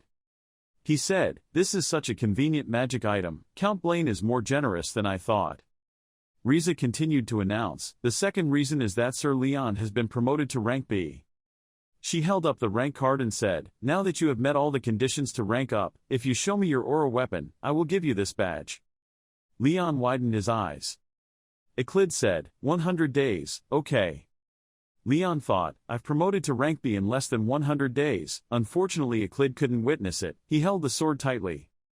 Leon raised his sword and displayed his weapon aura. Riza saw her eyes widened in admiration, she said, I have confirmed your aura weapon. She gave him the B rank badge. Holding the badge, Leon thought, B rank badge, I never dreamed of one day becoming a B rank adventurer when I was in school. Sarasa and Karen clapped their hands and said, congratulations, juniors. Riza continued, there is one last reason, this is a trust for Mr. Leon, he asked confused, trust, what trust? Riza replied, having you accepted the top escort mission. Leon's face froze, huh? Karen glared at Leon. Riza gave him a map, go through the Blaine Loop, to the Titan Mountains, they will leave once the goods are prepared. Riza asked playfully, and who am I? Once it's entrusted to Leon, I'll do my best to reserve a spot for you. His face darkened with fear. Karen turned around and asked sharply, "Reserve your seat," Leon defended. "Wait, I didn't know before that I would go with you." The three of you welcomed Riza back, he thought. I will receive a great help, including the Earl's network and power, and Rai said that having her willing to be the liaison between the two sides would be great. Until the merchants contacted me, we continued to dive into training. Karen jumped up holding the dagger. Below, Leon looked scared and his face turned pale. She lowered the knife, Leon thought. The speed is amazing. It was even more dangerous than her skill with daggers. Karen glared at him. He held out his sword but failed. Karen said, "Well, don't let your eyes deceive you." Leon thought, "I can't rely on my eyesight." His eyes were now bloodshot. From the beginning, this was an exercise to improve his limited vision. To do that, I need to learn how to use aura intuition, so I can use eclipse fluently and with more concentration. He looked at Karen and had a premonition, the fluctuation of the wind. Every step she took was rhythmic, the vibration of the ground. She was jumping up behind him. He thought, "I can feel it." He turned his head to look. Karen was startled. He attacked her, making her sit down. She said, "Impressive, who would have thought you would learn aura intuition so quickly?" Leon smiled and replied, "It's all thanks to you, Senior, thank you." Karen blushed and asked, "What?" Then she clamped Leon's neck again. What arrogance! He thought, if this feeling continues to be imprinted in my body, I will become much stronger than I am now. Sarasa kept applauding. "Congratulations, Mr. Leon, you have made another breakthrough." Leon looked up. "Ah, hello." He smiled gently and said, "I bring you both information. I have an appointment with the merchants this afternoon. They are not far from here. If we go to meet them, I think everything will be fine, will be very convenient." Sarasa was like a saint blessing the two sheep. It was late afternoon, they said. Finding this place was easy. They stood in front of a village. Leon asked, "Senior, shall we go?" Karen looked down bewilderedly. The two walked inside and the tent guard asked, "Are you guys from a guild?" Leon replied, "Yes, I am Leon, a B-rank adventurer." The other merchant replied, "I am Arnold, from the Storm Merchant Company." He extended his hand to shake Leon's hand. "We are just a small business, so we hope you will take good care of us." Leon came forward to shake hands. "Yes." The two looked at each other. Leon thought, the hand of a swordsman. It would be different from the hand of someone who usually holds a pen. He certainly lived a more diligent life than me when I was still spending time with the sword. Arnold said, "You have generous hands." Leon smiled and nodded. Both of them happily shook hands, trusting each other, looking forward to helping. Inside the tent everyone is talking. "Looks like we have more manpower." "Mr. Arnold said, however our budget is quite limited, so I'm not sure if there will be enough to hire more escorts." Leon said, "The merchant's destination is the top of the Titan Mountains." Mr. Arnold replied, "Yes, that's true." Leon continued, "But you must know how dangerous it will be along the way, right?" He replied, "Yes, I know." Leon commented, "So when you are going on a dangerous road, do you feel secure when there is an A-rank adventurer escorting you?" He asked in surprise. "Agreed." The price maker coughed and said, "I'm very reassured, but it will cost a very high amount of money to hire them. I don't have that much money." He continued, "Furthermore, I don't know if an A-list adventurer would want to escort this small merchant cargo." Karen holds out her rank card and said, "I forgot to introduce myself. I'm Karen, a rank A adventurer." Arnold laughed loudly. "Haha, but I didn't realize that, as a businessman, I need to have a clear eye. It seems I'm still not very clear." Karen smiled happily and said, "No need to worry about money, I'm just following Leon, so you can just pay me some money for a B-rank adventurer." Arnold stamped it too. He blushed and said, "Our finances are quite tight, thank you for your understanding, Ems. Karen, I will pay you 2 as A grade next time." Karen took the form and said, "It's okay, I should apologize for interrupting, Mr. Arnold replied, "I will prepare the most comfortable car for you two. On the way, I will cover all expenses, living." Outside, Leon asked, "Is it okay for us to receive this treatment?" Karen replied, "Of course, I'm A-rank." As Leon walked, he was nosy. "By the way, Senior, will it really be okay?" She replied, "Just look at the results. The top merchant hired an A-rank adventurer at a cheap price. In return, we are treated better." Leon looked aside and thought, startled, mercenary. He looked at the people in the neighboring tent. Karen nudged her shoulder and asked, "What's wrong? This is the first time seeing me as a mercenary." Leon scratched his head foolishly and replied, "I've seen it once from afar, but never this close." He recounted that when the subjugation war was going on, both sides were performing missions in two different areas, so I was not allowed to come into contact with them. They look quite formidable, he thought of the scarred man, but the way their eyes passed over me, I don't think they had good intentions. Karen calmly replied, "To be honest, mercenaries often tend to conflict with adventurers. We need to keep this distance." Leon shyly replied, "Oh, okay." He looked toward the city. Then I thought, so it's time to say goodbye to this city. I wonder if I can come back here one day. I left the cage called school. In this little city of Blaine. I went and met many people. Even if I forget all the other places, memories in this city are still hard to erase. I remember Elsid. I plan to leave when Elsid wakes up, but if I miss this opportunity, I don't know if there will be another time. A trip to Titan Mountain is very dangerous. He frowned and thought, more importantly, I shouldn't rely too much on Elsid, even though I have no choice but to accept his help in the subjugation battle. Even if I don't have Elsid, just walking around with protection is not very suitable for a warrior. Early morning. At the holy court, Sarasa said, "The goddess will bless you both with peace. She will protect everyone, just like the sun during the day and white night." Leon bowed his head and said, "Thank you for everyone loving you." Sarasa replied, "It's okay, I should be the one thanking you." He continued, "If this relationship had not happened, preventing that reality would have been impossible. We can consider it as guidance from the goddess," he continued. He held out his hand and gave him a bracelet, "And so, I have something for you." He explained, "This item contains a kind of divine magic. This magic is used for healing. You can use it to take out the holy sword when faced with difficult circumstances." Leon put the necklace around his neck and smiled happily, "Thank you, I will take good care of it." He thought, this is an important item while Elsid is fast asleep. Cesara continued, "And, that thing has another use." Leon asked blankly, "An effect?" He said, "If you show this to the jihadist commander, you can mobilize all the Knights of the Red Saint nearby." He was so surprised that he shouted, "Knight of the Holy Chain." Sarasa smiled kindly and replied, "So please use it carefully. A person who is not its owner can only use the item once." Leon held his face in his hands, "Thank you." He had a hunch again, the power to summon the Knights of the Red Saint, even though it could only be used once, it was still very valuable. He looked at the shiny pendant. If an incident happened it would be a huge help. The next morning. There are horse carriages in the area. Arnold blushed and greeted, "Good morning, you guys are all ready. I brought today's breakfast." A hearty tray on the table. Leon and Karen darkly replied, "You don't have to be so thoughtful," he thought in his heart, eating meat for breakfast. After eating, they exclaimed, "Ah, I'm so full, this is still too much." Karen teased Leon again, "This seems to be the first time you've been treated like this. Your face looks like you've gotten used to the pain and can't stand it." Leon shyly denied it, "It's the eldest sister's fault." Karen suddenly realized something. She said, "We're in a bit of trouble." Leon was still dazed and didn't understand. He turned back to look. He turned back and saw the mercenaries glaring at the two of them. He replied, "Yes, this is quite troublesome." Karen just looked into the distance and said, "I think we have some troublesome people around." She turned to look at Leon with a smile on her lips, but her eyes carried a deep sadness in them. Leon just looked at her with a puzzled expression, but he didn't ask her anything more. The two people started to move. They were escorted on a horse-drawn carriage by the Typhoon Merchant Group. Leon sat in the car excitedly looking out. "This was much faster than I thought."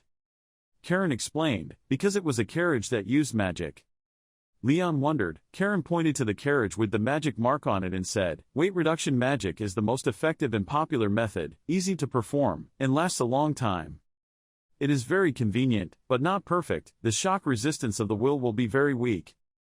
Karen explained that on a rough road like the Titan Mountains, the magic there would have to be removed, so that's why they had to save as much time as possible for now. Dusk began to fall. The brigade also began to stop and set up camp to spend the night today. It seemed like they would camp here. Karen replied, "Because it was getting dark so quickly." Leon was eager to go out, but Karen's eyes were closed and she seemed tired. She wasn't hungry, just sleepy, so she told Leon to go wherever he wanted and when something happened to wake her up. Outside the carriage, the merchants were feeding the horses, and the women in the group were cooking dinner. Leon took a look around the camp, so they were preparing for uninterrupted camping, observing how they moved smoothly in large numbers, as if they were all one body, possibly said they had been working together for a long time. Leon suddenly turned to look. The mercenaries who glared at them with murderous eyes in the morning were now moving towards him. I knew they would approach me when I was alone, Leon demanded. Do you guys need something? The long-haired guy standing in the middle replied with a disdainful face, what do you need? You talk like our boss. Leon provocatively replied, if you think so, then so be it. The long-haired guy smiled arrogantly and looked down on him. You're acting so condescending just because you're with an A-rank adventurer. You're as young and green as you look. Leon bitterly replied with an annoyed face, well, who is acting so condescending when you guys are surrounding me while I'm walking alone? Let's talk frankly. He started to provoke them. They were jealous because they weren't treated like me and were left out because of a younger guy but more skilled and experienced. The long-haired guy was angry, got angry and started swearing, you bastard. He stepped forward to stand in front of Leon and glared at him as if preparing to act violently. Suddenly a voice said, okay, that's enough. Everyone suddenly turned to look. You guys are so big, why are you still arguing so much? Karen appeared and said, if you don't believe in his ability, just let him show it off. The two mercenaries accompanying them exclaimed in fear, Grade A, are you serious? Karen asked with an angry face while pointing at Leon, why, do you think I will take his side and interfere in the match? The other two men trembled after hearing this. The short-haired guy replied, no, if you act as a neutral referee, I will fight him. Karen is happy, fine. She turned to look at Leon and asked, do you mind sparring with him? Leon happily agreed. Everything was going in the right direction as Karen had predicted. Leon thought back to himself. If the mercenaries misunderstand you, you can just knock them on the head with strength. Ability is everything here. He looked at the mark on his hand and wondered, what would Elsid say at times like these? Then Leon remembered Elsid's scary face smiling dangerously, making him feel chills inside, so he didn't need to think about it. He looked at the group of mercenaries waiting to beat him up. Veterans, B-rank mercenaries, huh? I don't think I'll lose, Leon smiled confidently. The conflict between adventurers and mercenaries has been a problem for a long time, because the guild has separated into two professions. They clearly hate a newbie rank soldier accompanying an adventurer, beautiful class A dangerous woman. Well, it's not that I don't understand them, Leon thought to himself, then shyly turned to look behind him. Karen was smiling happily, organizing bets and making the bookies profit from the match between him and the mercenaries, only accepting more bets within the next 10 minutes. Everyone, let's bet. Traders in the group gathered together. Each person offered money to her to bet. 5 silver coins for Hansen, 3 silver coins for the mercenary. I bet on the young adventurer. Karen happily continued holding the cash in hand, continues to call, if you are men, bet on everything you have. Leon from afar saw this scene and wondered, and now she was opening her money. Karen continued to chant, B-class adventurers will fight B-class mercenaries, who will win the glory? She turned and pointed at Arnold and asked him, did the merchant also bet? Arnold was startled and his face turned red. He shyly leaned into Karen's ear and whispered. After speaking for a while, the two turned to look at Leon, giving him a thumbs up and an innocent but calculating smile on his face as if openly betting on him. Leon saw the two of them like that and thought to himself, too obvious, that's it, why are you guys still whispering to each other? Ignoring the side bets, the announcement rang, so now, the match begins. On this side of the field, adventurer Leon fought against the mercenary guild representative, Steel Claw, Hansen, on the opposite side. Karen stands in the middle of the rules announcement. As I said before, you are not allowed to use aura weapons to attack the opponent, you are not allowed to use weapons that have not been registered before, and you are not allowed to use access powers or abilities. Amount of darkness, most importantly, must listen to my instructions. There is no time limit, however, do not get out of line. If someone attacks the audience, they will be immediately defeated. Is that clear? Leon took his position. He understood, Senior. Hansen is also ready. I understand very well. Karen shouted, prepare, begin. Both sides began to take an offensive stance and observe the opponent. Leon started analyzing his opponents, spears and shields. A B rank guy using a shield is very rare, even C rank. He began to look closer. Silver shines from the scratches of the shield. It is not made from ordinary steel. Leon asked Hansen, this is not an ordinary shield. Hansen replied, this shield, it's small, but uses a mithril alloy. I received it from protecting a dwarf a few years ago. Leon was puzzled and wondered if it was okay to tell me all that. Hansen just replied with a confident and boastful face, "It's okay, even if I don't say it, you will still know after hitting it. More importantly, I don't want to use any tricks on a kid from the beginning," Hansen said with a disdainful expression. Leon also understands that. He is confident, "I will make him regret it." First is the step. Leon rotates his supporting leg to gain momentum. He took a quick step and jumped far away. Following the momentum, he grabbed his sword and rushed towards Hansen, who was holding his shield in a defensive stance. Leon prepared to deliver the first downward slash. Hansen also raised his shield to block, but the power of the slash made him brace himself to block, the force of the impact causing the surrounding ground to erode. Hansen looked stunned and wondered, what the hell? The destructive power was terrible. Seizing the opportunity, he held a spear in his other hand and stabbed Leon in return. But Leon was also very quick to block the attack, and just like that, the two sides continuously exchanged moves. Leon observed Hansen's attack while analyzing. The one-handed spear technique revolved around deflecting and counterattacking with the mithril alloy shield, a fighting style that favored defense. The current battle situation, thanks to the longer holding advantage, means Leon is constantly having to block attacks.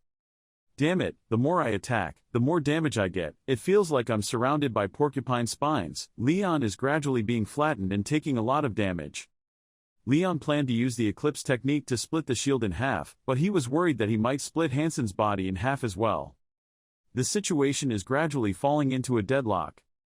There was no other way but to use it. Leon suddenly bowed low. The audience outside wondered why he bowed so low. Karen looked at his brother's movements with suspicion, that is. He suddenly disappeared from Hansen's sight. A foot stepped on his shield. Hansen was surprised.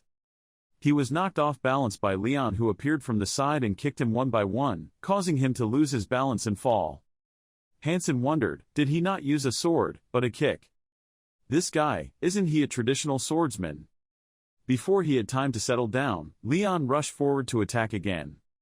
Hansen panicked and immediately raised his shield to cover his whole body and reflexively blocked, but that caused him to lose his vision ahead. But Leon didn't attack in front, he suddenly appeared behind Hansen. This way of moving, Karen finally realized, was the way an assassin moves. Leon unleashed a slash that knocked Hansen and the shield apart. Hansen, his face in pain, fell to the ground.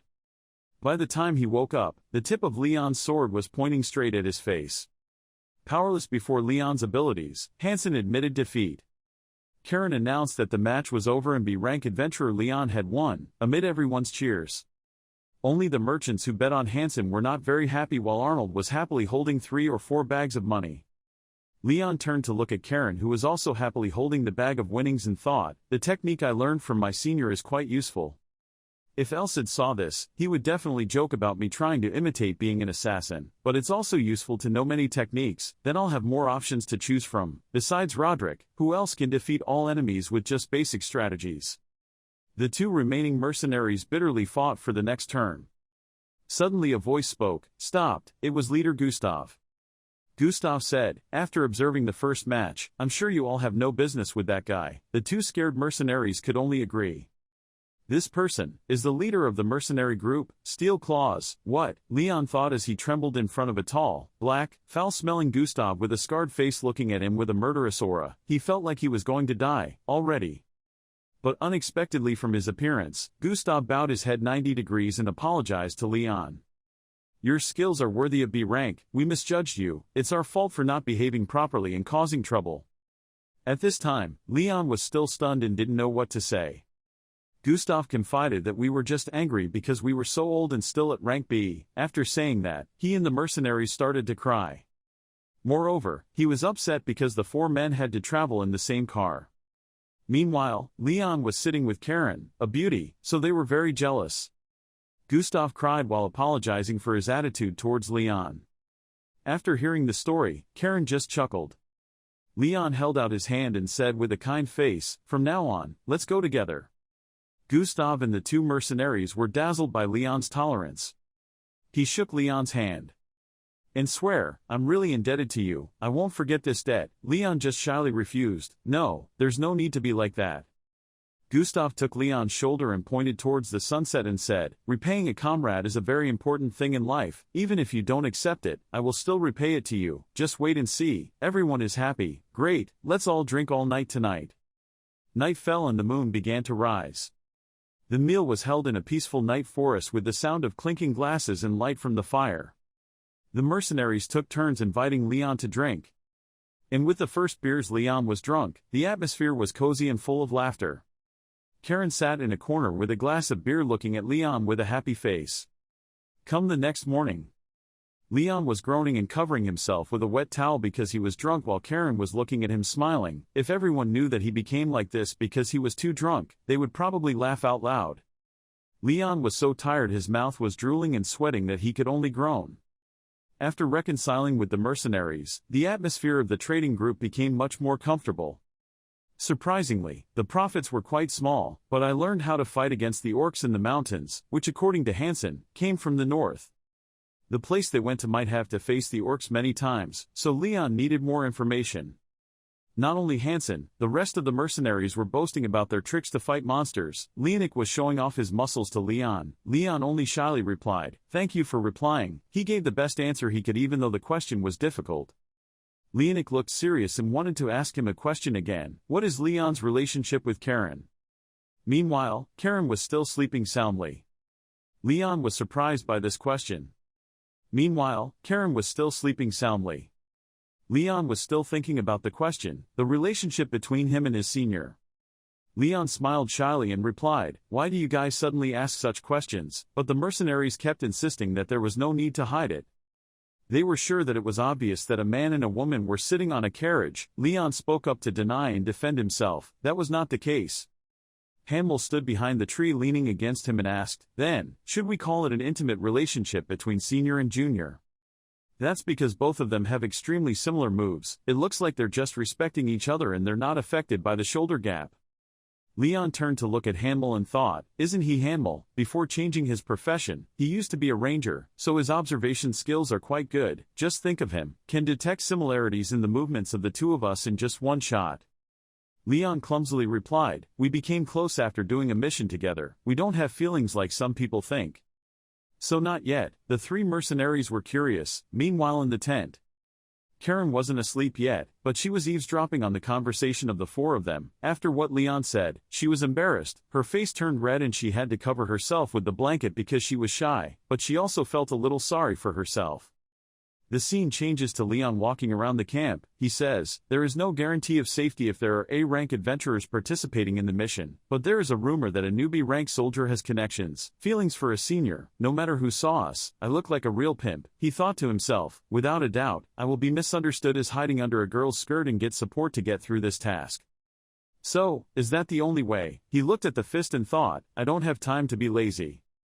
There was a limit to the time he could leave the carriage, which was during meal times and camp breaks. To make the most of that short time, Leon started looking towards Gustav. Gustav heard Leon calling him and immediately turned around. A moment later, fighting broke out. Blood had begun to flow down. Leon was holding his sword and struggling against the giant longsword. The person attacking Leon was Gustav. The two were fighting fiercely, causing the ground to collapse. The surrounding merchant guild members became curious and started discussing, "What, a sword fight, with the leader Gustav, that guy named Leon, he's amazing." He wasn't afraid at all and offered to fight, with the leader. Gustav smiled and praised Leon. He was very strong, so strong that he could take a direct attack like this. Leon painfully tried to say, "I didn't take it, I blocked it." Gustav continued to encourage him, "How many people do you think can do this? Even though it didn't contain any techniques, I used my full power. I didn't expect it." He blocked instead of dodging. Gustav put his sword up and smiled proudly. Leon also relaxed, sat down and replied, "I quite regret that decision." Gustav laughed happily after hearing this. "What, the more I interact with you, the more I like you." Leon thought to himself, fighting with strength and speed, that was a pretty stupid decision when fighting with swords. If this was a real battle, in the next moment I wouldn't have time to defend myself, defend and destroy life. Leon wiped the blood from his mouth and said, "Thank you for accepting my offer, it was a memorable lesson." He's an extremely tough opponent. He's a high-level B-rank mercenary and a low-level A-rank mercenary, Leon thought to himself. Gustav smiled and replied, "No need to worry, I have a lot of free time. Fighting with an expert like you will also help me learn many things." But suddenly his face became tense. "Oh well, there's not much time left to roam." Leon was suddenly startled. Gustav pointed to the forest and explained, "After today, we will go into the forest. If we make too much noise in the forest, troublesome people will surround us." Leon cautiously asked again, "How long would it take to get out of the forest?" "Who knows, maybe 4 days, if everything goes well, 5 days at most," Gustav replied. Leon happily asked, "Then, we can fight monsters, right?" Gustav understood his intention and smiled and replied, "Of course. But I'm not sure if they would attack a small caravan of this size. That forest is of average danger. If there are intermediate monsters in there, they will definitely ambush us." Leon wondered, what if they are intermediate monsters? "In this area, it's most likely trolls," Gustav replied. Leon was startled by this answer.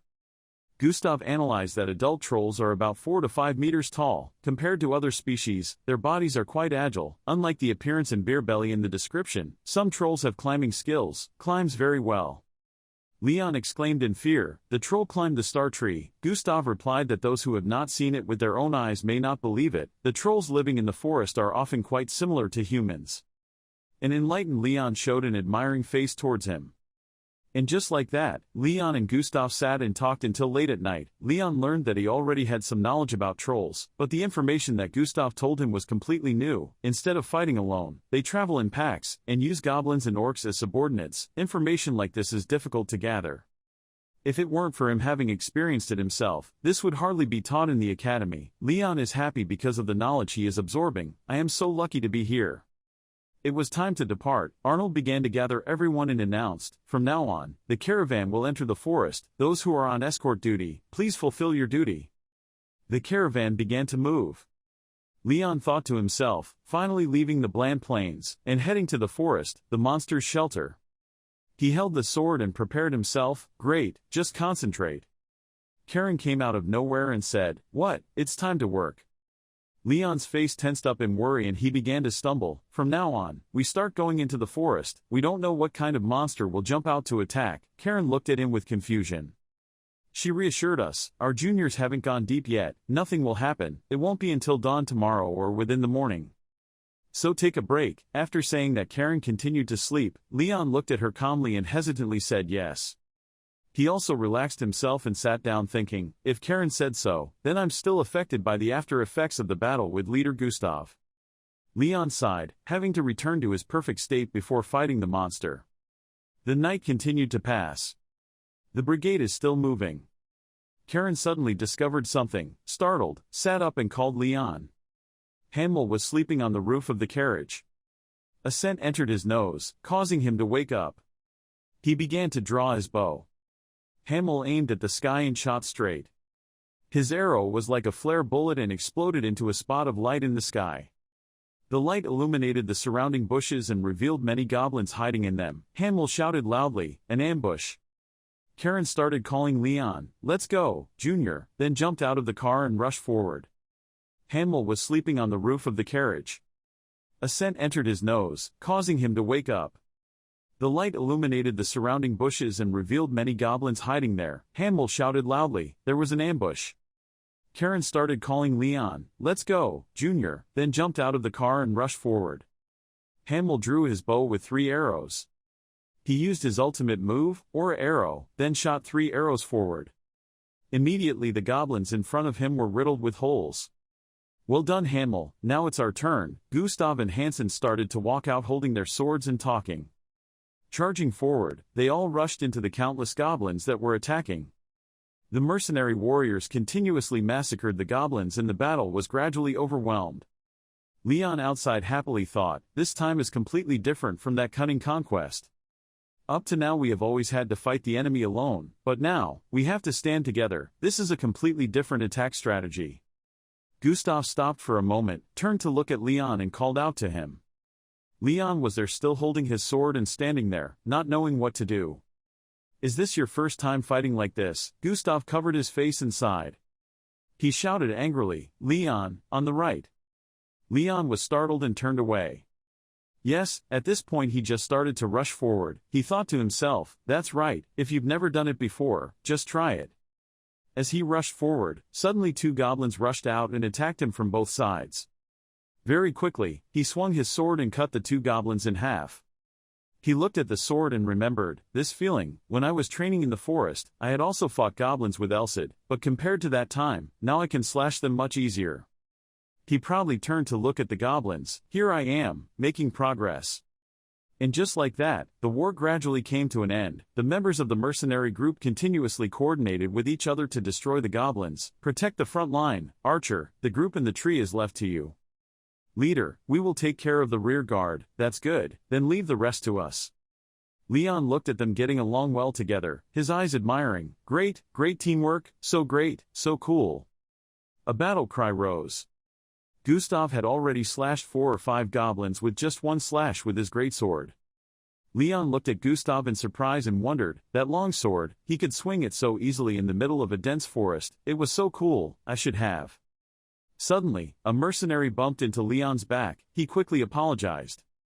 A one-eyed mercenary shouted, rascal, be careful not to collide. Leon once again ducked to dodge his sword and apologized again. Time after time, he stepped on his teammate's shirt and apologized again. Leon's apology continued as he continuously tripped up the mercenaries who were fighting. In the end, he could only feel discouraged and sit in a corner silently blaming himself. I was only doing harm, lack of experience was so miserable, if I continued to fight I would only trip everyone up. He angrily asked himself that he had to learn how to keep a proper distance from his teammates. Was it okay to just focus on maintaining his mana sense? He began to analyze and think, focusing on not getting in anyone's way. Leon visualized a diagram where he stood in the middle of the battle and around him were the mercenaries and their swords, need to find opportunities while keeping distance. He focused more and more on opportunities, finding a loophole in the chaos. After many loopholes, he found a way and Leon began to act. He immediately slashed the goblin to save his one-eyed mercenary teammate. The mercenary apologetically turned back to thank and apologized to Leon for scolding him earlier. Leon also friendly replied, it's okay. From far away, Karen saw this scene. She looked at him with a face full of pride and joy. Progress again, Leon. The fighting continued until Hannibal's flare fell, at which point the night raid finally ended. On the ground there were only corpses of goblins whose heads had been cut off. Gustav encouraged his teammates, great, it seems we have destroyed them all. All the troops cheered happily, killing all the goblins and no one was injured just because of this small trouble. Gustav asked everyone. He turned to look at Karen and Leon who were still okay after the attack and said, recon team guys, we'll need you to cover the rear so please get in the carriage and rest. Suddenly Gustav called Leon to stay a little longer. There's still one more thing for you, join us. Leon asked what it was. Gustav replied, a goblin hunt. Hunting goblins. Leon's face full of questions couldn't help but be curious. Karen put her arm on his shoulder and explained, it seemed like the escort team was trying to capture a goblin. Gustav coughed shyly and replied, yes, we had discussed and received permission from the merchant group's owner. But you know, the goblins' attitudes towards the strong and the weak are very different. For example, when faced with her, an A-rank person for example, they will obviously run away. Karen immediately turned tense and asked, meaning, I don't need to do anything. Gustav trembled in fear, his face turned pale and he immediately argued, just giving an example, if you don't want to, we can skip this hunt. Karen turned to Leon and asked him, Leon, what do you want? Leon wondered and turned to ask her, why are you asking me? Karen replied, that goblin. She continued to explain, he had never encountered one before, so what if he took this opportunity to try and defeat them? Leon thought to himself, goblins that often live in swamps, dominating the surrounding environment with their regenerative abilities and aggressive nature, are the goblins that often appear in comics. Their appearance is also different from other monsters. If I can try hand-to-hand combat once, I will gain a lot of experience. He remembered the memories from the battles he had experienced, because the 7-star sword's purification ability would not work if the opponent was just a weak human. Instead, it will work on monsters that possess many strange abilities. Leon finally made a decision, I will do it. Karen pointed at him and smiled, I know that. She began to sigh in frustration, turned away and said, I was treated like the last trump card of this expedition, which is good, I don't have to fight. However, I have one condition. Karen pointed at Gustav and told him. Give Leon a chance to confront the goblins one-on-one. Leon didn't say anything after listening, but looking at him you could see how happy he was. If you agree to that condition, I will cooperate with you in the giant hunt. How do you think? Karen still wants to make a deal with Gustav. If Leon destroys the giant, let him pay for it too. After hearing this, Gustav just stood still and didn't dare to argue. That's good, because I've already talked about this with the merchant. The brigade continued to move. Leon wondered, it's been 4 days since we set foot in this forest. Karen explained to him, meeting goblins on days 1 and 2, then no SL, an axe-wielding humanoid hyena, and kobolds, appears to be a lizard warrior. No matter how you see them, their appearance will always be strange, even if they are monsters, at least they are afraid. Leon replied, yes, because they usually attack both night and day. We're not even halfway there yet. As expected, should the giants order them to do this, all the monsters in the forest are behind us. Even though our attack power is not too threatening, the best thing right now is to defeat the person behind controlling them. Here it is, the giants controlling small monsters like goblins. Leon wondered, but was there any possibility that the giants wouldn't attack after all this? Karen was skeptical. Oh, that would be difficult. Maybe. Before she finished speaking, Karen's face suddenly changed color, as if she discovered something was wrong. Leon looked at her expression and suddenly wondered, what's going on? Leader. In front of them was a giant rock flying across their faces. The rock fell to the ground with a loud crash, breaking the quiet night. The whole group started to panic. What was going on? A rock suddenly fell from the sky. Under the rock that had just fallen was a crushed corpse. Everyone started talking. He died instantly. No one died in the previous ambush, but 3 people died in this attack, the only one who can do this kind of thing. Leon approached and saw a blindfold in the blood. This blindfold. Leon remembered the blindfolded mercenary who fought with him against the goblins and his friendly and sociable smile. Leon clutched the blindfold tightly. Now he was truly angry at the death of his teammate. Karen appeared and told Leon, they are here, ready to go. There was another giant rock flying in the sky. The whole group started talking to each other. It must be giants. They are throwing rocks. Rocks are falling. Be careful of aftershocks. But more and more rocks fell. The brigade formation gradually became disordered. The horses gradually became frightened and began to run around. The merchants in the group gradually panicked and became afraid. We did not know what would happen. Wherever we fall, we will surely die. Leon now had his hand on the hilt of his sword. He began to analyze. A rock was thrown from several miles away. It was like a catapult attack. Could a solar eclipse cut such a large rock? Could it? No, definitely not. All the while the brigade was still trying to discuss, spreading out as much as possible, nimble and dodging. While Leon was still analyzing, all of you, Gustav quickly rushed forward with his great sword and shouted loudly, so loudly. He charged directly at the rock and slashed. Using all his strength, Gustav caused the rock to gradually crack. He finally cut the huge rock in half. The entire mercenary guild was stunned by this scene. Everyone cheered in celebration. Leader Gustav began to deploy. Plan C. Blue Eagle, Blood Lotus Sword and Perfect Marksmanship Merchant Group, hide and find shelter quickly. Adventurers, be careful of monsters, they can attack from any direction. Leon looked at the way Gustav led everyone with an admiring expression. It was amazing. He calmed everyone down in an instant, and he also moved everyone perfectly in the right order. Suddenly there were strange noises on both sides of the bushes. Countless monsters of all types from goblins, no SL, kobolds rushed out to attack from both flanks of the group. Gustav started to worry. Damn, at this rate, we don't know when it will end. We have to prioritize destroying the giants first. He began to give orders. Hanmel, Hansen, bring 4 mercenaries and find out where the giants are. As soon as you find them, attack. Gustav shouted loudly, make sure they can't throw any more rocks, attack them one by one and destroy them. Yes sir, they both replied at the same time. Karen turned and asked Gustav, hey leader, we will go to the place farthest from here. Gustav wondered, to the farthest place, so you know the place. Okay, I will give it to you. Immediately, Karen and Leon rushed into the deep forest.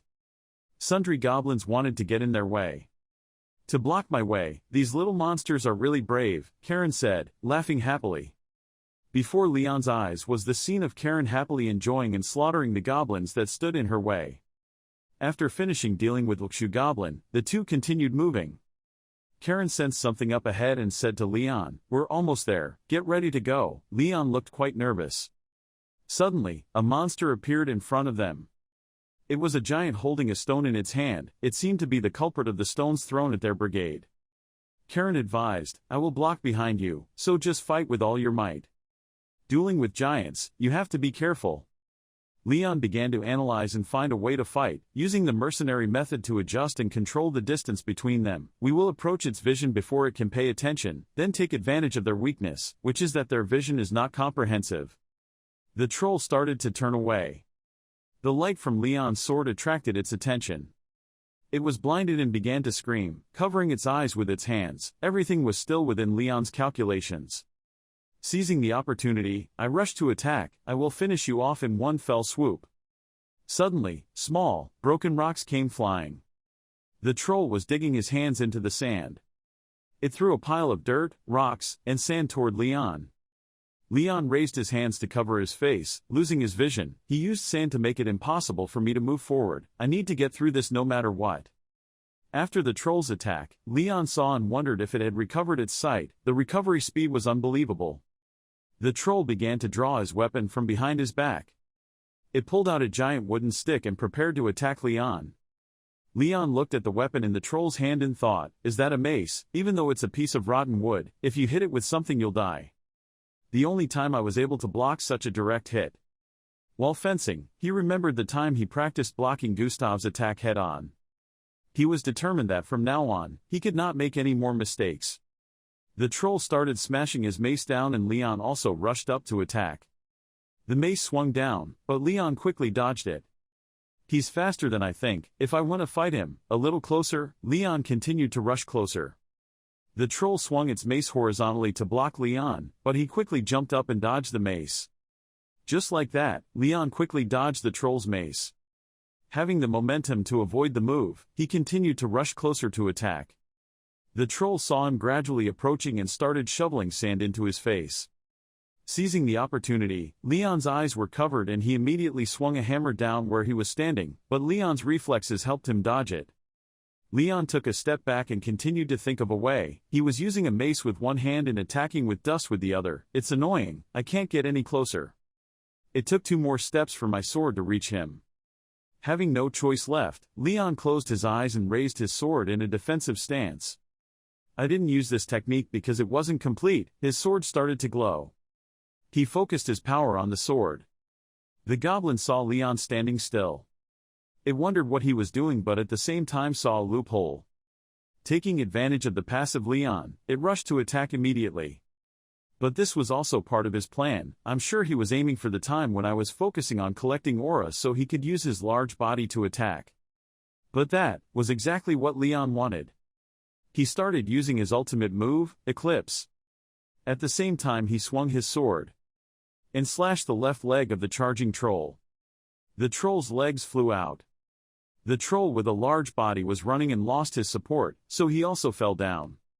Leon began to explain his technique. "The solar system is my aura weapon system, among the techniques representing light and heat. In the presence of a solar eclipse, a type of physical attack with superheat, at this moment the troll's wound from the cut area began to burn, causing it to cry out in terrible pain. Feeling at a loss, it quickly used its other leg to flee into the forest." Leon looked at that scene and felt extremely angry. "You are running away after going too far." They used the weaker demons as a distraction. The troll was continuously jumping on tree branches to escape. "Its face is extremely scared right now," Leon groaned, "and you are just boasting about your destructive power without knowing whether you can die. With animals like you, do you think I will let you go? I am only filled with anger right now." Leon remembers the times of eating, drinking, and having fun with his fellow mercenaries, although it wasn't a long time since we knew each other. No one should die in such a needless way. Leon's power began to flow more and more intensely. He cursed loudly, "You son of a bitch," and started to burst out with energy. After speaking, he himself turned into a bolt of lightning and glided at the speed of light. The ultimate move used, Big Dipper, Maroc. A flash of lightning suddenly appeared in the forest as Leon rushed forward and ran along. Immediately after that flash of lightning, there was a continuous explosion running along the road Leon passed. The places where Leon passed were burned by light, forming a path, and the fleeing troll also followed it and was cut in half. Leon knelt down, exhausted and panting. He thought to himself, I did it, I thought I would fail, thank you for not failing. However, unlike a solar eclipse, where I only need to focus my strength on the blade, I didn't think that Marok when releasing the power would consume so much aura. Even if my body was in perfect condition, I wouldn't be able to use it a second time with the amount of aura I currently have. By this point Leon was running out of energy, but he finally defeated the troll. Karen walked up happily and praised him. You really defeated him, sure enough, our great hero. I blocked his escape route just in case, Leon replied startled. Are you trying to say that you did it for nothing? Karen just smiled and said, of course not, good job, boy, little. Leon thought to himself, it's not complete yet but, use the technique Elsid taught me, just with my own power. And without anyone's help, I did it, he silently celebrated.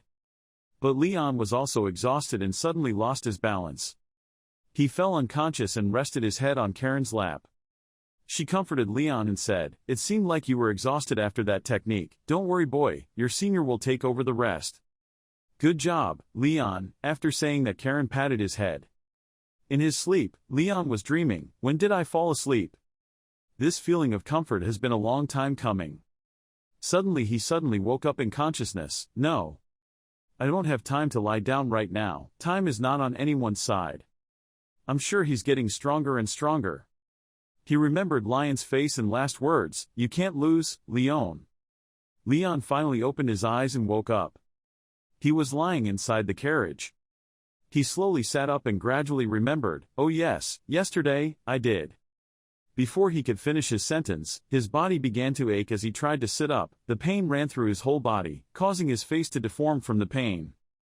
I lay down again, I'm sure I won't be able to recover in a day. After speaking, he put his hand in his chest. I already have this, he gave it to me to use in times like this. Leon took out from his shirt a holy necklace that Cesar had given him. He tightly grasped the badge on the necklace, placed it on his chest and used recovery magic. Very quickly, Leon's body no longer felt pain and he could sit up normally. He was surprised, it was more effective than he thought, it eliminated all the fatigue in his body. Leon remembered when Cesar gave it to him, he said it was just a normal item, thank you. Suddenly Karen looked down from above in an upside-down position and asked, are you awake? Is it okay for you to move like this? Leon sitting in the car was startled and replied, thanks to the sacred object he gave me, I have completely recovered. What happened? Will you explain what happened after I fell asleep? Come on. The two of them started to get off their carriages and walk around the camp. The goblin hunt was a complete success. I thought it would only be enough to defeat half of them, but we did better than that. We captured 3 out of 4 names. And the fugitive was also quickly defeated, so they probably wouldn't dare return to this forest. Leon was still angry and remembered, I also think so because they are just cowards. Karen continued, now they have lost a large number of troops. Until they regain enough troops then they won't stand in our way anymore. There it is, Karen said, pointing to the far corner. The bodies of the goblins, which were the bodies of 3 goblins, were placed next to each other, including one that had lost its legs and was cut in half, which Leon had defeated. Including the one you killed there are a total of 3, if we exchange them for gold they will be equal to about 90 gold coins. Karen started to analyze. Leon listened and was surprised by the number. The goblin is worth so. Karen continued to explain, their blood is the basic ingredient for high-level poisons, so magicians often buy their bodies. Karen suddenly turned around and glared at Leon and was angry. Now we are talking about this issue and the goblin that my subordinate caught is probably only worth half the price. Their body was cut in half and the blood, the most valuable thing, was gone. Half of 30 gold coins. Leon cringed awkwardly. I'm sorry, he replied shyly. Karen turned around and left angrily, still scolding him. You're an idiot, you idiot. Leon turned around and looked closely at the 3 goblins. The first one was attacked by 4 different weapons, the second one was mine, and the last one. Leon looked at the 3rd goblin's broken face and no longer formed. He was sweating because he also guessed who killed it. That person could only be Gustav, the leader of the mercenary team with his great sword and his brutal nature. Suddenly a voice called out to Karen and Leon, everyone here. That's Arnold. He came forward with a few words of praise. You both did very well last night. I'm talking about how Sir Leon defeated a goblin, and how Miss Karen stopped them from escaping. Karen politely replied, we only did what was asked, while Arnold continued to flatter, which was also a good deed, but Leon beside him was just deep in thought. He looked up with sad eyes and asked him, how many casualties were there? Both of them turned to look at Leon. Arnold also sadly replied to him, 8 people died, and 21 people were injured. We don't have anyone seriously injured, but a few people will be behind in the next village. After hearing this, Leon remained silent, but his hands clenched tightly to show how angry and indignant he was. Karen replied to Arnold, the guild will help organize the funeral so it will go smoothly. Sir, then what about the money for the goblins? Karen turned to look at Leon sadly. She wanted to comfort him but didn't know what to say. She turned around and signaled Arnold. He seemed to understand and was startled to follow. Of course I will give it to you too, because a goblin will be worth about 30 gold coins. But their bodies were cut in half and there wasn't much blood left, so I'll still give you 30 gold coins. Nung. Karen immediately refused. 15 dong was enough. Arnold continued to want to give more but she still insisted on refusing. I usually don't like to bargain, so 15 dong is enough. After receiving the money, Leon turned around and asked Karen, why are you refusing to take the money? I thought we could have more. Karen replied, you idiot, why do you think they offered a price? Good price for them. If we are indebted to someone, we must repay them later, because now I am accompanying Mr. Leon.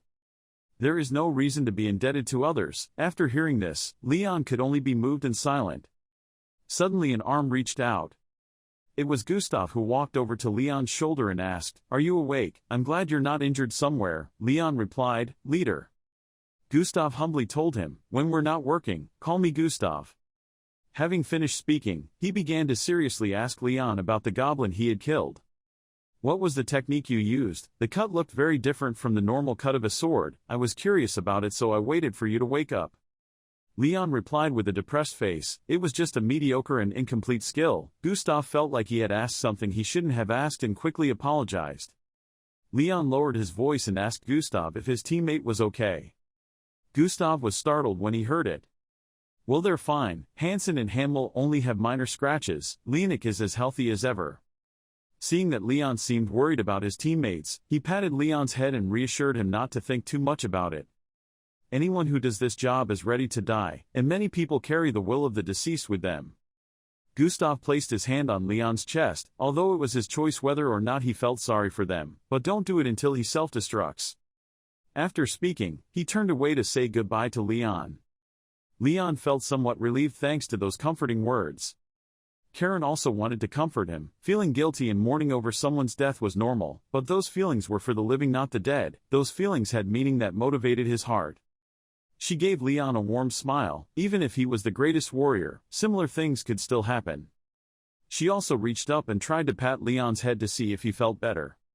Leon thought to himself, Elsid once said this to me, a person driven by responsibility will not last long. Faith is a constant value in life, not a fuel source that will one day run out. Exhausted. Karen suddenly turned around and asked him, Leon, do you happen to know about the desert? Leon wondered, desert? Desert, land covered with sand instead of silt. It rarely rains here. Day and night temperatures seem to be reversed. For living creatures, this is an extremely harsh environment. To cross these vast sand dunes, nomads not only have to face the problem of survival, but also fight countless monsters. That's what Karen knew. Leon sat quietly listening to the story. After speaking, she happily turned around and smiled at him. But the desert on the border is not that wide. We can cross in a week by horse carriage. Leon asked in shock, that's not really a desert, right?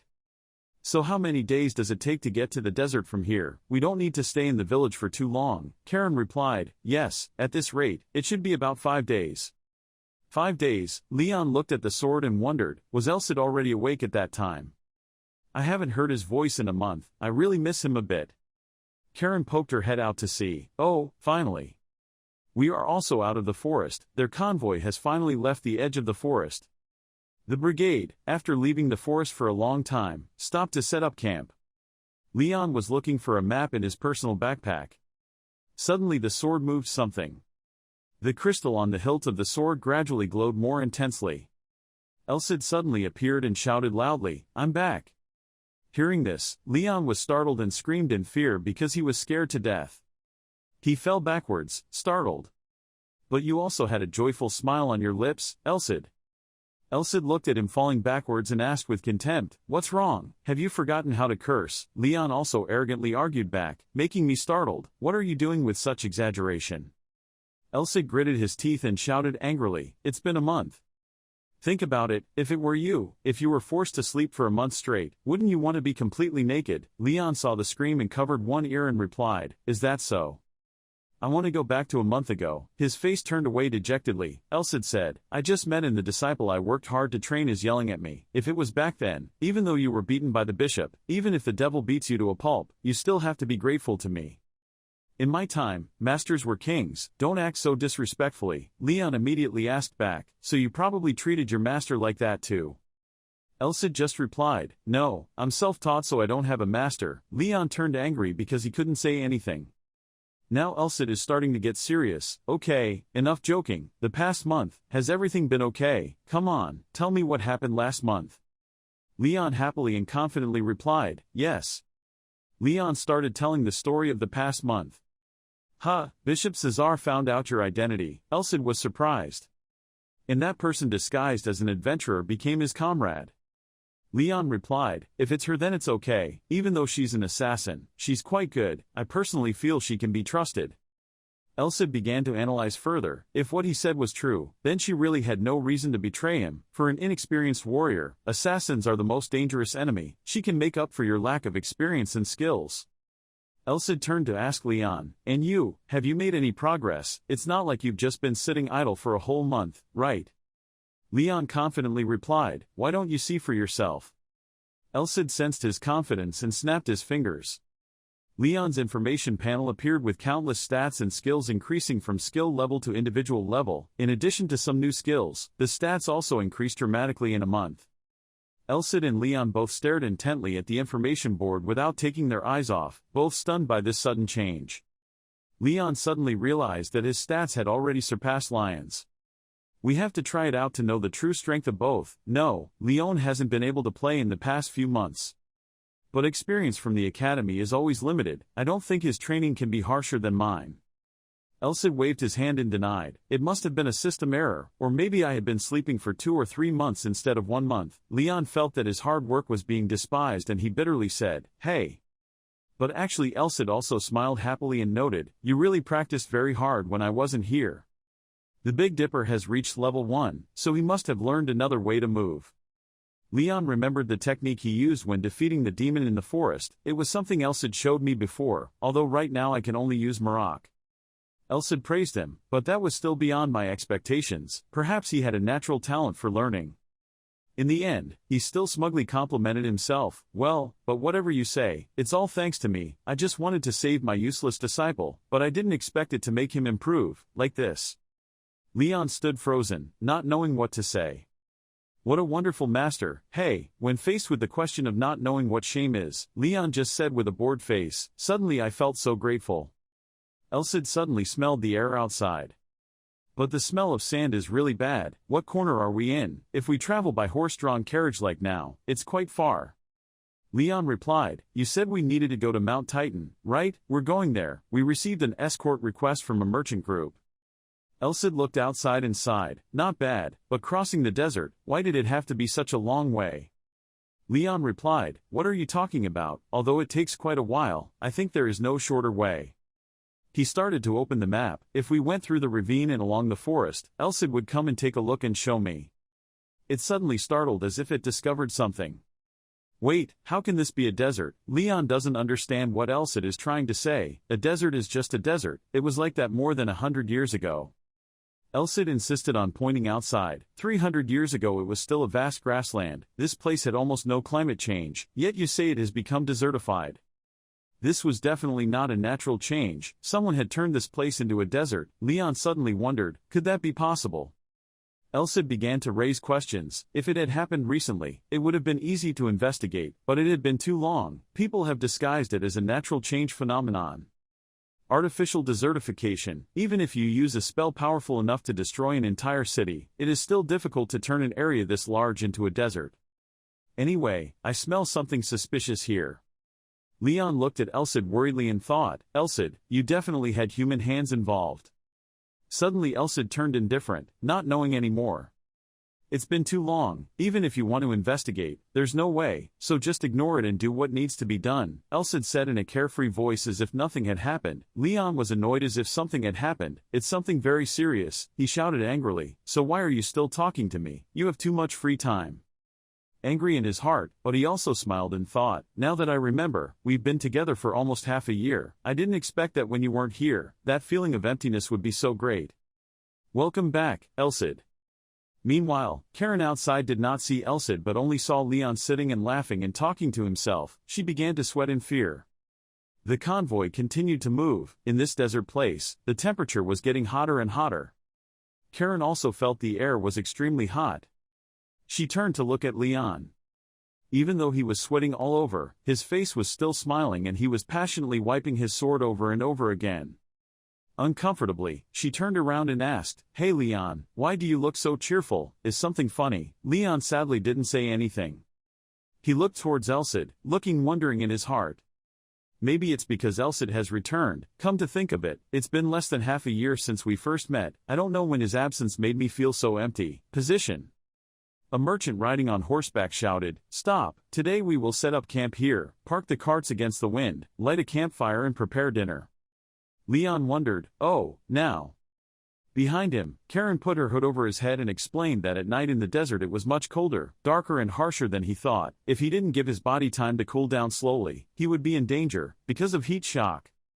Having finished speaking, she jumped down from the carriage and called Leon. Leon turned around and called, and so did Elsid. But Elsid was still there looking far into the desert. It remembered the scene from the past when it was still standing in this place, but it was a vast green grass field stretching to the horizon, a desert. There was not a trace of the old grassland left in the memory. Mine too. Unexpectedly, 300 years would be so long. Leon looked at Elsid in contemplation but did not know how to comfort him because he had never experienced these feelings. Karen in the distance was still waving for Leon to come. "Leon, quickly," Elsid said to him. "Sorry, it seems like she is calling you." Night falls. The brigade's dinner today is potato stew cooked over a fire. Hansel and Hamel were eating and invited Leon to eat with them. "Leon over here has stewed meat, delicious." Elsid was outside observing everyone. Leon is laughing and talking with Karen. Gustav also happily hugged his shoulder and laughed. Hansel and Hamel also happily followed. It was a warm and happy scene. Elsid just smiled. "I keep regretting useless things. Whether it's a grassland or a desert, it doesn't matter." Elsid looked up at the starry sky. After all, who was actually living in this era? "It's not me, it's you, Leon." The fire has also completely gone out. Everyone had returned to their carriages to sleep. Even Leon was the same, he was sleeping soundly in his carriage. Suddenly something unpleasant woke Leon up. He sat up and said, "What's going on? What's with this uneasy feeling?" A shush from Karen. Leon turned to ask. It seemed she discovered something with her keen eyes. Outside the brigade convoy. "There are countless things rushing towards you hidden deep in the sand." Karen turned to Leon. "There were quite a few of them coming. What do you think?" Leon asked. "Enemy?" Karen replied, "Yes. But there wasn't any murderous intent emanating from them, so when they got close to the tent, I realized that it seemed like they didn't want to start a fight." Leon wondered, "So what are the guards out there doing?" Karen explained, "They are approaching us from the underground tunnel, unless they are expert guards who can sense vibrations from the ground, otherwise very difficult to recognize. They're heading towards the goods. I guess they'll just withdraw after stealing." Karen went back to ask Leon's opinion. "What do you think? I leave the decision to you." Leon thought to himself, "Should I scream to inform others? No, I'm at a disadvantage because the enemy is already very close. Furthermore, it is not guaranteed that everyone is sleeping soundly and is unarmed, so they will be able to enter combat mode immediately after waking up or not." Elsid suddenly said, "They all knew that if they had to confront the merchant's cargo guard, their chance of winning was zero. That's why we chose to secretly approach without alarming anyone on our side. If we woke everyone up, of course we could win, but we wouldn't be able to avoid casualties." Eon looked at Elsid happily and wondered why he looked so excited. Elsid eagerly answered, "He's been waiting for a long time to have a battle, and finally gets to see the level of my stupid student." Leon asked Karen, "How many of them were there?" Karen replied, 14 were approaching the cargo box, and 22 were surrounding the cargo truck. As far as I could feel there were that many people. Leon began to think that although the enemy was not good at fighting, he had an advantage in numbers and was more familiar with the desert terrain. A clumsy start to the fight would only put us in an even more disadvantageous position, just more. Leon called Karen. And just like that, the two started discussing plans. The night robbers are still hiding under the sand and moving towards the warehouses. But soon Karen was there waiting on the roof of the warehouse and watching them rush in. There was a plan in her eyes. Karen jumped into the sky. She observed the bandits' movements and began to accumulate power around her. She began to use special techniques, multidimensional magic. The aura weapon, throw, countless kunai imbued with aura appeared around her and were aiming at the objects hidden under the sand. She ordered the kunai to strike down simultaneously and the surrounding sand area seemed to be stirred up. All the robbers had knives stuck in their hands and had to rise from the sand in pain. They wore specialized suits and masks like gas masks. They discovered that at the top of the warehouse there was the silhouette of someone holding a sword in the air. It was Leon and the sword in his hand began to glow. He shouted loudly, "The enemy is coming, they are trying to rob the cargo box." Gustav and the mercenaries suddenly woke up. So did Arnold and the entire caravan was awakened by the light in Leon's voice. Everyone started shouting for each other to wake up. The robbers had knives stuck in their hats and could only stand silently, speechless. Gustav held his sword and called on the mercenaries to stop standing there and rush forward. Remember this carefully. Very quickly the robbers were beaten to a pulp. A robber who looked like the leader said angrily and bitterly, "If it wasn't for that woman's dagger attack then." He raised his hand and ordered the remaining robbers to retreat who had stolen a few goods. Gustav discovered that they had dived to the ground to escape again. He shouted loudly, "They are running away, don't let them escape." Very quickly Karen caught up with them. Hey, you're stealing things and running away over there, return the goods to us and then run away." After saying that, she threw a kunai at the leader. He turned around and saw the knife flying towards him. Then he raised his hand to catch Karen's kunai with his bare hand. He turned his head and glared at them with hateful eyes filled with murderous intent. Leon was startled and wondered. He caught her knife with just one hand. The leader turned away and continued running. Karen just looked back at him with wary eyes. He turned around and saw the knife flying towards him. Then he raised his hand to catch Karen's kunai with his bare hand. He turned his head and glared at them with hateful eyes filled with murderous intent. He raised his hand and ordered the remaining robbers to retreat who had stolen a few goods. The leader turned away and continued running. Gustav shouted loudly, "The enemy is retreating, Leon, they are rushing towards you." Leon suddenly turned to look behind. Countless robbers were running away under the sand. Elsid said, "Now then, I will see what my idiot disciple can do." But when he turned to Leon, he just stood there silently without making any movement. The sword in his hand was filled with power. "I'm stuck in thoughts about humanity. If I use the 7-star sword slash technique here, I can kill 10 more. But they weren't monsters, and it didn't seem like we were on death's doorstep either. They're just robbers, we can't turn this into a one-sided massacre." Elsid seemed to read his mood. Understanding Leon's bias on the matter, Elsid advised him, of course it was something worth thinking about, it was okay to hesitate, after all there was no answer to this. He is a hero not a murderer, whether killing them or eliminating demons in the name of justice. You will have to find the answer for yourself. Leon silently wondered, there are universal standards of what is right and wrong, but I cannot create my own standard of who should or should not be punished. To kill them because we cannot forgive these robbers, to capture them without having to kill them, or to enlighten them with words and actions. If all this comes from an upright mind, then the right thing to do is just a matter of what one thinks. Leon put the sword back in its scabbard. My value is still incomplete, he told himself, I will find my own answer. A moment later, the robbers who couldn't run away were tied up and kneeled down. Including the 3 who were left behind and are being guarded as prisoners. Everyone gathered in Arnold's tent and had a meeting. Arnold informed the situation that during the recent raid, some goods were stolen. The robbers ran away without daring to resist, let alone steal anything. When did they take the goods? Questions were continuously asked.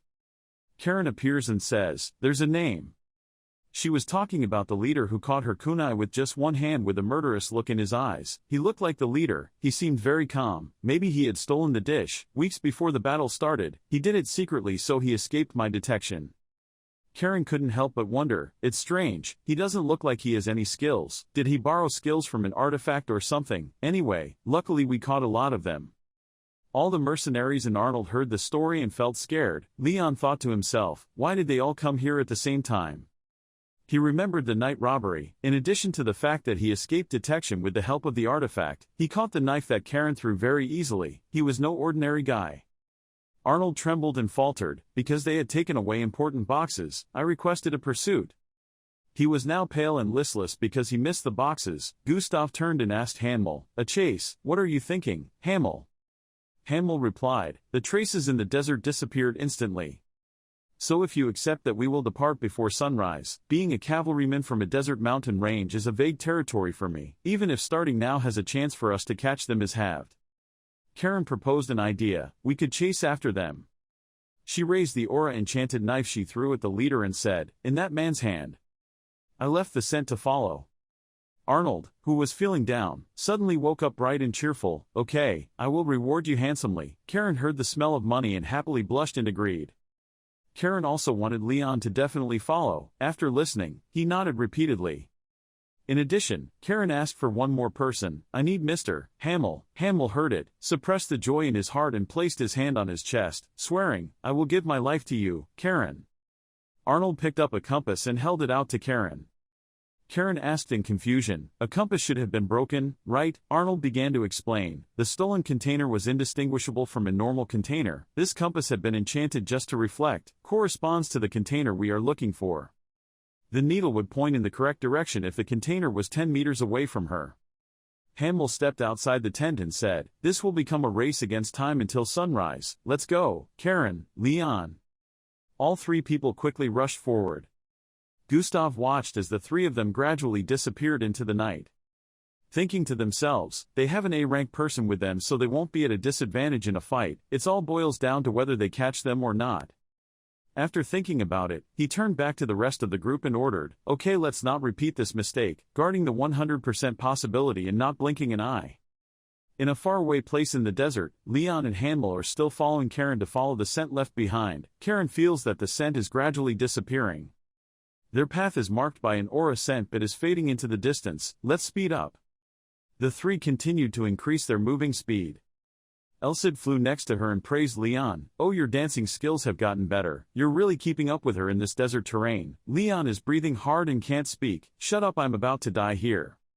Karen ordered the three to stop.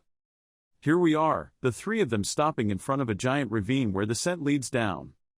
The three followed along down the ravine. Hamel wondered, thinking about there being a ravine like this in the middle of the desert. Leon turned to call Karen, his senior, who was touching the stone surface and feeling it. Karen said, this place, not naturally formed, was made by humans as if it had been made a long time ago. Both Leon and Hamel suddenly exclaimed, what's wrong with you?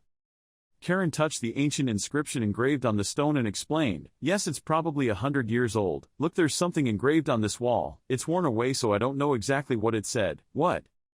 Leon suddenly realized, wait, 100 years ago, that means... Elsid stopped his train of thought and said, what you're thinking is probably right. I think this is the beginning of the desertification of this area. Leon wondered, digging up the ground in a place that could turn it into desert, huh? Of course, aren't all mining areas deserts? This is not just some place, this is the heart of the arteries and veins that run through this grassland. Digging them up has turned this land into a place where no seeds can grow. Leon angrily asked, who destroyed this artery and why?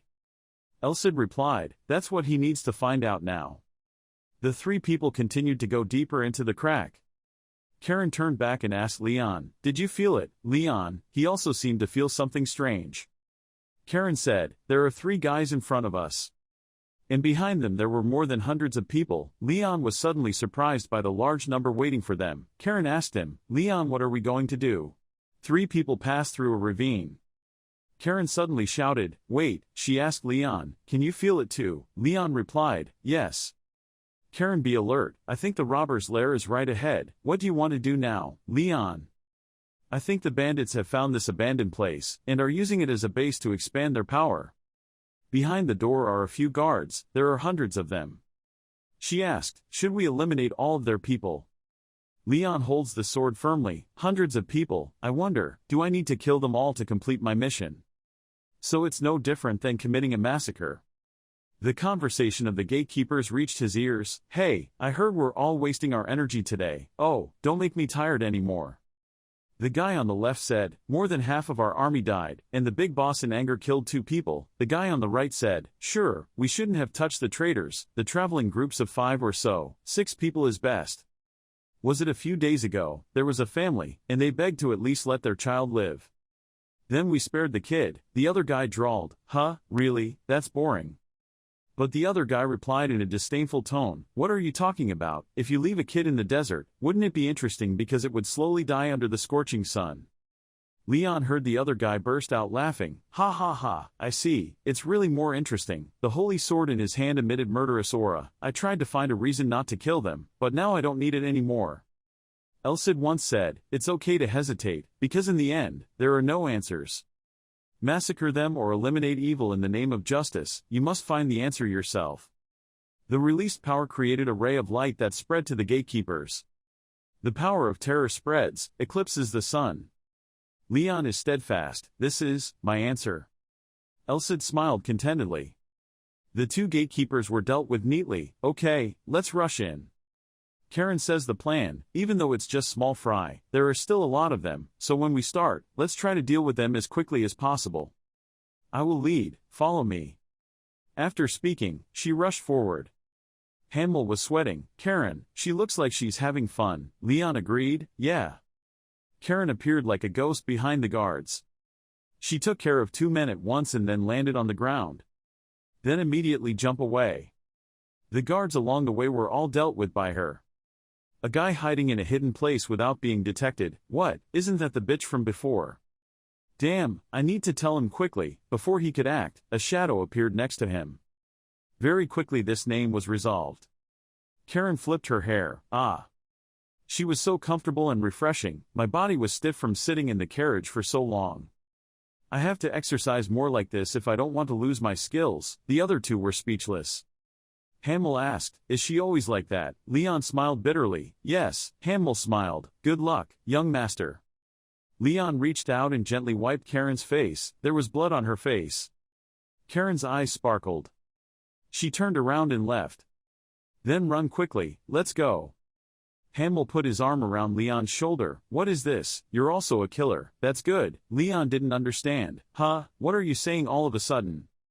Hanmel's face was full of meaning. You'll know later, young master. After a long time, Leon was sweating. Huh. The 3 of them went to a room. There it was. Karen silently observed. The compass was reacting and pointing in that direction. The looted items were definitely there. I would gently sneak in there to check. She reminded, you 2, come in after I deal with the guards. Dark shadows surround Karen's body. Let's go. Hanmel watched her disappear and couldn't help but exclaim, oh, I know grade A is great but, she really is extraordinary. He drew his bow. Okay, now, let's get started. The explosive line is ignited. It was shot towards the door guards. The blades along the slot of the box were stuck inside with difficulty, so why couldn't it be opened? The leader scolded, these useless bunch, open them quickly. Those guys are crazy, yes. At that moment, the room door suddenly exploded. The leader was surprised. What, are we being ambushed? Creating thick black smoke from the entrance. Hanmel and Leon entered proudly. The leader gritted his teeth. You guys, are you from the merchant group? Hanmel spoke up. Hey, robbers, we're here to reclaim our stuff.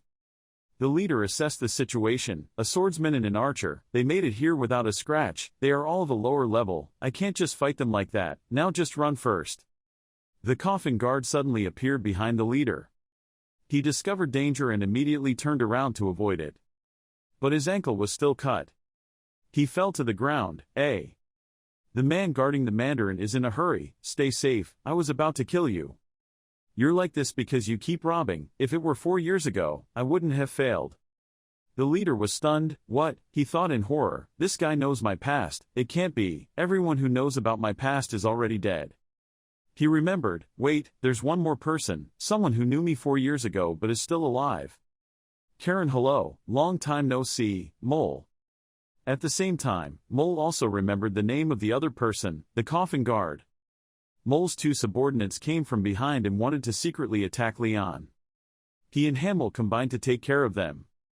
Hamel's judgment, I think we've taken down almost all of them. And the leader, Leon, also looked in that direction. Wow. Mole sat on the floor in complete contrast to Laren's leisurely attitude. The wound on his leg was bloody, making Mole groan. Ha!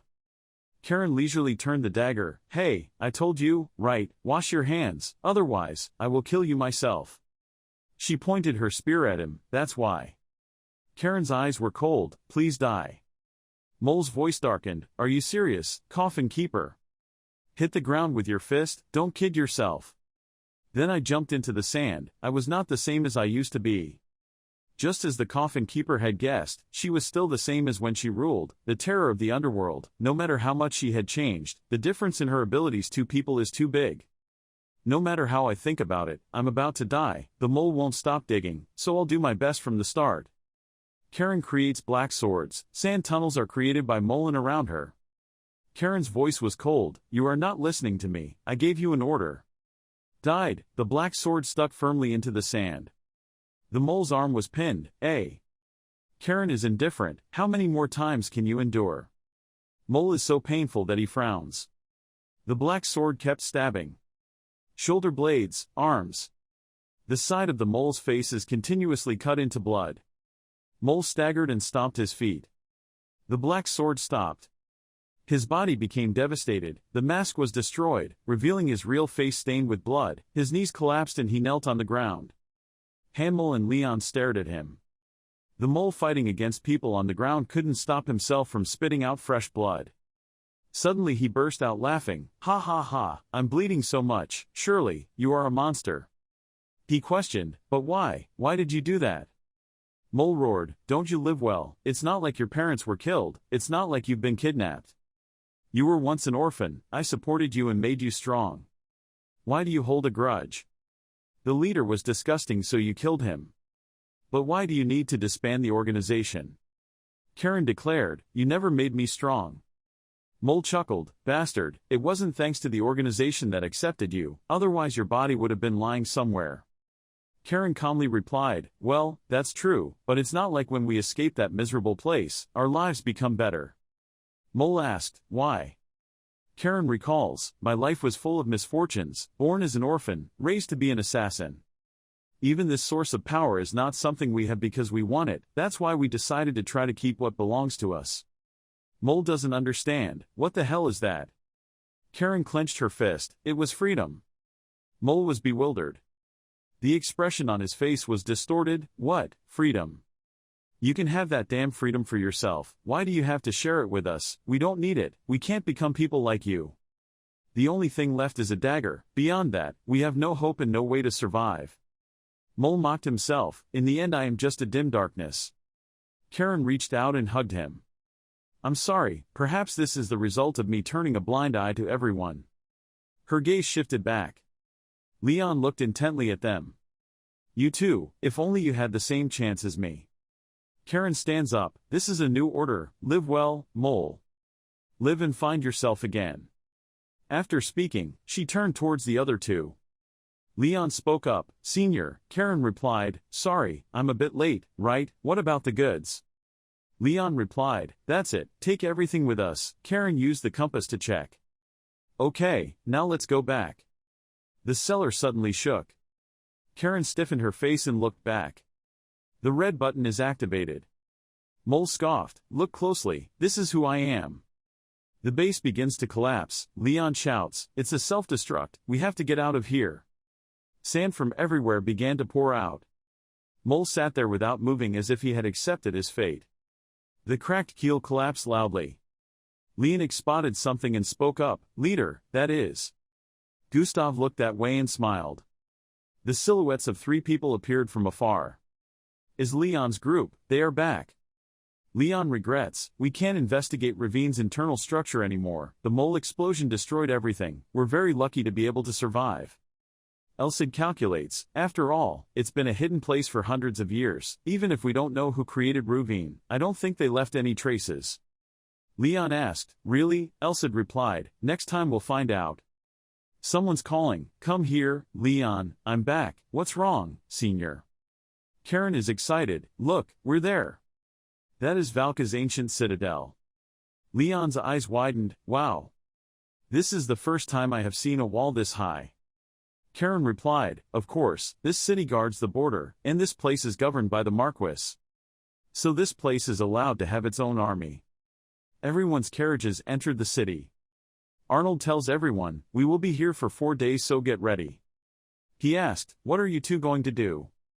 Leon was bewildered. He said. Arnold explained, you can stay in the same room I reserved, but if you have other plans, remember to return before we depart. Karen stroked her chin. She replied, we are looking for something, we will use the room we booked, tell us the location. Arnold pointed out, if you two go 3 blocks to the left of the main road, you will see a bar called Manhua. We have made a reservation there. 2 people will use the largest room upstairs, the room with the double bed. The other 2 people's eyes widened. Double bed. Leon hesitated, meaning, in 1 room. Arnold replied, yes, wouldn't that be more comfortable? The skin on Leon's face gradually turned red, in the same room as his senior. Karen comfortably put her arm around his shoulder. What's wrong? Why are you so shy? She teased. Were you looking forward to it? Leon's face turned red. I won't do anything. Then he ran away. Arnold was confused. Oh my God, did I do something stupid? Karen saw that and burst into laughter. Ha ha ha, it's okay. She winked. Anyway, I'll go out until it gets dark. Hello, I'm leaving. Arnold asked, oh, Miss Karen, should I get another room? Karen seemed to stop for a moment. Arnold thought she wouldn't answer him. He didn't see her face turn red. Karen replied, no. After saying that, she sped away. See you later. This speed couldn't help but make Arnold sweat. Karen breathed a sigh of relief. She leaned her back against the pillar on the roof. Every hero always has a strong ally. Just because I'm Leon's first teammate, doesn't mean I'll be with him forever. What if someone better than me appears? I can still be with Leon. She reminded herself, you have to try harder, Karen. Where my skills and values are promoted, this city is my opportunity. I will make Leon think it is impossible without me. She looked into the distance. It should be around here. Her eyes focused on the location. She saw it. Leon is currently hiding in one place, frowning. Really, senior, even in school, men and women are separate. Being in the same carriage is unavoidable, but sharing the same room. Elsid narrowed his eyes. You idiot. Arnold cleared his throat. Ahem, sorry Sir Leon. He was a bit shy. I'm very sorry, I accidentally put you in an awkward situation. Leon scratched his head. It's okay, no need to apologize to me. He asked about the box. Oh, but, what is this thing we bought? It's not like normal goods. Arnold seemed mysterious. What's in there is a secret. Leonard's expression of wanting to know but being afraid to ask made Arnold freeze.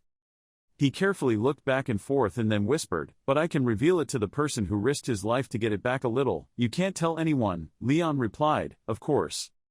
Arnold said softly, what's in there is black quartz. It is a top item without impurities, jewelry worth millions of gold. More importantly, it was the request of Lord Lubina, which was the personal request of the next city.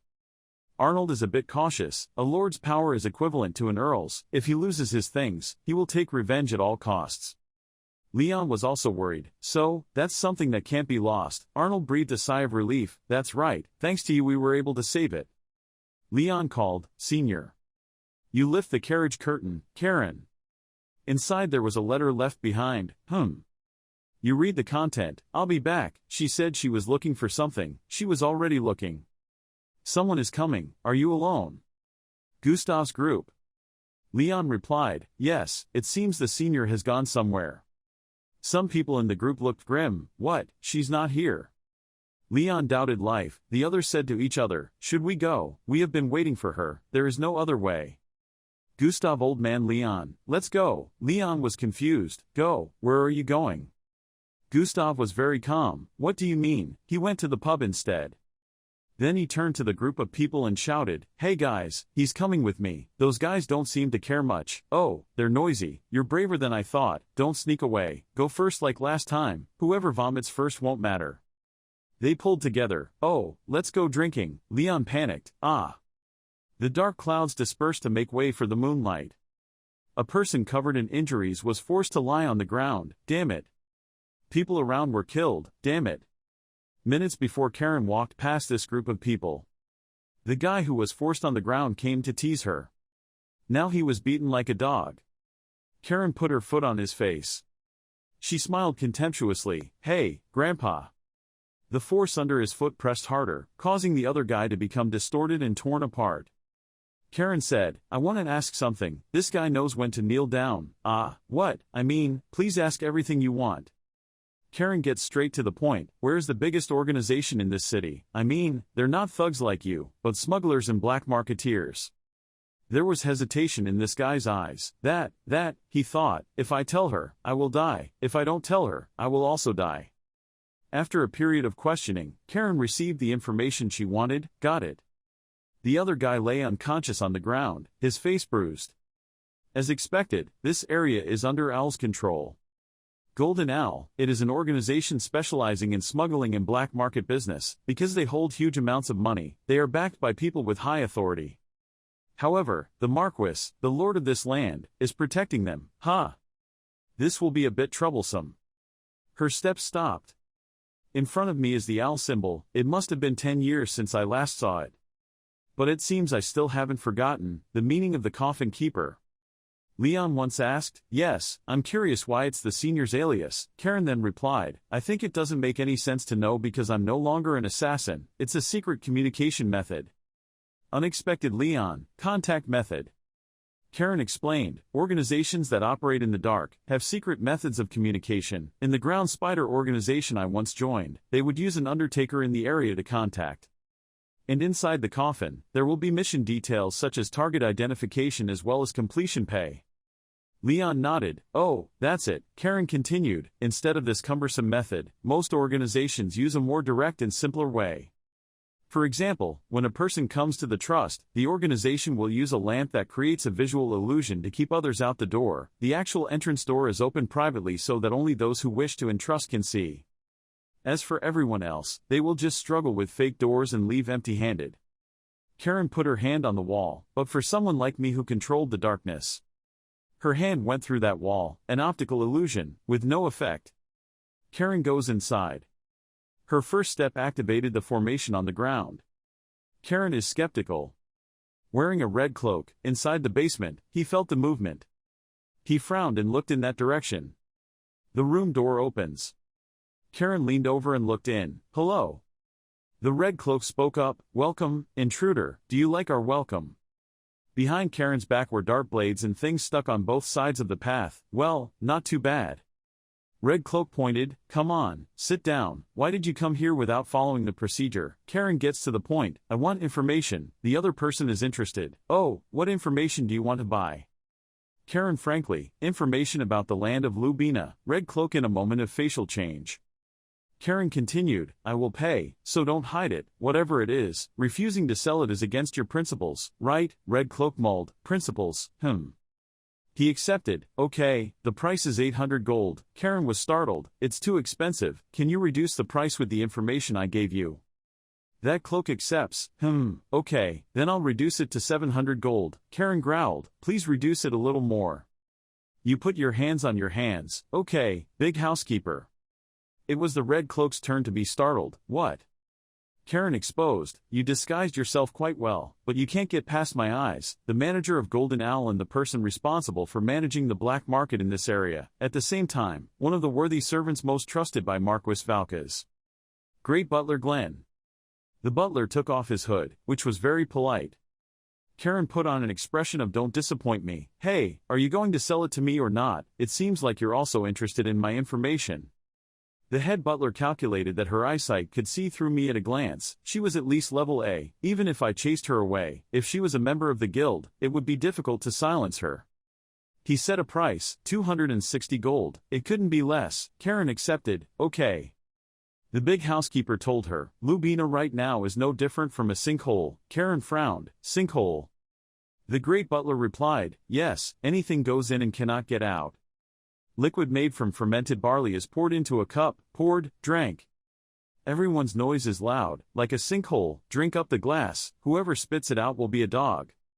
After Leon finished drinking, he wrinkled his face. Ah, the others praised. That's good, gout, young man. The serving girl asked, so mercenaries, where are you going next? Hanmel replied, probably there, the land of Lubina. The waitress was stunned. Oh my god, that place, that's the place other mercenaries don't want to go. You guys are so bold, it seems like you guys still don't know about the rumors. The others noticed, huh, rumors of a monster ruling the streets at night, I mean, a vampire. Leon immediately noticed the blood-sucking demon, blood-sucking devil. With intelligence equal to humans, and amazing magical abilities. They are an immortal race that belongs to the category of mid to high-level monsters. Although they can live with humans, they are still expelled because of their blood-sucking habits. Legend has it that there are only a few blood-sucking demons left, hiding in other creatures. Although the church does not deny that they are extinct, they are still unrecognized creatures in any land.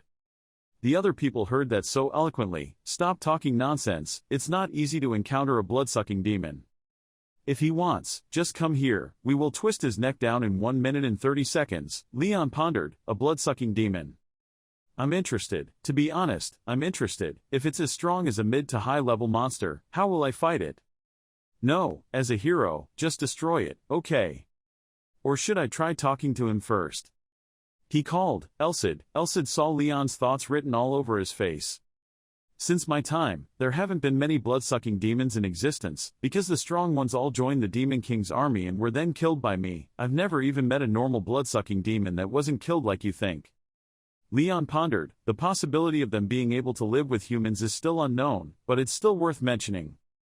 He clenched his fist. As a hero, I have a duty to distinguish between evil and evil. Thinking about what to do with the blood-sucking demons is for later, I have to confirm with my own eyes. Someone appeared and punched the wall hard. Hey, Gustav. You guys are covering this place or something, it's too noisy. A few people inside said to each other, it's Jerome, is he here too? It seems to be bustling. Gustav placed the beer cup firmly on the table. He's indifferent, everyone's in a good mood. Jerome, don't make a fuss here. Jerome's face darkened. You think I'm your subordinate, what right do you have to give me orders? Gustav glanced, if you think I'm giving orders, then I'll say it again, leave this place.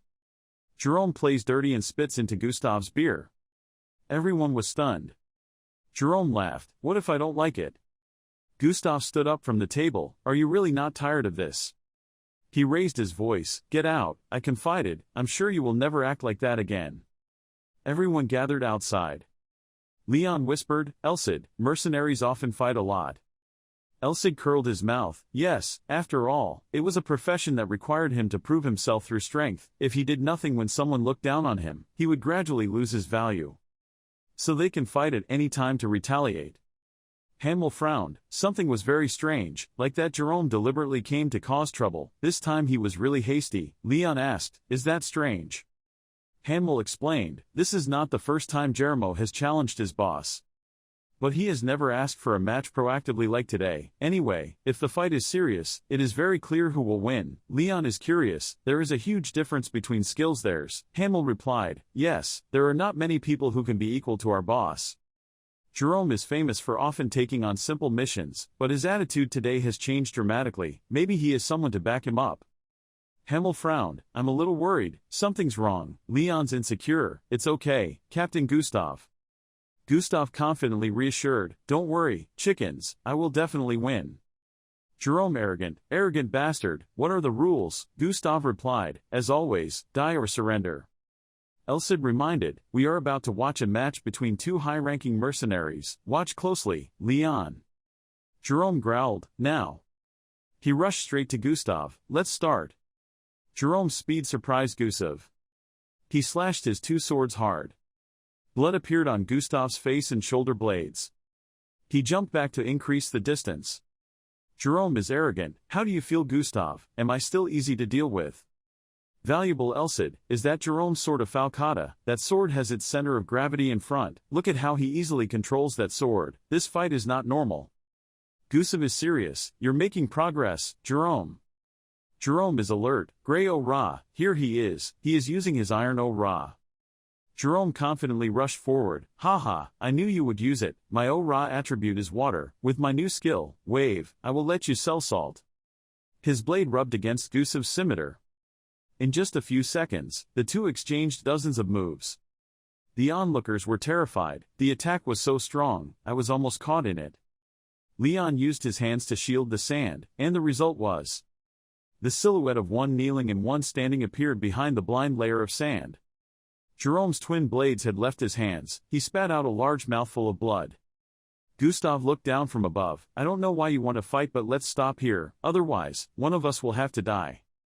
Jerome refuses to submit. Yes, don't you think that person will be you? He unleashed his power. Just now he was just liberating people. From now on, the real terror begins.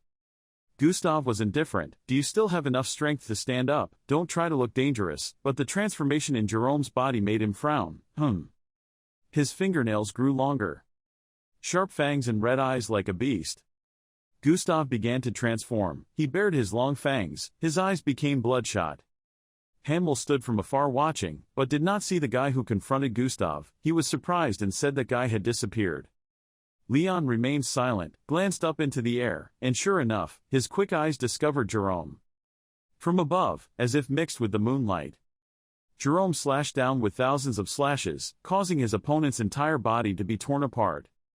Gustav shouted in pain. He thought to himself, no way, that guy cut through my steel aura. How could that bastard have such great strength? Then he collapsed, using his sword to try to support his body. What are they talking about? I don't see anything. How did he attack him? Suddenly the captain fell to his knees. Damn it, what the hell is going on? No matter how fast Jerome is, that bastard is at best only level B. Leon silently commented, no, that speed must be comparable to Karen's. Jerome stomped hard on the bleeding wound on Gustav's leg, laughing happily, even though the other person was complaining in pain. Gustav's squad impatiently rushed up to call their captain. At this time, a few guys stood up to stop them and said, wait. What should we do if a third party carelessly intervenes in the middle of a fight? They were hot and bothered, wondering what these guys were. Were they still the people we knew? Jerome now spoke up. Okay, say it, Gustav. You had to kneel. Beg me, please forgive me. At that critical moment, Elsid urged in Leon's ear, quickly draw your sword and point it into the air, then release your aura light. He said yes, and followed that advice. As soon as he pulled out the sword, the bright light made Jerome and his friends scream and wail that their bodies were being burned, hot, too hot, and collapsed in the next second. The people present were extremely surprised. What were they talking about? Why did they all suddenly collapse? Leon asked Elsid softly, could it be these guys? He answered yes, they are all hybrid vampires. He suddenly exclaimed, is he a hybrid vampire? What, not a vampire? It explained to him that hybrid vampires were those who drank serum containing vampire blood. Simply put, they are half human, half vampire. They are weakened when exposed to sunlight and their strength doubles at night. Their regenerative abilities also become stronger, although not as good as the sun, a normal vampire. On the other hand, if they are injured by a silver weapon, their life will be threatened. They will not be able to use dark magic, but at midnight it will be difficult to deal with them. He easily defeated them thanks to the holy sword and the solar aura. So they are related to vampires? He asked. Elsid replied yes. At this time, Gustav asked Leon about this. He glanced at his teammates and asked the captain, are you okay? The other person shakes his head and it's okay. He secretly thought he was not okay, seriously injured. Treating him was the top priority. I don't have time to beat around the bush. He quickly said they are vampires. His words caused his teammates to exclaim in shock. Vampires. Night comes, when Jerome awakens. In a dreamy state, he looked to the side where his accomplices had tied him up. He scrambled up, trying to run away. Suddenly surrounded, scary smiles, eyes staring at him saying, Jerome, are you awake? Let's talk a little bit. He shouted loudly, this is breaking the law. In his private room, Leon was deep in thought. According to Jerome's confession, Count Lubina was the root of the problem, right? The next point of the stormy march is Lubina. He recruits mercenaries and adventurers from everywhere. Turn them into subordinates and build an army. Turn them into subordinates and build an army like that. What is he planning? Also, he is trying to get black quartz through the stormy march. I will meet the general with Captain Gustav early tomorrow, so I have to sleep now. And where is Senior Karen? What is she doing? Hasn't she returned yet? She should go to bed soon. If not, you will be very tired tomorrow. Elsa teased. Sure, you two are going to sleep together.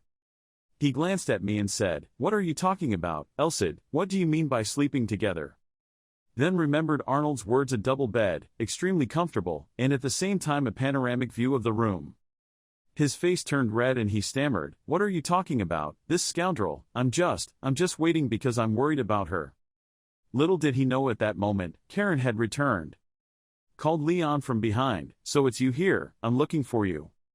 But you said what are you waiting for, who are you waiting for? At the same time, you approached him. He shouted, No, I'm not waiting for anything. She said brightly, Listen, this is very important. He was still embarrassed, his face was still pink and asked something. You said you shouldn't be surprised. No, don't be shocked, he said. Okay.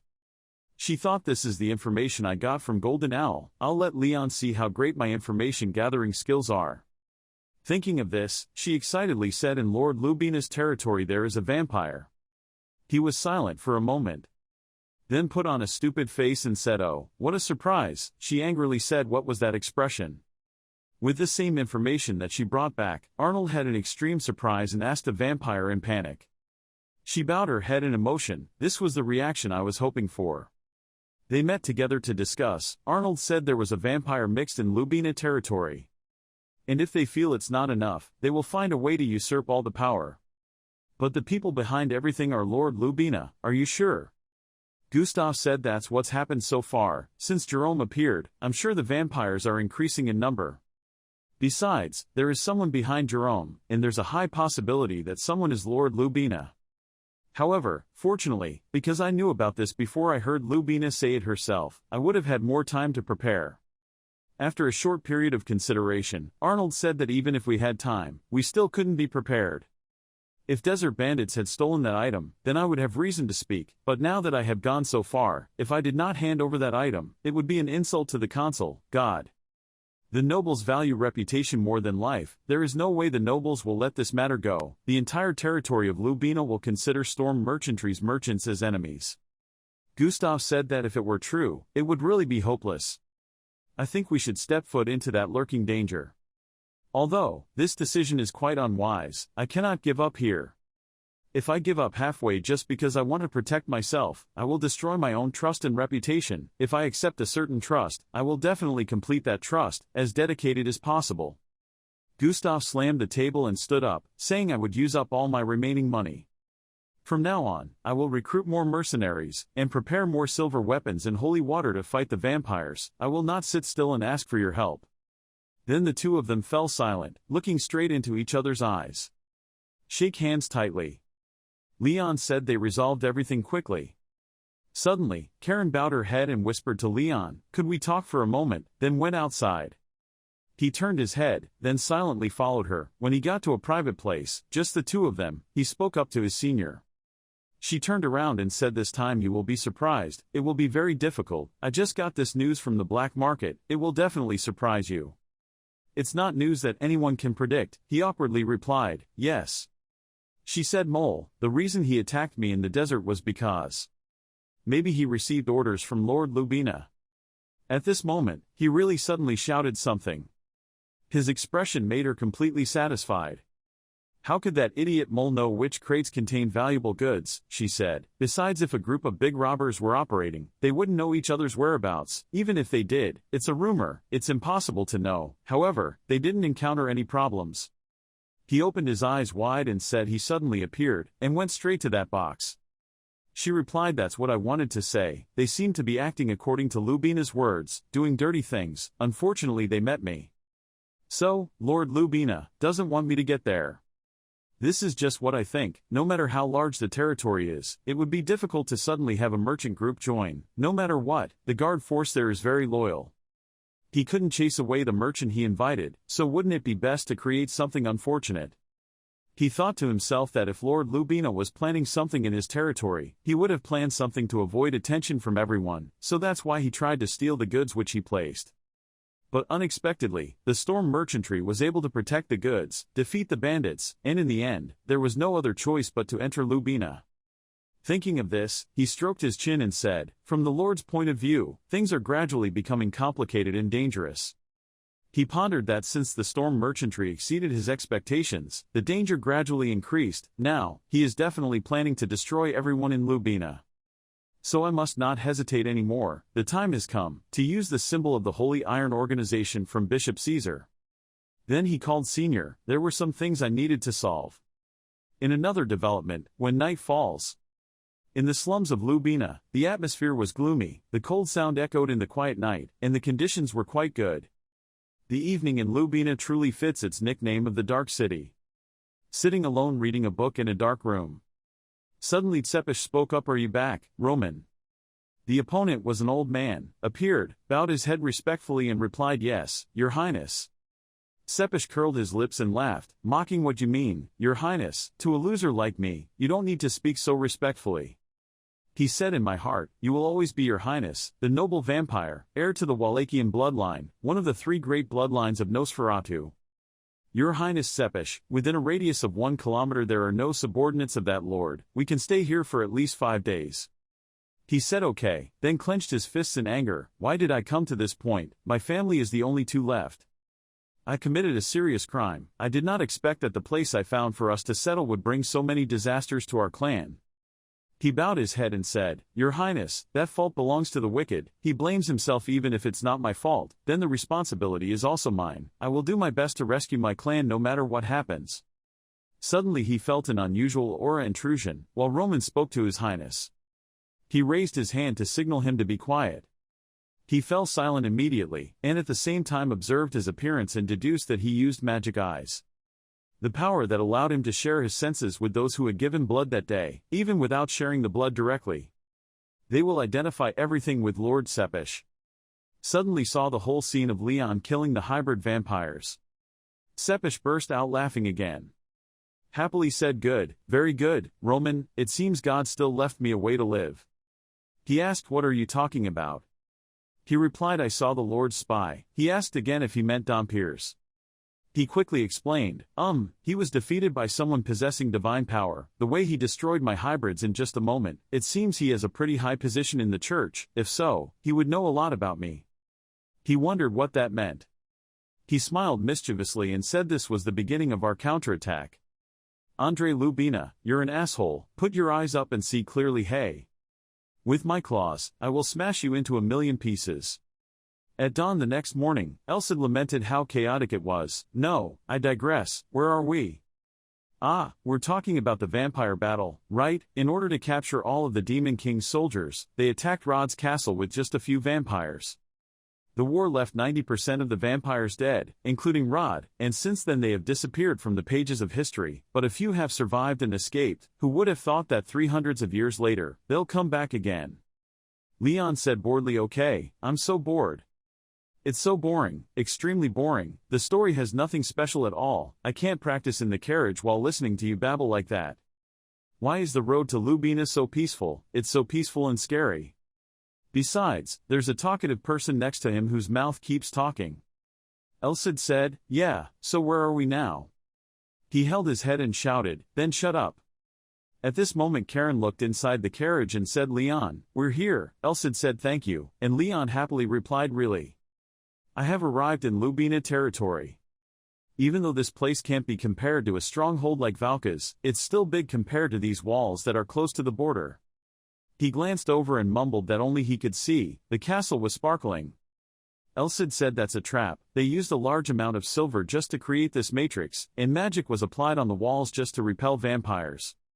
I thought maybe they had other plans, but I couldn't guess what."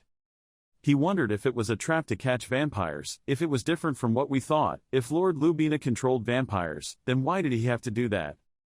Suddenly the guards approached the merchant group shouting, "Hey, stop, which group of merchants is this?" The group leader dismounted and presented the papers to the guards, and introduced me as Arnold from Storm Merchantry. The soldier said, "You guys are finally here. The Lord has been waiting for you all this time. Come in quickly," then signaled to open the city gate. Leon whispered, "This is the power of the trap. Ah, it is different from divine power. What if I were a vampire?" What are you saying, Karen? I have a bad feeling. Elsid said, wondering, will I ever be burned? Anyway, the guards at the gate, they are not hybrids, nor are they vampires. Leon is telling the truth. Great job, Elsid. It reminds me that I should act more carefully from now on. I won't be able to know when the enemy will attack. When entering the city, it focused on observing the entire surrounding and said no, no, no. No, why isn't everyone like that? He thought, a little confused. What's wrong? From the city gate to the capital city, there's not a single half-breed or vampire. Could it be that the news about the vampires in Lubina is fake? No, the sun is still there, so of course it won't be easy to find them. The palace guards stopped his group. One of those guards, one came forward and said stop. Then introduce, I am Brad, high-ranking knight. From here on, other than merchants, only adventurers of rank B or above and mercenaries are allowed to enter. This is the Lord's order. Karen said, are we the same? Leon lifted the curtain and continued, all precious items were ordered to be delivered, so why not let everyone bring them in? Inwardly, he silently rejoiced, good, I can answer all your questions. Leonix said so grandly. This is the first time I've set foot in a place like this, how should I greet him? Hansen was grumpy, be quiet, when you meet the Lord, your head will bow down to greet you, it's too noisy. Brad stood in front of the large door. He stopped and knocked. Speaking, sir, Storm Merchantry and the escorts have arrived. Inside, there was a cold voice coming and going. The door opened. A middle-aged man with a muscular body stood solemnly in front of them. Arnold immediately knelt down to worship. Leon signaled Elsid. He said no, the Lord was not a vampire. He was surprised and whispered that the Lord was not a vampire. He smiled coldly and replied, he's something more troublesome. He's just a normal person. So are the other soldiers in this room. He thought if the Lord and his men weren't vampires, then. So the information about vampires lurking here is fake. Andre Lubina, say it again, Sir Arnold of Storm Merchantry. Leon secretly observed and judged that in the way he spoke he did not feel the arrogance of a noble, and his eyes were unusually warm and kind. In any case, he looked not like a bad guy. Andre Lubina spoke up again before speaking. I want to receive the goods I ordered. Arnold said yes, here it is, sir. At the same time, he respectfully offered the wooden box. Andre Lubina took the box, opened it. Then took the black quartz in his hand and said, very good, very satisfactory. As promised, 1,000 gold bars in that chest. At the same time, every item you buy in this territory is discounted by 20%. Arnold bowed his head and replied, thank you. He laughed loudly and said there was no need to thank me. Well, in that case. Now let's leave the business aside, shall we? I hope you won't be too surprised by what I say next. Here, there is a vampire hiding in Lubina. Arnold pretended to be surprised. Then, acting confused, he said, I'm sorry, please forgive me for this impoliteness. Leon thought it was right that he acted this surprise so well. Who would have thought he would say it himself? Andre Lubina said, we have been patrolling day and night, but with just my force it is not enough, because the vampires are very good at hiding, and I am also very worried because my soldiers have never seen vampires before. So, I wanted to ask you to help me hunt down vampires. What do you think? I guarantee to reward your efforts with money, and will also provide silver weapons and holy water. Leon has his own thoughts and can't just stand by and watch like this. Anyway, we only have one way left. At night, their soldiers sat together to discuss. Karen said he arranged for us to stay in a mansion reserved for distinguished guests. I had a feeling he was plotting something. He wants to monitor my every move. Arnold wondered that other than choosing to accept, we have no other choice. Gustav said, I don't know, was the Lord ever telling the truth? He was the one who brought me into the subject of vampires. I think he is a suspicious person, but I have no evidence to prove it. Arnold waved his hand. Please, I hope what you guys said is true. What will happen if he finds out I'm investigating him out of suspicion?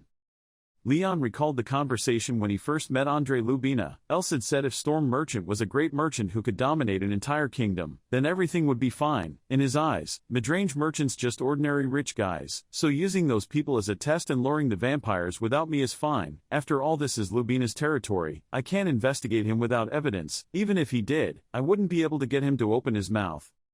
Leon said that being an ally is the best way, right? But Lord Lubina. It says the Lord is not a vampire, he is a high-level magician. He asked the high-level magician.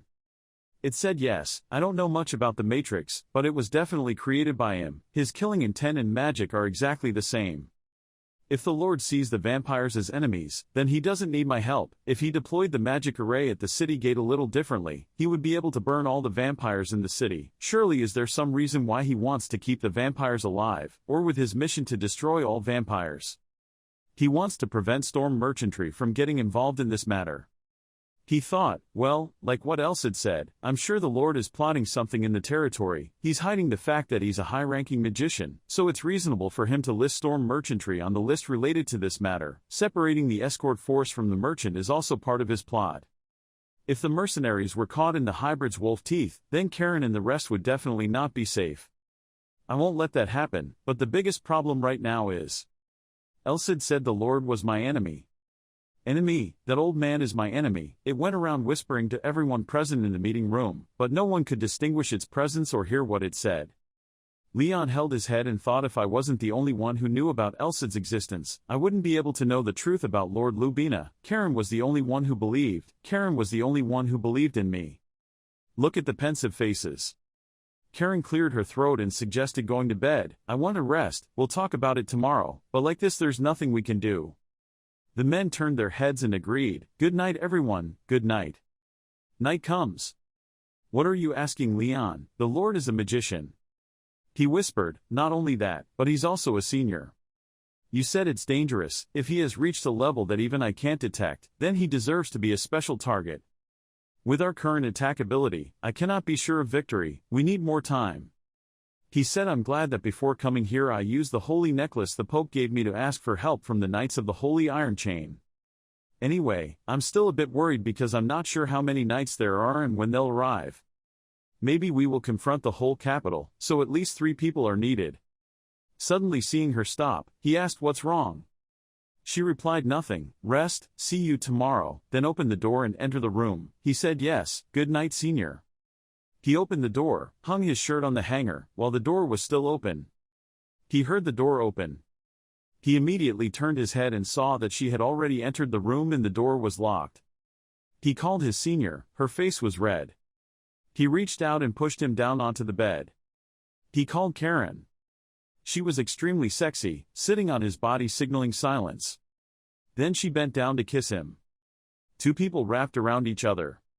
The spy outside the window blushed and ran away. At this moment, the 2 shyly separated, each sitting in a corner. She said it's okay, he's gone. I knew right away something was wrong. There's no way they couldn't have followed me. What do you think? That's right, isn't it? At the same time, she turned to wink at him. He blushed and said, how would I know? She said really, actually, I don't know either. Elsid said sadly to these idiots. Karen stood up and said okay, we should start with surveillance first. Leon asked now. She replied, well, they've been following me, so I'm just returning their favor. Because they created that illusion, they certainly won't think I'm out. He said there are guards everywhere. Are you sure you won't be caught? What did you say? Did you forget, boss? Where do you want me to take you? The 2 of them successfully left the room and arrived at a fairly safe place. She looked at the whole scene and exclaimed, oh, what a beautiful scene. I admit this place is really developed. So this place is called the city that never sleeps and the night is more beautiful than the day. Even though it's not late at night, the streets are already quiet. Standing far away but still clearly feeling the presence of people in the buildings here. He asked because of rumors about vampires. She frowned as well. Look, there's the patrol team. He glanced at me and said, why do they look more like civilians than the patrol team? Elsid says the weapons are silver. Obviously they intend to fight vampires. He said I don't. I know what the relationship between the vampires and the Lord is according to you. Calling them enemies would be a bit careless, but I don't understand why he wants to capture them alive. It says you have the answer. The world is not always divided into 2 camps, allies and enemies. He said, vampire, neither an ally nor an enemy. It replied that it was impossible. He was confused and was neither an ally nor an enemy. I have to reconsider this sentence. Think about it. Right from the start I concluded that the vampires belong to the enemy faction without reason. The vampires and the Lubina Lord. So doesn't that mean they are both enemies? Or should I ally myself with one of those 2 people? While he was still engrossed in his thoughts, Karen spoke up. He was startled and turned his head to look at her. She pointed forward and told me to look around. It looked like the slums ahead. What to do now? He mumbled, or is it a vampire hiding here? Elsid said vampires live very luxurious and extravagant lives, so they are often called night nobles, and they are also known to despise humans. Because of their pride, I don't think they will hide here. If that's true, then this situation is quite dangerous. He walked forward and said, let's go, senior. The two of them kept going deeper and deeper. She said it was so dark. Why is this place so musty? It's strange, there are no footprints or anyone living here. Even if I spread the aura further to feel it, the result would still be the same. No matter how rich Lubina's territory is, there's no way this place doesn't have poor people. He thought there must be something strange here. Even if there are a lot of rich people here, there must also be poor people. If the rich live in large mansions, then the poor will certainly live in one-room houses. However, there are no poor people in this place, only traces of their existence remain, but there are no clues about them.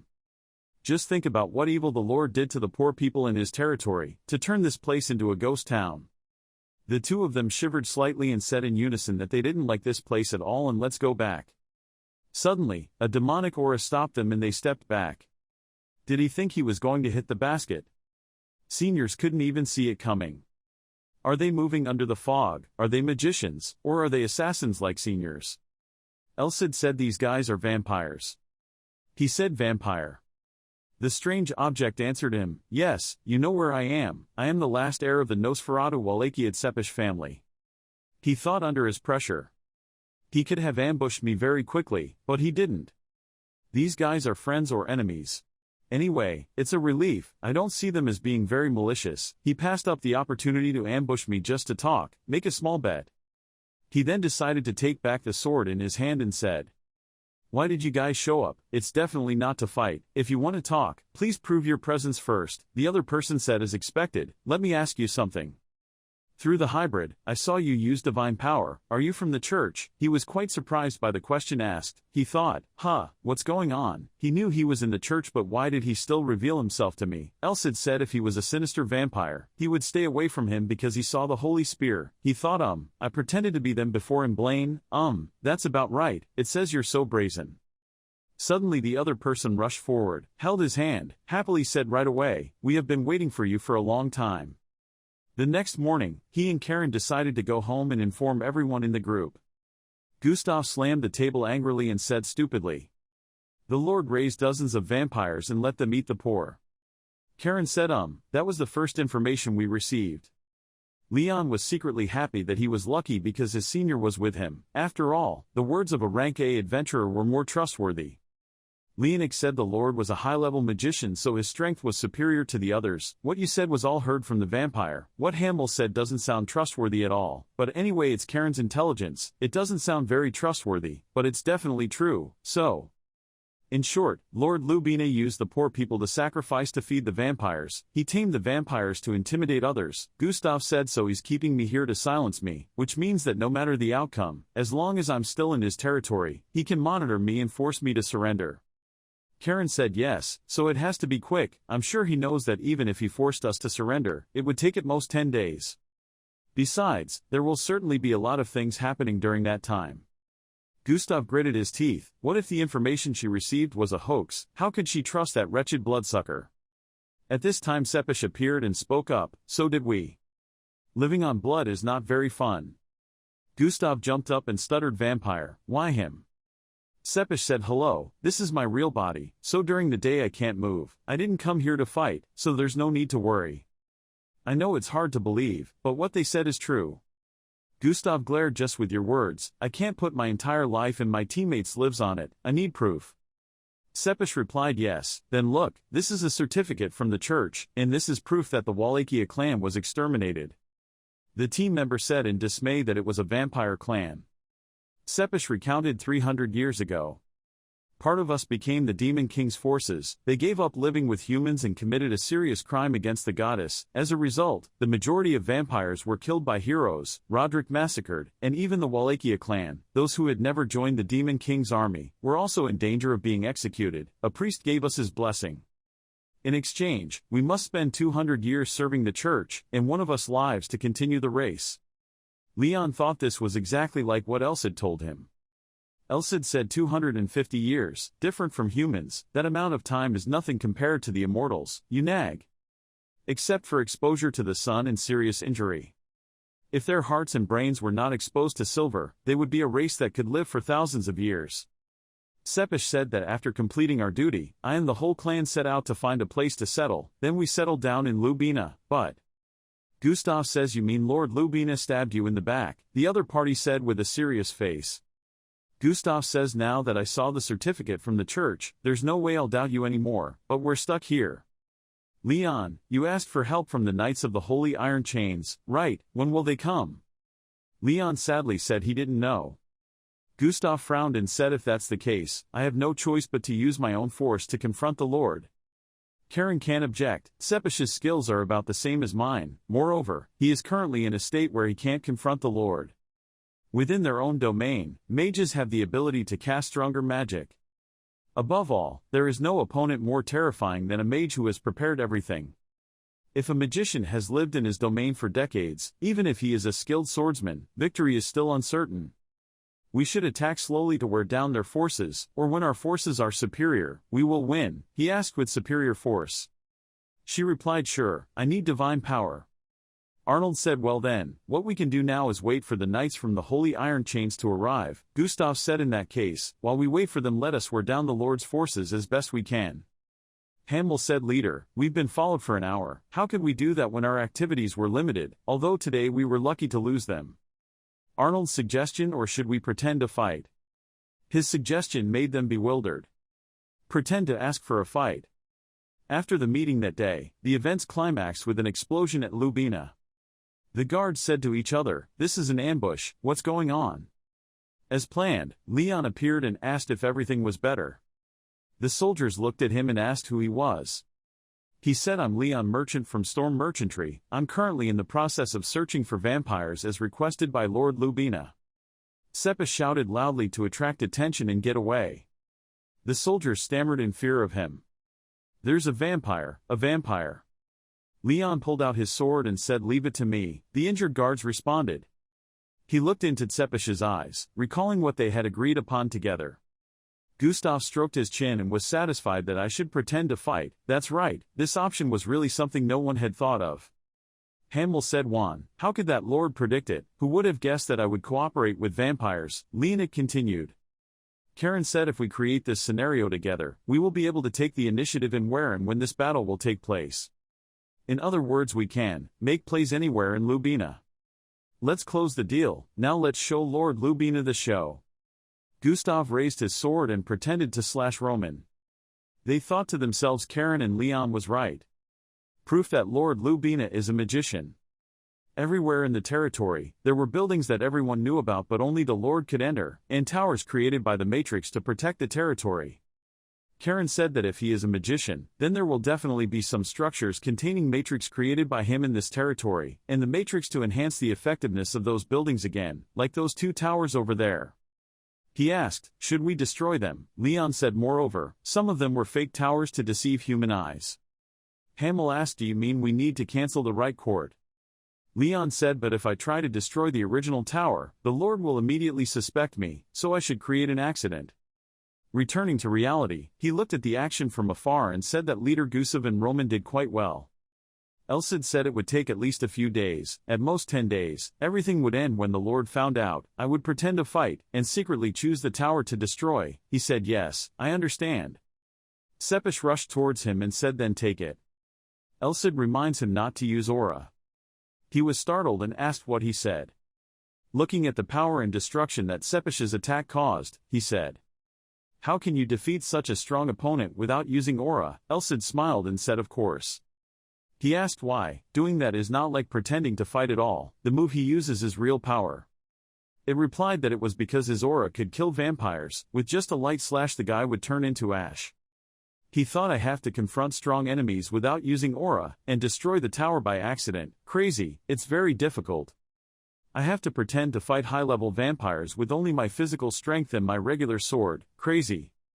He kept dodging attacks. Then rush into close combat with Sepish. At the same time, slash strongly towards the Lord's matrix structures. Elsid said it's also considered a training course, right? He said, "Don't say that, it's not." He asked why not. Is he running out of words to think of a joke? It's too dangerous. Damn sword. Time dragged on until he was weak in the knees and could speak for 6 consecutive days. Elcid said it seems easier now. At least 10 magic towers have been destroyed, the matrix has become weaker, the target is gradually weakening. Standing and observing from afar, Andrei Lubina clenched his fists. Roar at these bastards. Sepish stammered blankly, looking at the familiar figure of a girl, Angela. Angela used her sword to directly destroy an entire magical structure. Everyone turned their heads to pay attention to the earthquake. Damien proudly said, "Angela do that, that's her strength, she's twice as strong as me, she's stronger than most of the seniors too." So Angela alone is enough to handle the situation in the prison. The problem here is, the one who is going to talk to the Lord is, us. Gustav asked, "Are we a problem? After all, there are 5 people in level B and 1 person in level A, and also the Knight of the Iron Chain, isn't that enough?" Damien seriously replied that if I do well, I will only be on par with the Lord, but if later on someone dies or is no longer able to fight, then I'm not sure I will win. Together they went to the palace. The guard stopped and asked if someone had come to find the Lord at midnight like this. "If you know what to do, then quickly go back." Damien says, "You're the one who should return." "I am Damien, the 38th Knight from the Church's Iron Chain. I came here to investigate a few things." What did the guard say in panic? "Church, Knight of the Iron Chain." Suddenly, the Lord's butler appeared and signaled him to put down his weapon. The guards turned their heads and said to the butler. He said respectfully, "Please forgive me for this rudeness, Lord, please come in, please follow me." Elcid said to ask the butler to welcome the arrival from the church. It seemed serious. They entered the palace, secretly feeling the different atmosphere. "When I came here in the morning, yes, it was gloomier. Maybe this is a trap. Anyway, come quickly." Gustav says, "Now we're here, there's no turning back, right Leon?" He looked at his teammates and smiled softly and replied, "Yes, let's go." The door has just been opened. The Lord with a glass of blood-red wine stood in front of the view overlooking the bright full moon and said, "Welcome, please forgive me for not welcoming you warmly, because I came here to investigate, so I probably don't want to drink any. What a tea, Knight Damien." The other person replied, "Don't talk nonsense anymore, I'm not here to joke." He was suspected of using the Wallachia clan for his own purposes after they served the church, and using their power to rule the world. He replied, "Oh, how do you know that? It seems like you already know everything." At the same time, he took a sip of the red liquid from the wine glass in his hand. He said again, "Even if I deny it, you will definitely still choose to believe them, so I don't want to explain anything. You guys are also very good, secretly helping those bats destroy my towers. You seem to be quite good. I swear, I will not let you die lightly." At the same time, he glanced at Leon with threatening eyes. Gustav said he was not happy. Andrei Lubina glared. "What?" Gustav said, "If you call a vampire a bat, then you're different, a leech when drinking that blood, so you've admitted your guilt. It seems like you're sincere," he said with a grey face. "Compared to a bunch of stupid people, you seem to speak well." He smiled and replied that he understood. "So you are no different from me." Leon looked at his teammate and thought, "Oh, I guess he's good at arguing." Andrei Lubina angrily threatened you that you wanted to die. Gustav said, "I told you not to let us die easily. Why do you have to scare us like that? Because of your old age, you're confused." He trembled with anger and said to this bastard, "Evil comes from the mouth. Now, I will kill you," and at the same time transform and attack Gustav. Karen shouted loudly, "Get away." That large amount of magic is also surprising. In that regard, he is at least level 7. Damn old man, just keep it hidden. Damien said, "It must be because of that necklace. If we can break that pendant, then we will win." He said, "If you don't know anything, don't stand in front of me and talk nonsense. Let me help you die in your so-called glory. First is you." At the same time, launch a Gustav attack. Everyone turned their heads. Looking at him so seriously injured that he was motionless, he was extremely worried and called out to the leader. Damien asked Tung Chu without even thinking, "Did you really sacrifice, using the blood and souls of the poor just for personal gain?" He calmly replied, "So what?" At the same time, he touched the 3 rings on his hand. Returned that morning, before going to see the Lord. Gustav sighed and said, "It seems like everything went quite smoothly." Leon said it was strange, the Lord didn't care. Gustav said that the reason he hasn't revealed his true nature is probably because he needs more time, but things will gradually get worse if they wait any longer. Is there any news from the Knights of the Iron Chain? Leon says no, but they need to get here soon. While the two of them were very thoughtful, Karen approached and happily said to Leon, "They are here, the Knights of that Iron Chain." To evening. They walked to a restaurant, stood in front of the door. He asked for a table at the restaurant. "That's strange, Senior, but do we really have to do that?" She hugged his hand tightly and said it was just an act. "Just an act. I told the maid that we will have dinner in town. They won't follow the couple on a date. We can do it too." The Lord was less suspicious. "Then let's go inside." The waiter came out and asked under whose name the table was booked. She replied to Noel. What did he think with a forced smile? That was Leon's way of reading backwards. The waiter replied, "Welcome, your room is on the 4th floor. Do you want to order anything?" She replied, "We would like to order today's special." The other person asked again, "4 parts?" She replied, "Yes, that's right." The waiter led the way, came to a room, opened the door and said, "Well then, please enjoy your meal." The two of them walked in and saw Damien and Angela already waiting there. Leon looked at them with a silent assessment. Although they looked quite young, they looked quite experienced. As expected, they didn't need to carry weapons with them, but both of them emitted a kind of aura, overwhelm others. Elsid smiled and said his ability to observe others seemed better than before since going with Karen. Although they weren't on the same level as Caesar, they were quite strong. Leon spoke up at the pleasure of meeting you. I'm Leon, the one who asked for help from everyone. The other person replied, hello, I heard Bishop Caesar talk about you. I'm Damien. And this is Angela. She can't speak, so I hope you'll understand. He asked, do you know what's here? The opponent replied yes. Well, he was carrying out a campaign to destroy the magic towers by pretending to fight Prince Tsepish. He asked, so you know Tsepish? Damien replied yes, the Wallachian family used to be quite famous. I didn't expect that after 250 years of hard work, they would get into this problem. It was really bad luck. I think there were some things I missed, so please tell me from the beginning. He said okay. After hearing the end of the story, Damien angrily clenched his fists and said, arrest all the vampires and raise them like livestock. There is only one type of magic that can do that. That is dark magic. I know what the Lord is planning.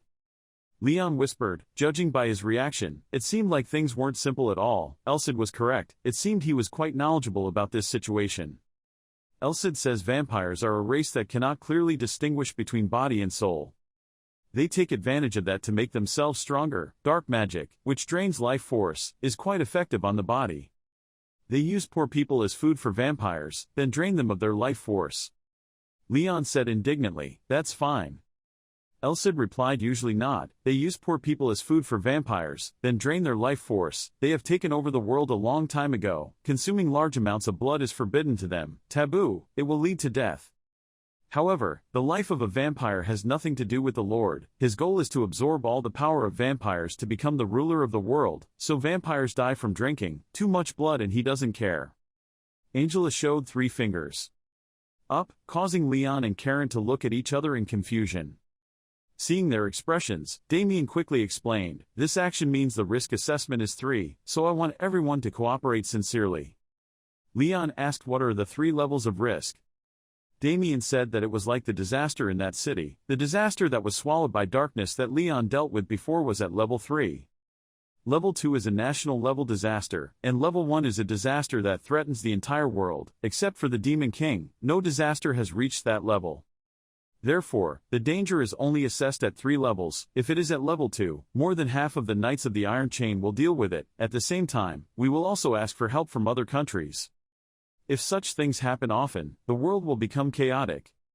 So since we've come to this point, let's interrogate the Lord tonight. If he refuses to answer, then we will pass judgment on him ourselves in the name of the Church. In another development at Lubina Prison. The guide Tsepish looks like a normal prison on the outside, but in reality, this is a secret place where vampires are kept. Nice to meet you, Miss Angela. We have heard, our mission is to help you, by helping the prisoners escape and join Leon's party. We've looked closely at this place. Lord, created a matrix here like sunlight, so we cannot attack. If you can destroy that matrix, we can reach that place. However, you must destroy that matrix yourself. Angela said nothing, quietly rushed away, causing him to suddenly look at Angela. She raised her hand to use Holy Fist. The destructive power created by her making him and Roman extremely surprised. Returning to the palace, the Lord said, "It's true that he's a church dog. There are things I've wanted to ask you for a long time. Why is such strong dark magic? Is it forbidden magic? Look carefully, the magic that you guys banned was created by me by draining life force and sacrificing others. This wonderful magic, why is it banned? Thanks to those little trash lives, I was able to shorten the time. It turns out their sacrifice was not in vain. Why did God ban this magic?" Damien glared and said, "Are you asking me?" He waved it off. "No, I will help you realize your stupidity." Leon silently advanced, raised his sword and slashed vigorously. Damien was quite surprised, thinking he dispelled all the gloomy atmosphere in this room. "Is this what your excellency mentioned?" Leon coldly said, "Let's start." Damien began to cast a spell. "Sir, please send light to this cold dark place, so that everyone can see your compassion, so that they can see their betrayal. Please give me light." The blinding light seemed to cover the crimson color that enveloped the palace. The Lord secretly felt my power disappearing, then shouted loudly, "Don't talk nonsense in front of me, you pest, your power doesn't matter to me, die." Simultaneously launch an attack. Hansen winked and called Leonic. The opponent replied that he understood, then used a shield to shield his teammates. Leon worriedly looked at his teammates, calling out to Leonic and Hansen. The two of them stood still for a few seconds. The Lord satisfactorily said, "You thought you could survive by hiding behind your shield like mice, you foolish people." Suddenly an arrow came and hit him in one of his eyes. Hanmel laughed and said, "Now what to say, you bastard, you're stuck." Leon looked back at his teammates, saw they were moving and loudly asked everyone, "Are you okay?" The three of them signaled okay. He worriedly thought it didn't look good at all. Lords roar at you. "You stupid people, why do you have the audacity to ruin my ring?" Hanmel was surprised and said he was fine. "It couldn't be, I clearly hit him in the eye. It was clearly an arrow guided by fire. There was no way I could dodge it." Damien frowned and said, "I know, that ring is a high-class item that neutralizes physical damage. I lost a precious arrow." Looks like he's even more angry. The Lord shouted loudly, "You bastards, you cannot live in peace. No, even when you die, your souls will not rest. You will be my slaves." Damien said he summoned souls from hell. That advanced magic was around level 5. Hamel raised his bow and aimed to shoot, but saw that the arrow could not fly, cursing, "Damn it, his attack was of no use." Leonic swung his axe and said my weapons were useless. Souls from hell surrounded them. Elcid said that even if you use weapons, destroying this group will be quite difficult. Leon asked seriously, "So what if I attack like when I fought the Dark Knight?" He replied, "No, you must be careful when using the magic sword." He would do something with those rings. The plaintive scream of that monster echoed throughout the space. "You bastards cannot live in peace." Red magical seals float throughout the space. Dark ghosts with dozens and hundreds of eyes flew out from within the seals. "No, even if you died, your souls would not rest in peace." His eyes were red and burning with anger. "You will be my slaves." J-Rome stood calmly, picked up his bow and arrow and shot forward. Damn it, his attack was meaningless. Another guy also picked up a spear and swung it strongly at the ghost, but then the ghost also gently dodged. My weapon had no effect. So the whole group of them were surrounded by hundreds of ghosts and demons. They stretched out their horribly cold hands towards them. A powerful stream of power began to be ignited in the center of the square. An arrow stabbed hard into the ground. La'an's eyes are a bit dangerous, huh? Then each stream of dim blue-black light, as if the underground energy, began to rise. Ka-Ren flew down from the ceiling. The La'an guy also looked up at him. He called out to him, "K-Ren." The Ka-Ren girl gently landed, her body emitting white light like thunder. The body of that demon's ghost is falling apart. But only then did the severed body quickly heal without any trouble. Ka-Ren calmly put her chin in her hand and said, "Oh well, I know it's useless. I don't want to fight these ugly people at all. Well, it can't be helped, because everyone is in danger." Her face is a bit assertive. "Let me show off my skills." After that, in the chaotic scene of hundreds of demonic ghosts, only Ka-Ren's magician energy stood out. The bright vines twisted and wrapped around the ghosts and monsters. The surrounded people are in a dilemma. They're not moving anymore. The ghost is stopping them. It's not in vain to wait for Ka-Ren. La'an also commented, "Oh, this match seems more reasonable. She uses ghosts to hinder the spirits." Another guy was also extremely free. Now it was my turn. The guy reached out his hand to collect a bright light. Please enlighten those who are going the wrong way. The others also simultaneously looked up at the light in the sky. It seemed like all of them were now aware of how to use their own weapons. I have given divine power to everyone's weapons. La'an held his shining long sword with a blank face. The guy was happy. Oh my, so this is divine power. The other guy happily wiped his nose. It's normal, it's all a blessing from the gods. So putting divine power into a weapon, well, that's good. We can hide the fact that your sword is a holy sword. La'an's face also started to turn sinister. Great. The slashes down on the demon ghost body caused it to be cut in half. Gustav held up his huge, bright white sword and proudly told his comrades, "These idiots, why don't you fight?" La'an was so happy that he couldn't hide it. Leader Gustav, thank God, luckily the wound wasn't serious. The others were very indifferent. Weren't you already dead? Yet you were so proud of your physical strength when you were defeated in just one blow. Gustav was very angry when he heard that. The guy smirked slightly. The rest just looked at him with sinister faces. Gustav explained, that attack actually didn't mean anything to me. I just pretended to be dead, that way I could see how you guys fight. That's cool. Then he shouted powerfully, come on, brave warriors. Each of their attacking arrows began to approach the ghosts. The red-eyed villain man growled angrily, these bastards. I only saw Ka Ren slowly approaching him from behind. With just one knife, he approached him. But he was not simple. He raised one arm, using a bright red seal to block Ka Ren's blade. The Ka Ren girl just slowly teased, young. Very quickly, she moved to another place. The red-eyed guy saw this and gritted his teeth and said, that bitch, distracting me. Another arrow rushed like a rocket towards his shield seal. The red-eyed guy saw that and started to get scared. Another arrow, you guys think I will? Before I could finish my sentence, something else happened. What? People died. Another group of shadowy people gradually moved towards him. That was La'an's group of people. Everyone looked at him with sharp eyes. His voice started to crack. You incompetents, you forced me. He just flicked it lightly with his hand. Immediately multiple streams of red light erupted from his body. Each beam of light sprayed brightly like a tornado in the sky. The guys standing on the floor were also scared. He's the senior swordsman I met last time. La'an's face was panicked. I won't forgive you. What have you done to them? Multiple streams of red light erupted from his body. Bright streams of light shot out like a tornado in the sky. They sprayed through the windows of nearby buildings. Next to a large iron gate, there are two guards standing strictly guarding. Suddenly, this red light flew straight into their mouths, then they gasped in pain, their eyes losing all consciousness. Screams of pain. Oops, other soldiers also started running to check the situation. What's going on? But at this time, the two soldiers began to go crazy. They let out scary sounds, growling, ga-a-a. The soldiers are scared. What is it?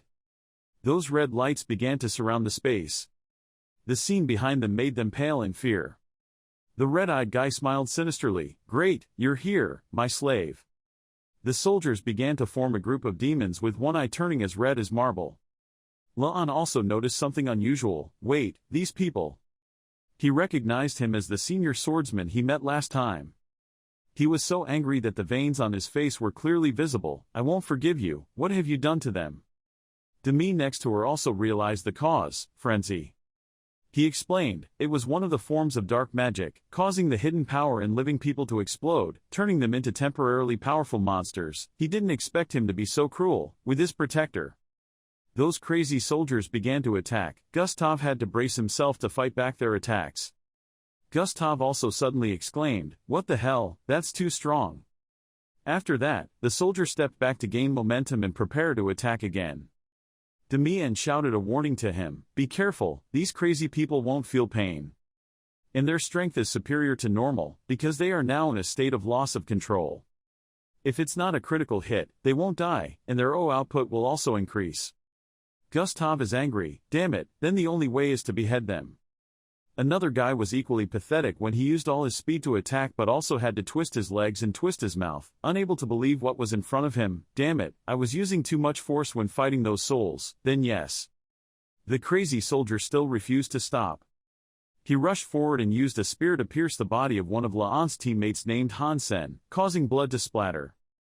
The others seeing that also started to nervously shout his name, Han Sen. Another guy wasn't paying attention, so he was suddenly attacked by a crazy soldier until he vomited blood from his mouth. At that time, Lan could only helplessly hold the sword and tremble. His voice was completely lost. Everyone. The senior K-Ren is gone again, because she has to confront the Lord. Maybe she's busy. Even if I wanted to contribute a little, damn it, I can't move. The Leon guy could only grit his teeth and fight back to avoid those crazy soldiers. An 11's inner voice spoke up, calm down, Laan, ha. Pay attention to how they move. Even if they were in a brainless state, they were just ordinary swordsmen, so it would be easier to fight two people at the same time.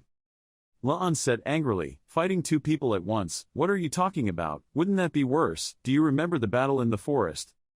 The two guys walked back and bumped their backs into each other and then startled themselves. Han Mel was startled and swung his sword back, causing Laan to quickly duck his head to avoid it. If you confront a swordsman and move unconsciously, then you will be able to be more proactive than them through thinking and movement. If it is a duel, then their strength will definitely be better, sure, but if it was against two people at the same time, he could cause them to collide. Laan guy smiled happily along with N11, oh ha, that's it. Immediately, the guy immediately gained momentum and quickly flew forward, still holding his sword firmly in his hand. As he flew over the crazy soldiers, he conveniently grabbed a few of them. The Leon guy landed lightly, the soldiers went crazy and fell on the ground. Demian was still using his strength to gather a bright yellow seal. He hesitantly called out, Laan. Laan was angry and shouted until his voice was hoarse, hey, those idiots are hitting me again. The soldiers collapsed as if they were kneeling on the ground, then trembled and let out a few sounds of discontent. After that, they also quickly took up their swords and rushed towards Laan. They were so ferocious that they bumped their elbows into each other. Meanwhile, Laan guy remained calm. He said, now. He calmly stood on tiptoe to gain momentum, then rushed away like the wind. That guy was also in the air using his sword to cut a beautiful circle. With just such a beautiful basic line, the two crazy soldiers immediately fell like soulless pieces of cloth on the ground, their cloaks also showing signs of being torn apart. Demin realized something and immediately shouted to warn him, Laan, behind. Laan also quickly looked behind him. A giant-sized crazy soldier was staring at Laan with vicious eyes filled with murderous intent. The guy quickly pulled out the sword, constantly cursing, damn it. But it seemed the other soldier was quicker. He grabbed Laan's cloak. His other hand also just barely held Laan's hand, holding the sword in a trembling state. From afar, Laan also saw a red light filled with demonic energy shooting straight towards him. Both the Leon guy and the crazy soldier were enveloped by that aura. Laan also felt like his whole body was surrounded by fierce red fire. The red-eyed demon smiled with satisfaction. Only the sword in Laan's hand still glowed brightly white. Laan looked down with difficulty. The sword now seemed to have broken its sheath. Could the holy power that Mr. Demin bestowed on the weapon be able to resist dark magic? If not for that, perhaps I've been burned. Then I also realized, the soldier who had gone crazy and angry was still fierce and aggressive, but now he had turned into a shabby skeleton. Was he planning to kill me and his guards, you bastard? And the ring on his hand gradually turned into ash and then flew away with the wind. He spoke up, a little surprised, you were not destroyed by me, and this A-level girl distracted me, really annoying. Laan's eyes were no longer calm at all, his face was white with fear. On that side there is a silhouette hanging in the air. That girl was Ka Ren. She was tied up with a long rope, her body was covered in blood stains. Everyone was also calling in panic, Senior. Laan seemed to go crazy when he saw this pathetic appearance of Ka Ren. The guy with the sword rushed towards him, damn the old man. But the red-eyed demon raised his hand to stop. With just these words from him, the rope tightened a little more, causing Ka Ren to frown and grit her teeth in pain. That demon spoke sinisterly, I want to negotiate with you. If you accept, I will forgive her. Laan frowned and said dangerously, I didn't expect that he also wanted to negotiate with me. He sneered, you're smart, I like smart people. Few young people are as skilled as you, and you are more respectable than the mercenaries, so I give you a chance. Join my forces and fight with me against the mercenaries and bastards from the church, and I will guarantee her and your lives. Then his eyes turned a little red. If she refused, she would die immediately. What do you think? This suggestion is not too difficult. Laan remained silent and did not speak. Only Enzai spoke up and told him, "You're about to say no right away, stop pretending to think."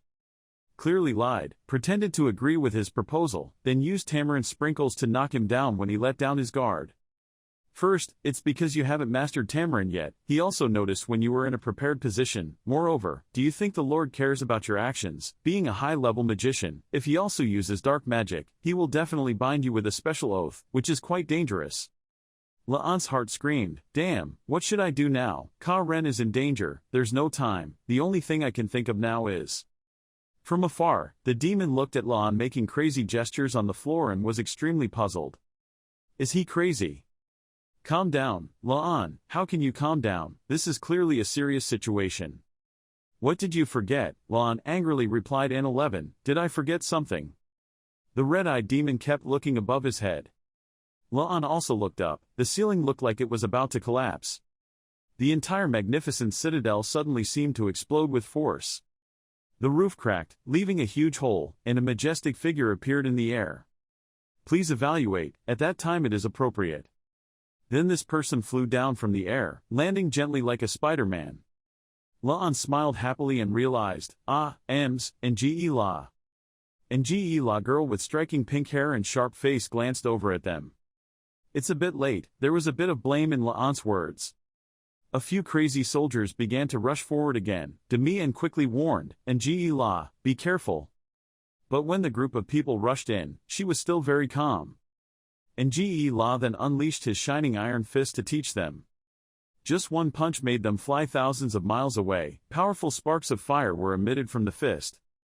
The evil man's eyes looked a little panicked. He roared, "What is she?" The armor in La's hand shines with sharp spikes. Her hand waved and pointed to her body confidently. He just howled, "You bastard,